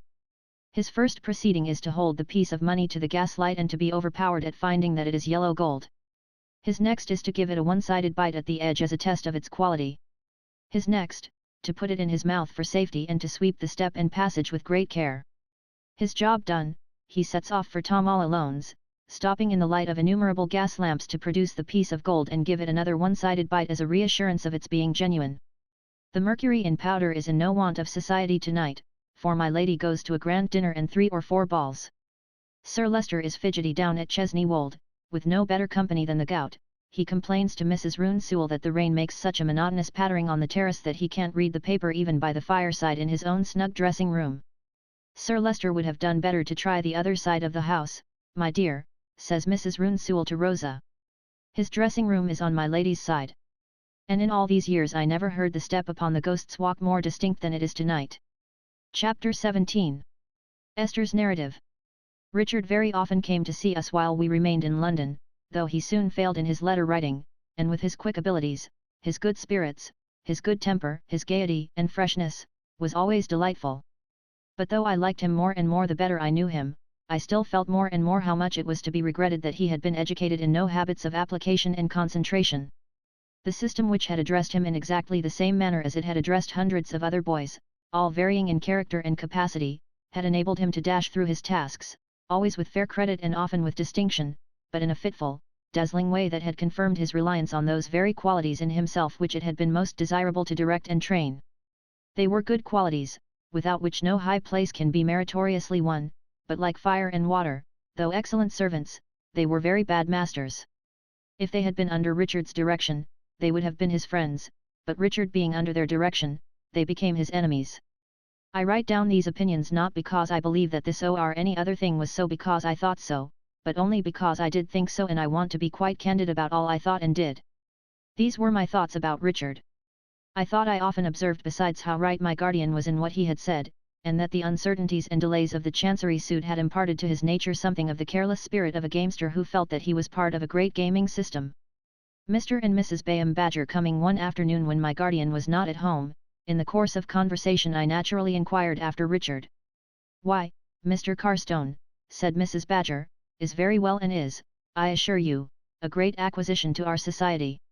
Captain Swoser used to say of me that I was always better than land a head and a breeze a starn to the midshipman's mess when the purser's junk had become as tough as the foretopsail weather earrings. It was his naval way of mentioning generally that I was an acquisition to any society. I may render the same tribute, I am sure, to Mr. Carstone. But you won't think me premature if I mention it." I said no, as Mrs. Badger's insinuating tone seemed to require such an answer. "Nor Miss Clare?" said Mrs. Bayham Badger sweetly. Ada said no, too, and looked uneasy. "Why, you see, my dears," said Mrs. Badger, "you'll excuse me calling you my dears." We entreated Mrs. Badger not to mention it. "Because you really are, if I may take the liberty of saying so," pursued Mrs. Badger, "so perfectly charming. You see, my dears, that although I am still young or Mr. Bayham Badger pays me the compliment of saying so." "No," Mr. Badger called out like someone contradicting at a public meeting. "Not at all." "Very well," smiled Mrs. Badger, "we will say still young." "Undoubtedly," said Mr. Badger. "My dears, though still young, I have had many opportunities of observing young men. There were many such on board the dear old Crippler, I assure you. After that, when I was with Captain Swoser in the Mediterranean, I embraced every opportunity of knowing and befriending the midshipmen under Captain Swoser's command. You never heard them called the young gentlemen, my dears, and probably would not understand allusions to their pipe claying their weekly accounts, but it is otherwise with me, for blue water has been a second home to me, and I have been quite a sailor. Again, with Professor Dingo." "A man of European reputation," murmured Mr. Badger. "When I lost my dear first and became the wife of my dear second," said Mrs. Badger, speaking of her former husbands as if they were parts of a charade, "I still enjoyed opportunities of observing youth. The class attendant on Professor Dingo's lectures was a large one, and it became my pride, as the wife of an eminent scientific man seeking herself in science the utmost consolation it could impart, to throw our house open to the students as a kind of scientific exchange. Every Tuesday evening there was lemonade and a mixed biscuit for all who chose to partake of those refreshments. And there was science to an unlimited extent. Remarkable assemblies those, Miss Summerson," said Mr. Badger reverentially. "There must have been great intellectual friction going on there under the auspices of such a man. And now," pursued Mrs. Badger, "now that I am the wife of my dear third, Mr. Badger, I still pursue those habits of observation which were formed during the lifetime of Captain Swoser and adapted to new and unexpected purposes during the lifetime of Professor Dingo. I therefore have not come to the consideration of Mr. Carstone as a neophyte. And yet I am very much of the opinion, my dears, that he has not chosen his profession advisedly." Ada looked so very anxious now that I asked Mrs. Badger on what she founded her supposition. "My dear Miss Summerson," she replied, "on Mr. Carstone's character and conduct. He is of such a very easy disposition that probably he would never think it worth while to mention how he really feels, but he feels languid about the profession. He has not that positive interest in it which makes it his vocation. If he has any decided impression in reference to it, I should say it was that it is a tiresome pursuit. Now, this is not promising. Young men like Mr. Alan Woodcourt who take it from a strong interest in all that it can do will find some reward in it through a great deal of work for a very little money and through years of considerable endurance and disappointment. But I am quite convinced that this would never be the case with Mr. Carstone. Does Mr. Badger think so too? Asked Ada timidly. Why, said Mr. Badger, to tell the truth, Miss Clare, this view of the matter had not occurred to me until Mrs. Badger mentioned it. But when Mrs. Badger put it in that light, I naturally gave great consideration to it, knowing that Mrs. Badger's mind, in addition to its natural advantages, has had the rare advantage of being formed by two such very distinguished, I will even say illustrious, public men as Captain Swosser of the Royal Navy and Professor Dingo. The conclusion at which I have arrived is in short, is Mrs. Badger's conclusion. It was a maxim of Captain Swosser's, said Mrs. Badger, speaking in his figurative naval manner, that when you make pitch hot, you cannot make it too hot, and that if you only have to swab a plank, you should swab it as if Davy Jones were after you. It appears to me that this maxim is applicable to the medical as well as to the nautical profession. To all professions, observed Mr. Badger. It was admirably said by Captain Swosser. Beautifully said. People objected to Professor Dingo when we were staying in the north of Devon after our marriage, said Mrs. Badger, that he disfigured some of the houses and other buildings by chipping off fragments of those edifices with his little geological hammer. But the professor replied that he knew of no building save the Temple of Science. The principle is the same, I think. Precisely the same, said Mr. Badger. Finely expressed. The professor made the same remark, Miss Summerson, in his last illness, when, his mind wandering, he insisted on keeping his little hammer under the pillow and chipping at the countenances of the attendants. The ruling passion. Although we could have dispensed with the length at which Mr. and Mrs. Badger pursued the conversation, we both felt that it was disinterested in them to express the opinion they had communicated to us and that there was a great probability of its being sound. We agreed to say nothing to Mr. Yarndis until we had spoken to Richard, and as he was coming next evening, we resolved to have a very serious talk with him. So after he had been a little while with Ada, I went in and found my darling, as I knew she would be, prepared to consider him thoroughly right in whatever he said. And how do you get on, Richard? Said I. I always sat down on the other side of him. He made quite a sister of me. Oh. Well enough. Said Richard. He can't say better than that, Esther, can he? Cried my pet triumphantly. I tried to look at my pet in the wisest manner, but of course I couldn't. Well enough. I repeated. Yes, said Richard, well enough. It's rather jog-trotty and humdrum. But it'll do as well as anything else. Oh. My dear Richard. I remonstrated. What's the matter? Said Richard. Do as well as anything else. I don't think there's any harm in that, Dame Durden, said Ada, looking so confidingly at me across him, because if it will do as well as anything else, it will do very well, I hope. Oh, yes, I hope so, returned Richard, carelessly tossing his hair from his forehead. After all, it may be only a kind of probation till our suit is I forgot though. I am not to mention the suit.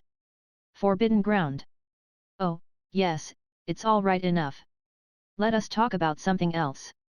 Ada would have done so willingly, and with a full persuasion that we had brought the question to a most satisfactory state. But I thought it would be useless to stop there, so I began again. No, but Richard, said I, and my dear Ada. Consider how important it is to you both, and what a point of honor it is towards your cousin, that you, Richard, should be quite in earnest without any reservation. I think we had better talk about this, really, Ada. It will be too late very soon. Oh, yes. We must talk about it. Said Ada. But I think Richard is right. What was the use of my trying to look wise when she was so pretty, and so engaging, and so fond of him? Mr. and Mrs. Badger were here yesterday, Richard, said I, and they seemed disposed to think that you had no great liking for the profession. Did they though? Said Richard. Oh. Well, that rather alters the case, because I had no idea that they thought so, and I should not have liked to disappoint or inconvenience them. The fact is, I don't care much about it. But, oh, it don't matter. It'll do as well as anything else. You hear him, Ada? Said I. The fact is, Richard proceeded, half thoughtfully and half jocosely, it is not quite in my way. I don't take to it. And I get too much of Mrs. Bayham Badger's first and second. I am sure that's very natural," cried Ada, quite delighted. "The very thing we both said yesterday, Esther." "Then," pursued Richard, "it's monotonous, and today is too like yesterday, and tomorrow is too like today." "But I am afraid," said I, "this is an objection to all kinds of application to life itself, except under some very uncommon circumstances." "Do you think so?" returned Richard, still considering. "Perhaps." "Ha! Why, then, you know," he added, suddenly becoming gay again, "we travel outside a circle to what I said just now. It'll do as well as anything else." "Oh, it's all right enough. Let us talk about something else." But even Ada, with her loving face, and if it had seemed innocent and trusting when I first saw it in that memorable November fog, how much more did it seem now when I knew her innocent and trusting heart. Even Ada shook her head at this and looked serious. So I thought it a good opportunity to hint to Richard that if he were sometimes a little careless of himself, I was very sure he never meant to be careless of Ada, and that it was a part of his affectionate consideration for her not to slight the importance of a step that might influence both their lives. This made him almost grave. "My dear Mother Hubbard," he said, "that's the very thing. I have thought of that several times and have been quite angry with myself for meaning to be so much in earnest and somehow not exactly being so. I don't know how it is, I seem to want something or other to stand by. Even you have no idea how fond I am of Ada, my darling cousin. I love you so much, but I don't settle down to constancy in other things.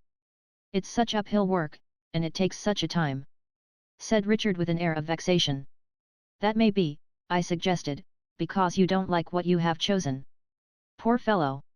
said Ada. "I am sure I don't wonder at it. No. It was not of the least use my trying to look wise. I tried again, but how could I do it, or how could it have any effect if I could?" While Ada rested her clasped hands upon his shoulder and while he looked at her tender blue eyes, and while they looked at him. "You see, my precious girl," said Richard, passing her golden curls through and through his hand, "I was a little hasty perhaps, or I misunderstood my own inclinations perhaps. They don't seem to lie in that direction. I couldn't tell till I tried. Now the question is whether it's worthwhile to undo all that has been done. It seems like making a great disturbance about nothing particular." "My dear Richard," said I, "how can you say about nothing particular?" "I don't mean absolutely that," he returned. "I mean that it may be nothing particular because I may never want it." Both Ada and I urged, in reply, not only that it was decidedly worthwhile to undo what had been done, but that it must be undone. I then asked Richard whether he had thought of any more congenial pursuit. "There, my dear Mrs. Shipton," said Richard, "you touch me home. Yes, I have. I have been thinking that the law is the boy for me." "The law?" repeated Ada as if she were afraid of the name. "If I went into Kenge's office," said Richard, "and if I were placed under articles to Kenge, I should have my eye on the forbidden ground and should be able to study it, and master it, and to satisfy myself that it was not neglected and was being properly conducted. I should be able to look after Ada's interests and my own interests, the same thing, and I should peg away at Blackstone and all those fellows with the most tremendous ardour." I was not by any means so sure of that, and I saw how his hankering after the vague things yet to come of those long-deferred hopes cast a shade on Ada's face. But I thought it best to encourage him in any project of continuous exertion, and only advised him to be quite sure that his mind was made up now. "My dear Minerva," said Richard, "I am as steady as you are. I made a mistake, we are all liable to mistakes, I won't do so any more, and I'll become such a lawyer as is not often seen. That is, you know," said Richard, relapsing into doubt, "if it really is worthwhile, after all, to make such a disturbance about nothing particular." This led to our saying again, with a great deal of gravity, all that we had said already and to our coming to much the same conclusion afterwards. But we so strongly advised Richard to be frank and open with Mr. Jarndyce, without a moment's delay, and his disposition was naturally so opposed to concealment that he sought him out at once, taking us with him, and made a full avowal. "Rick," said my guardian, after hearing him attentively, "we can retreat with honour, and we will. But we must be careful for our cousin's sake, Rick, for our cousin's sake that we make no more such mistakes. Therefore, in the matter of the law, we will have a good trial before we decide. We will look before we leap, and take plenty of time about it." Richard's energy was of such an impatient and fitful kind that he would have liked nothing better than to have gone to Mr. Kenge's office in that hour and to have entered into articles with him on the spot.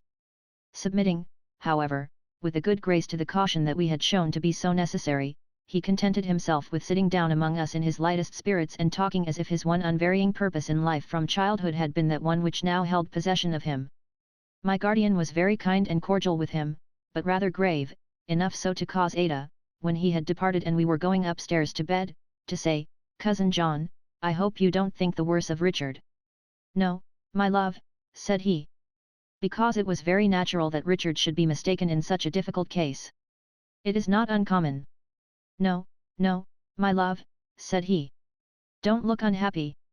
"Oh, I am not unhappy, Cousin John," said Ada, smiling cheerfully, with her hand upon his shoulder, where she had put it in bidding him good night. "But I should be a little so if you thought at all the worse of Richard." "My dear," said Mr. Jarndyce, "I should think the worse of him only if you were ever in the least unhappy through his means. I should be more disposed to quarrel with myself even then, than with poor Rick, for I brought you together. But, tut, all this is nothing. He has time before him, and the race to run. I think the worse of him? Not I, my loving cousin. And not you, I swear." "No, indeed, Cousin John," said Ada, "I am sure I could not. I am sure I would not think any ill of Richard if the whole world did. I could, and I would, think better of him then than at any other time." So quietly and honestly she said it, with her hands upon his shoulders, both hands now, and looking up into his face, like the picture of truth. "I think," said my guardian, thoughtfully regarding her, "I think it must be somewhere written that the virtues of the mothers shall occasionally be visited on the children, as well as the sins of the father. Good night, my rosebud. Good night, little woman. Pleasant slumbers. Happy dreams." This was the first time I ever saw him follow Ada with his eyes with something of a shadow on their benevolent expression. I well remembered the look with which he had contemplated her and Richard when she was singing in the firelight. It was but a very little while since he had watched them passing down the room in which the sun was shining, and away into the shade, but his glance was changed, and even the silent look of confidence in me which now followed it once more was not quite so hopeful and untroubled as it had originally been. Ada praised Richard more to me that night than ever she had praised him yet. She went to sleep with a little bracelet he had given her clasped upon her arm. I fancied she was dreaming of him when I kissed her cheek after she had slept an hour and saw how tranquil and happy she looked. For I was so little inclined to sleep myself that night that I sat up working. It would not be worth mentioning for its own sake, but I was wakeful and rather low-spirited. I don't know why. At least I don't think I know why. At least, perhaps I do, but I don't think it matters. At any rate, I made up my mind to be so dreadfully industrious that I would leave myself not a moment's leisure to be low-spirited. For I naturally said, "Esther, you to be low-spirited? You?" And it really was time to say so, for I really did see myself in the glass, almost crying. "As if you had anything to make you unhappy, instead of everything to make you happy, you ungrateful heart," said I. If I could have made myself go to sleep, I would have done it directly, but not being able to do that, I took out of my basket some ornamental work for our house, I mean Bleak House, that I was busy with at that time, and sat down to it with great determination. It was necessary to count all the stitches in that work, and I resolved to go on with it until I couldn't keep my eyes open, and then to go to bed. I soon found myself very busy. But I had left some silk downstairs in a work-table drawer in the temporary growlery, and coming to a stop for want of it, I took my candle and went softly down to get it. To my great surprise, on going in I found my guardian still there, and sitting looking at the ashes. He was lost in thought, his book lay unheeded by his side, his silvered iron-grey hair was scattered confusedly upon his forehead as though his hand had been wandering among it while his thoughts were elsewhere, and his face looked worn. Almost frightened by coming upon him so unexpectedly, I stood still for a moment and should have retired without speaking had he not, in again passing his hand abstractedly through his hair, seen me and started. "Esther!" I told him what I had come for. "At work so late, my dear?" "I am working late tonight," said I, "because I couldn't sleep and wished to tire myself." "But, dear guardian, you are late too, and look weary. You have no trouble, I hope, to keep you waking?" "None, little woman, that you would readily understand," said he. He spoke in a regretful tone so new to me that I inwardly repeated, as if that would help me to his meaning, that I could readily understand. "Remain a moment, Esther," said he, "you were in my thoughts. I hope I was not the trouble, guardian." He slightly waved his hand and fell into his usual manner. The change was so remarkable, and he appeared to make it by dint of so much self-command, that I found myself again inwardly repeating, "None that I could understand." "Little woman," said my guardian, "I was thinking, that is, I have been thinking since I have been sitting here, that you ought to know of your own history all I know. It is very little. Next to nothing." "Dear guardian," I replied, "when you spoke to me before on that subject. But since then," he gravely interposed, anticipating what I meant to say, "I have reflected that your having anything to ask me, and my having anything to tell you, are different considerations, Esther. It is perhaps my duty to impart to you the little I know. If you think so, guardian, it is right." "I think so," he returned very gently and kindly and very distinctly. "My dear, I think so now. If any real disadvantage can attach to your position in the mind of any man or woman worth a thought, it is right that you at least of all the world should not magnify it to yourself by having vague impressions of its nature."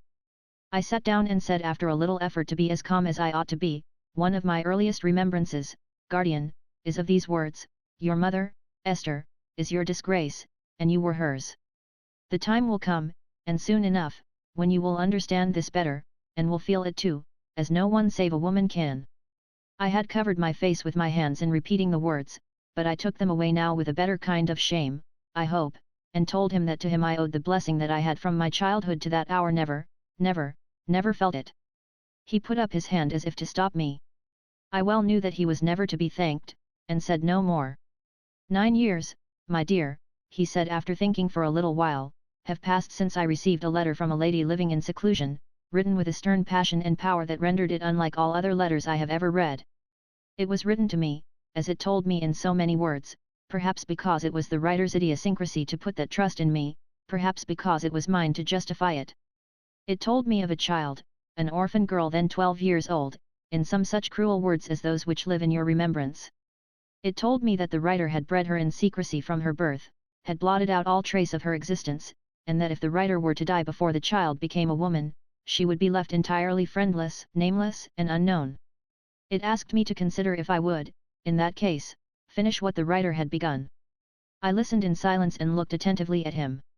Your early recollection, my dear, will supply the gloomy medium through which all this was seen and expressed by the writer, and the distorted religion which clouded her mind with impressions of the need there was for the child to expiate an offence of which she was quite innocent. I felt concerned for the little creature, in her darkened life, and replied to the letter. I took his hand and kissed it. It laid the injunction on me that I should never propose to see the writer, who had long been estranged from all intercourse with the world, but who would see a confidential agent if I would appoint one. I accredited Mr. Kenge. The lady said, of her own accord and not of his seeking, that her name was an assumed one. That she was, if there were any ties of blood in such a case, the child's aunt. That more than this she would never, and he was well persuaded of the steadfastness of her resolution, for any human consideration disclose. My dear, I have told you all. I held his hand for a little while in mine. I saw my ward oftener than she saw me, he added, cheerily making light of it, and I always knew she was beloved, useful, and happy.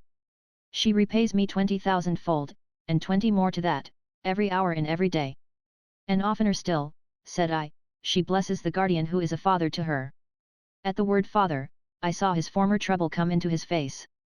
He subdued it as before, and it was gone in an instant, but it had been there and it had come so swiftly upon my words that I felt as if they had given him a shock. I again inwardly repeated, wondering, that I could readily understand. None that I could readily understand. No, it was true. I did not understand it. Not for many and many a day. Take a fatherly good night, my dear, said he, kissing me on the forehead, and so to rest. These are late hours for working and thinking. You do that for all of us, all day long, little housekeeper. I neither worked nor thought any more that night. I opened my grateful heart to heaven in thankfulness for its providence to me and its care of me, and fell asleep. We had a visitor next day. Mr. Alan Woodcourt came. He came to take leave of us, he had settled to do so beforehand. He was going to China and to India as a surgeon on board ship. He was to be away a long, long time. I believe, at least I know, that he was not rich.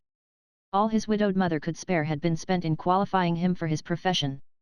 It was not lucrative to a young practitioner, with very little influence in London, and although he was, night and day, at the service of numbers of poor people and did wonders of gentleness and skill for them, he gained very little by it in money. He was 7 years older than I. Not that I need mention it, for it hardly seems to belong to anything.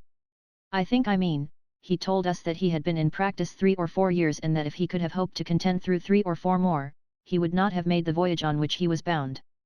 But he had no fortune or private means, and so he was going away. He had been to see us several times altogether. We thought it a pity he should go away. Because he was distinguished in his art among those who knew it best, and some of the greatest men belonging to it had a high opinion of him. When he came to bid us good-bye, he brought his mother with him for the first time. She was a pretty old lady, with bright black eyes, but she seemed proud. She came from Wales and had, a long time ago, an eminent person for an ancestor, of the name of Morgan ap Carrig of some place that sounded like Gimlet, who was the most illustrious person that ever was known and all of whose relations were a sort of royal family. He appeared to have passed his life in always getting up into mountains and fighting somebody, and a bard whose name sounded like Crumlin Wallenwer had sung his praises in a piece which was called, as nearly as I could catch it, Mulin Willen Wad. Mrs. Woodcourt, after expatiating to us on the fame of her great kinsman, said that no doubt wherever her son Alan went he would remember his pedigree and would on no account form an alliance below it. She told him that there were many handsome English ladies in India who went out on speculation, and that there were some to be picked up with property, but that neither charms nor wealth would suffice for the descendant from such a line without birth, which must ever be the first consideration. She talked so much about birth that for a moment I half fancied, and with pain, but what an idle fancy to suppose that she could think or care what mine was. Mr. Woodcourt seemed a little distressed by her prolixity, but he was too considerate to let her see it and contrived delicately to bring the conversation round to making his acknowledgments to my guardian for his hospitality and for the very happy hours, he called them, the very happy hours he had passed with us. The recollection of them, he said, would go with him wherever he went and would be always treasured. And so we gave him our hands, one after another at least, they did and I did, and so he put his lips to Ada's hand and to mine, and so he went away upon his long, long voyage. I was very busy indeed all day and wrote directions home to the servants, and wrote notes for my guardian, and dusted his books and papers, and jingled my housekeeping keys a good deal, one way and another. I was still busy between the lights, singing and working by the window, when who should come in but Catty, whom I had no expectation of seeing. "Why, Catty, my dear," said I, "what beautiful flowers!" She had such an exquisite little nosegay in her hand. "Indeed, I think so, Esther," replied Catty. "They are the loveliest I ever saw." "Prince, my dear?" said I in a whisper. "No," answered Catty, shaking her head and holding them to me to smell. "Not Prince." "Well, to be sure, Catty," said I. "You must have 2 lovers." "What? Do they look like that sort of thing?" said Catty. "Do they look like that sort of thing?" I repeated, pinching her cheek. Catty only laughed in return, and telling me that she had come for half an hour, at the expiration of which time Prince would be waiting for her at the corner, sat chatting with me and Ada in the window, every now and then handing me the flowers again or trying how they looked against my hair.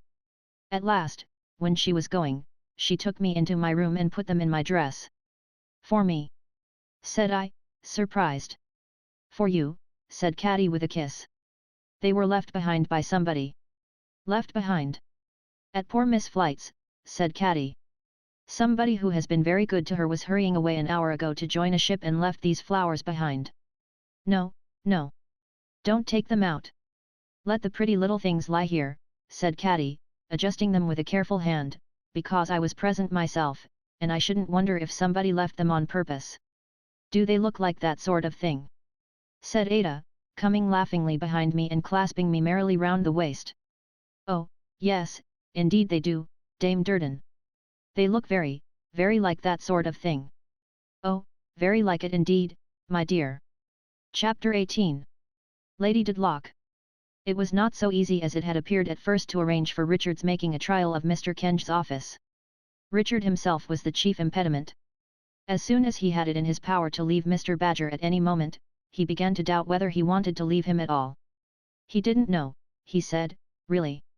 It wasn't a bad profession, he couldn't assert that he disliked it, perhaps he liked it as well as he liked any other, suppose he gave it one more chance. Upon that, he shut himself up for a few weeks with some books and some bones and seemed to acquire a considerable fund of information with great rapidity. His fervour, after lasting about a month, began to cool, and when it was quite cooled, began to grow warm again. His vacillations between law and medicine lasted so long that midsummer arrived before he finally separated from Mr. Badger and entered on an experimental course of Messrs. Kenge and Carboy. For all his waywardness, he took great credit to himself as being determined to be in earnest this time. And he was so good-natured throughout, and in such high spirits, and so fond of Ada, that it was very difficult indeed to be otherwise than pleased with him. As to Mr. Jarndyce, who, I may mention, found the wind much given, during this period, to stick in the east, as to Mr. Jarndyce, Richard would say to me, he is the finest fellow in the world, Esther. I must be particularly careful, if it were only for his satisfaction, to take myself well to task and have a regular wind-up of this business now. The idea of his taking himself well to task, with that laughing face and heedless manner and with a fancy that everything could catch and nothing could hold, was ludicrously anomalous. However, he told us between whiles that he was doing it to such an extent that he wondered his hair didn't turn grey. His regular wind-up of the business was, as I have said, that he went to Mr. Kenge's about midsummer to try how he liked it. All this time he was, in money affairs, what I have described him in a former illustration, generous, profuse, wildly careless, but fully persuaded that he was rather calculating and prudent. I happened to say to Ada, in his presence, half jestingly, half seriously, about the time of his going to Mr. Kenge's, that he needed to have Fortunatus' purse, he made so light of money, which he answered in this way, my jewel of a dear cousin, you hear this old woman. Why does she say that? Because I gave £8 odd, or whatever it was, for a certain neat waistcoat and buttons a few days ago. Now, if I had stayed at Badger's I should have been obliged to spend £12 at a blow for some heart-breaking lecture fees. So I make £4 in a lump by the transaction. It was a question much discussed between him and my guardian what arrangements should be made for his living in London while he experimented on the law, for we had long since gone back to Bleak House, and it was too far off to admit of his coming there oftener than once a week.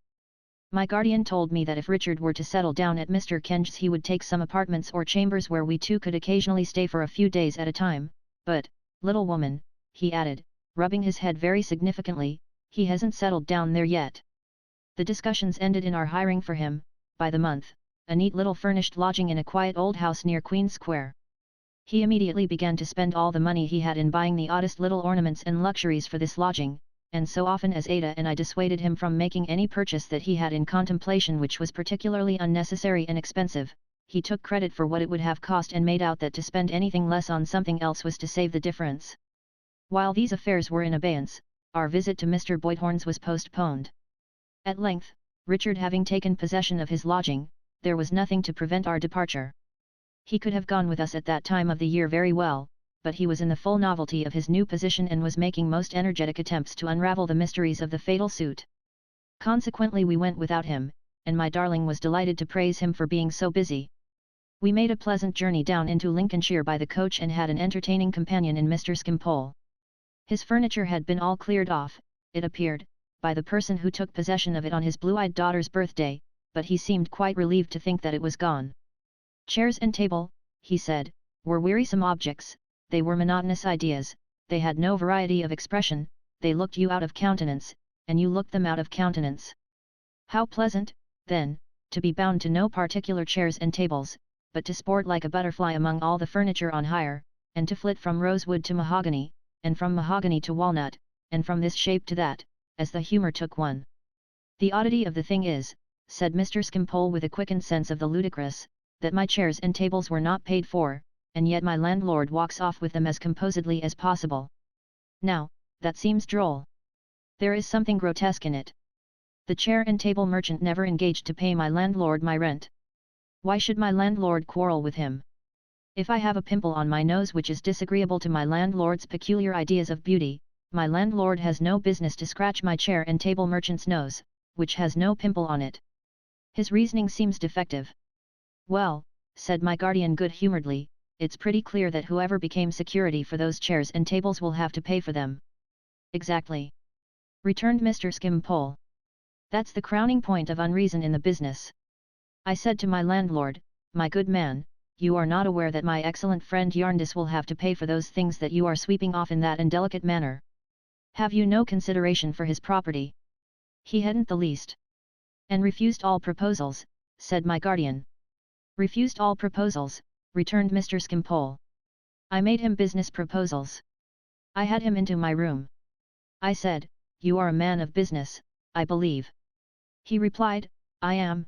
Very well, said I, now let us be business-like. Here is an inkstand, here are pens and paper, here are wafers. What do you want? I have occupied your house for a considerable period, I believe to our mutual satisfaction until this unpleasant misunderstanding arose, let us be at once friendly and business-like. What do you want? In reply to this, he made use of the figurative expression which has something Eastern about it that he had never seen the colour of my money. My amiable friend, said I never have any money. I never know anything about money. Well, sir, said he, what do you offer if I give you time? My good fellow, said I have no idea of time, but you say you are a man of business, and whatever you can suggest to be done in a business-like way with pen and ink and paper and wafers I am ready to do. Don't pay yourself at another man's expense, which is foolish, but be business-like. However, he wouldn't be, and there was an end of it. If these were some of the inconveniences of Mr. Skimpole's childhood, it assuredly possessed its advantages too. On the journey he had a very good appetite for such refreshment as came in our way, including a basket of choice hothouse peaches, but never thought of paying for anything.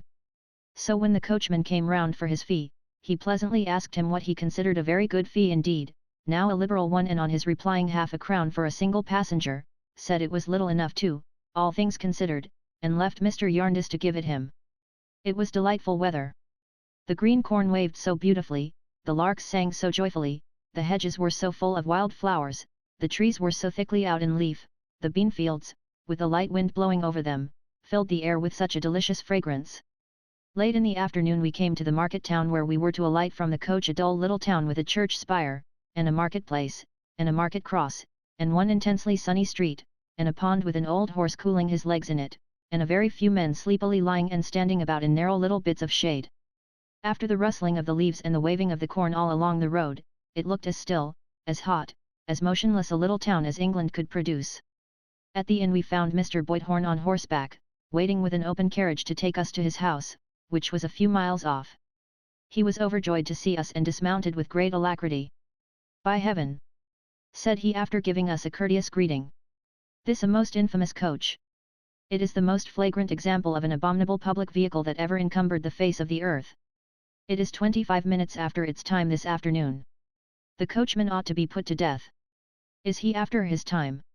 Said Mr. Skimpole, to whom he happened to address himself. You know my infirmity. 25 minutes. 26 minutes. Replied Mr. Boydhorn, referring to his watch. With 2 ladies in the coach, this scoundrel has deliberately delayed his arrival 26 minutes. Deliberately. It is impossible that it can be accidental. But his father and his uncle were the most profligate coachmen that ever sat upon a box. While he said this in tones of the greatest indignation, he handed us into the little phaeton with the utmost gentleness and was all smiles and pleasure. I am sorry, ladies, he said, standing bareheaded at the carriage door when all was ready, that I am obliged to conduct you nearly 2 miles out of the way. But our direct road lies through Sir Leicester Dedlock's park, and in that fellow's property I have sworn never to set foot of mine, or horse's foot of mine, pending the present relations between us, while I breathe the breath of life. And here, catching my guardian's eye, he broke into one of his tremendous laughs, which seemed to shake even the motionless little market town. Are the Dedlocks down here, Lawrence? Said my guardian as we drove along and Mr. Boydhorn trotted on the green turf by the roadside. Sir Arrogant Numbskull is here, replied Mr. Boydhorn. Ha ha ha! Sir Arrogant is here, and I am glad to say, has been laid by the heels here. My lady, in naming whom he always made a courtly gesture as if particularly to exclude her from any part in the quarrel, is expected, I believe, daily. I am not in the least surprised that she postpones her appearance as long as possible. Whatever can have induced that transcendent woman to marry that effigy and figurehead of a baronet is one of the most impenetrable mysteries that ever baffled human inquiry. Ha ha ha ha! I suppose, said my guardian, laughing, we may set foot in the park while we are here? The prohibition does not extend to us, does it? I can lay no prohibition on my guests, he said, bending his head to Ada and me with the smiling politeness which sat so gracefully upon him, except in the matter of their departure. I am only sorry that I cannot have the happiness of being their escort about Chesney Wold, which is a very fine place. But by the light of this summer day, Yarndus, if you call upon the owner while you stay with me, you are likely to have but a cool reception.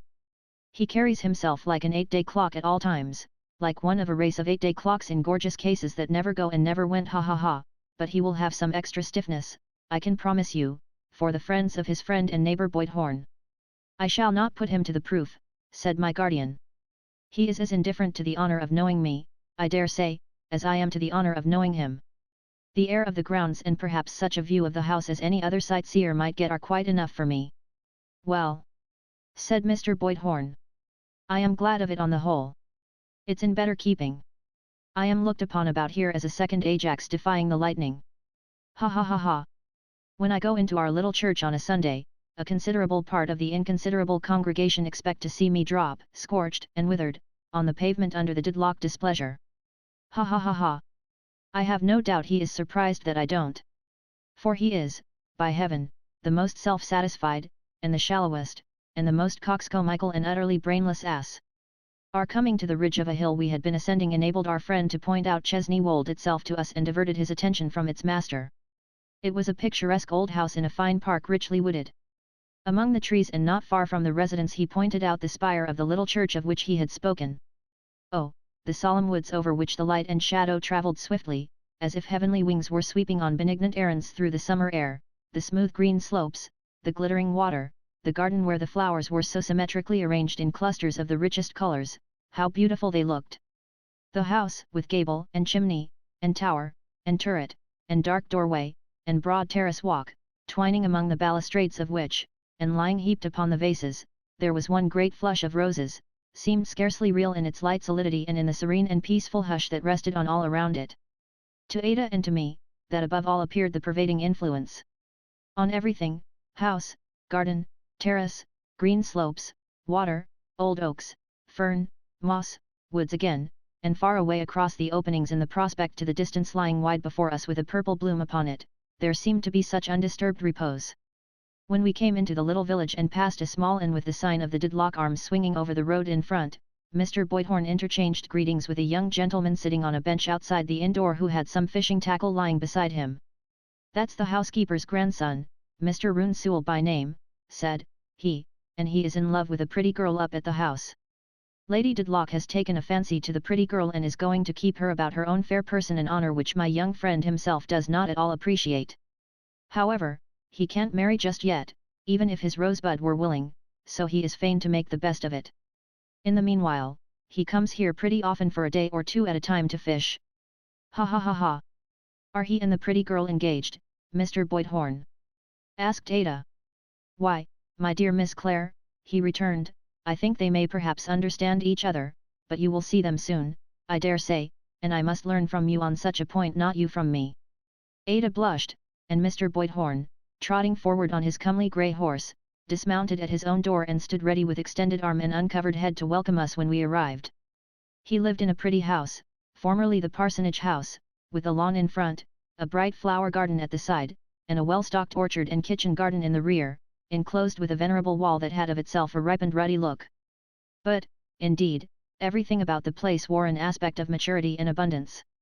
The old lime-tree walk was like green cloisters, the very shadows of the cherry trees and apple trees were heavy with fruit, the gooseberry bushes were so laden that their branches arched and rested on the earth, the strawberries and raspberries grew in like profusion, and the peaches basked by the hundred on the wall. Tumbled about among the spread nets and the glass frames sparkling and winking in the sun there were such heaps of drooping pods and marrows and cucumbers, that every foot of ground appeared a vegetable treasury, while the smell of sweet herbs and all kinds of wholesome growth, to say nothing of the neighbouring meadows where the hay was carrying, made the whole air a great nosegay. Such stillness and composure reigned within the orderly precincts of the old red wall that even the feathers hung in garlands to scare the birds hardly stirred, and the wall had such a ripening influence that where, here and there high up, a disused nail and scrap of list still clung to it, it was easy to fancy that they had mellowed with the changing seasons and that they had rusted and decayed according to the common fate. The house, though a little disorderly in comparison with the garden, was a real old house with settles in the chimney of the brick-floored kitchen and great beams across the ceilings. On one side of it was the terrible piece of ground in dispute, where Mr. Boydhorn maintained a sentry in a smock frock day and night, whose duty was supposed to be, in cases of aggression, immediately to ring a large bell hung up there for the purpose, to unchain a great bulldog established in a kennel as his ally, and generally to deal destruction on the enemy. Not content with these precautions, Mr. Boydhorn had himself composed and posted there, on painted boards to which his name was attached in large letters, the following solemn warnings: "Beware of the bulldog. He is most ferocious. Lawrence Boydhorn. The blunderbuss is loaded with slugs. Lawrence Boydhorn. Man traps and spring guns are set here at all times of the day and night. Lawrence Boydhorn. Take notice that any person or persons audaciously presuming to trespass on this property will be punished with the utmost severity of private chastisement and prosecuted with the utmost rigor of the law. Lawrence Boydhorn." These he showed us from the drawing-room window, while his bird was hopping about his head, and he laughed, "Ha ha ha ha! Ha ha ha ha!" to that extent as he pointed them out that I really thought he would have hurt himself. "But this is taking a good deal of trouble," said Mr. Skimpole in his light way, "when you are not in earnest after all." "Not in earnest," returned Mr. Boydhorn with unspeakable warmth. "Not in earnest. If I could have hoped to train him, I would have bought a lion instead of that dog and would have turned him loose upon the first intolerable robber who should dare to make an encroachment on my rights. Let Sir Leicester Dedlock consent to come out and decide this question by single combat, and I will meet him with any weapon known to mankind in any age or country. I am that much in earnest. Not more." We arrived at his house on a Saturday. On the Sunday morning we all set forth to walk to the little church in the park. Entering the park, almost immediately by the disputed ground, we pursued a pleasant footpath winding among the verdant turf and the beautiful trees until it brought us to the church porch. The congregation was extremely small and quite a rustic one with the exception of a large muster of servants from the house, some of whom were already in their seats, while others were yet dropping in. There were some stately footmen, and there was a perfect picture of an old coachman, who looked as if he were the official representative of all the pomps and vanities that had ever been put into his coach. There was a very pretty show of young women, and above them, the handsome old face and fine responsible portly figure of the housekeeper towered preeminent. The pretty girl of whom Mr. Boydhorn had told us was close by her. She was so very pretty that I might have known her by her beauty even if I had not seen how blushingly conscious she was of the eyes of the young fisherman, whom I discovered not far off. One face, and not an agreeable one, though it was handsome, seemed maliciously watchful of this pretty girl, and indeed of everyone and everything there. It was a Frenchwoman's.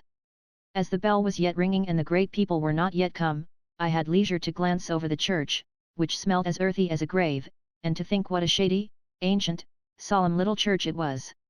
The windows, heavily shaded by trees, admitted a subdued light that made the faces around me pale, and darkened the old brasses in the pavement and the time and damp-worn monuments, and rendered the sunshine in the little porch, where a monotonous ringer was working at the bell, inestimably bright. But a stir in that direction, a gathering of reverential awe in the rustic faces, and a blandly ferocious assumption on the part of Mr. Boydhorn of being resolutely unconscious of somebody's existence forewarned me that the great people were come and that the service was going to begin. "Enter not into judgment with thy servant, O Lord, for in thy sight." Shall I ever forget the rapid beating at my heart, occasioned by the look I met as I stood up? Shall I ever forget the manner in which those handsome proud eyes seemed to spring out of their languor and to hold mine? It was only a moment before I cast mine down released again, if I may say so on my book, but I knew the beautiful face quite well in that short space of time. And, very strangely, there was something quickened within me, associated with the lonely days at my godmother's, yes, away even to the days when I had stood on tiptoe to dress myself at my little glass after dressing my doll. And this, although I had never seen this lady's face before in all my life, I was quite sure of it, absolutely certain. It was easy to know that the ceremonious, gouty, grey-haired gentleman, the only other occupant of the great pew, was Sir Leicester Dedlock, and that the lady was Lady Dedlock. But why her face should be, in a confused way, like a broken glass to me, in which I saw scraps of old remembrances, and why I should be so fluttered and troubled, for I was still, by having casually met her eyes, I could not think. I felt it to be an unmeaning weakness in me and tried to overcome it by attending to the words I heard. Then, very strangely, I seemed to hear them, not in the reader's voice, but in the well-remembered voice of my godmother. This made me think, did Lady Dedlock's face accidentally resemble my godmother's? It might be that it did, a little, but the expression was so different, and the stern decision which had worn into my godmother's face, like weather into rocks, was so completely wanting in the face before me that it could not be that resemblance which had struck me. Neither did I know the loftiness and haughtiness of Lady Dedlock's face, at all, in any one. And yet little Esther Summerson, the child who lived a life apart and on whose birthday there was no rejoicing, seemed to arise before my own eyes, evoked out of the past by some power in this fashionable lady, whom I not only entertained no fancy that I had ever seen, but whom I perfectly well knew I had never seen until that hour. It made me tremble so to be thrown into this unaccountable agitation that I was conscious of being distressed even by the observation of the French maid, though I knew she had been looking watchfully here and there and everywhere, from the moment of her coming into the church. By degrees, though very slowly, I at last overcame my strange emotion. After a long time, I looked towards Lady Dedlock again. It was while they were preparing to sing, before the sermon. She took no heed of me, and the beating at my heart was gone. Neither did it revive for more than a few moments when she once or twice afterwards glanced at Ada or at me through her glass. The service being concluded, Sir Leicester gave his arm with much taste and gallantry to Lady Dedlock, though he was obliged to walk by the help of a thick stick, and escorted her out of church to the pony carriage in which they had come. The servants then dispersed, and so did the congregation, whom Sir Leicester had contemplated all along. Mr. Skimpole said to Mr. Boythorn's infinite delight, as if he were a considerable landed proprietor in heaven. "He believes he is," said Mr. Boythorn. "He firmly believes it. So did his father, and his grandfather, and his great-grandfather. Do you know," pursued Mr. Skimpole very unexpectedly to Mr. Boythorn, "it's agreeable to me to see a man of that sort." "Is it?" said Mr. Boythorn. "Say that he wants to patronize me," pursued Mr. Skimpole. "Very well. I don't object." "I do," said Mr. Boythorn with great vigour. "Do you really?" returned Mr. Skimpole in his easy light vein. "But that's taking trouble, surely. And why should you take trouble? Here am I, content to receive things childishly as they fall out, and I never take trouble. I come down here, for instance, and I find a mighty potentate exacting homage. Very well. I say, mighty potentate, here is my homage. It's easier to give it than to withhold it. Here it is. If you have anything of an agreeable nature to show me, I shall be happy to see it. If you have anything of an agreeable nature to give me, I shall be happy to accept it." Mighty potentate replies in effect, "This is a sensible fellow. I find him accord with my digestion and my bilious system. He doesn't impose upon me the necessity of rolling myself up like a hedgehog with my points outward. I expand, I open, I turn my silver lining outward like Milton's cloud, and it's more agreeable to both of us. That's my view of such things, speaking as a child. But suppose you went down somewhere else tomorrow," said Mr. Boythorn, "where there was the opposite of that fellow or of this fellow. How then?" "How then?" said Mr. Skimpole with an appearance of the utmost simplicity and candour. "Just the same then. I should say, my esteemed Boythorn, to make you the personification of our imaginary friend, my esteemed Boythorn, you object to the mighty potentate? Very good. So do I. I take it that my business in the social system is to be agreeable. I take it that everybody's business in the social system is to be agreeable. It's a system of harmony, in short. Therefore if you object, I object. Now, excellent Boythorn, let us go to dinner." "But excellent Boythorn might say," returned our host, swelling and growing very red, "I'll be—" "I understand," said Mr. Skimpole. "Very likely he would. If I will go to dinner," cried Mr. Boythorn in a violent burst and stopping to strike his stick upon the ground. "And he would probably add, is there such a thing as principle, Mr. Harold Skimpole?" To which Harold Skimpole would reply, "You know," he returned in his gayest manner and with his most ingenuous smile, "upon my life I have not the least idea. I don't know what it is you call by that name, or where it is, or who possesses it. If you possess it and find it comfortable, I am quite delighted and congratulate you heartily. But I know nothing about it, I assure you, for I am a mere child, and I lay no claim to it, and I don't want it. So, you see, excellent Boythorn and I would go to dinner after all." This was one of many little dialogues between them which I always expected to end, and which I dare say would have ended under other circumstances, in some violent explosion on the part of our host. But he had so high a sense of his hospitable and responsible position as our entertainer, and my guardian laughed so sincerely at and with Mr. Skimpole, as a child who blew bubbles and broke them all day long, that matters never went beyond this point. Mr. Skimpole, who always seemed quite unconscious of having been on delicate ground, then betook himself to beginning some sketch in the park which he never finished, or to playing fragments of airs on the piano, or to singing scraps of songs, or to lying down on his back under a tree and looking at the sky, which he couldn't help thinking, he said, was what he was meant for. It suited him so exactly. Enterprise and effort, he would say to us, on his back, are delightful to me. I believe I am truly cosmopolitan. I have the deepest sympathy with them. I lie in a shady place like this and think of adventurous spirits going to the North Pole or penetrating to the heart of the torrid zone with admiration. Mercenary creatures ask, what is the use of a man's going to the North Pole? What good does it do? I can't say, but, for anything I can say, he may go for the purpose, though he don't know it, of employing my thoughts as I lie here. Take an extreme case. Take the case of the slaves on American plantations. I dare say they are worked hard, I dare say they don't altogether like it. I dare say theirs is an unpleasant experience on the whole, but they people the landscape for me, they give it a poetry for me, and perhaps that is one of the pleasanter objects of their existence. I am very sensible of it, if it be, and I shouldn't wonder if it were. I always wondered on these occasions whether he ever thought of Mrs. Skimpole and the children, and in what point of view they presented themselves to his cosmopolitan mind. So far as I could understand, they rarely presented themselves at all. The week had gone round to the Saturday following that beating of my heart in the church, and every day had been so bright and blue that to ramble in the woods, and to see the light striking down among the transparent leaves and sparkling in the beautiful interlacings of the shadows of the trees, while the birds poured out their songs and the air was drowsy with the hum of insects, had been most delightful. We had one favourite spot, deep in moss and last year's leaves, where there were some felled trees from which the bark was all stripped off. Seated among these, we looked through a green vista supported by thousands of natural columns, the whitened stems of trees, upon a distant prospect made so radiant by its contrast with the shade in which we sat, and made so precious by the arched perspective through which we saw it, that it was like a glimpse of the better land. Upon the Saturday we sat here, Mr. Jarndyce, Ada, and I, until we heard thunder muttering in the distance and felt the large raindrops rattle through the leaves. The weather had been all the week extremely sultry, but the storm broke so suddenly upon us, at least, in that sheltered spot, that before we reached the outskirts of the wood the thunder and lightning were frequent and the rain came plunging through the leaves as if every drop were a great leaden bead. As it was not a time for standing among trees, we ran out of the wood, and up and down the moss-grown steps which crossed the plantation fence like two broad staved ladders placed back to back, and made for a keeper's lodge which was close at hand.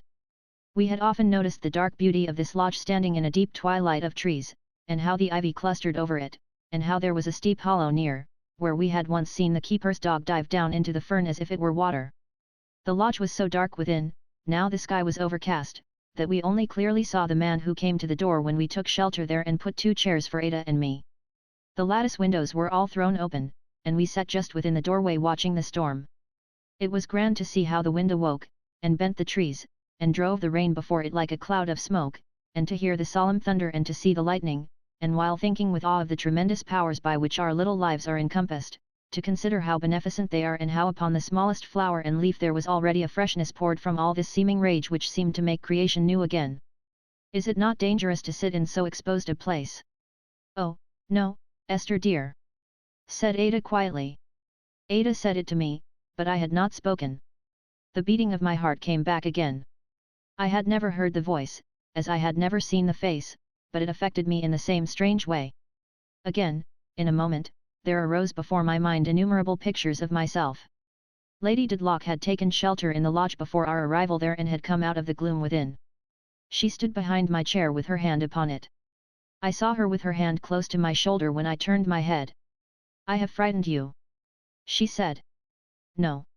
It was not fright. Why should I be frightened?" "I believe," said Lady Dedlock to my guardian, "I have the pleasure of speaking to Mr. Jarndyce." "Your remembrance does me more honour than I had supposed it would, Lady Dedlock," he returned. "I recognized you in church on Sunday. I am sorry that any local disputes of Sir Leicester's they are not of his seeking, however, I believe should render it a matter of some absurd difficulty to show you any attention here." "I am aware of the circumstances," returned my guardian with a smile, "and am sufficiently obliged." She had given him her hand in an indifferent way that seemed habitual to her, and spoke in a correspondingly indifferent manner, though in a very pleasant voice. She was as graceful as she was beautiful, perfectly self-possessed, and had the air, I thought, of being able to attract and interest anyone if she had thought it worth her while. The keeper had brought her a chair on which she sat in the middle of the porch between us. Is the young gentleman disposed of whom you wrote to Sir Leicester about and whose wishes Sir Leicester was sorry not to have it in his power to advance in any way? She said over her shoulder to my guardian. I hope so, said he. She seemed to respect him and even to wish to conciliate him. There was something very winning in her haughty manner, and it became more familiar, I was going to say more easy, but that could hardly be as she spoke to him over her shoulder. I presume this is your other ward, Miss Clare. He presented Ada, in form. You will lose the disinterested part of your Don Quixote character, said Lady Dedlock to Mr. Jarndyce over her shoulder again, if you only redress the wrongs of beauty like this. But present me, and she turned full upon me, to this young lady too. Miss Summerson really is my ward, said Mr. Jarndyce. I am responsible to no Lord Chancellor in her case. Has Miss Summerson lost both her parents? Said my lady. Yes. She is very fortunate in her guardian. Lady Dedlock looked at me, and I looked at her and said I was indeed. All at once she turned from me with a hasty air, almost expressive of displeasure or dislike, and spoke to him over her shoulder again. Ages have passed since we were in the habit of meeting, Mr. Jarndyce. A long time. At least I thought it was a long time, until I saw you last Sunday, he returned. What? Even you are a courtier, or think it necessary to become one to me? She said with some disdain. I have achieved that reputation, I suppose. You have achieved so much, Lady Dedlock, said my guardian, that you pay some little penalty, I dare say. But none to me. So much? She repeated, slightly laughing. Yes. With her air of superiority and power and fascination, and I know not what, she seemed to regard Ada and me as little more than children. So, as she slightly laughed and afterwards sat looking at the rain, she was as self-possessed and as free to occupy herself with her own thoughts as if she had been alone. I think you knew my sister when we were abroad together better than you know me, she said, looking at him again. Yes, we happened to meet oftener, he returned. We went our several ways, said Lady Dedlock, and had little in common even before we agreed to differ. It is to be regretted, I suppose, but it could not be helped. Lady Dedlock again sat looking at the rain. The storm soon began to pass upon its way. The shower greatly abated, the lightning ceased, the thunder rolled among the distant hills, and the sun began to glisten on the wet leaves and the falling rain.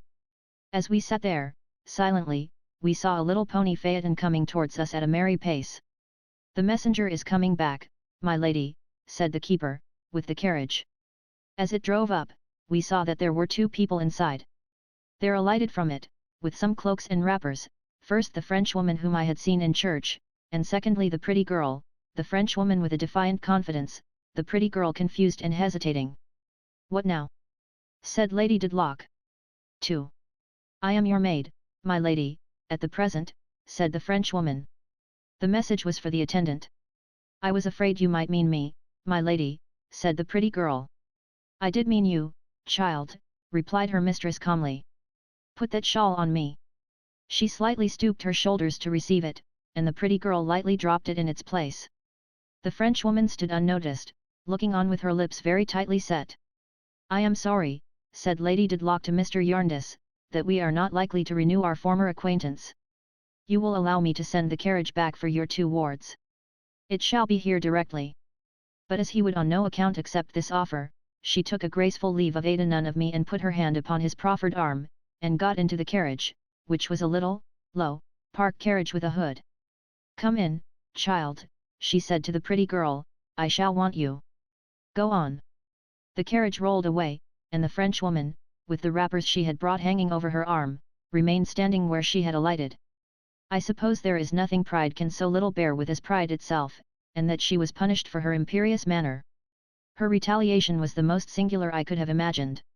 She remained perfectly still until the carriage had turned into the drive, and then, without the least discomposure of countenance, slipped off her shoes, left them on the ground, and walked deliberately in the same direction through the wettest of the wet grass. Is that young woman mad? Said my guardian. Oh, no, sir, said the keeper, who, with his wife, was looking after her. Hortense is not one of that sort. She has as good a headpiece as the best. But she's mortal high and passionate, powerful high and passionate, and what with having notice to leave, and having others put above her, she don't take kindly to it. But why should she walk shoeless through all that water? Said my guardian. Why, "Indeed, sir, unless it is to cool her down," said the man. "Or unless she fancies it's blood," said the woman. "She'd as soon walk through that as anything else, I think, when her own's up." We passed not far from the house a few minutes afterwards. Peaceful as it had looked when we first saw it, it looked even more so now, with the diamond spray glittering all about it, a light wind blowing, the birds no longer hushed but singing strongly, everything refreshed by the late rain, and the little carriage shining at the doorway like a fairy carriage made of silver. Still, very steadfastly and quietly walking towards it, a peaceful figure too in the landscape, went Mademoiselle Hortense, shoeless, through the wet grass. Chapter 19. Moving on. It is the long vacation in the regions of Chancery Lane. The good ship's Law and Equity, those teak-built, copper-bottomed, iron-fastened, brazen-faced, and not by any means fast-sailing clippers are laid up in ordinary. The Flying Dutchman, with a crew of ghostly clients imploring all whom they may encounter to peruse their papers, has drifted, for the time being, heaven knows where. The courts are all shut up, the public offices lie in a hot sleep. Westminster Hall itself is a shady solitude where nightingales might sing, and a tenderer class of suitors than is usually found there, walk. The Temple, Chancery Lane, Sergeant's Inn, and Lincoln's Inn even unto the fields are like tidal harbours at low water, where stranded proceedings, offices at anchor, idle clerks lounging on lopsided stools that will not recover their perpendicular until the current of term sets in, lie high and dry upon the ooze of the long vacation. Outer doors of chambers are shut up by the score, messages and parcels are to be left at the porter's lodge by the bushel. A crop of grass would grow in the chinks of the stone pavement outside Lincoln's Inn Hall, but that the ticket porters, who have nothing to do beyond sitting in the shade there, with their white aprons over their heads to keep the flies off, grub it up and eat it thoughtfully. There is only one judge in town. Even he only comes twice a week to sit in chambers. If the country folks of those assize towns on his circuit could see him now! No full-bottomed wig, no red petticoats, no fur, no javelin men, no white wands. Merely a close-shaved gentleman in white trousers and a white hat, with sea bronze on the judicial countenance, and a strip of bark peeled by the solar rays from the judicial nose, who calls in at the shellfish shop as he comes along and drinks iced ginger beer. The bar of England is scattered over the face of the earth. How England can get on through 4 long summer months without its bar, which is its acknowledged refuge in adversity and its only legitimate triumph in prosperity, is beside the question. Assuredly that shield and buckler of Britannia are not in present wear. The learned gentleman who is always so tremendously indignant at the unprecedented outrage committed on the feelings of his client by the opposite party that he never seems likely to recover it, is doing infinitely better than might be expected in Switzerland. The learned gentleman who does the withering business and who blights all opponents with his gloomy sarcasm is as merry as a grig at a French watering place. The learned gentleman who weeps by the pint on the smallest provocation has not shed a tear these 6 weeks. The very learned gentleman who has cooled the natural heat of his gingery complexion in pools and fountains of law until he has become great in knotty arguments for term time, when he poses the drowsy bench with legal chaff, inexplicable to the uninitiated and to most of the initiated too, is roaming, with a characteristic delight in aridity and dust, about Constantinople. Other dispersed fragments of the same great palladium are to be found on the canals of Venice, at the second cataract of the Nile, in the baths of Germany, and sprinkled on the sea sand all over the English coast. Scarcely one is to be encountered in the deserted region of Chancery Lane. If such a lonely member of the bar do flit across the waste and come upon a prowling suitor who is unable to leave off haunting the scenes of his anxiety, they frighten one another and retreat into opposite shades. It is the hottest long vacation known for many years. All the young clerks are madly in love, and according to their various degrees, pine for bliss with the beloved object at Margate, Ramsgate, or Gravesend. All the middle-aged clerks think their families too large. All the unowned dogs who stray into the Inns of Court and pant about staircases and other dry places seeking water give short howls of aggravation. All the blind men's dogs in the streets draw their masters against pumps or trip them over buckets. A shop with a sun-blind, and a watered pavement, and a bowl of gold and silver fish in the window, is a sanctuary. Temple Bar gets so hot that it is, to the adjacent Strand and Fleet Street, what a heater is in an urn, and keeps them simmering all night. There are offices about the Inns of Court in which a man might be cool, if any coolness were worth purchasing at such a price in dullness, but the little thoroughfares immediately outside those retirements seem to blaze. In Mr. Crook's court, it is so hot that the people turn their houses inside out and sit in chairs upon the pavement, Mr. Crook included, who there pursues his studies, with his cat, who never is too hot, by his side. The Sol's Arms has discontinued the harmonic meetings for the season, and little Swills is engaged at the pastoral gardens down the river, where he comes out in quite an innocent manner and sings comic ditties of a juvenile complexion calculated, as the bill says, not to wound the feelings of the most fastidious mind. Over all the legal neighbourhood there hangs, like some great veil of rust or gigantic cobweb, the idleness and pensiveness of the long vacation. Mr. Snagsby, law stationer of Cook's Court, Cursitor Street, is sensible of the influence not only in his mind as a sympathetic and contemplative man, but also in his business as a law stationer aforesaid. He has more leisure for musing in Staple Inn and in the Rolls Yard during the long vacation than at other seasons, and he says to the two prentices, "What a thing it is in such hot weather to think that you live in an island with the sea a-rolling and a-bowling right round you." Guster is busy in the little drawing-room on this present afternoon in the long vacation, when Mr. and Mrs. Snagsby have it in contemplation to receive company. The expected guests are rather select than numerous, being Mr. and Mrs. Chadband and no more. From Mr. Chadband's being much given to describe himself, both verbally and in writing, as a vessel, he is occasionally mistaken by strangers for a gentleman connected with navigation, but he is, as he expresses it, in the ministry. Mr. Chadband is attached to no particular denomination and is considered by his persecutors to have nothing so very remarkable to say on the greatest of subjects as to render his volunteering, on his own account, at all incumbent on his conscience, but he has his followers, and Mrs. Snagsby is of the number. Mrs. Snagsby has but recently taken a passage upward by the vessel Chadband, and her attention was attracted to that bark A1, when she was something flushed by the hot weather. "My little woman," says Mr. Snagsby to the Sparrows in Staple Inn, "likes to have her religion rather sharp, you see." So Guster, much impressed by regarding herself for the time as the handmaid of Chadband, whom she knows to be endowed with the gift of holding forth for 4 hours at a stretch, prepares the little drawing-room for tea. All the furniture is shaken and dusted, the portraits of Mr. and Mrs. Snagsby are touched up with a wet cloth, the best tea service is set forth, and there is excellent provision made of dainty new bread, crusty twists, cool fresh butter, thin slices of ham, tongue, and German sausage, and delicate little rows of anchovies nestling in parsley, not to mention new-laid eggs, to be brought up warm in a napkin, and hot buttered toast. For Chadband is rather a consuming vessel, the persecutors say a gorging vessel, and can wield such weapons of the flesh as a knife and fork remarkably well. Mr. Snagsby in his best coat, looking at all the preparations when they are completed and coughing his cough of deference behind his hand, says to Mrs. Snagsby, "At what time did you expect Mr. and Mrs. Chadband, my love?" "At 6, says Mrs. Snagsby. Mr. Snagsby observes in a mild and casual way that it's gone that. "Perhaps you'd like to begin without them," is Mrs. Snagsby's reproachful remark.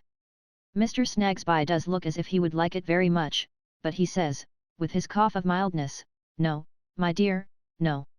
I merely named the time." "What's time?" says Mrs. Snagsby, "to eternity." "Very true, my dear," says Mr. Snagsby. "Only when a person lays in victuals for tea, a person does it with a view perhaps more to time. And when a time is named for having tea, it's better to come up to it." "To come up to it," Mrs. Snagsby repeats with severity.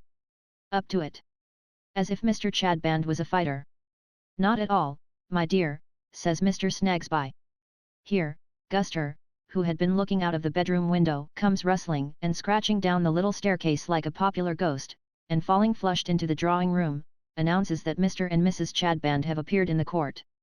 The bell at the inner door in the passage immediately thereafter tinkling, she is admonished by Mrs. Snagsby, on pain of instant reconsignment to her patron saint, not to omit the ceremony of announcement. Much discomposed in her nerves, which were previously in the best order, by this threat, she so fearfully mutilates that point of state as to announce Mr. and Mrs. Cheeseming, least which, iminterse, what's her name? And retires conscience-stricken from the presence. Mr. Chadband is a large yellow man with a fat smile and a general appearance of having a good deal of train oil in his system. Mrs. Chadband is a stern, severe-looking, silent woman. Mr. Chadband moves softly and cumbrously, not unlike a bear who has been taught to walk upright. He is very much embarrassed about the arms, as if they were inconvenient to him and he wanted to grovel, is very much in a perspiration about the head, and never speaks without first putting up his great hand, as delivering a token to his hearers that he is going to edify them. "My friends," says Mr. Chadband, "peace be on this house. On the master thereof, on the mistress thereof, on the young maidens, and on the young men. My friends, why do I wish for peace? What is peace? Is it war? No. Is it strife? No. Is it lovely, and gentle, and beautiful, and pleasant, and serene, and joyful? Oh, yes. Therefore, my friends, I wish for peace, upon you and upon yours. In consequence of Mrs. Snagsby looking deeply edified, Mr. Snagsby thinks it expedient on the whole to say Amen, which is well received. Now, my friends, proceeds Mr. Chadband, since I am upon this theme. Guster presents herself. Mrs. Snagsby, in a spectral bass voice and without removing her eyes from Chadband, says with dreadful distinctness, "Go away." Now, my friends, says Chadband, since I am upon this theme, and in my lowly path am proving it. Guster is heard unaccountably to murmur 1782. The spectral voice repeats more solemnly, "Go away." Now, my friends, says Mr. Chadband, we will inquire in a spirit of love. Still Guster reiterates 1782. Mr. Chadband, pausing with the resignation of a man accustomed to be persecuted and languidly folding up his chin into his fat smile, says, "Let us hear the maiden. Speak, maiden." 1782, if you please, sir. Which he wished to know what the shilling were for, says Guster, breathless. "For," returns Mrs. Chadband. "For his fare." Guster replied that he insists on 1 and 8 or on summonizing the party. Mrs. Snagsby and Mrs. Chadband are proceeding to grow shrill in indignation when Mr. Chadband quiets the tumult by lifting up his hand. "My friends," says he, "I remember a duty unfulfilled yesterday. It is right that I should be chastened in some penalty. I ought not to murmur. Rachel, pay the 8 pence." While Mrs. Snagsby, drawing her breath, looks hard at Mr. Snagsby, as who should say, "You hear this apostle?" And while Mr. Chadband glows with humility and train oil, Mrs. Chadband pays the money. It is Mr. Chadband's habit, it is the head and front of his pretensions indeed, to keep this sort of debtor and creditor account in the smallest items and to post it publicly on the most trivial occasions. "My friends," says Chadband, 8 pence is not much, it might justly have been 1 and 4 pence, it might justly have been half a crown. Oh, let us be joyful, joyful! Oh, let us be joyful!" With which remark, which appears from its sound to be an extract in verse, Mr. Chadband stalks to the table, and before taking a chair, lifts up his admonitory hand. "My friends," says he, "what is this which we now behold as being spread before us? Refreshment. Do we need refreshment then, my friends? We do. And why do we need refreshment, my friends? Because we are but mortal, because we are but sinful, because we are but of the earth, because we are not of the air. Can we fly, my friends? We cannot. Why can we not fly, my friends?" Mr. Snagsby, presuming on the success of his last point, ventures to observe in a cheerful and rather knowing tone, "No wings." But is immediately frowned down by Mrs. Snagsby. "I say, my friends," pursues Mr. Chadband, utterly rejecting and obliterating Mr. Snagsby's suggestion, "why can we not fly? Is it because we are calculated to walk? It is. Could we walk, my friends, without strength? We could not. What should we do without strength, my friends? Our legs would refuse to bear us, our knees would double up, our ankles would turn over, and we should come to the ground. Then from whence, my friends, in a human point of view, do we derive the strength that is necessary to our limbs? Is it," says Chadband, glancing over the table, "from bread in various forms, from butter which is churned from the milk which is yielded unto us by the cow, from the eggs which are laid by the fowl, from ham, from tongue, from sausage, and from such like? It is. Then let us partake of the good things which are set before us." The persecutors denied that there was any particular gift in Mr. Chadband's piling verbose flights of stairs, one upon another, after this fashion. But this can only be received as a proof of their determination to persecute, since it must be within everybody's experience that the Chadband style of oratory is widely received and much admired. Mr. Chadband, however, having concluded for the present, sits down at Mr. Snagsby's table and lays about him prodigiously. The conversion of nutriment of any sort into oil of the quality already mentioned appears to be a process so inseparable from the constitution of this exemplary vessel that in beginning to eat and drink, he may be described as always becoming a kind of considerable oil mills or other large factory for the production of that article on a wholesale scale. On the present evening of the long vacation, in Cook's Court, Curziter Street, he does such a powerful stroke of business that the warehouse appears to be quite full when the works cease. At this period of the entertainment, Guster, who has never recovered her first failure, but has neglected no possible or impossible means of bringing the establishment and herself into contempt, among which may be briefly enumerated her unexpectedly performing clashing military music on Mr. Chadband's head with plates, and afterwards crowning that gentleman with muffins, at which period of the entertainment, Guster whispers Mr. Snagsby that he is wanted. And being wanted in the not to put too fine a point upon it in the shop, says Mr. Snagsby, rising, perhaps this good company will excuse me for half a minute. Mr. Snagsby descends and finds the two prentices intently contemplating a police constable, who holds a ragged boy by the arm. Why, bless my heart, says Mr. Snagsby, what's the matter? This boy, says the constable, although he's repeatedly told to, won't move on. I'm always moving on, sir, cries the boy, wiping away his grimy tears with his arm. I've always been moving and moving on, ever since I was born. Where can I possibly move to, sir, more nor I do move? He won't move on, says the constable calmly, with a slight professional hitch of his neck involving its better settlement in his stiff stock, although he has been repeatedly cautioned, and therefore I am obliged to take him into custody. He's as obstinate a young gonoph as I know. He won't move on. Oh, my eye! Where can I move to? Cries the boy, clutching quite desperately at his hair and beating his bare feet upon the floor of Mr. Snagsby's passage. Don't you come none of that, or I shall make blessed short work of you, says the constable, giving him a passionless shake. My instructions are that you are to move on. I have told you so 500 times. But where? Cries the boy. Well, really, constable, you know, says Mr. Snagsby wistfully, and coughing behind his hand his cough of great perplexity and doubt, really, that does seem a question.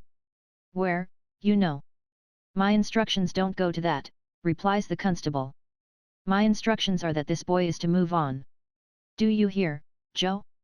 It is nothing to you or to anyone else that the great lights of the parliamentary sky have failed for some few years in this business to set you the example of moving on. The one grand recipe remains for you, the profound philosophical prescription, the be-all and the end-all of your strange existence upon earth. Move on. You are by no means to move off, Joe, for the great lights can't at all agree about that. Move on. Mr. Snagsby says nothing to this effect, says nothing at all indeed, but coughs his forlornest cough, expressive of no thoroughfare in any direction. By this time Mr. and Mrs. Chadband and Mrs. Snagsby, hearing the altercation, have appeared upon the stairs.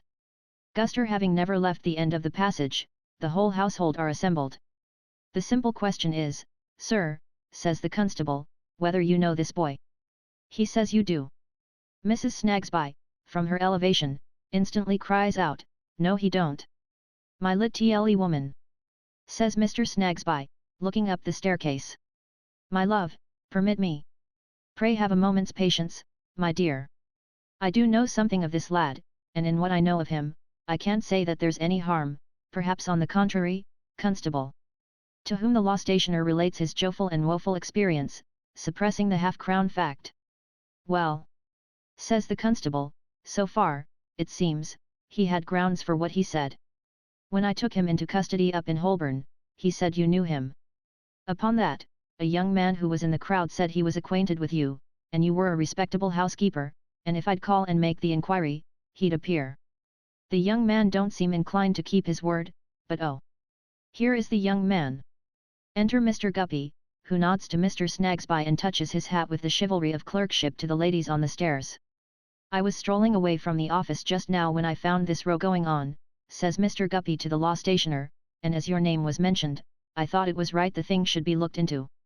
It was very good-natured of you, sir, says Mr. Snagsby, and I am obliged to you. And Mr. Snagsby again relates his experience, again suppressing the half-crown fact. Now, I know where you live, says the constable, then, to Joe. You live down in Tom all Alone's. That's a nice innocent place to live in, ain't it? I can't go and live in no nicer place, sir, replies Joe. They wouldn't have nothing to say to me if I was to go to a nice innocent place for to live. Who you'd go and let a nice innocent lodging to such a reg'lar one as me? You are very poor, ain't you? Says the constable. Yes, I am indeed, sir, wery poor in general, replies Joe. I leave you to judge now. I shook these 2 half-crowns out of him, says the constable, producing them to the company, in only putting my hand upon him. They're what's left, Mr. Snagsby, says Joe, out of a sovering as woes give me by a lady in a whale as said she was a servant and as come to my crossin one night and asked to be showed this air ooze and the ooze wat him as you give the right in to dide it, and the barren ground wat he's buried in. She ses to me she ses are you the boy at the Inkwich, she ses. I ses yes I ses. She ses to me she ses can you show me all them places?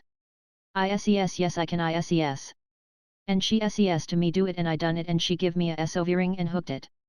And I ain't had much of the sovering neither, says Joe, with dirty tears, fur I had to pay 5 bob, down in Tom all alones, afore they'd square it fur to give me change, and then a young man he thieved another 5 while I was asleep and another boy he thieved 9 pence and the landlord he stood drains round with a lot more on it. You don't expect anybody to believe this, about the lady and the sovereign, do you? Says the constable, eyeing him aside with ineffable disdain.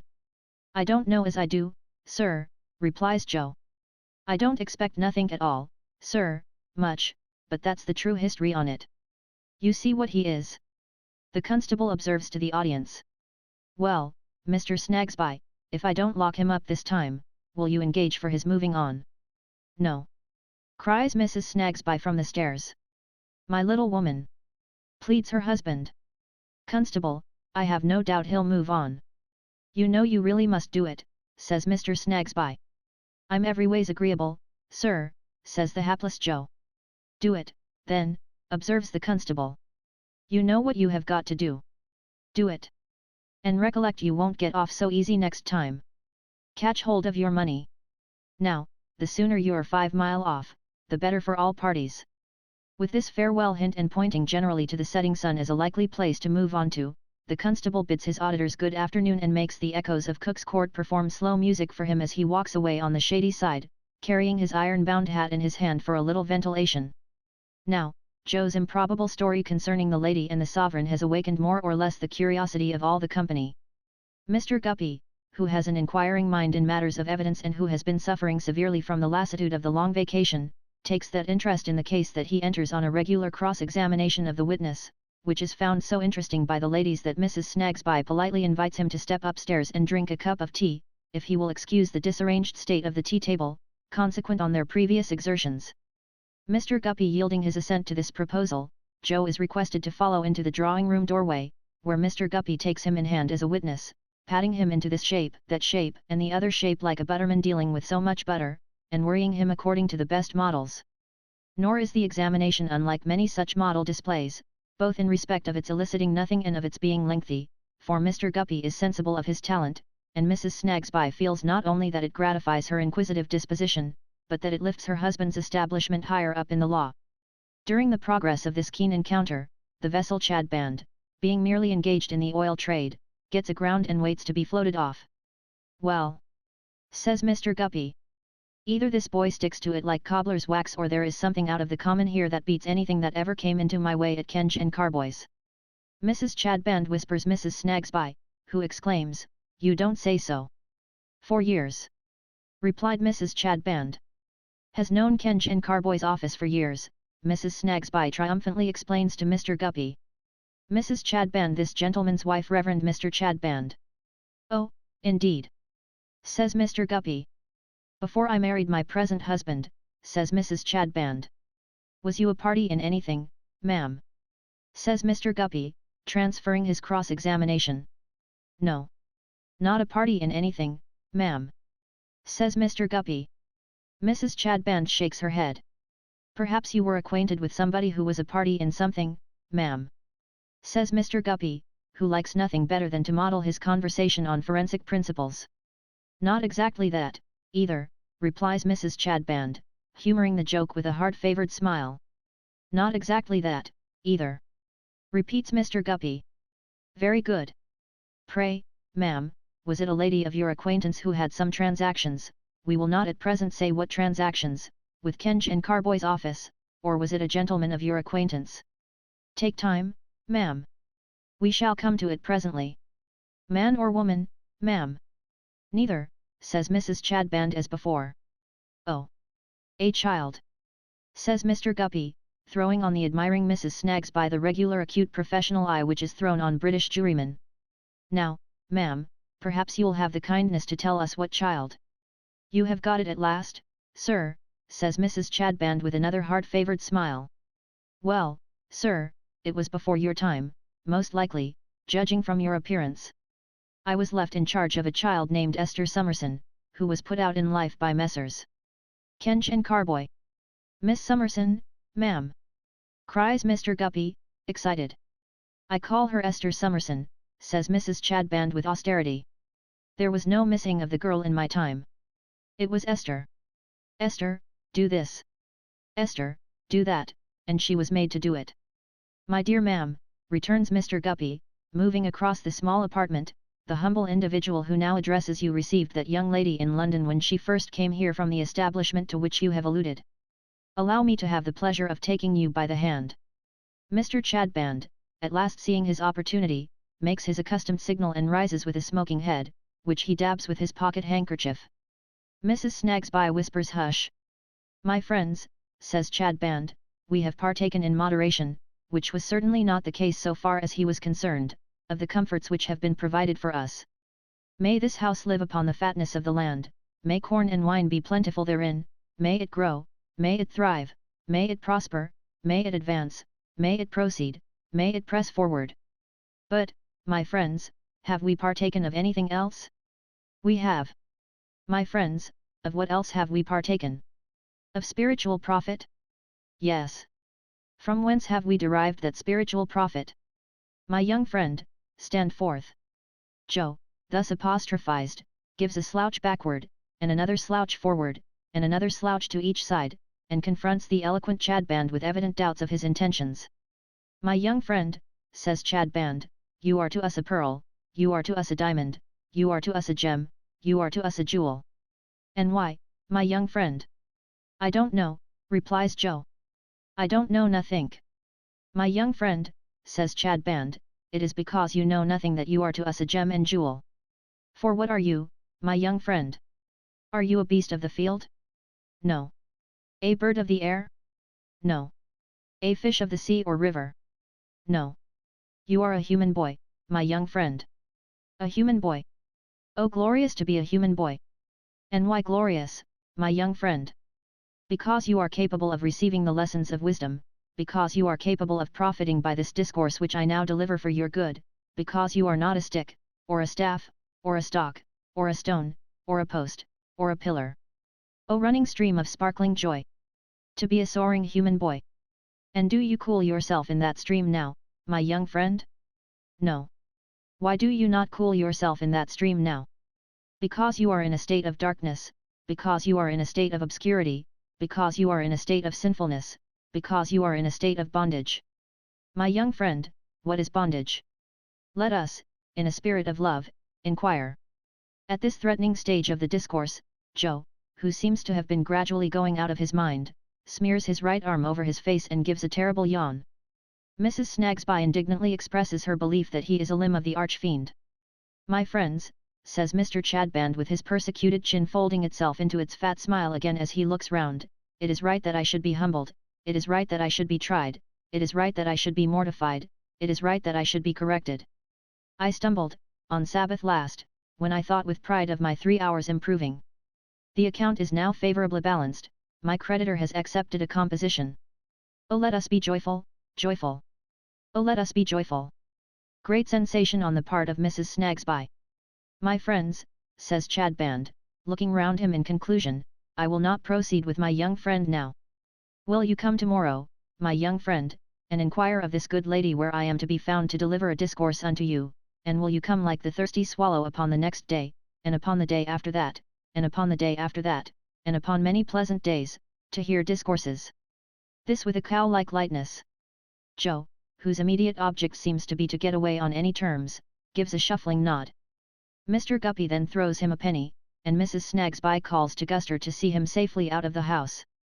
But before he goes downstairs, Mr. Snagsby loads him with some broken meats from the table, which he carries away, hugging in his arms. So, Mr. Chadband, of whom the persecutors say that it is no wonder he should go on for any length of time uttering such abominable nonsense, but that the wonder rather is that he should ever leave off, having once the audacity to begin, retires into private life until he invests a little capital of supper in the oil trade. Joe moves on, through the long vacation, down to Blackfriars Bridge, where he finds a baking stony corner wherein to settle to his repast. And there he sits, munching and gnawing, and looking up at the great cross on the summit of St. Paul's Cathedral, glittering above a red and violet-tinted cloud of smoke. From the boy's face one might suppose that sacred emblem to be, in his eyes, the crowning confusion of the great, confused city so golden, so high up, so far out of his reach. There he sits, the sun going down, the river running fast, the crowd flowing by him in two streams, everything moving on to some purpose and to one end until he is stirred up and told to move on too. Chapter 20. A New Lodger. The long vacation saunters on towards term time like an idle river very leisurely strolling down a flat country to the sea. Mr. Guppy saunters along with it congenially. He has blunted the blade of his penknife and broken the point off by sticking that instrument into his desk in every direction. Not that he bears the desk any ill will, but he must do something, and it must be something of an unexciting nature, which will lay neither his physical nor his intellectual energies under too heavy contribution. He finds that nothing agrees with him so well as to make little gyrations on one leg of his stool, and stab his desk, and gape. Kench and Carboy are out of town, and the articled clerk has taken out a shooting license and gone down to his father's, and Mr. Guppy's two fellow stipendiaries are away on leave. Mr. Guppy and Mr. Richard Carstone divide the dignity of the office. But Mr. Carstone is for the time being established in Kench's room, whereat Mr. Guppy chafes so exceedingly that he with biting sarcasm informs his mother, in the confidential moments when he sups with her off a lobster and lettuce in the old street road, that he is afraid the office is hardly good enough for swells, and that if he had known there was a swell coming, he would have got it painted. Mr. Guppy suspects everybody who enters on the occupation of a stool in Kench and Carboy's office of entertaining, as a matter of course, sinister designs upon him. He is clear that every such person wants to depose him.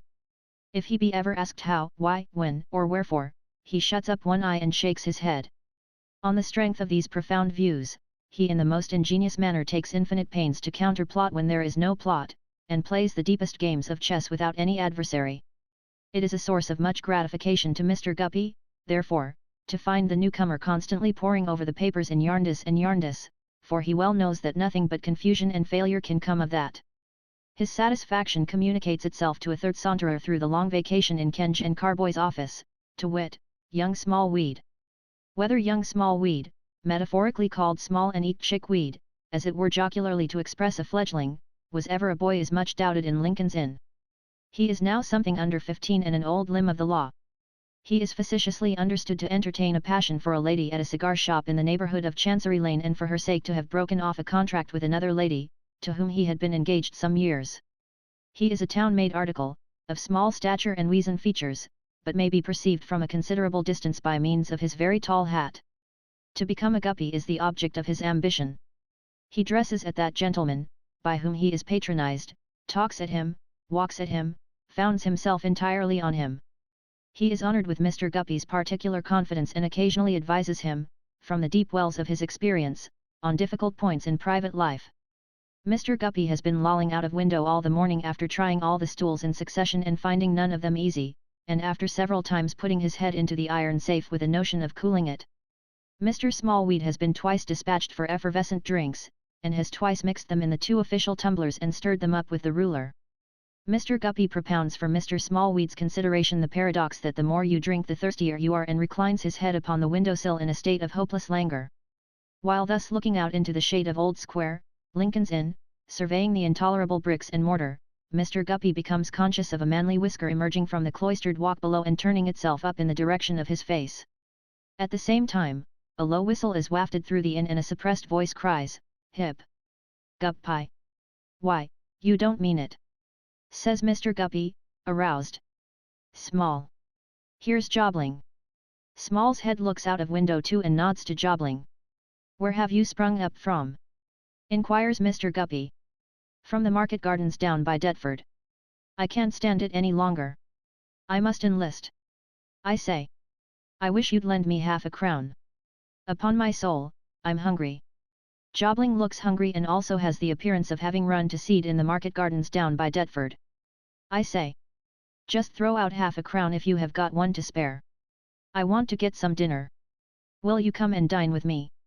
says Mr. Guppy, throwing out the coin, which Mr. Jobling catches neatly. "How long should I have to hold out?" says Jobling. Not half an hour. I am only waiting here till the enemy goes, returns Mr. Guppy, butting inward with his head. What enemy? A new one. Going to be articled. Will you wait? Can you give a fellow anything to read in the meantime? Says Mr. Jobling. Smallweed suggests the law list. But Mr. Jobling declares with much earnestness that he can't stand it. You shall have the paper, says Mr. Guppy. He shall bring it down. But you had better not be seen about here. Sit on our staircase and read. It's a quiet place. Jobling nods intelligence and acquiescence.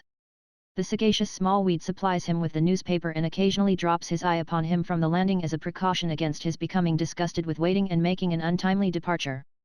At last the enemy retreats, and then Smallweed fetches Mr. Jobling up. Well, and how are you? Says Mr. Guppy, shaking hands with him. So.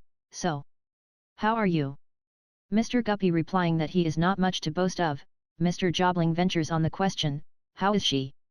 This Mr. Guppy resents as a liberty, retorting, Jobling, there are chords in the human mind. Jobling begs pardon. Any subject but that. Says Mr. Guppy with a gloomy enjoyment of his injury. For there are chords, Jobling. Mr. Jobling begs pardon again. During this short colloquy, the active Smallweed, who is of the dinner party, has written in legal characters on a slip of paper, return immediately.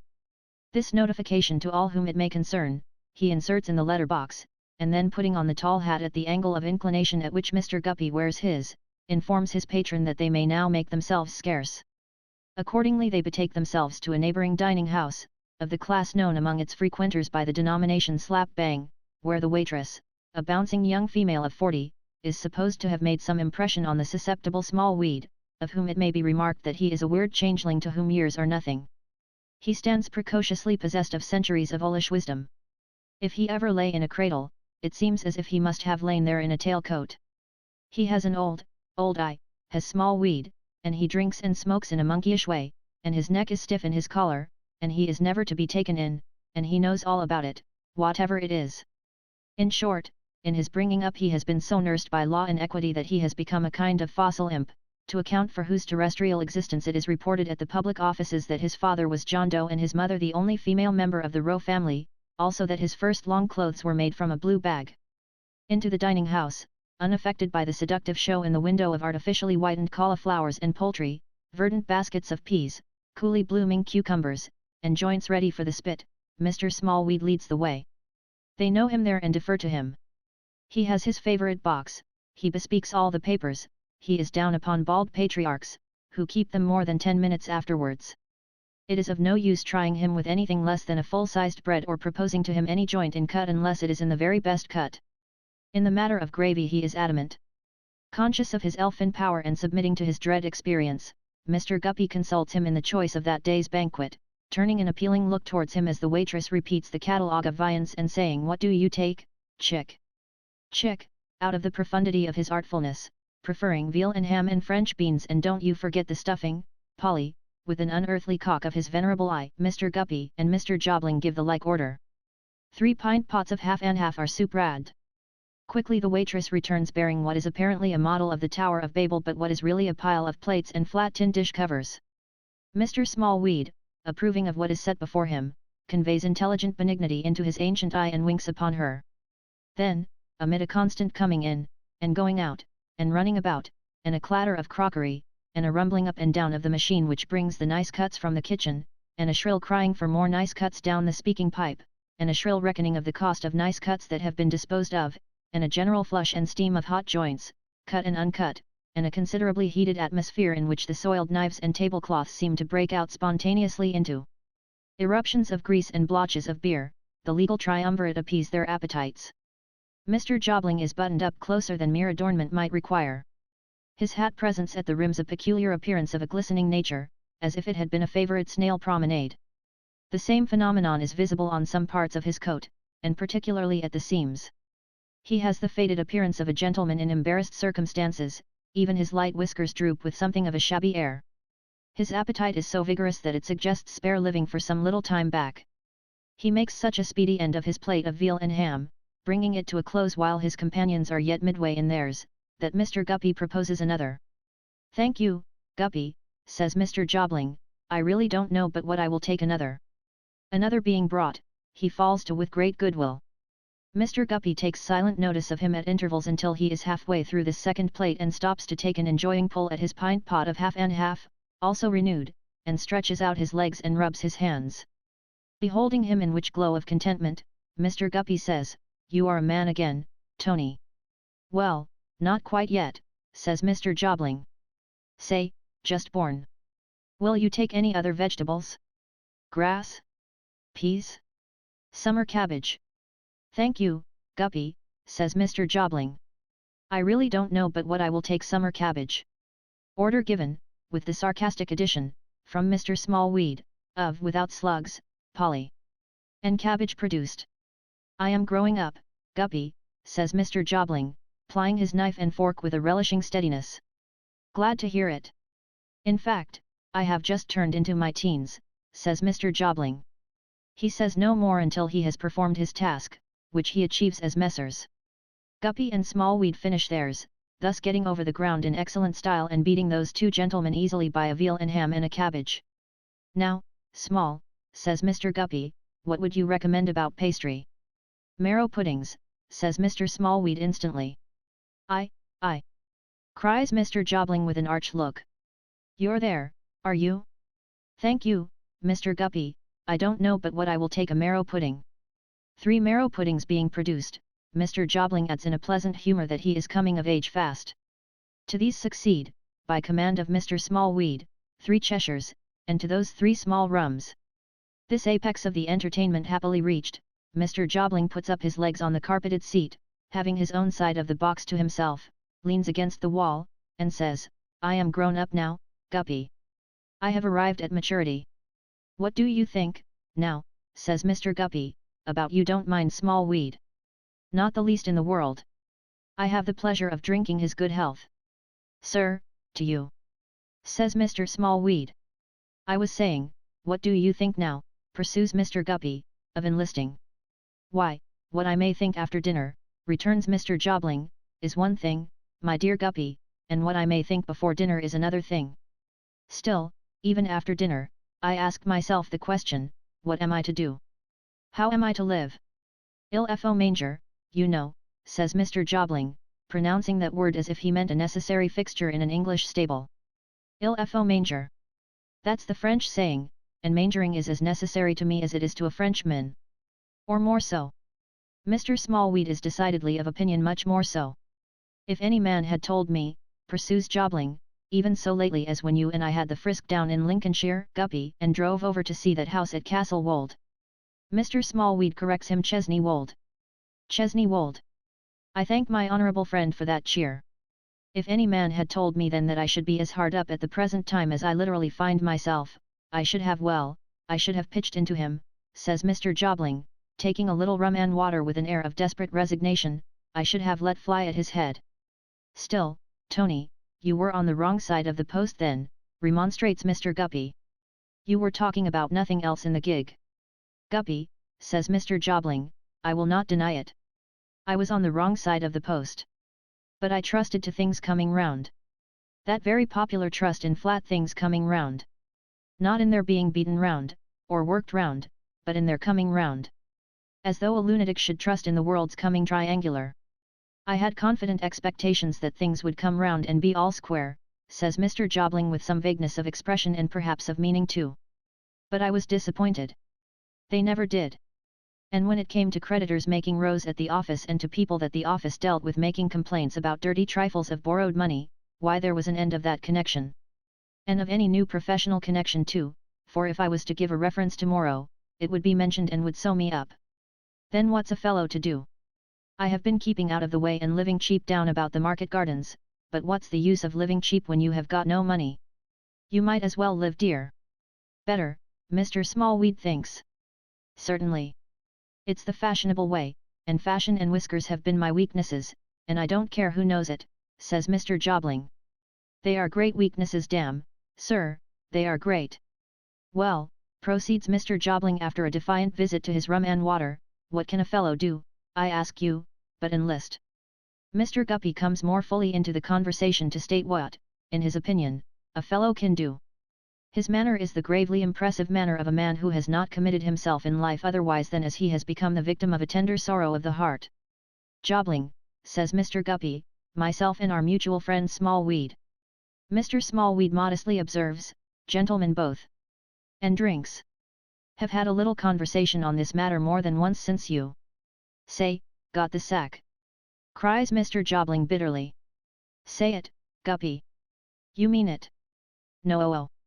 Left the inn," Mr. Smallweed delicately suggests. "Since you left the inn, Jobling," says Mr. Guppy, "and I have mentioned to our mutual friend Smallweed a plan I have lately thought of proposing. You know Snagsby the stationer?" "I know there is such a stationer," returns Mr. Jobling. "He was not ours, and I am not acquainted with him." "He is ours, Jobling, and I am acquainted with him," Mr. Guppy retorts. "Well, sir, I have lately become better acquainted with him through some accidental circumstances that have made me a visitor of his in private life. Those circumstances it is not necessary to offer in argument. They may or they may not have some reference to a subject which may or may not have cast its shadow on my existence.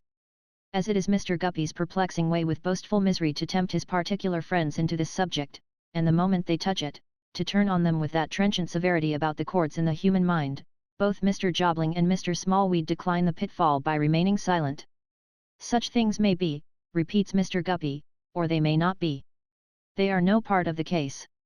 It is enough to mention that both Mr. and Mrs. Snagsby are very willing to oblige me and that Snagsby has, in busy times, a good deal of copying work to give out.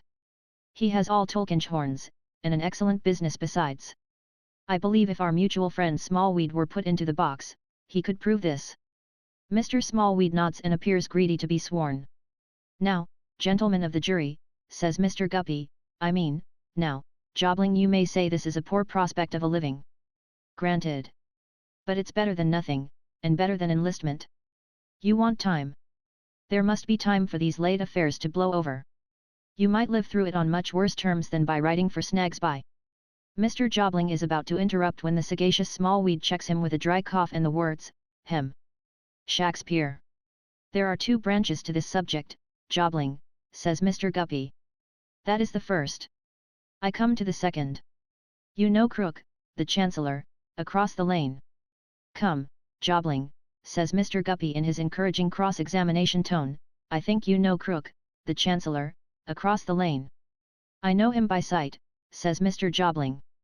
"You know him by sight? Very well. And you know Little Flight?" "Everybody knows her," says Mr. Jobling. "Everybody knows her. Very well. Now it has been one of my duties of late to pay Flight a certain weekly allowance, deducting from it the amount of her weekly rent, which I have paid, in consequence of instructions I have received, to Crook himself, regularly in her presence. This has brought me into communication with Crook and into a knowledge of his house and his habits. I know he has a room to let. You may live there at a very low charge under any name you like, as quietly as if you were 100 miles off. He'll ask no questions and would accept you as a tenant at a word from me before the clock strikes, if you chose. And I tell you another thing, Jobling," says Mr. Guppy, who has suddenly lowered his voice and become familiar again, "he's an extraordinary old chap always rummaging among a litter of papers and grubbing away at teaching himself to read and write, without getting on a bit, as it seems to me. He is a most extraordinary old chap, sir. I don't know but what it might be worth a fellow's while to look him up a bit." "You don't mean," Mr. Jobling begins. "I mean," returns Mr. Guppy, shrugging his shoulders with becoming modesty, "that I can't make him out. I appeal to our mutual friend Smallweed whether he has or has not heard me remark that I can't make him out." Mr. Smallweed bears the concise testimony, "A few. I have seen something of the profession and something of life, Tony," says Mr. Guppy, "and it's seldom I can't make a man out, more or less. But such an old card as this, so deep, so sly, and secret, though I don't believe he is ever sober, I never came across. Now, he must be precious old, you know, and he has not a soul about him, and he is reported to be immensely rich, and whether he is a smuggler, or a receiver, or an unlicensed pawnbroker, or a moneylender, all of which I have thought likely at different times it might pay you to knock up a sort of knowledge of him. I don't see why you shouldn't go in for it, when everything else suits." Mr. Jobling, Mr. Guppy, and Mr. Smallweed all lean their elbows on the table and their chins upon their hands, and look at the ceiling. After a time, they all drink, slowly lean back, put their hands in their pockets, and look at one another. "If I had the energy I once possessed, Tony," says Mr. Guppy with a sigh. "But there are chords in the human mind." Expressing the remainder of the desolate sentiment in rum and water, Mr. Guppy concludes by resigning the adventure to Tony Jobling and informing him that during the vacation and while things are slack, his purse, as far as 3 or 4 or even £5 goes, will be at his disposal. For never shall it be said, Mr. Guppy adds with emphasis, that William Guppy turned his back upon his friend. The latter part of the proposal is so directly to the purpose that Mr. Jobling says with emotion, "Guppy, my trump, your fist." Mr. Guppy presents it, saying, "Jobling, my boy, there it is." Mr. Jobling returns, "Guppy, we have been pals now for some years." Mr. Guppy replies, "Jobling, we have." They then shake hands, and Mr. Jobling adds in a feeling manner, "Thank you, Guppy, I don't know but what I will take another glass for old acquaintance sake." "Crook's last lodger died there," observes Mr. Guppy in an incidental way. "Did he though?" says Mr. Jobling. "There was a verdict. Accidental death. You don't mind that?" "No," says Mr. Jobling, "I don't mind it, but he might as well have died somewhere else. It's devilish odd that he need go and die at my place." Mr. Jobling quite resents this liberty, several times returning to it with such remarks as, "There are places enough to die in, I should think." Or, "He wouldn't have liked my dying at his place, I dare say." However, the compact being virtually made, Mr. Guppy proposes to dispatch the trusty Smallweed to ascertain if Mr. Crook is at home, as in that case they may complete the negotiation without delay. Mr. Jobling approving, Smallweed puts himself under the tall hat and conveys it out of the dining rooms in the Guppy manner. He soon returns with the intelligence that Mr. Crook is at home and that he has seen him through the shop door, sitting in the back premises, sleeping like 1 o'clock. "Then I'll pay," says Mr. Guppy, "and we'll go and see him." "Small, what will it be?"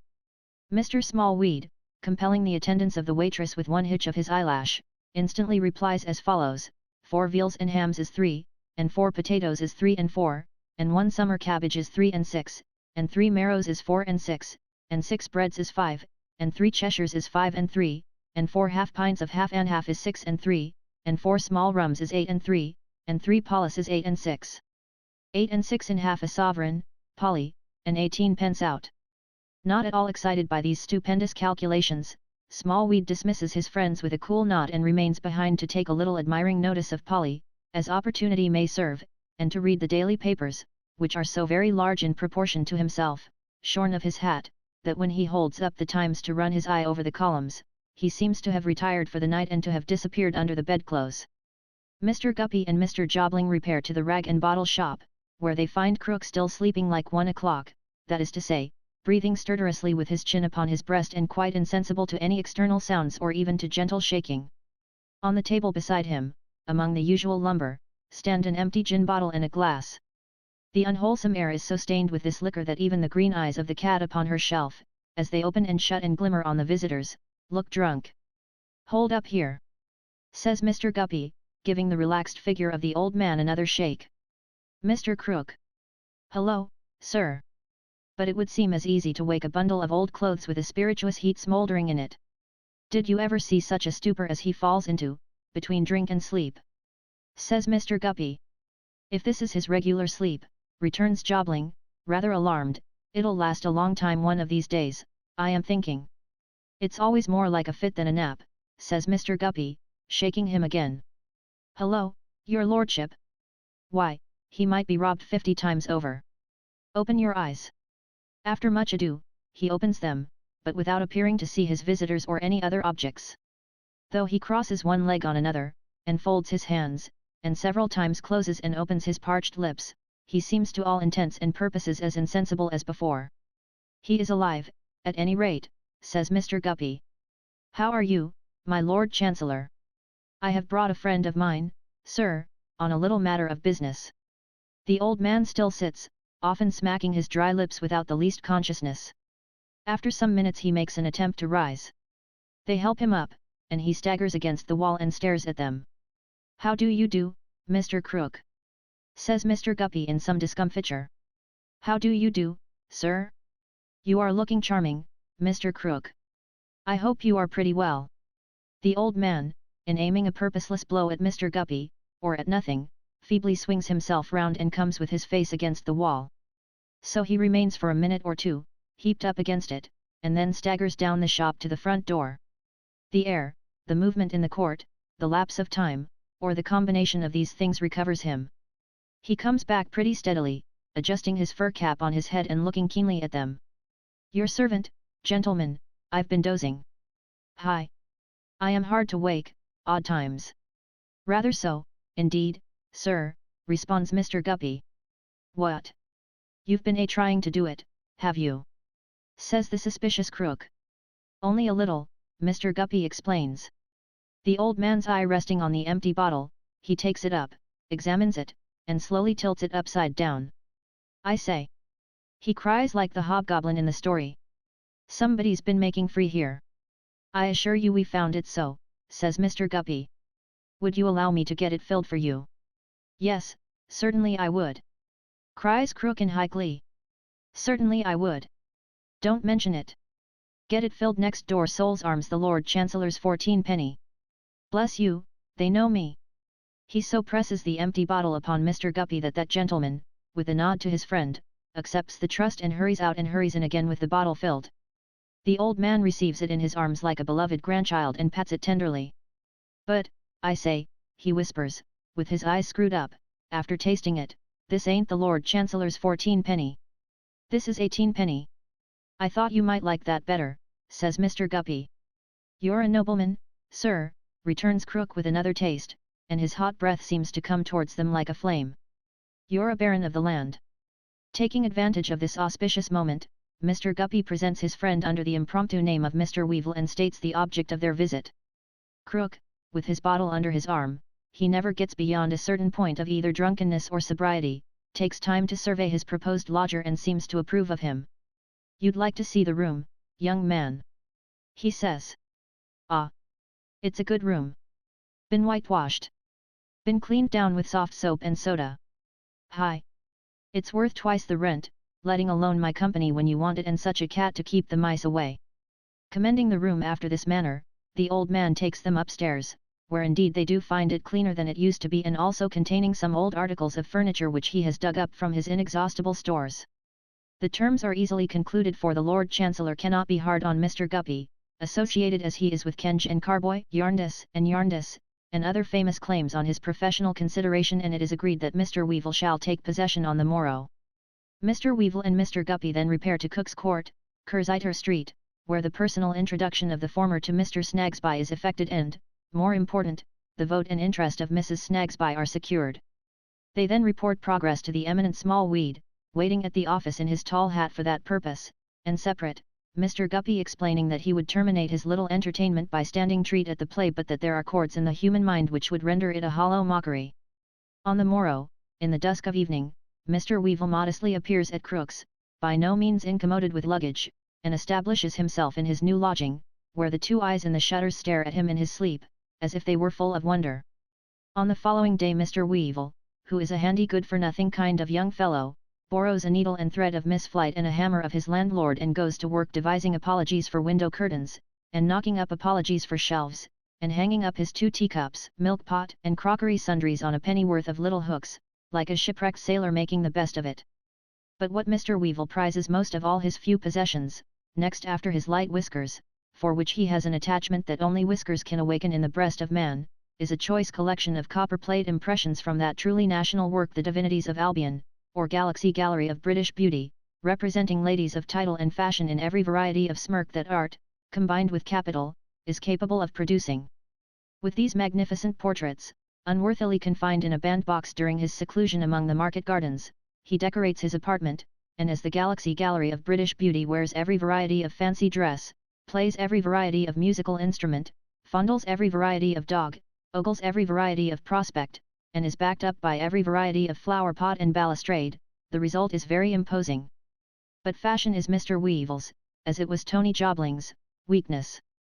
To borrow yesterday's paper from the Soul's Arms of an evening and read about the brilliant and distinguished meteors that are shooting across the fashionable sky in every direction is unspeakable consolation to him. To know what member of what brilliant and distinguished circle accomplished the brilliant and distinguished feat of joining it yesterday or contemplates the no less brilliant and distinguished feat of leaving it tomorrow gives him a thrill of joy. To be informed what the Galaxy Gallery of British Beauty is about, and means to be about, and what galaxy marriages are on the tapis, and what galaxy rumors are in circulation, is to become acquainted with the most glorious destinies of mankind. Mr. Weevil reverts from this intelligence to the galaxy portraits implicated, and seems to know the originals, and to be known of them. For the rest he is a quiet lodger, full of handy shifts and devices as before mentioned, able to cook and clean for himself as well as to carpenter, and developing social inclinations after the shades of evening have fallen on the court.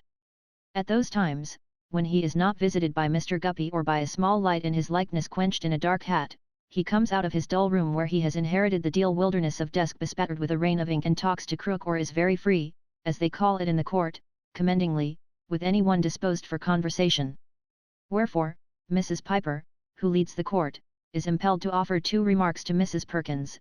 Firstly, that if her Johnny was to have whiskers, she could wish to be identically like that young man's, and secondly, mark my words, Mrs. Perkins, ma'am, and don't you be surprised, Lord bless you, if that young man comes in at last for old Crook's money. Chapter 21. The Smallweed Family. In a rather ill-favoured and ill-savoured neighbourhood, though one of its rising grounds bears the name of Mount Pleasant, the elfin Smallweed, christened Bartholomew and known on the domestic hearth as Bart, passes that limited portion of his time on which the office and its contingencies have no claim. He dwells in a little narrow street, always solitary, shady, and sad, closely bricked in on all sides like a tomb, but where there yet lingers the stump of an old forest tree whose flavour is about as fresh and natural as the Smallweed smack of youth. There has been only one child in the Smallweed family for several generations. Little old men and women there have been, but no child, until Mr. Smallweed's grandmother, now living, became weak in her intellect and fell, for the first time, into a childish state. With such infantine graces as a total want of observation, memory, understanding, and interest, and an eternal disposition to fall asleep over the fire and into it, Mr. Smallweed's grandmother has undoubtedly brightened the family. Mr. Smallweed's grandfather is likewise of the party. He is in a helpless condition as to his lower, and nearly so as to his upper, limbs, but his mind is unimpaired. It holds, as well as it ever held, the first 4 rules of arithmetic and a certain small collection of the hardest facts. In respect of ideality, reverence, wonder, and other such phrenological attributes, it is no worse off than it used to be. Everything that Mr. Smallweed's grandfather ever put away in his mind was a grub at first, and is a grub at last. In all his life he has never bred a single butterfly. The father of this pleasant grandfather, of the neighbourhood of Mount Pleasant, was a horny-skinned, 2-legged, money-getting species of spider who spun webs to catch unwary flies and retired into holes until they were entrapped. The name of this old pagan's god was compound interest. He lived for it, married it, died of it. Meeting with a heavy loss in an honest little enterprise in which all the loss was intended to have been on the other side, he broke something necessary to his existence, therefore it couldn't have been his heart and made an end of his career. As his character was not good, and he had been bred at a charity school in a complete course, according to question and answer, of those ancient people the Amorites and Hittites, he was frequently quoted as an example of the failure of education.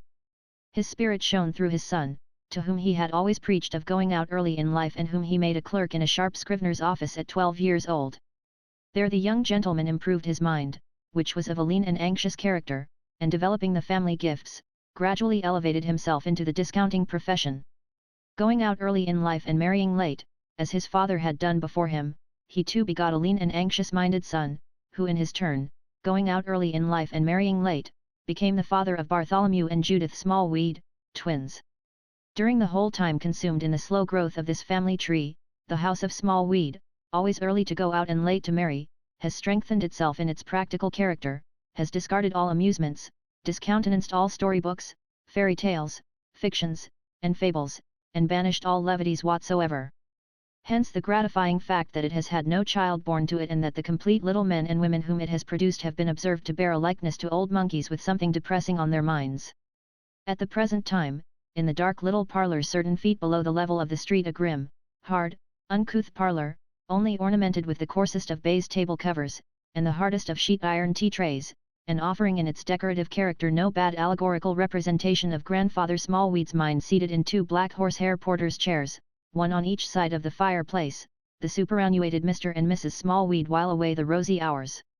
On the stove are a couple of trivets for the pots and kettles which it is Grandfather Smallweed's usual occupation to watch, and projecting from the chimney-piece between them is a sort of brass gallows for roasting, which he also superintends when it is in action.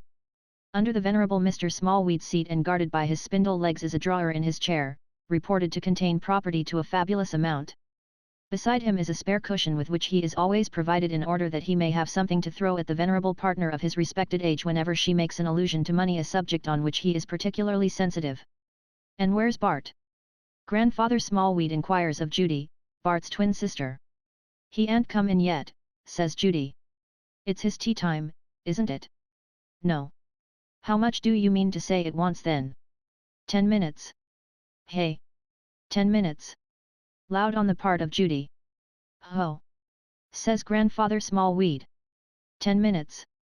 Grandmother Smallweed, who has been mumbling and shaking her head at the trivets, hearing figures mentioned, connects them with money and screeches like a horrible old parrot without any plumage, 10 10-pound notes. Grandfather Smallweed immediately throws the cushion at her. "Drat you, be quiet!" says the good old man. The effect of this act of ejaculation is twofold.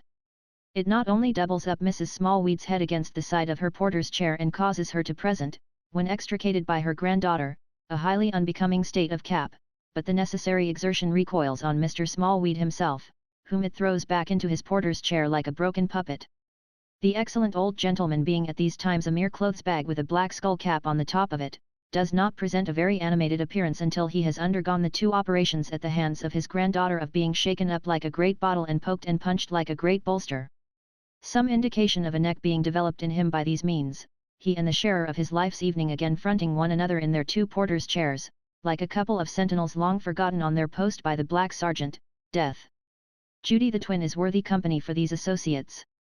She is so indubitably sister to Mr. Smallweed the younger that the two kneaded into one would hardly make a young person of average proportions, while she so happily exemplifies the before-mentioned family likeness to the monkey tribe that attired in a spangled robe and cap she might walk about the tableland on the top of a barrel organ without exciting much remark as an unusual specimen. Under existing circumstances, however, she is dressed in a plain, spare gown of brown stuff. Judy never owned a doll, never heard of Cinderella, never played at any game. She once or twice fell into children's company when she was about 10 years old, but the children couldn't get on with Judy, and Judy couldn't get on with them. She seemed like an animal of another species, and there was instinctive repugnance on both sides. It is very doubtful whether Judy knows how to laugh. She has so rarely seen the thing done that the probabilities are strong the other way. Of anything like a youthful laugh, she certainly can have no conception. If she were to try one, she would find her teeth in her way, modeling that action of her face, as she has unconsciously modeled all its other expressions, on her pattern of sordid age. Such is Judy. And her twin brother couldn't wind up a top for his life. He knows no more of Jack the Giant Killer or of Sinbad the Sailor than he knows of the people in the stars. He could as soon play at leapfrog or at cricket as change into a cricket or a frog himself. But he is so much the better off than his sister that on his narrow world of fact an opening has dawned into such broader regions as lie within the ken of Mr. Guppy. Hence his admiration and his emulation of that shining enchanter. Judy, with a gong-like clash and clatter, sets one of the sheet iron tea trays on the table and arranges cups and saucers. The bread she puts on in an iron basket, and the butter, and not much of it, in a small pewter plate. Grandfather Smallweed looks hard after the tea as it is served out and asks Judy where the girl is. "Charlie, do you mean?" says Judy. "Hey!" from Grandfather Smallweed. "Charlie, do you mean?" This touches a spring in Grandmother Smallweed, who, chuckling as usual at the trivets, cries, "Over the water! Charlie over the water, Charlie over the water to Charlie, Charlie over the water to Charlie," and becomes quite energetic about it. Grandfather looks at the cushion but has not sufficiently recovered his late exertion. "Ha!" he says when there is silence. "If that's her name. She eats a deal. It would be better to allow her for her keep." Judy, with her brother's wink, shakes her head and purses up her mouth into no without saying it. "No," returns the old man. "Why not? She'd want 6pence a day, and we can do it for less," says Judy. "Sure." Judy answers with a nod of deepest meaning and calls, as she scrapes the butter on the loaf with every precaution against waste and cuts it into slices, "You, Charlie, where are you? Timidly obedient to the summons, a little girl in a rough apron and a large bonnet, with her hands covered with soap and water and a scrubbing brush in one of them, appears, and curtsies. What work are you about now? Says Judy, making an ancient snap at her like a very sharp old beldam. I'm cleaning the upstairs back room, miss, replies Charlie. Mind you do it thoroughly, and don't loiter. Shirking won't do for me. Make haste. Go along, cries Judy with a stamp upon the ground. You girls are more trouble than you're worth, by half. On this severe matron, as she returns to her task of scraping the butter and cutting the bread, falls the shadow of her brother, looking in at the window. For whom, knife and loaf in hand, she opens the street door. I, Bart, says Grandfather Smallweed. Here you are, hey. Here I am, says Bart. Been along with your friend again, Bart. Small nods. Dining at his expense, Bart. Small nods again. That's right. Live at his expense as much as you can, and take warning by his foolish example. That's the use of such a friend.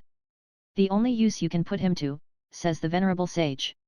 His grandson, without receiving this good counsel as dutifully as he might, honors it with all such acceptance as may lie in a slight wink and a nod, and takes a chair at the tea table. The four old faces then hover over teacups like a company of ghastly cherubim, Mrs. Smallweed perpetually twitching her head and chattering at the trivets, and Mr. Smallweed requiring to be repeatedly shaken up like a large black draught. Yes, yes, says the good old gentleman, reverting to his lesson of wisdom. That's such advice as your father would have given you, Bart. You never saw your father. More's the pity. He was my true son. Whether it is intended to be conveyed that he was particularly pleasant to look at, on that account, does not appear. He was my true son, repeats the old gentleman, folding his bread and butter on his knee, a good accountant, and died 15 years ago. Mrs. Smallweed, following her usual instinct, breaks out with £1,500. £1,500 in a black box, £1,500 locked up, £1,500 put away and hid. Her worthy husband, setting aside his bread and butter, immediately discharges the cushion at her, crushes her against the side of her chair, and falls back in his own, overpowered. His appearance, after visiting Mrs. Smallweed with one of these admonitions, is particularly impressive and not wholly prepossessing, firstly because the exertion generally twists his black skull cap over one eye and gives him an air of goblin rakishness, secondly because he mutters violent imprecations against Mrs. Smallweed, and thirdly because the contrast between those powerful expressions and his powerless figure is suggestive of a baleful old malignant who would be very wicked if he could. All this, however, is so common in the Smallweed family circle that it produces no impression. The old gentleman is merely shaken and has his internal feathers beaten up, the cushion is restored to its usual place beside him, and the old lady, perhaps with her cap adjusted and perhaps not, is planted in her chair again, ready to be bowled down like a ninepin.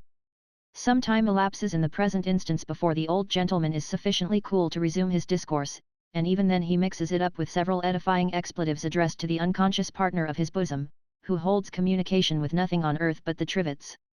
As thus, if your father, Bart, had lived longer, he might have been worth a deal of money, you brimstone chatterer, but just as he was beginning to build up the house that he had been making the foundations for, through many a year, you jade of a magpie, jackdaw and poll parrot, what do you mean?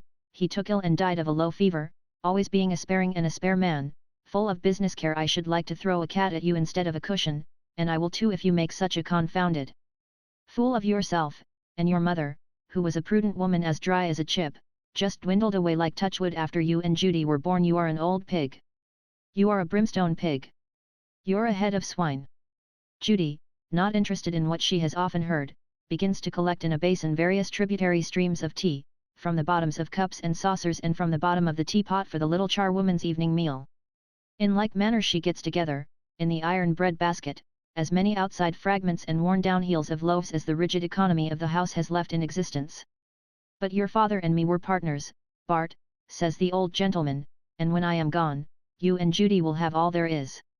It's rare for you both that you went out early in life, Judy to the flower business, and you to the law. You won't want to spend it. You'll get your living without it, and put more to it. When I am gone, Judy will go back to the flower business and you'll still stick to the law. One might infer from Judy's appearance that her business rather lay with the thorns than the flowers, but she has in her time been apprenticed to the art and mystery of artificial flower making. A close observer might perhaps detect both in her eye and her brother's, when their venerable grandsire anticipates his being gone, some little impatience to know when he may be going, and some resentful opinion that it is time he went.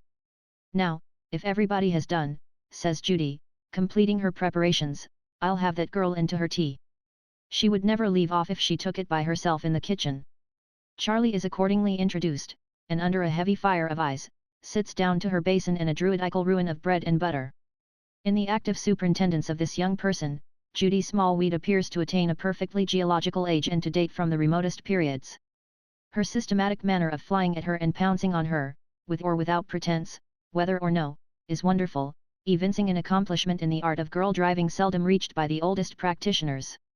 Now, don't stare about you all the afternoon, cries Judy, shaking her head and stamping her foot as she happens to catch the glance which has been previously sounding the basin of tea, but take your victuals and get back to your work. Yes, miss, says Charlie. Don't say yes, returns Miss Smallweed, for I know what you girls are. Do it without saying it, and then I may begin to believe you. Charlie swallows a great gulp of tea in token of submission and so disperses the druidical ruins that Miss Smallweed charges her not to gourmandize, which in you girls, she observes, is disgusting. Charlie might find some more difficulty in meeting her views on the general subject of girls but for a knock at the door. See who it is, and don't chew when you open it, cries Judy. The object of her attentions withdrawing for the purpose, Miss Smallweed takes that opportunity of jumbling the remainder of the bread and butter together and launching 2 or 3 dirty teacups into the ebb tide of the basin of tea as a hint that she considers the eating and drinking terminated. Now, who is it, and what's wanted? Says the snappish Judy. It is one Mr. George, it appears. Without other announcement or ceremony, Mr. George walks in. Whew! Says Mr. George. You are hot here. Always a fire, eh? Well, perhaps you do right to get used to one. Mr. George makes the latter remark to himself as he nods to Grandfather Smallweed. Ho! It's you! Cries the old gentleman. How to do? How to do? Middling, replies Mr. George, taking a chair. Your granddaughter I have had the honor of seeing before, my service to you, miss. This is my grandson, says Grandfather Smallweed. You haven't seen him before. He is in the law and not much at home. My service to him, too. He is like his sister. He is very like his sister. He is devilish like his sister, says Mr. George, laying a great and not altogether complimentary stress on his last adjective. And how does the world use you, Mr. George? Grandfather Smallweed inquires, slowly rubbing his legs. Pretty much as usual. Like a football.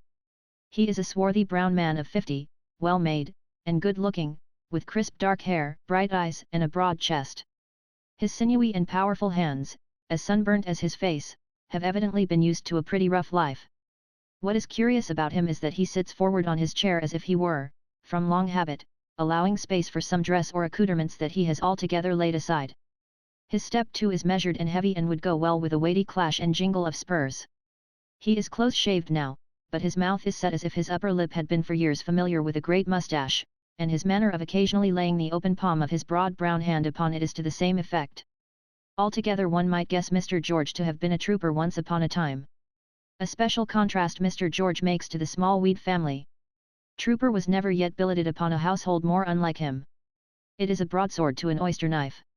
His developed figure and their stunted forms, his large manner filling any amount of room and their little narrow pinched ways, his sounding voice and their sharp spare tones, are in the strongest and the strangest opposition. As he sits in the middle of the grim parlour, leaning a little forward, with his hands upon his thighs and his elbows squared, he looks as though, if he remained there long, he would absorb into himself the whole family and the whole four-roomed house, extra little back kitchen and all. Do you rub your legs to rub life into 'em? He asks of Grandfather Smallweed after looking round the room. Why, it's partly a habit, Mr. George, and yes it partly helps the circulation, he replies. The circulation, repeats Mr. George, folding his arms upon his chest and seeming to become 2 sizes larger. Not much of that, I should think. Truly I'm old, Mr. George, says Grandfather Smallweed. But I can carry my years. I'm older than her, nodding at his wife, and see what she is? You're a brimstone chatterer. with a sudden revival of his late hostility. "Unlucky old soul," says Mr. George, turning his head in that direction. "Don't scold the old lady. Look at her here, with her poor cap half off her head and her poor hair all in a muddle. Hold up, ma'am. That's better. There we are. Think of your mother, Mr. Smallweed," says Mr. George, coming back to his seat from assisting her, "if your wife ain't enough. I suppose you were an excellent son, Mr. George?" The old man hints with a leer. The color of Mr. George's face rather deepens as he replies, "Why no. I wasn't. I am astonished at it. So am I. I ought to have been a good son, and I think I meant to have been one. But I wasn't. I was a thundering bad son, that's the long and the short of it, and never was a credit to anybody." "Surprising!" cries the old man. However, Mr. George resumes, "The less said about it, the better now. Come. You know the agreement. Always a pipe out of the 2 months' interest." "Bosh! It's all correct. You needn't be afraid to order the pipe. Here's the new bill, and here's the 2 months' interest money, and a devil and all of a scrape it is to get it together in my business." Mr. George sits, with his arms folded, consuming the family in the parlour while Grandfather Smallweed is assisted by Judy to 2 black leathern cases out of a locked bureau, in one of which he secures the document he has just received, and from the other takes another similar document which he hands to Mr. George, who twists it up for a pipe light. As the old man inspects, through his glasses, every upstroke and downstroke of both documents before he releases them from their leathern prison, and as he counts the money 3 times over and requires Judy to say every word she utters at least twice, and is as tremulously slow of speech and action as it is possible to be, this business is a long time in progress. When it is quite concluded, and not before, he disengages his ravenous eyes and fingers from it and answers Mr. George's last remark by saying, "Afraid to order the pipe? We are not so mercenary as that, sir. Judy, see directly to the pipe and the glass of cold brandy and water for Mr. George." The sportive twins, who have been looking straight before them all this time except when they have been engrossed by the black leathern cases, retire together, generally disdainful of the visitor, but leaving him to the old man as 2 young cubs might leave a traveller to the parental bear. "And there you sit, I suppose, all the day long, says Mr. George with folded arms. Just so," the old man nods. "And don't you occupy yourself at all? I watch the fire and the boiling and the roasting. When there is any," says Mr. George with great expression. "Just so. When there is any. Don't you read or get read to?" The old man shakes his head with sharp sly triumph. "No, no. We have never been readers in our family. It don't pay. Stuff. Idleness. Folly. No, no. There's not much to choose between your 2 states," says the visitor in a key too low for the old man's dull hearing as he looks from him to the old woman and back again. "I say," in a louder voice. "I hear you. You'll sell me up at last, I suppose, when I am a day in arrear." "My dear friend!" cries Grandfather Smallweed, stretching out both hands to embrace him. "Never. Never, my dear friend. But my friend in the city that I got to lend you the money, he might." "Oh. You can't answer for him," says Mr. George, finishing the inquiry in his lower key with the words, "You lying old rascal. My dear friend, he is not to be depended on. I wouldn't trust him. He will have his bond, my dear friend." "Devil doubt him," says Mr. George. Charlie appearing with a tray, on which are the pipe, a small paper of tobacco, and the brandy and water, he asks her, "How do you come here? You haven't got the family face." "I goes out to work, sir," returns Charlie. The trooper, if trooper he be or have been, takes her bonnet off, with a light touch for so strong a hand, and pats her on the head. "You give the house almost a wholesome look. It wants a bit of youth as much as it wants fresh air." Then he dismisses her, lights his pipe, and drinks to Mr. Smallweed's friend in the city the one solitary flight of that esteemed old gentleman's imagination. "So you think he might be hard upon me, eh?" "I think he might. I am afraid he would. I have known him do it," says Grandfather Smallweed incautiously, 20 times. Incautiously, because his stricken better half, who has been dozing over the fire for some time, is instantly aroused and jabbers £20,000, 20 £20 notes in a money box, 20 guineas, 20 million 20%, 20, and is then cut short by the flying cushion, which the visitor, to whom this singular experiment appears to be a novelty, snatches from her face as it crushes her in the usual manner. "You're a brimstone idiot! You're a scorpion, a brimstone scorpion! You're a sweltering toad! You're a chattering clattering broomstick witch that ought to be burnt!" gasps the old man, prostrate in his chair. "My dear friend, will you shake me up a little?" Mr. George, who has been looking first at one of them and then at the other, as if he were demented, takes his venerable acquaintance by the throat on receiving this request, and dragging him upright in his chair as easily as if he were a doll, appears in two minds whether or no to shake all future power of cushioning out of him and shake him into his grave. Resisting the temptation, but agitating him violently enough to make his head roll like a harlequin's, he puts him smartly down in his chair again and adjusts his skull cap with such a rub that the old man winks with both eyes for a minute afterwards. "Oh Lord!" gasps Mr. Smallweed. "That'll do. Thank you, my dear friend, that'll do. Oh, dear me, I'm out of breath. Oh Lord!" And Mr. Smallweed says it not without evident apprehensions of his dear friend, who still stands over him looming larger than ever. The alarming presence, however, gradually subsides into its chair and falls to smoking in long puffs, consoling itself with the philosophical reflection, "The name of your friend in the city begins with a D, comrade, and you're about right respecting the bond." "Did you speak, Mr. George?" inquires the old man. The trooper shakes his head, and leaning forward with his right elbow on his right knee and his pipe supported in that hand, while his other hand, resting on his left leg, squares his left elbow in a martial manner, continues to smoke. Meanwhile he looks at Mr. Smallweed with grave attention and now and then fans the cloud of smoke away in order that he may see him the more clearly. "I take it," he says, making just as much and as little change in his position as will enable him to reach the glass to his lips with a round, full action, "that I am the only man alive, or dead either, that gets the value of a pipe out of you." "Well," returns the old man, "it's true that I don't see company, Mr. George, and that I don't treat. I can't afford to it. But as you, in your pleasant way, made your pipe a condition. Why, it's not for the value of it, that's no great thing. It was a fancy to get it out of you. To have something in for my money. Ha! You're prudent, sir!" cries Grandfather Smallweed, rubbing his legs. "Very. I always was. Puff. It's a sure sign of my prudence that I ever found the way here. Puff. Also, that I am what I am. Puff. I am well known to be prudent," says Mr. George, composedly smoking. "I rose in life that way. Don't be downhearted, sir. You may rise yet." Mr. George laughs and drinks.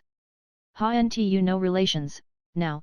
asks Grandfather Smallweed with a twinkle in his eyes, "who would pay off this little principal or who would lend you a good name or two that I could persuade my friend in the city to make you a further advance upon? 2 good names would be sufficient for my friend in the city. Ha'n't you no such relations, Mr. George?" Mr. George, still composedly smoking, replies, "If I had, I shouldn't trouble them. I have been trouble enough to my belongings in my day. It may be a very good sort of penitence in a vagabond, who has wasted the best time of his life, to go back then to decent people that he never was a credit to and live upon them, but it's not my sort. The best kind of amends then for having gone away is to keep away, in my opinion. But natural affection, Mr. George," hints Grandfather Smallweed. "For 2 good names, hey?" says Mr. George, shaking his head and still composedly smoking. "No. That's not my sort either." Grandfather Smallweed has been gradually sliding down in his chair since his last adjustment and is now a bundle of clothes with a voice in it calling for Judy. That hurry, appearing, shakes him up in the usual manner and is charged by the old gentleman to remain near him. For he seems chary of putting his visitor to the trouble of repeating his late attentions. "Ha!" he observes when he is in trim again. "If you could have traced out the captain, Mr. George, it would have been the making of you. If when you first came here, in consequence of our advertisement in the newspapers, when I say our, I'm alluding to the advertisements of my friend in the city, and 1 or 2 others who embark their capital in the same way, and are so friendly towards me as sometimes to give me a lift with my little pittance, if at that time you could have helped us, Mr. George, it would have been the making of you. I was willing enough to be made, as you call it," says Mr. George, smoking not quite so placidly as before, for since the entrance of Judy he has been in some measure disturbed by a fascination, not of the admiring kind, which obliges him to look at her as she stands by her grandfather's chair, but on the whole, "I am glad I wasn't now. Why, Mr. George. In the name of brimstone, why? Says Grandfather Smallweed with a plain appearance of exasperation. Brimstone apparently suggested by his eye lighting on Mrs. Smallweed in her slumber. For 2 reasons, comrade. And what 2 reasons, Mr. George? In the name of our friend in the city, suggests Mr. George, composedly drinking. If you like. What 2 reasons?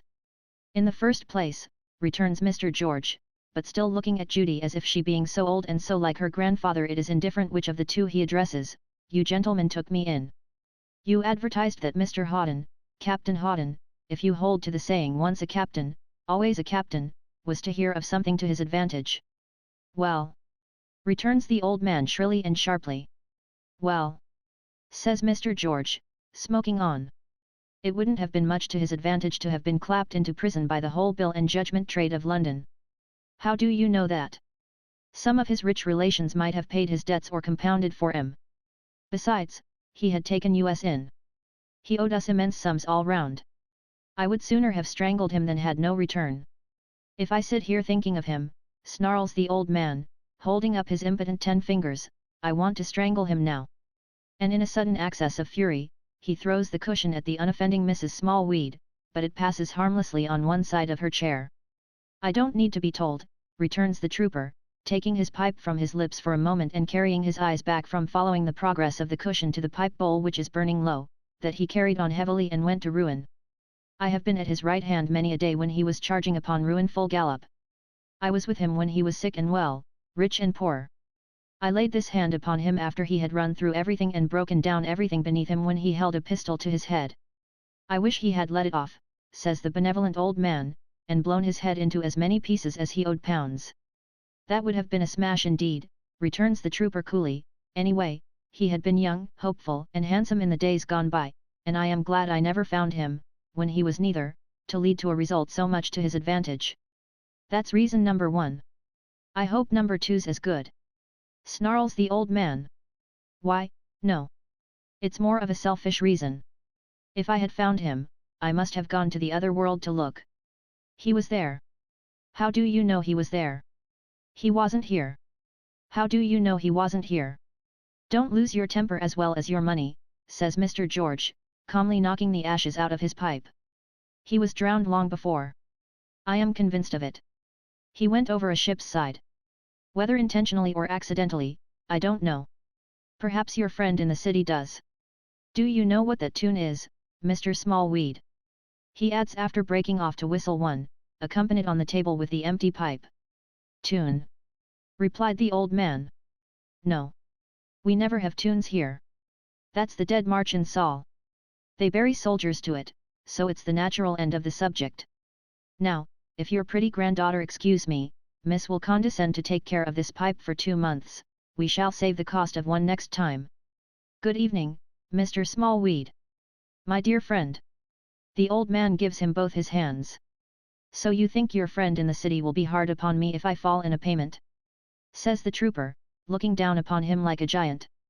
My dear friend, I am afraid he will, returns the old man, looking up at him like a pygmy.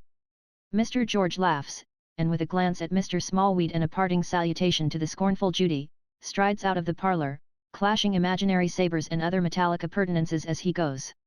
You're a damned rogue, says the old gentleman, making a hideous grimace at the door as he shuts it. But I'll lime you, you dog, I'll lime you. After this amiable remark, his spirit soars into those enchanting regions of reflection which its education and pursuits have opened to it, and again he and Mrs. Smallweed while away the rosy hours, 2 unrelieved sentinels forgotten as aforesaid by the black sergeant. While the twain are faithful to their post, Mr. George strides through the streets with a massive kind of swagger and a grave enough face. It is 8 o'clock now, and the day is fast drawing in. He stops hard by Waterloo Bridge and reads a playbill, decides to go to Astley's Theatre. Being there, is much delighted with the horses and the feats of strength, looks at the weapons with a critical eye, disapproves of the combats as giving evidences of unskillful swordsmanship, but is touched home by the sentiments. In the last scene, when the Emperor of Tartary gets up into a cart and condescends to bless the united lovers by hovering over them with the Union Jack, his eyelashes are moistened with emotion. The theatre over, Mr. George comes across the water again and makes his way to that curious region lying about the Haymarket and Leicester Square, which is a centre of attraction to indifferent foreign hotels and indifferent foreigners, racket courts, fighting men, swordsmen, foot guards, old china, gaming houses, exhibitions, and a large medley of shabbiness and shrinking out of sight. Penetrating to the heart of this region, he arrives by a court and a long whitewashed passage at a great brick building composed of bare walls, floors, roof rafters, and skylights, on the front of which, if it can be said to have any front, is painted George's Shooting Gallery, N.C. Into George's Shooting Gallery, N.C., he goes, and in it there are gaslights, partly turned off now, and 2 widened targets for rifle shooting, and archery accommodation, and fencing appliances, and all necessaries for the British art of boxing. None of these sports or exercises being pursued in George's Shooting Gallery tonight, which is so devoid of company that a little grotesque man with a large head has it all to himself and lies asleep upon the floor. The little man is dressed something like a gunsmith, in a green baize apron and cap, and his face and hands are dirty with gunpowder and begrimed with the loading of guns. As he lies in the light before a glaring white target, the black upon him shines again.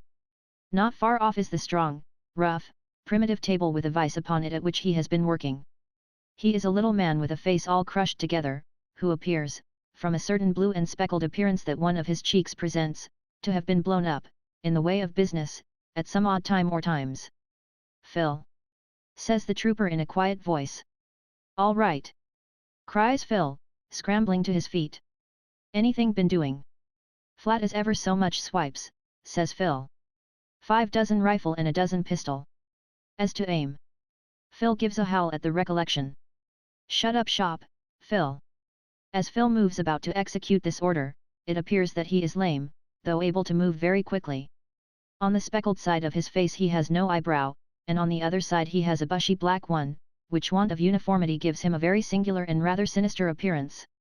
Everything seems to have happened to his hands that could possibly take place consistently with the retention of all the fingers, for they are notched and seamed and crumpled all over. He appears to be very strong and lifts heavy benches about as if he had no idea what weight was. He has a curious way of limping round the gallery with his shoulder against the wall and tacking off at objects he wants to lay hold of instead of going straight to them, which has left a smear all round the 4 walls, conventionally called Phil's mark.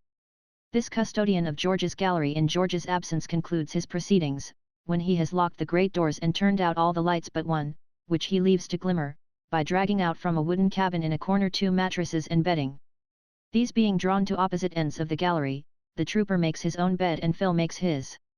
"Phil," says the master, walking towards him without his coat and waistcoat, and looking more soldierly than ever in his braces. "You were found in a doorway, weren't you?" "Gutter," says Phil. "Watchman tumbled over me." "Then vagabondizing came natural to you from the beginning?" "As natural as possible," says Phil. "Good night." "Good night, Guvina." Phil cannot even go straight to bed, but finds it necessary to shoulder round 2 sides of the gallery and then tack off at his mattress. The trooper, after taking a turn or 2 in the rifle distance and looking up at the moon now shining through the skylights, strides to his own mattress by a shorter route and goes to bed too. Chapter 22. Mr. Bucket.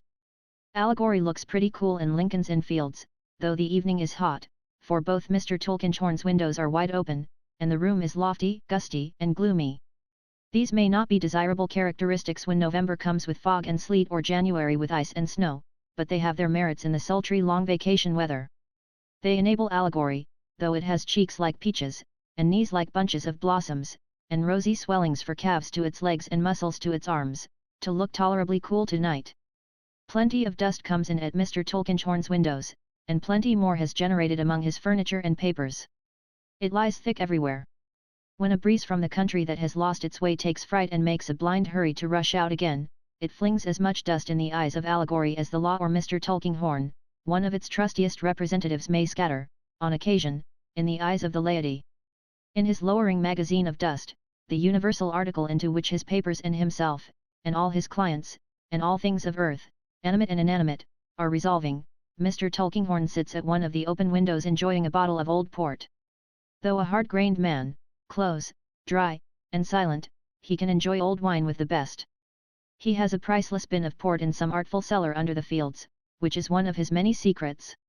When he dines alone in chambers, as he has dined today, and has his bit of fish and his steak or chicken brought in from the coffee house, he descends with a candle to the echoing regions below the deserted mansion, and heralded by a remote reverberation of thundering doors, comes gravely back encircled by an earthy atmosphere and carrying a bottle from which he pours a radiant nectar 20 years old, that blushes in the glass to find itself so famous and fills the whole room with the fragrance of southern grapes. Mr. Tulkinghorn, sitting in the twilight by the open window, enjoys his wine. As if it whispered to him of its 50 years of silence and seclusion, it shuts him up the closer. More impenetrable than ever, he sits, and drinks, and mellows as it were in secrecy, pondering at that twilight hour on all the mysteries he knows, associated with darkening woods in the country, and vast blank shut-up houses in town, and perhaps sparing a thought or two for himself, and his family history, and his money, and his will, all a mystery to everyone, and that one bachelor friend of his, a man of the same mould and a lawyer too, who lived the same kind of life until he was 75 years old, and then suddenly conceiving, as it is supposed, an impression that it was too monotonous, gave his gold watch to his hairdresser one summer evening and walked leisurely home to the temple and hanged himself. But Mr. Tulkinghorn is not alone tonight to ponder at his usual length. Seated at the same table, though with his chair modestly and uncomfortably drawn a little way from it, sits a bald, mild, shining man who coughs respectfully behind his hand when the lawyer bids him fill his glass. "Now, Snagsby," says Mr. Tulkinghorn, "to go over this odd story again. If you please, sir. You told me when you were so good as to step round here last night. For which I must ask you to excuse me if it was a liberty, sir, but I remember that you had taken a sort of an interest in that person, and I thought it possible that you might just wish to." Mr. Tulkinghorn is not the man to help him to any conclusion or to admit anything as to any possibility concerning himself. So Mr. Snagsby trails off into saying, with an awkward cough, "I must ask you to excuse the liberty, sir, I am sure." "Not at all," says Mr. Tulkinghorn. "You told me, Snagsby, that you put on your hat and came round without mentioning your intention to your wife. That was prudent, I think, because it's not a matter of such importance that it requires to be mentioned." "Well, sir," returns Mr. Snagsby, "you see, my little woman is not to put too fine a point upon it inquisitive. She's inquisitive. Poor little thing, she's liable to spasms, and it's good for her to have her mind employed. In consequence of which she employs it, I should say, upon every individual thing she can lay hold of, whether it concerns her or not, especially not. My little woman has a very active mind, sir." Mr. Snagsby drinks and murmurs with an admiring cough behind his hand, "Dear me, very fine wine indeed. Therefore you kept your visit to yourself last night?" says Mr. Tulkinghorn. "And tonight too?" "Yes, sir, and tonight, too. My little woman is at present in not to put too fine a point on it in a pious state, or in what she considers such, and attends the evening exertions, which is the name they go by, of a reverend party of the name of Chadband. He has a great deal of eloquence at his command, undoubtedly, but I am not quite favourable to his style myself. That's neither here nor there. My little woman being engaged in that way made it easier for me to step round in a quiet manner." Mr. Tulkinghorn assents. "Fill your glass, Snagsby." "Thank you, sir, I am sure," returns the stationer with his cough of deference. "This is wonderfully fine wine, sir." "It is a rare wine now," says Mr. Tulkinghorn. "It is 50 years old." "Is it indeed, sir? But I am not surprised to hear it, I am sure. It might be any age almost." After rendering this general tribute to the port, Mr. Snagsby in his modesty coughs an apology behind his hand for drinking anything so precious. "Will you run over, once again, what the boy said?" asks Mr. Tulkinghorn, putting his hands into the pockets of his rusty small clothes and leaning quietly back in his chair. "With pleasure, sir." Then, with fidelity, though with some prolixity, the law stationer repeats Joe's statement made to the assembled guests at his house. On coming to the end of his narrative, he gives a great start and breaks off with, "Dear me, sir, I wasn't aware there was any other gentleman present." Mr. Snagsby is dismayed to see, standing with an attentive face between himself and the lawyer at a little distance from the table, a person with a hat and stick in his hand who was not there when he himself came in and has not since entered by the door or by either of the windows. There is a press in the room, but its hinges have not creaked, nor has a step been audible upon the floor. Yet this third person stands there with his attentive face, and his hat and stick in his hands, and his hands behind him, a composed and quiet listener. He is a stoutly built, steady-looking, sharp-eyed man in black, of about the middle age. Except that he looks at Mr. Snagsby as if he were going to take his portrait, there is nothing remarkable about him at first sight but his ghostly manner of appearing. "Don't mind this gentleman," says Mr. Tulkinghorn in his quiet way. "This is only Mr. Bucket." "Oh, indeed, sir," returns the stationer, expressing by a cough that he is quite in the dark as to who Mr. Bucket may be. "I wanted him to hear this story," says the lawyer, "because I have half a mind, for a reason, to know more of it, and he is very intelligent in such things. What do you say to this, Bucket?" "It's very plain, sir. Since our people have moved this boy on, and he's not to be found on his old lay, if Mr. Snagsby don't object to go down with me to Tom all Alone's and point him out, we can have him here in less than a couple of hours' time. I can do it without Mr. Snagsby, of course, but this is the shortest way. Mr. Bucket is a detective officer, Snagsby," says the lawyer in explanation. "Is he indeed, sir?" says Mr. Snagsby with a strong tendency in his clump of hair to stand on end. "And if you have no real objection to accompany Mr. Bucket to the place in question," pursues the lawyer, "I shall feel obliged to you if you will do so." In a moment's hesitation on the part of Mr. Snagsby, Bucket dips down to the bottom of his mind. "Don't you be afraid of hurting the boy," he says. "You won't do that. It's all right as far as the boy's concerned.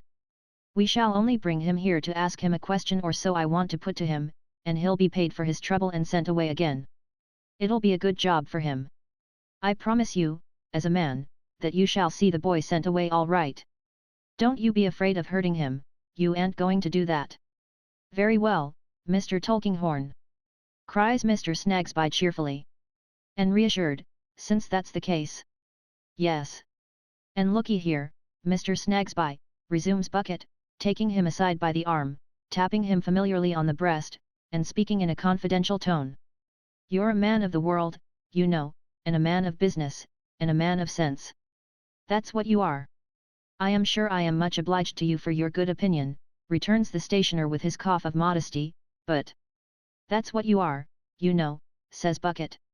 "Now, it ain't necessary to say to a man like you, engaged in your business, which is a business of trust and requires a person to be wide awake and have his senses about him and his head screwed on tight. I had an uncle in your business once. It ain't necessary to say to a man like you that it's the best and wisest way to keep little matters like this quiet. Don't you see?" "Quiet? Certainly, certainly," returns the other. "I don't mind telling you," says Bucket with an engaging appearance of frankness, "that as far as I can understand it, there seems to be a doubt whether this dead person wasn't entitled to a little property, and whether this female hasn't been up to some games respecting that property, don't you see?" "Oh," says Mr. Snagsby, but not appearing to see quite distinctly. "Now, what you want," pursues Bucket, again tapping Mr. Snagsby on the breast in a comfortable and soothing manner, "is that every person should have their rights according to justice. That's what you want." "To be sure," returns Mr. Snagsby with a nod. "On account of which, and at the same time to oblige a do you call it, in your business, customer or client? I forget how my uncle used to call it." "Why, I generally say customer myself," replies Mr. Snagsby. "You're right," returns Mr. Bucket, shaking hands with him quite affectionately. "On account of which, and at the same time to oblige a real good customer, you mean to go down with me, in confidence, to Tom all Alone's and to keep the whole thing quiet ever afterwards and never mention it to anyone. That's about your intentions, if I understand you." "You are right, sir. You are right," says Mr. Snagsby. "Then here's your hat," returns his new friend, quite as intimate with it as if he had made it, "and if you're ready, I am." They leave Mr. Tulkinghorn, without a ruffle on the surface of his unfathomable depths, drinking his old wine, and go down into the streets. "You don't happen to know a very good sort of person of the name of Gridley, do you?" says Bucket in friendly converse as they descend the stairs. "No," says Mr. Snagsby, considering, "I don't know anybody of that name." "Why?" "Nothing particular," says Bucket, "only having allowed his temper to get a little the better of him and having been threatening some respectable people, he is keeping out of the way of a warrant I have got against him, which it's a pity that a man of sense should do." As they walk along, Mr. Snagsby observes, as a novelty, that however quick their pace may be, his companion still seems in some undefinable manner to lurk and lounge, also, that whenever he is going to turn to the right or left, he pretends to have a fixed purpose in his mind of going straight ahead, and wheels off, sharply, at the very last moment. Now and then, when they pass a police constable on his beat, Mr. Snagsby notices that both the constable and his guide fall into a deep abstraction as they come towards each other, and appear entirely to overlook each other, and to gaze into space. In a few instances, Mr. Bucket, coming behind some undersized young man with a shining hat on, and his sleek hair twisted into one flat curl on each side of his head, almost without glancing at him touches him with his stick, upon which the young man, looking round, instantly evaporates.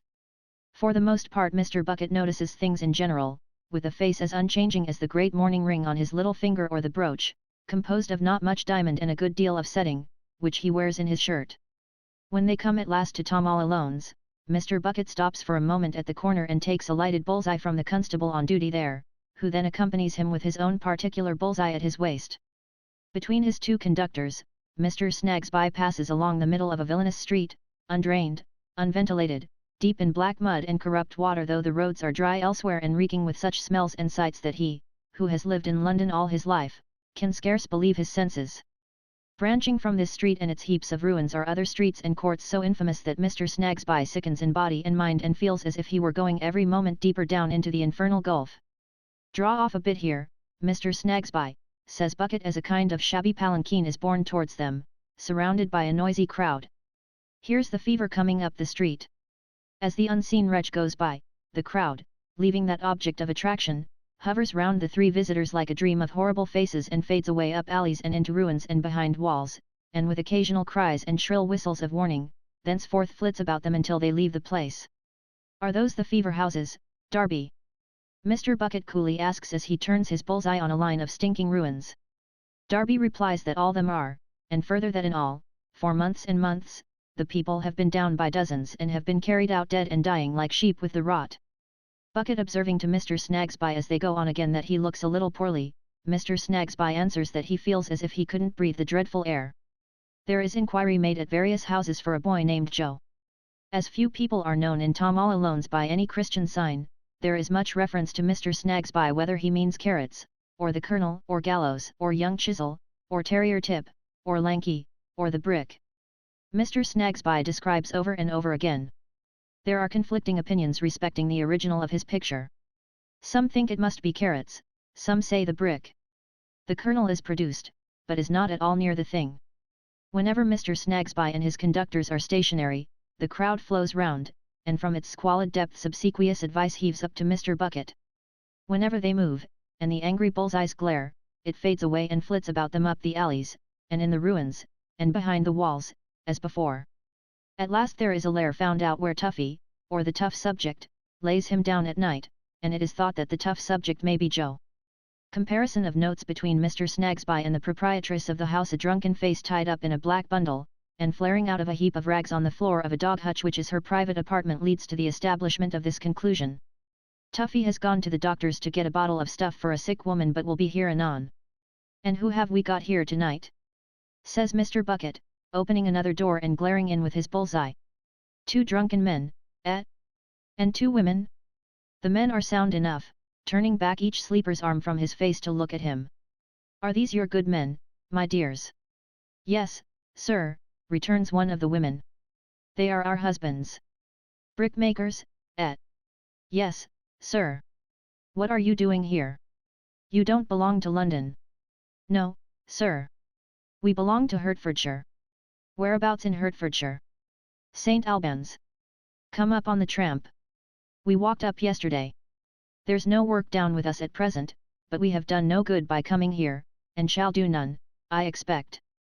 "That's not the way to do much good," says Mr. Bucket, turning his head in the direction of the unconscious figures on the ground. "It ain't indeed," replies the woman with a sigh. "Jenny and me knows it full well." The room, though 2 or 3 feet higher than the door, is so low that the head of the tallest of the visitors would touch the blackened ceiling if he stood upright. It is offensive to every sense, even the gross candle burns pale and sickly in the polluted air. There are a couple of benches and a higher bench by way of table. The men lie asleep where they stumbled down, but the women sit by the candle. Lying in the arms of the woman who has spoken is a very young child. "Why, what age do you call that little creature?" says Bucket. "It looks as if it was born yesterday." He is not at all rough about it, and as he turns his light gently on the infant, Mr. Snagsby is strangely reminded of another infant, encircled with light, that he has seen in pictures. "He is not 3 weeks old yet, sir," says the woman. "Is he your child?" "Mine." The other woman, who was bending over it when they came in, stoops down again and kisses it as it lies asleep. "You seem as fond of it as if you were the mother yourself," says Mr. Bucket. "I was the mother of one like it, master, and it died." "Ah, Jenny, Jenny," says the other woman to her. "Better so. Much better to think of dead than alive, Jenny. Much better."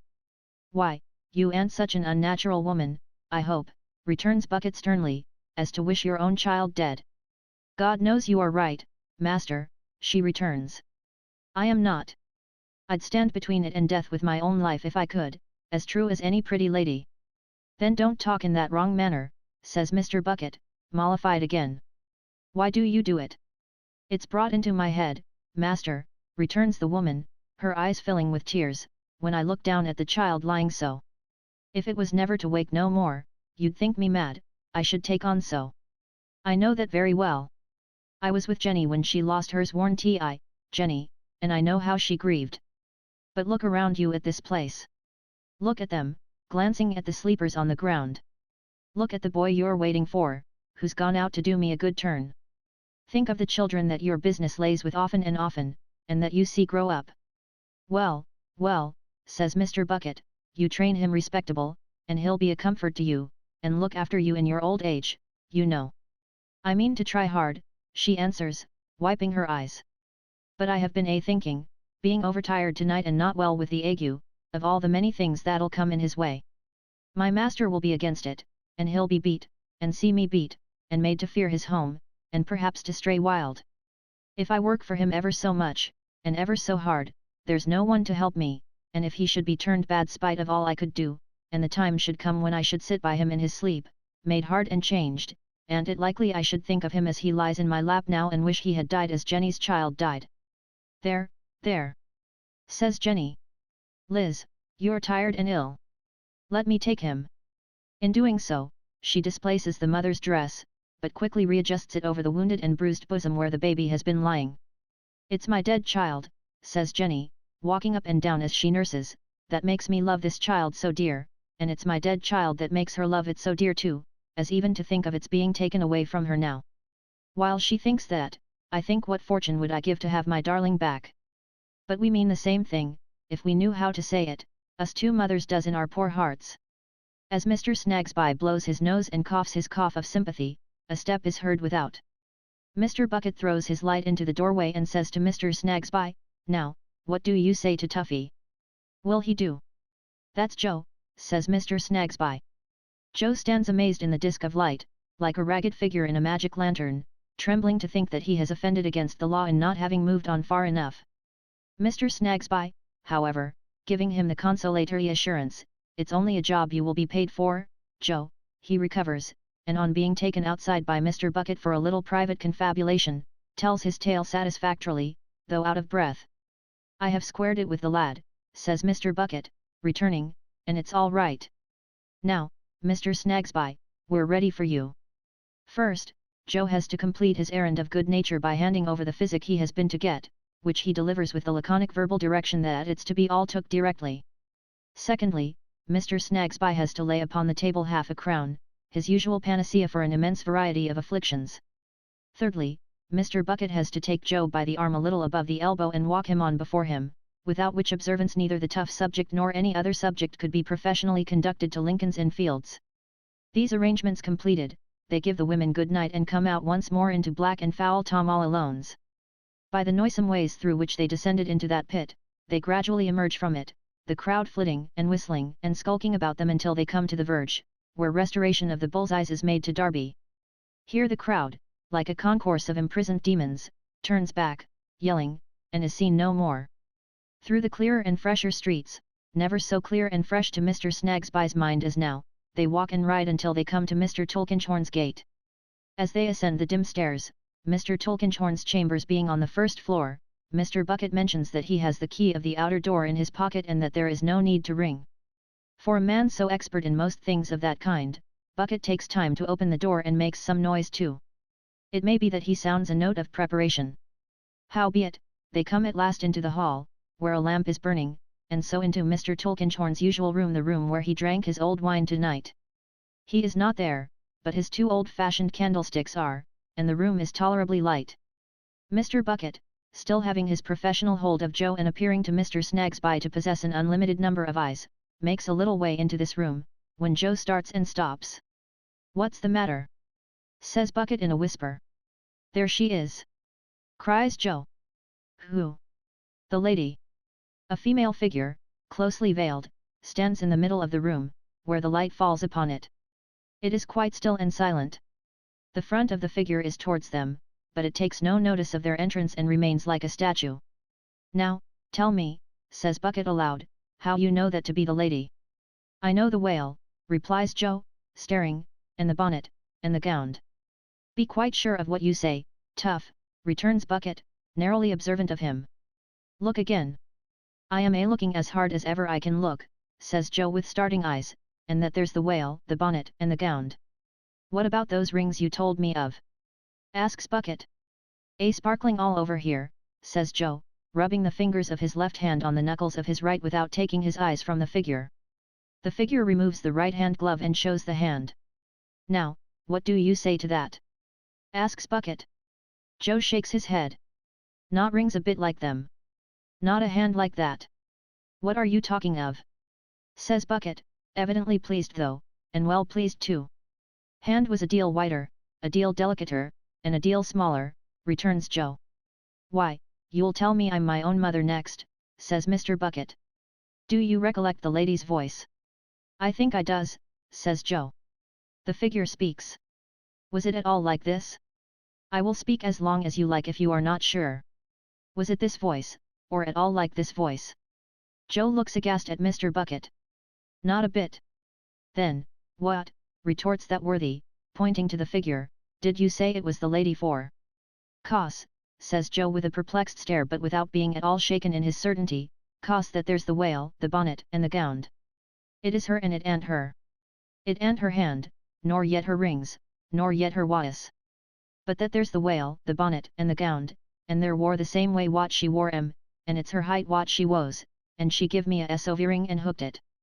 "Well," says Mr. Bucket slightly, "we haven't got much good out of you. But, however, here's 5 shillings for you. Take care how you spend it, and don't get yourself into trouble." Bucket stealthily tells the coins from one hand into the other like counters, which is a way he has, his principal use of them being in these games of skill, and then puts them, in a little pile, into the boy's hand and takes him out to the door, leaving Mr. Snagsby, not by any means comfortable under these mysterious circumstances, alone with the veiled figure. But on Mr. Tulkinghorn's coming into the room, the veil is raised and a sufficiently good-looking Frenchwoman is revealed, though her expression is something of the intensest. "Thank you, Mademoiselle Hortense," says Mr. Tulkinghorn with his usual equanimity. "I will give you no further trouble about this little wager. You will do me the kindness to remember, sir, that I am not at present placed," says Mademoiselle. "Certainly, certainly. And to confer upon me the favour of your distinguished recommendation." "By all means, Mademoiselle Hortense. A word from Mr. Tulkinghorn is so powerful." "It shall not be wanting, Mademoiselle. Receive the assurance of my devoted gratitude, dear sir. Good night." Mademoiselle goes out with an air of native gentility, and Mr. Bucket, to whom it is, on an emergency, as natural to be groom of the ceremonies as it is to be anything else, shows her downstairs, not without gallantry. "Well, Bucket," quoth Mr. Tulkinghorn on his return. "It's all squared, you see, as I squared it myself, sir. There ain't a doubt that it was the other one with this one's dress on. The boy was exact respecting colours and everything. Mr. Snagsby, I promised you as a man that he should be sent away all right. Don't say it wasn't done." "You have kept your word, sir," returns the stationer, "and if I can be of no further use, Mr. Tulkinghorn, I think, as my little woman will be getting anxious." "Thank you, Snagsby, no further use," says Mr. Tulkinghorn. "I am quite indebted to you for the trouble you have taken already." "Not at all, sir. I wish you good night."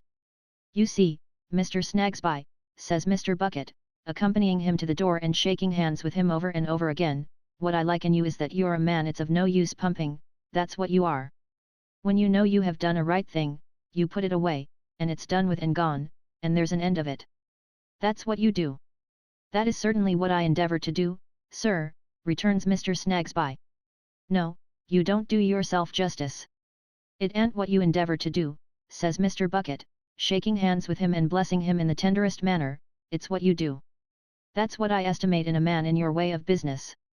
Mr. Snagsby makes a suitable response and goes homeward so confused by the events of the evening that he is doubtful of his being awake and out, doubtful of the reality of the streets through which he goes, doubtful of the reality of the moon that shines above him. He is presently reassured on these subjects by the unchallengeable reality of Mrs. Snagsby, sitting up with her head in a perfect beehive of curl papers and nightcap, who has dispatched Guster to the police station with official intelligence of her husband's being made away with, and who within the last 2 hours has passed through every stage of swooning with the greatest decorum. But as the little woman feelingly says, many thanks she gets for it. Chapter 23. Esther's Narrative. We came home from Mr. Boythorn's after 6 pleasant weeks. We were often in the park and in the woods and seldom passed the lodge where we had taken shelter without looking in to speak to the keeper's wife, but we saw no more of Lady Dedlock, except at church on Sundays. There was company at Chesney Wold, and although several beautiful faces surrounded her, her face retained the same influence on me as at first. I do not quite know even now whether it was painful or pleasurable, whether it drew me towards her or made me shrink from her. I think I admired her with a kind of fear, and I know that in her presence my thoughts always wandered back, as they had done at first, to that old time of my life. I had a fancy, on more than one of these Sundays, that what this lady so curiously was to me, I was to her. I mean that I disturbed her thoughts as she influenced mine, though in some different way. But when I stole a glance at her and saw her so composed and distant and unapproachable, I felt this to be a foolish weakness. Indeed, I felt the whole state of my mind in reference to her to be weak and unreasonable, and I remonstrated with myself about it as much as I could. One incident that occurred before we quitted Mr. Boythorn's house, I had better mention in this place. I was walking in the garden with Ada when I was told that someone wished to see me. Going into the breakfast room where this person was waiting, I found it to be the French maid who had cast off her shoes and walked through the wet grass on the day when it thundered and lightened. Mademoiselle, she began, looking fixedly at me with her 2 eager eyes, though otherwise presenting an agreeable appearance and speaking neither with boldness nor servility, I have taken a great liberty in coming here, but you know how to excuse it, being so amiable, mademoiselle. No excuse is necessary, I returned, if you wish to speak to me. That is my desire, mademoiselle. 1,000 thanks for the permission. I have your leave to speak. Is it not? She said in a quick, natural way. Certainly, said I. Mademoiselle, you are so amiable. Listen then, if you please. I have left my lady. We could not agree. My lady is so high, so very high. Pardon. Mademoiselle, you are right. Her quickness anticipated what I might have said presently but as yet had only thought. It is not for me to come here to complain of my lady. But I say she is so high, so very high. I will not say a word more. All the world knows that.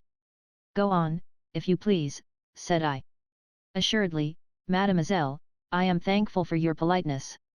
Mademoiselle, I have an inexpressible desire to find service with a young lady who is good, accomplished, beautiful. You are good, accomplished, and beautiful as an angel. Ah, could I have the honor of being your domestic? I am sorry I began. Do not dismiss me so soon, mademoiselle. She said with an involuntary contraction of her fine black eyebrows. Let me hope a moment. Mademoiselle, I know this service would be more retired than that which I have quitted. Well. I wish that. I know this service would be less distinguished than that which I have quitted. Well. I wish that, I know that I should win less, as to wages here. Good. I am content. I assure you, said I, quite embarrassed by the mere idea of having such an attendant, that I keep no maid. Ah, mademoiselle, but why not? Why not, when you can have one so devoted to you? Who would be enchanted to serve you, who would be so true, so zealous, and so faithful every day? Mademoiselle, I wish with all my heart to serve you. Do not speak of money at present. Take me as I am. For nothing. She was so singularly earnest that I drew back, almost afraid of her. Without appearing to notice it, in her ardour she still pressed herself upon me, speaking in a rapid subdued voice, though always with a certain grace and propriety. Mademoiselle, I come from the south country where we are quick and where we like and dislike very strong. My lady was too high for me, I was too high for her. It is done past finished. Receive me as your domestic, and I will serve you well. I will do more for you than you figure to yourself now. Chut! Mademoiselle, I will no matter, I will do my utmost possible in all things. If you accept my service, you will not repent it. Mademoiselle, you will not repent it, and I will serve you well. You don't know how well. There was a lowering energy in her face as she stood looking at me while I explained the impossibility of my engaging her, without thinking it necessary to say how very little I desired to do so, which seemed to bring visibly before me some woman from the streets of Paris in the reign of terror. She heard me out without interruption and then said with her pretty accent and in her mildest voice, "Hey, mademoiselle, I have received my answer. I am sorry of it. But I must go elsewhere and seek what I have not found here. Will you graciously let me kiss your hand?" She looked at me more intently as she took it, and seemed to take note, with her momentary touch, of every vein in it. "I fear I surprised you, mademoiselle, on the day of the storm," she said with a parting curtsy. I confessed that she had surprised us all. "I took an oath, mademoiselle," she said, smiling, "and I wanted to stamp it on my mind so that I might keep it faithfully. And I will. Adieu, mademoiselle." So ended our conference, which I was very glad to bring to a close. I supposed she went away from the village, for I saw her no more, and nothing else occurred to disturb our tranquil summer pleasures until 6 weeks were out and we returned home, as I began just now by saying. At that time, and for a good many weeks after that time, Richard was constant in his visits. Besides coming every Saturday or Sunday and remaining with us until Monday morning, he sometimes rode out on horseback unexpectedly and passed the evening with us and rode back again early next day. He was as vivacious as ever and told us he was very industrious, but I was not easy in my mind about him. It appeared to me that his industry was all misdirected. I could not find that it led to anything but the formation of delusive hopes in connection with the suit already the pernicious cause of so much sorrow and ruin. He had got at the core of that mystery now, he told us, and nothing could be plainer than that the will under which he and Ada were to take I don't know how many thousands of pounds must be finally established if there were any sense or justice in the Court of Chancery, but oh, what a great if that sounded in my ears, and that this happy conclusion could not be much longer delayed. He proved this to himself by all the weary arguments on that side he had read, and every one of them sunk him deeper in the infatuation. He had even begun to haunt the court. He told us how he saw Miss Flite there daily, how they talked together, and how he did her little kindnesses, and how, while he laughed at her, he pitied her from his heart. But he never thought, never, my poor, dear, sanguine Richard, capable of so much happiness then, and with such better things before him, what a fatal link was riveting between his fresh youth and her faded age, between his free hopes and her caged birds, and her hungry garret, and her wandering mind. Ada loved him too well to mistrust him much in anything he said or did, and my guardian, though he frequently complained of the east wind and read more than usual in the growlery, preserved a strict silence on the subject. So I thought one day when I went to London to meet Caddy Jellyby, at her solicitation, I would ask Richard to be in waiting for me at the coach office, that we might have a little talk together. I found him there when I arrived, and we walked away arm in arm. "Well, Richard," said I as soon as I could begin to be grave with him, "are you beginning to feel more settled now?" "Oh, yes, my dear," returned Richard. "I'm all right enough." "But settled?" said I. "How do you mean, settled?" returned Richard with his gay laugh. "Settled in the law," said I. "Oh, replied Richard, "I'm all right enough." "You said that before, my dear Richard. And you don't think it's an answer, eh?" "Well, perhaps it's not." "Settled? You mean, do I feel as if I were settling down?" "Yes." "Why, no, I can't say I am settling down," said Richard, strongly emphasizing down, as if that expressed the difficulty, because one can't settle down while this business remains in such an unsettled state. "When I say this business, of course I mean the forbidden subject." "Do you think it will ever be in a settled state?" said I. "Not the least doubt of it," answered Richard. We walked a little way without speaking, and presently Richard addressed me in his frankest and most feeling manner, thus: "My dear Esther, I understand you, and I wish to heaven I were a more constant sort of fellow. I don't mean constant to Ada, for I love her dearly better and better every day, but constant to myself. Somehow, I mean something that I can't very well express, but you'll make it out. If I were a more constant sort of fellow, I should have held on either to Badger or to Kench and Carboy like grim death, and should have begun to be steady and systematic by this time, and shouldn't be in debt, and... Are you in debt, Richard? Yes, said Richard, I am a little so, my dear. Also, I have taken rather too much to billiards and that sort of thing. Now the murder's out, you despise me, Esther, don't you? You know I don't, said I.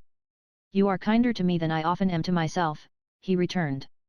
My dear Esther, I am a very unfortunate dog not to be more settled, but how can I be more settled?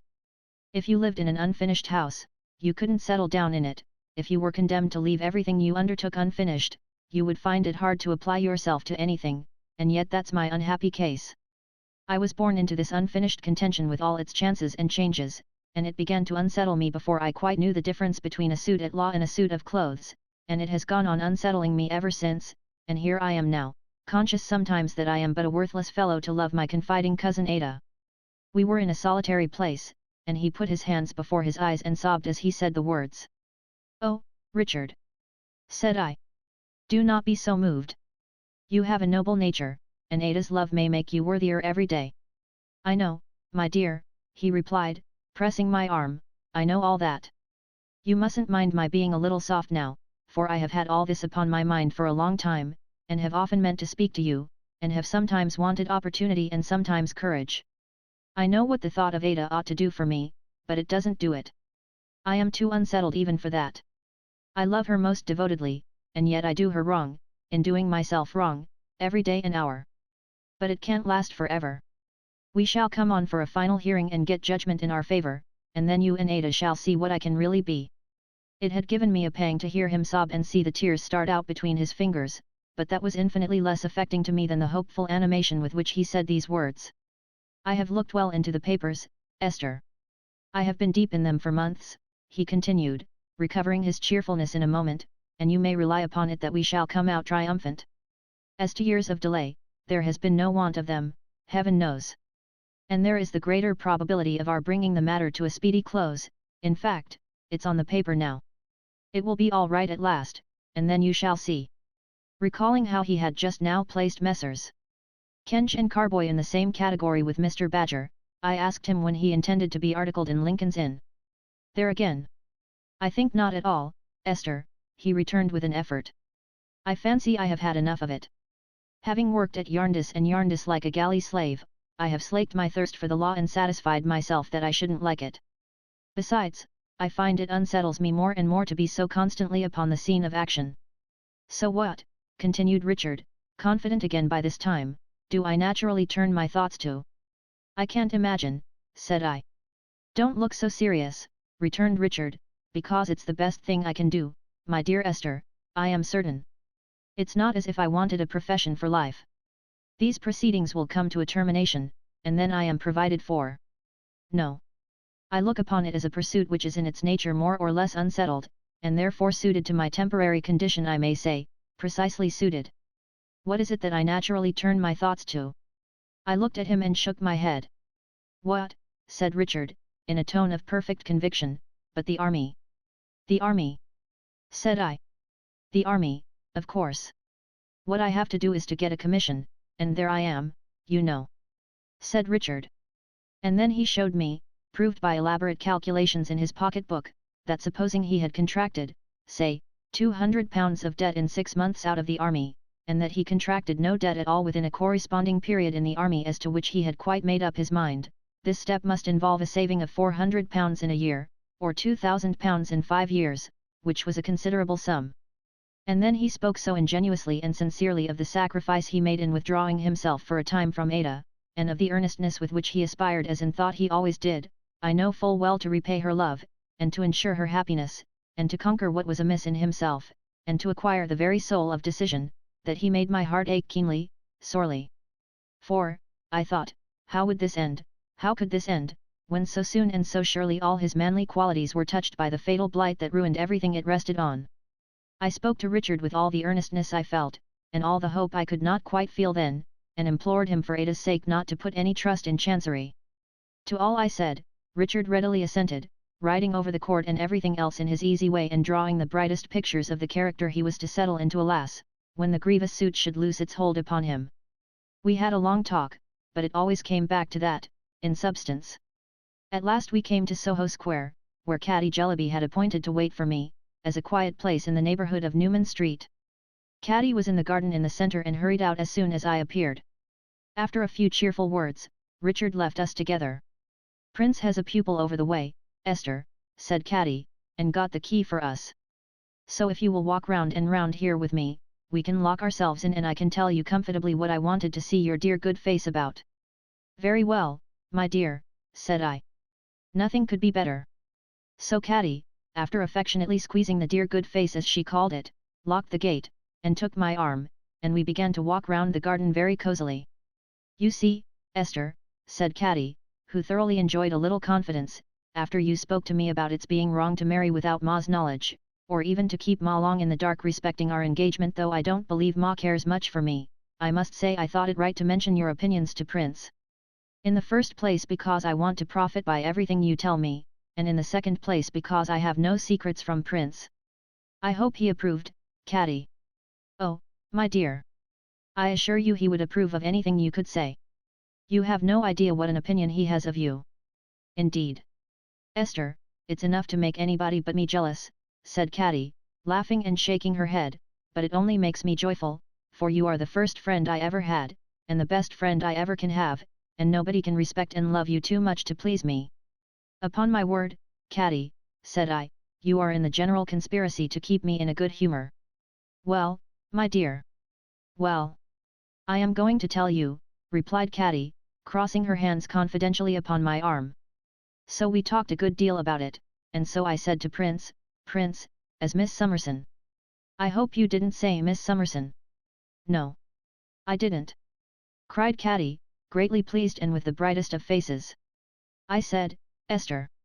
I said to Prince, as Esther is decidedly of that opinion, Prince, and has expressed it to me, and always hints it when she writes those kind notes, which you are so fond of hearing me read to you, I am prepared to disclose the truth to Ma whenever you think proper.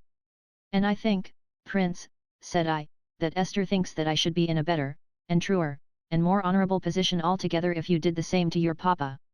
"Yes, my dear," said I. "Esther certainly does think so." "So I was right, you see," exclaimed Caddy.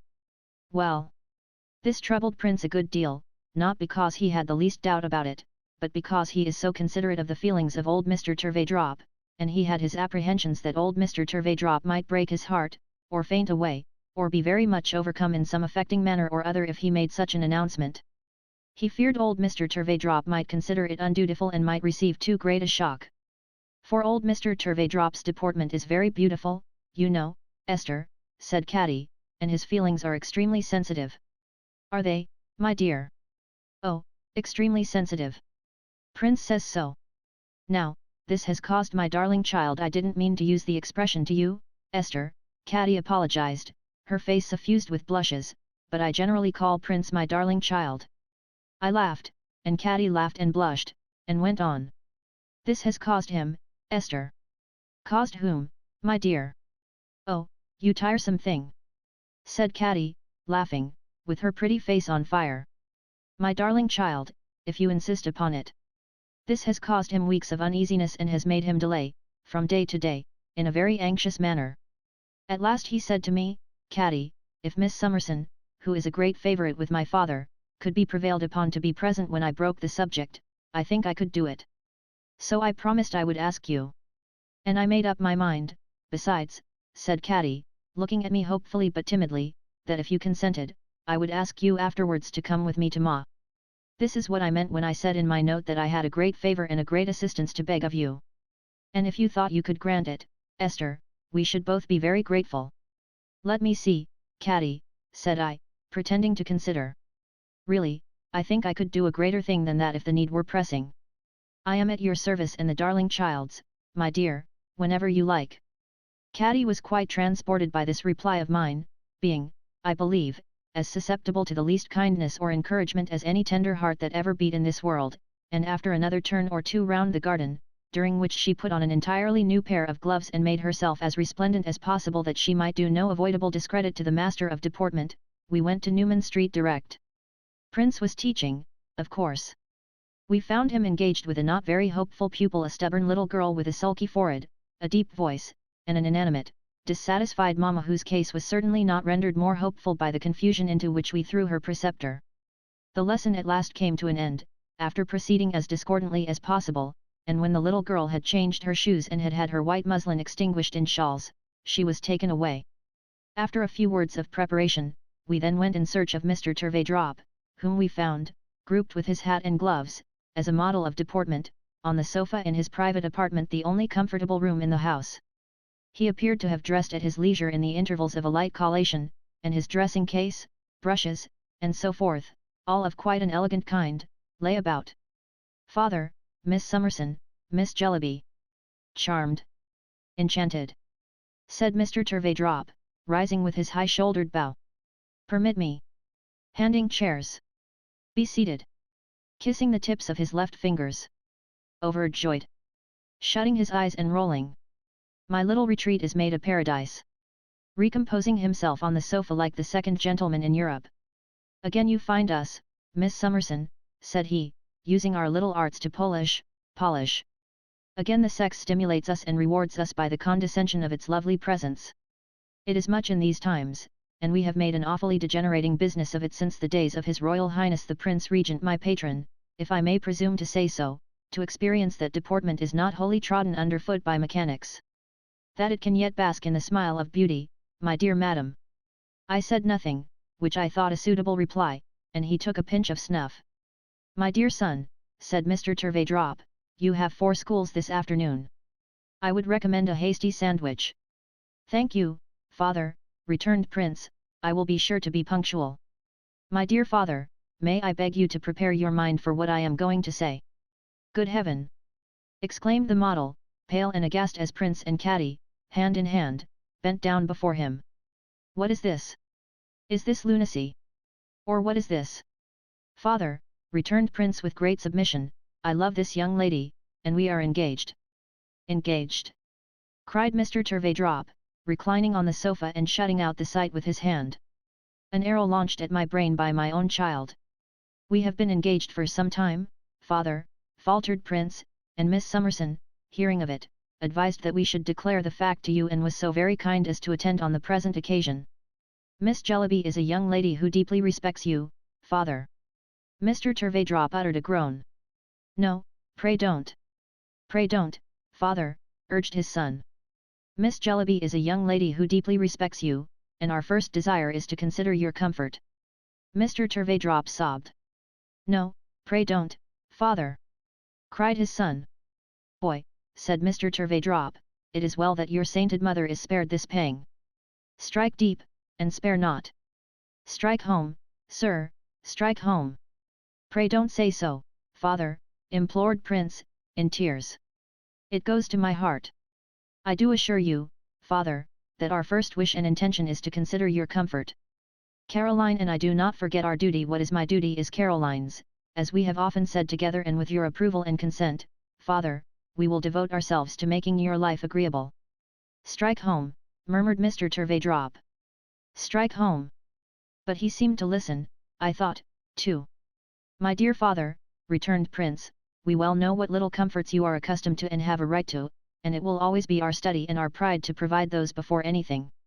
If you will bless us with your approval and consent, father, we shall not think of being married until it is quite agreeable to you, and when we are married, we shall always make you of course our first consideration. You must ever be the head and master here, father, and we feel how truly unnatural it would be in us if we failed to know it, or if we failed to exert ourselves in every possible way to please you. Mr. Turveydrop underwent a severe internal struggle and came upright on the sofa again with his cheeks puffing over his stiff cravat, a perfect model of parental deportment. My son, said Mr. Turveydrop. My children, I cannot resist your prayer. Be happy. His benignity as he raised his future daughter-in-law and stretched out his hand to his son, who kissed it with affectionate respect and gratitude, was the most confusing sight I ever saw.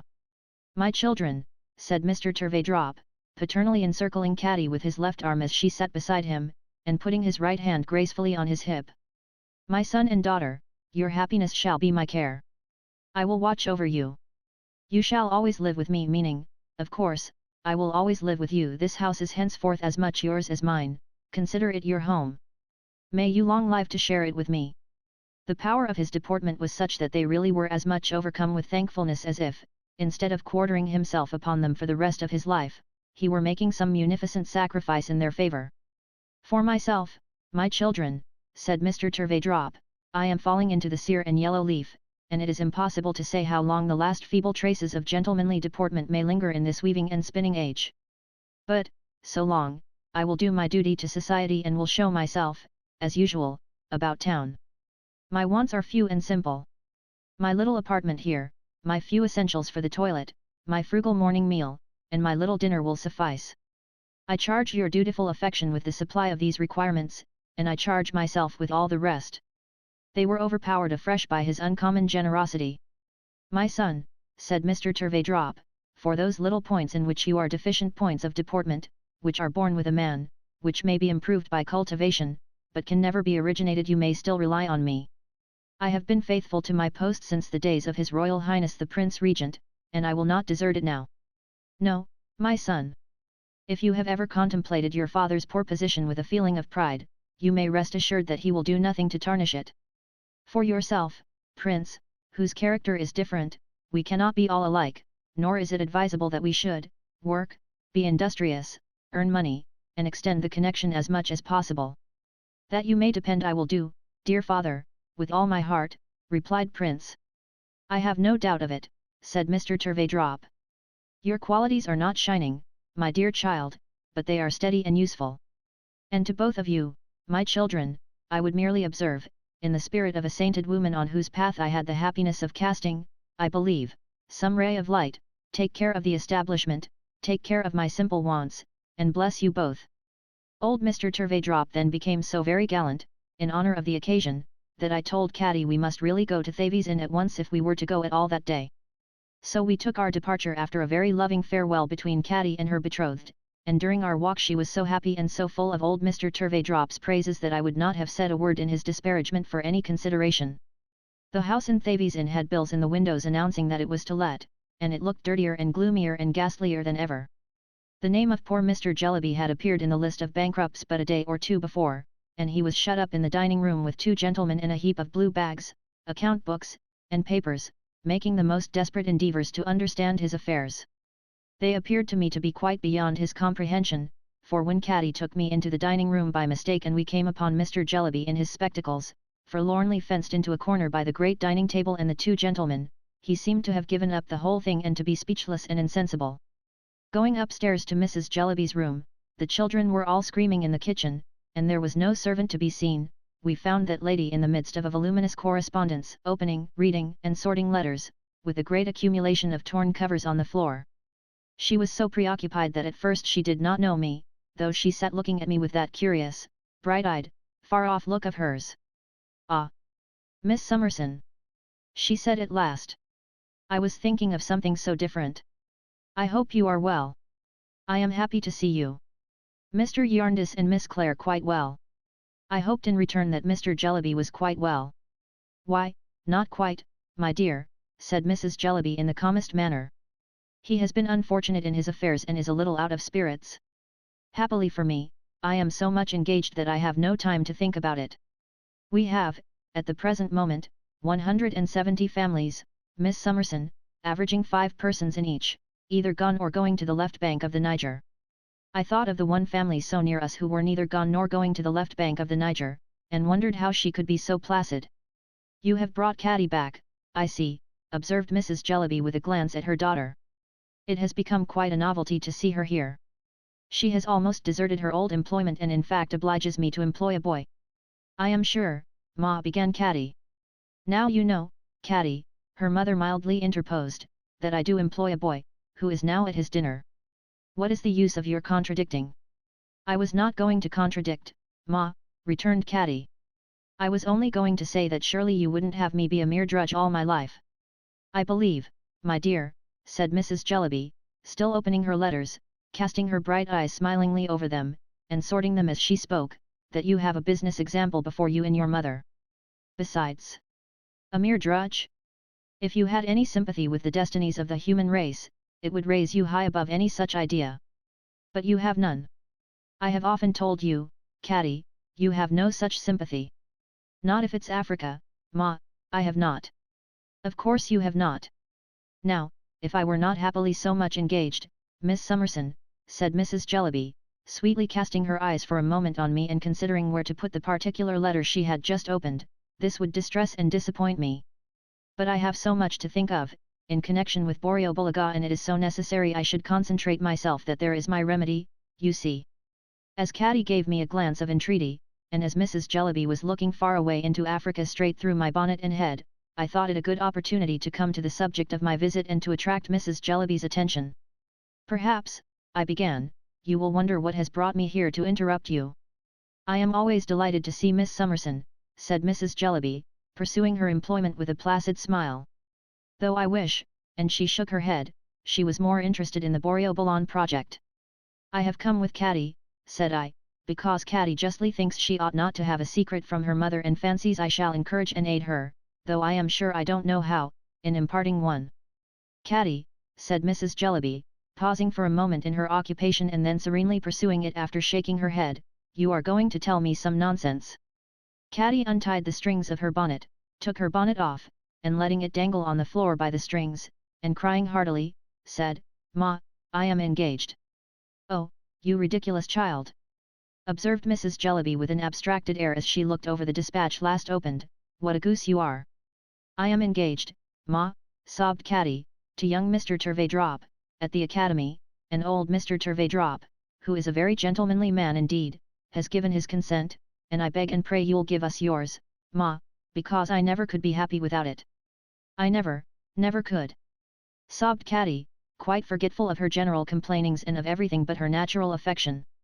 You see again, Miss Summerson, observed Mrs. Jellyby serenely, what a happiness it is to be so much occupied as I am and to have this necessity for self-concentration that I have. Here is Catty engaged to a dancing master's son mixed up with people who have no more sympathy with the destinies of the human race than she has herself. This, too, when Mr. Quayle, one of the first philanthropists of our time, has mentioned to me that he was really disposed to be interested in her. Ma, I always hated and detested Mr. Quayle. Sobbed Catty. Catty, Catty, returned Mrs. Jellyby, opening another letter with the greatest complacency. I have no doubt you did. How could you do otherwise, being totally destitute of the sympathies with which he overflows? Now, if my public duties were not a favourite child to me, if I were not occupied with large measures on a vast scale, these petty details might grieve me very much, Miss Summerson. But can I permit the film of a silly proceeding on the part of Catty, from whom I expect nothing else, to interpose between me and the great African continent? No. No, repeated Mrs. Jellyby in a calm clear voice, and with an agreeable smile, as she opened more letters and sorted them. No, indeed. I was so unprepared for the perfect coolness of this reception, though I might have expected it, that I did not know what to say. Catty seemed equally at a loss.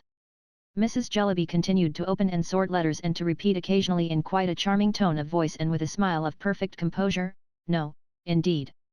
I hope, Ma, sobbed poor Catty at last, you are not angry. Oh, Catty, you really are an absurd girl, returned Mrs. Jellyby, to ask such questions after what I have said of the preoccupation of my mind.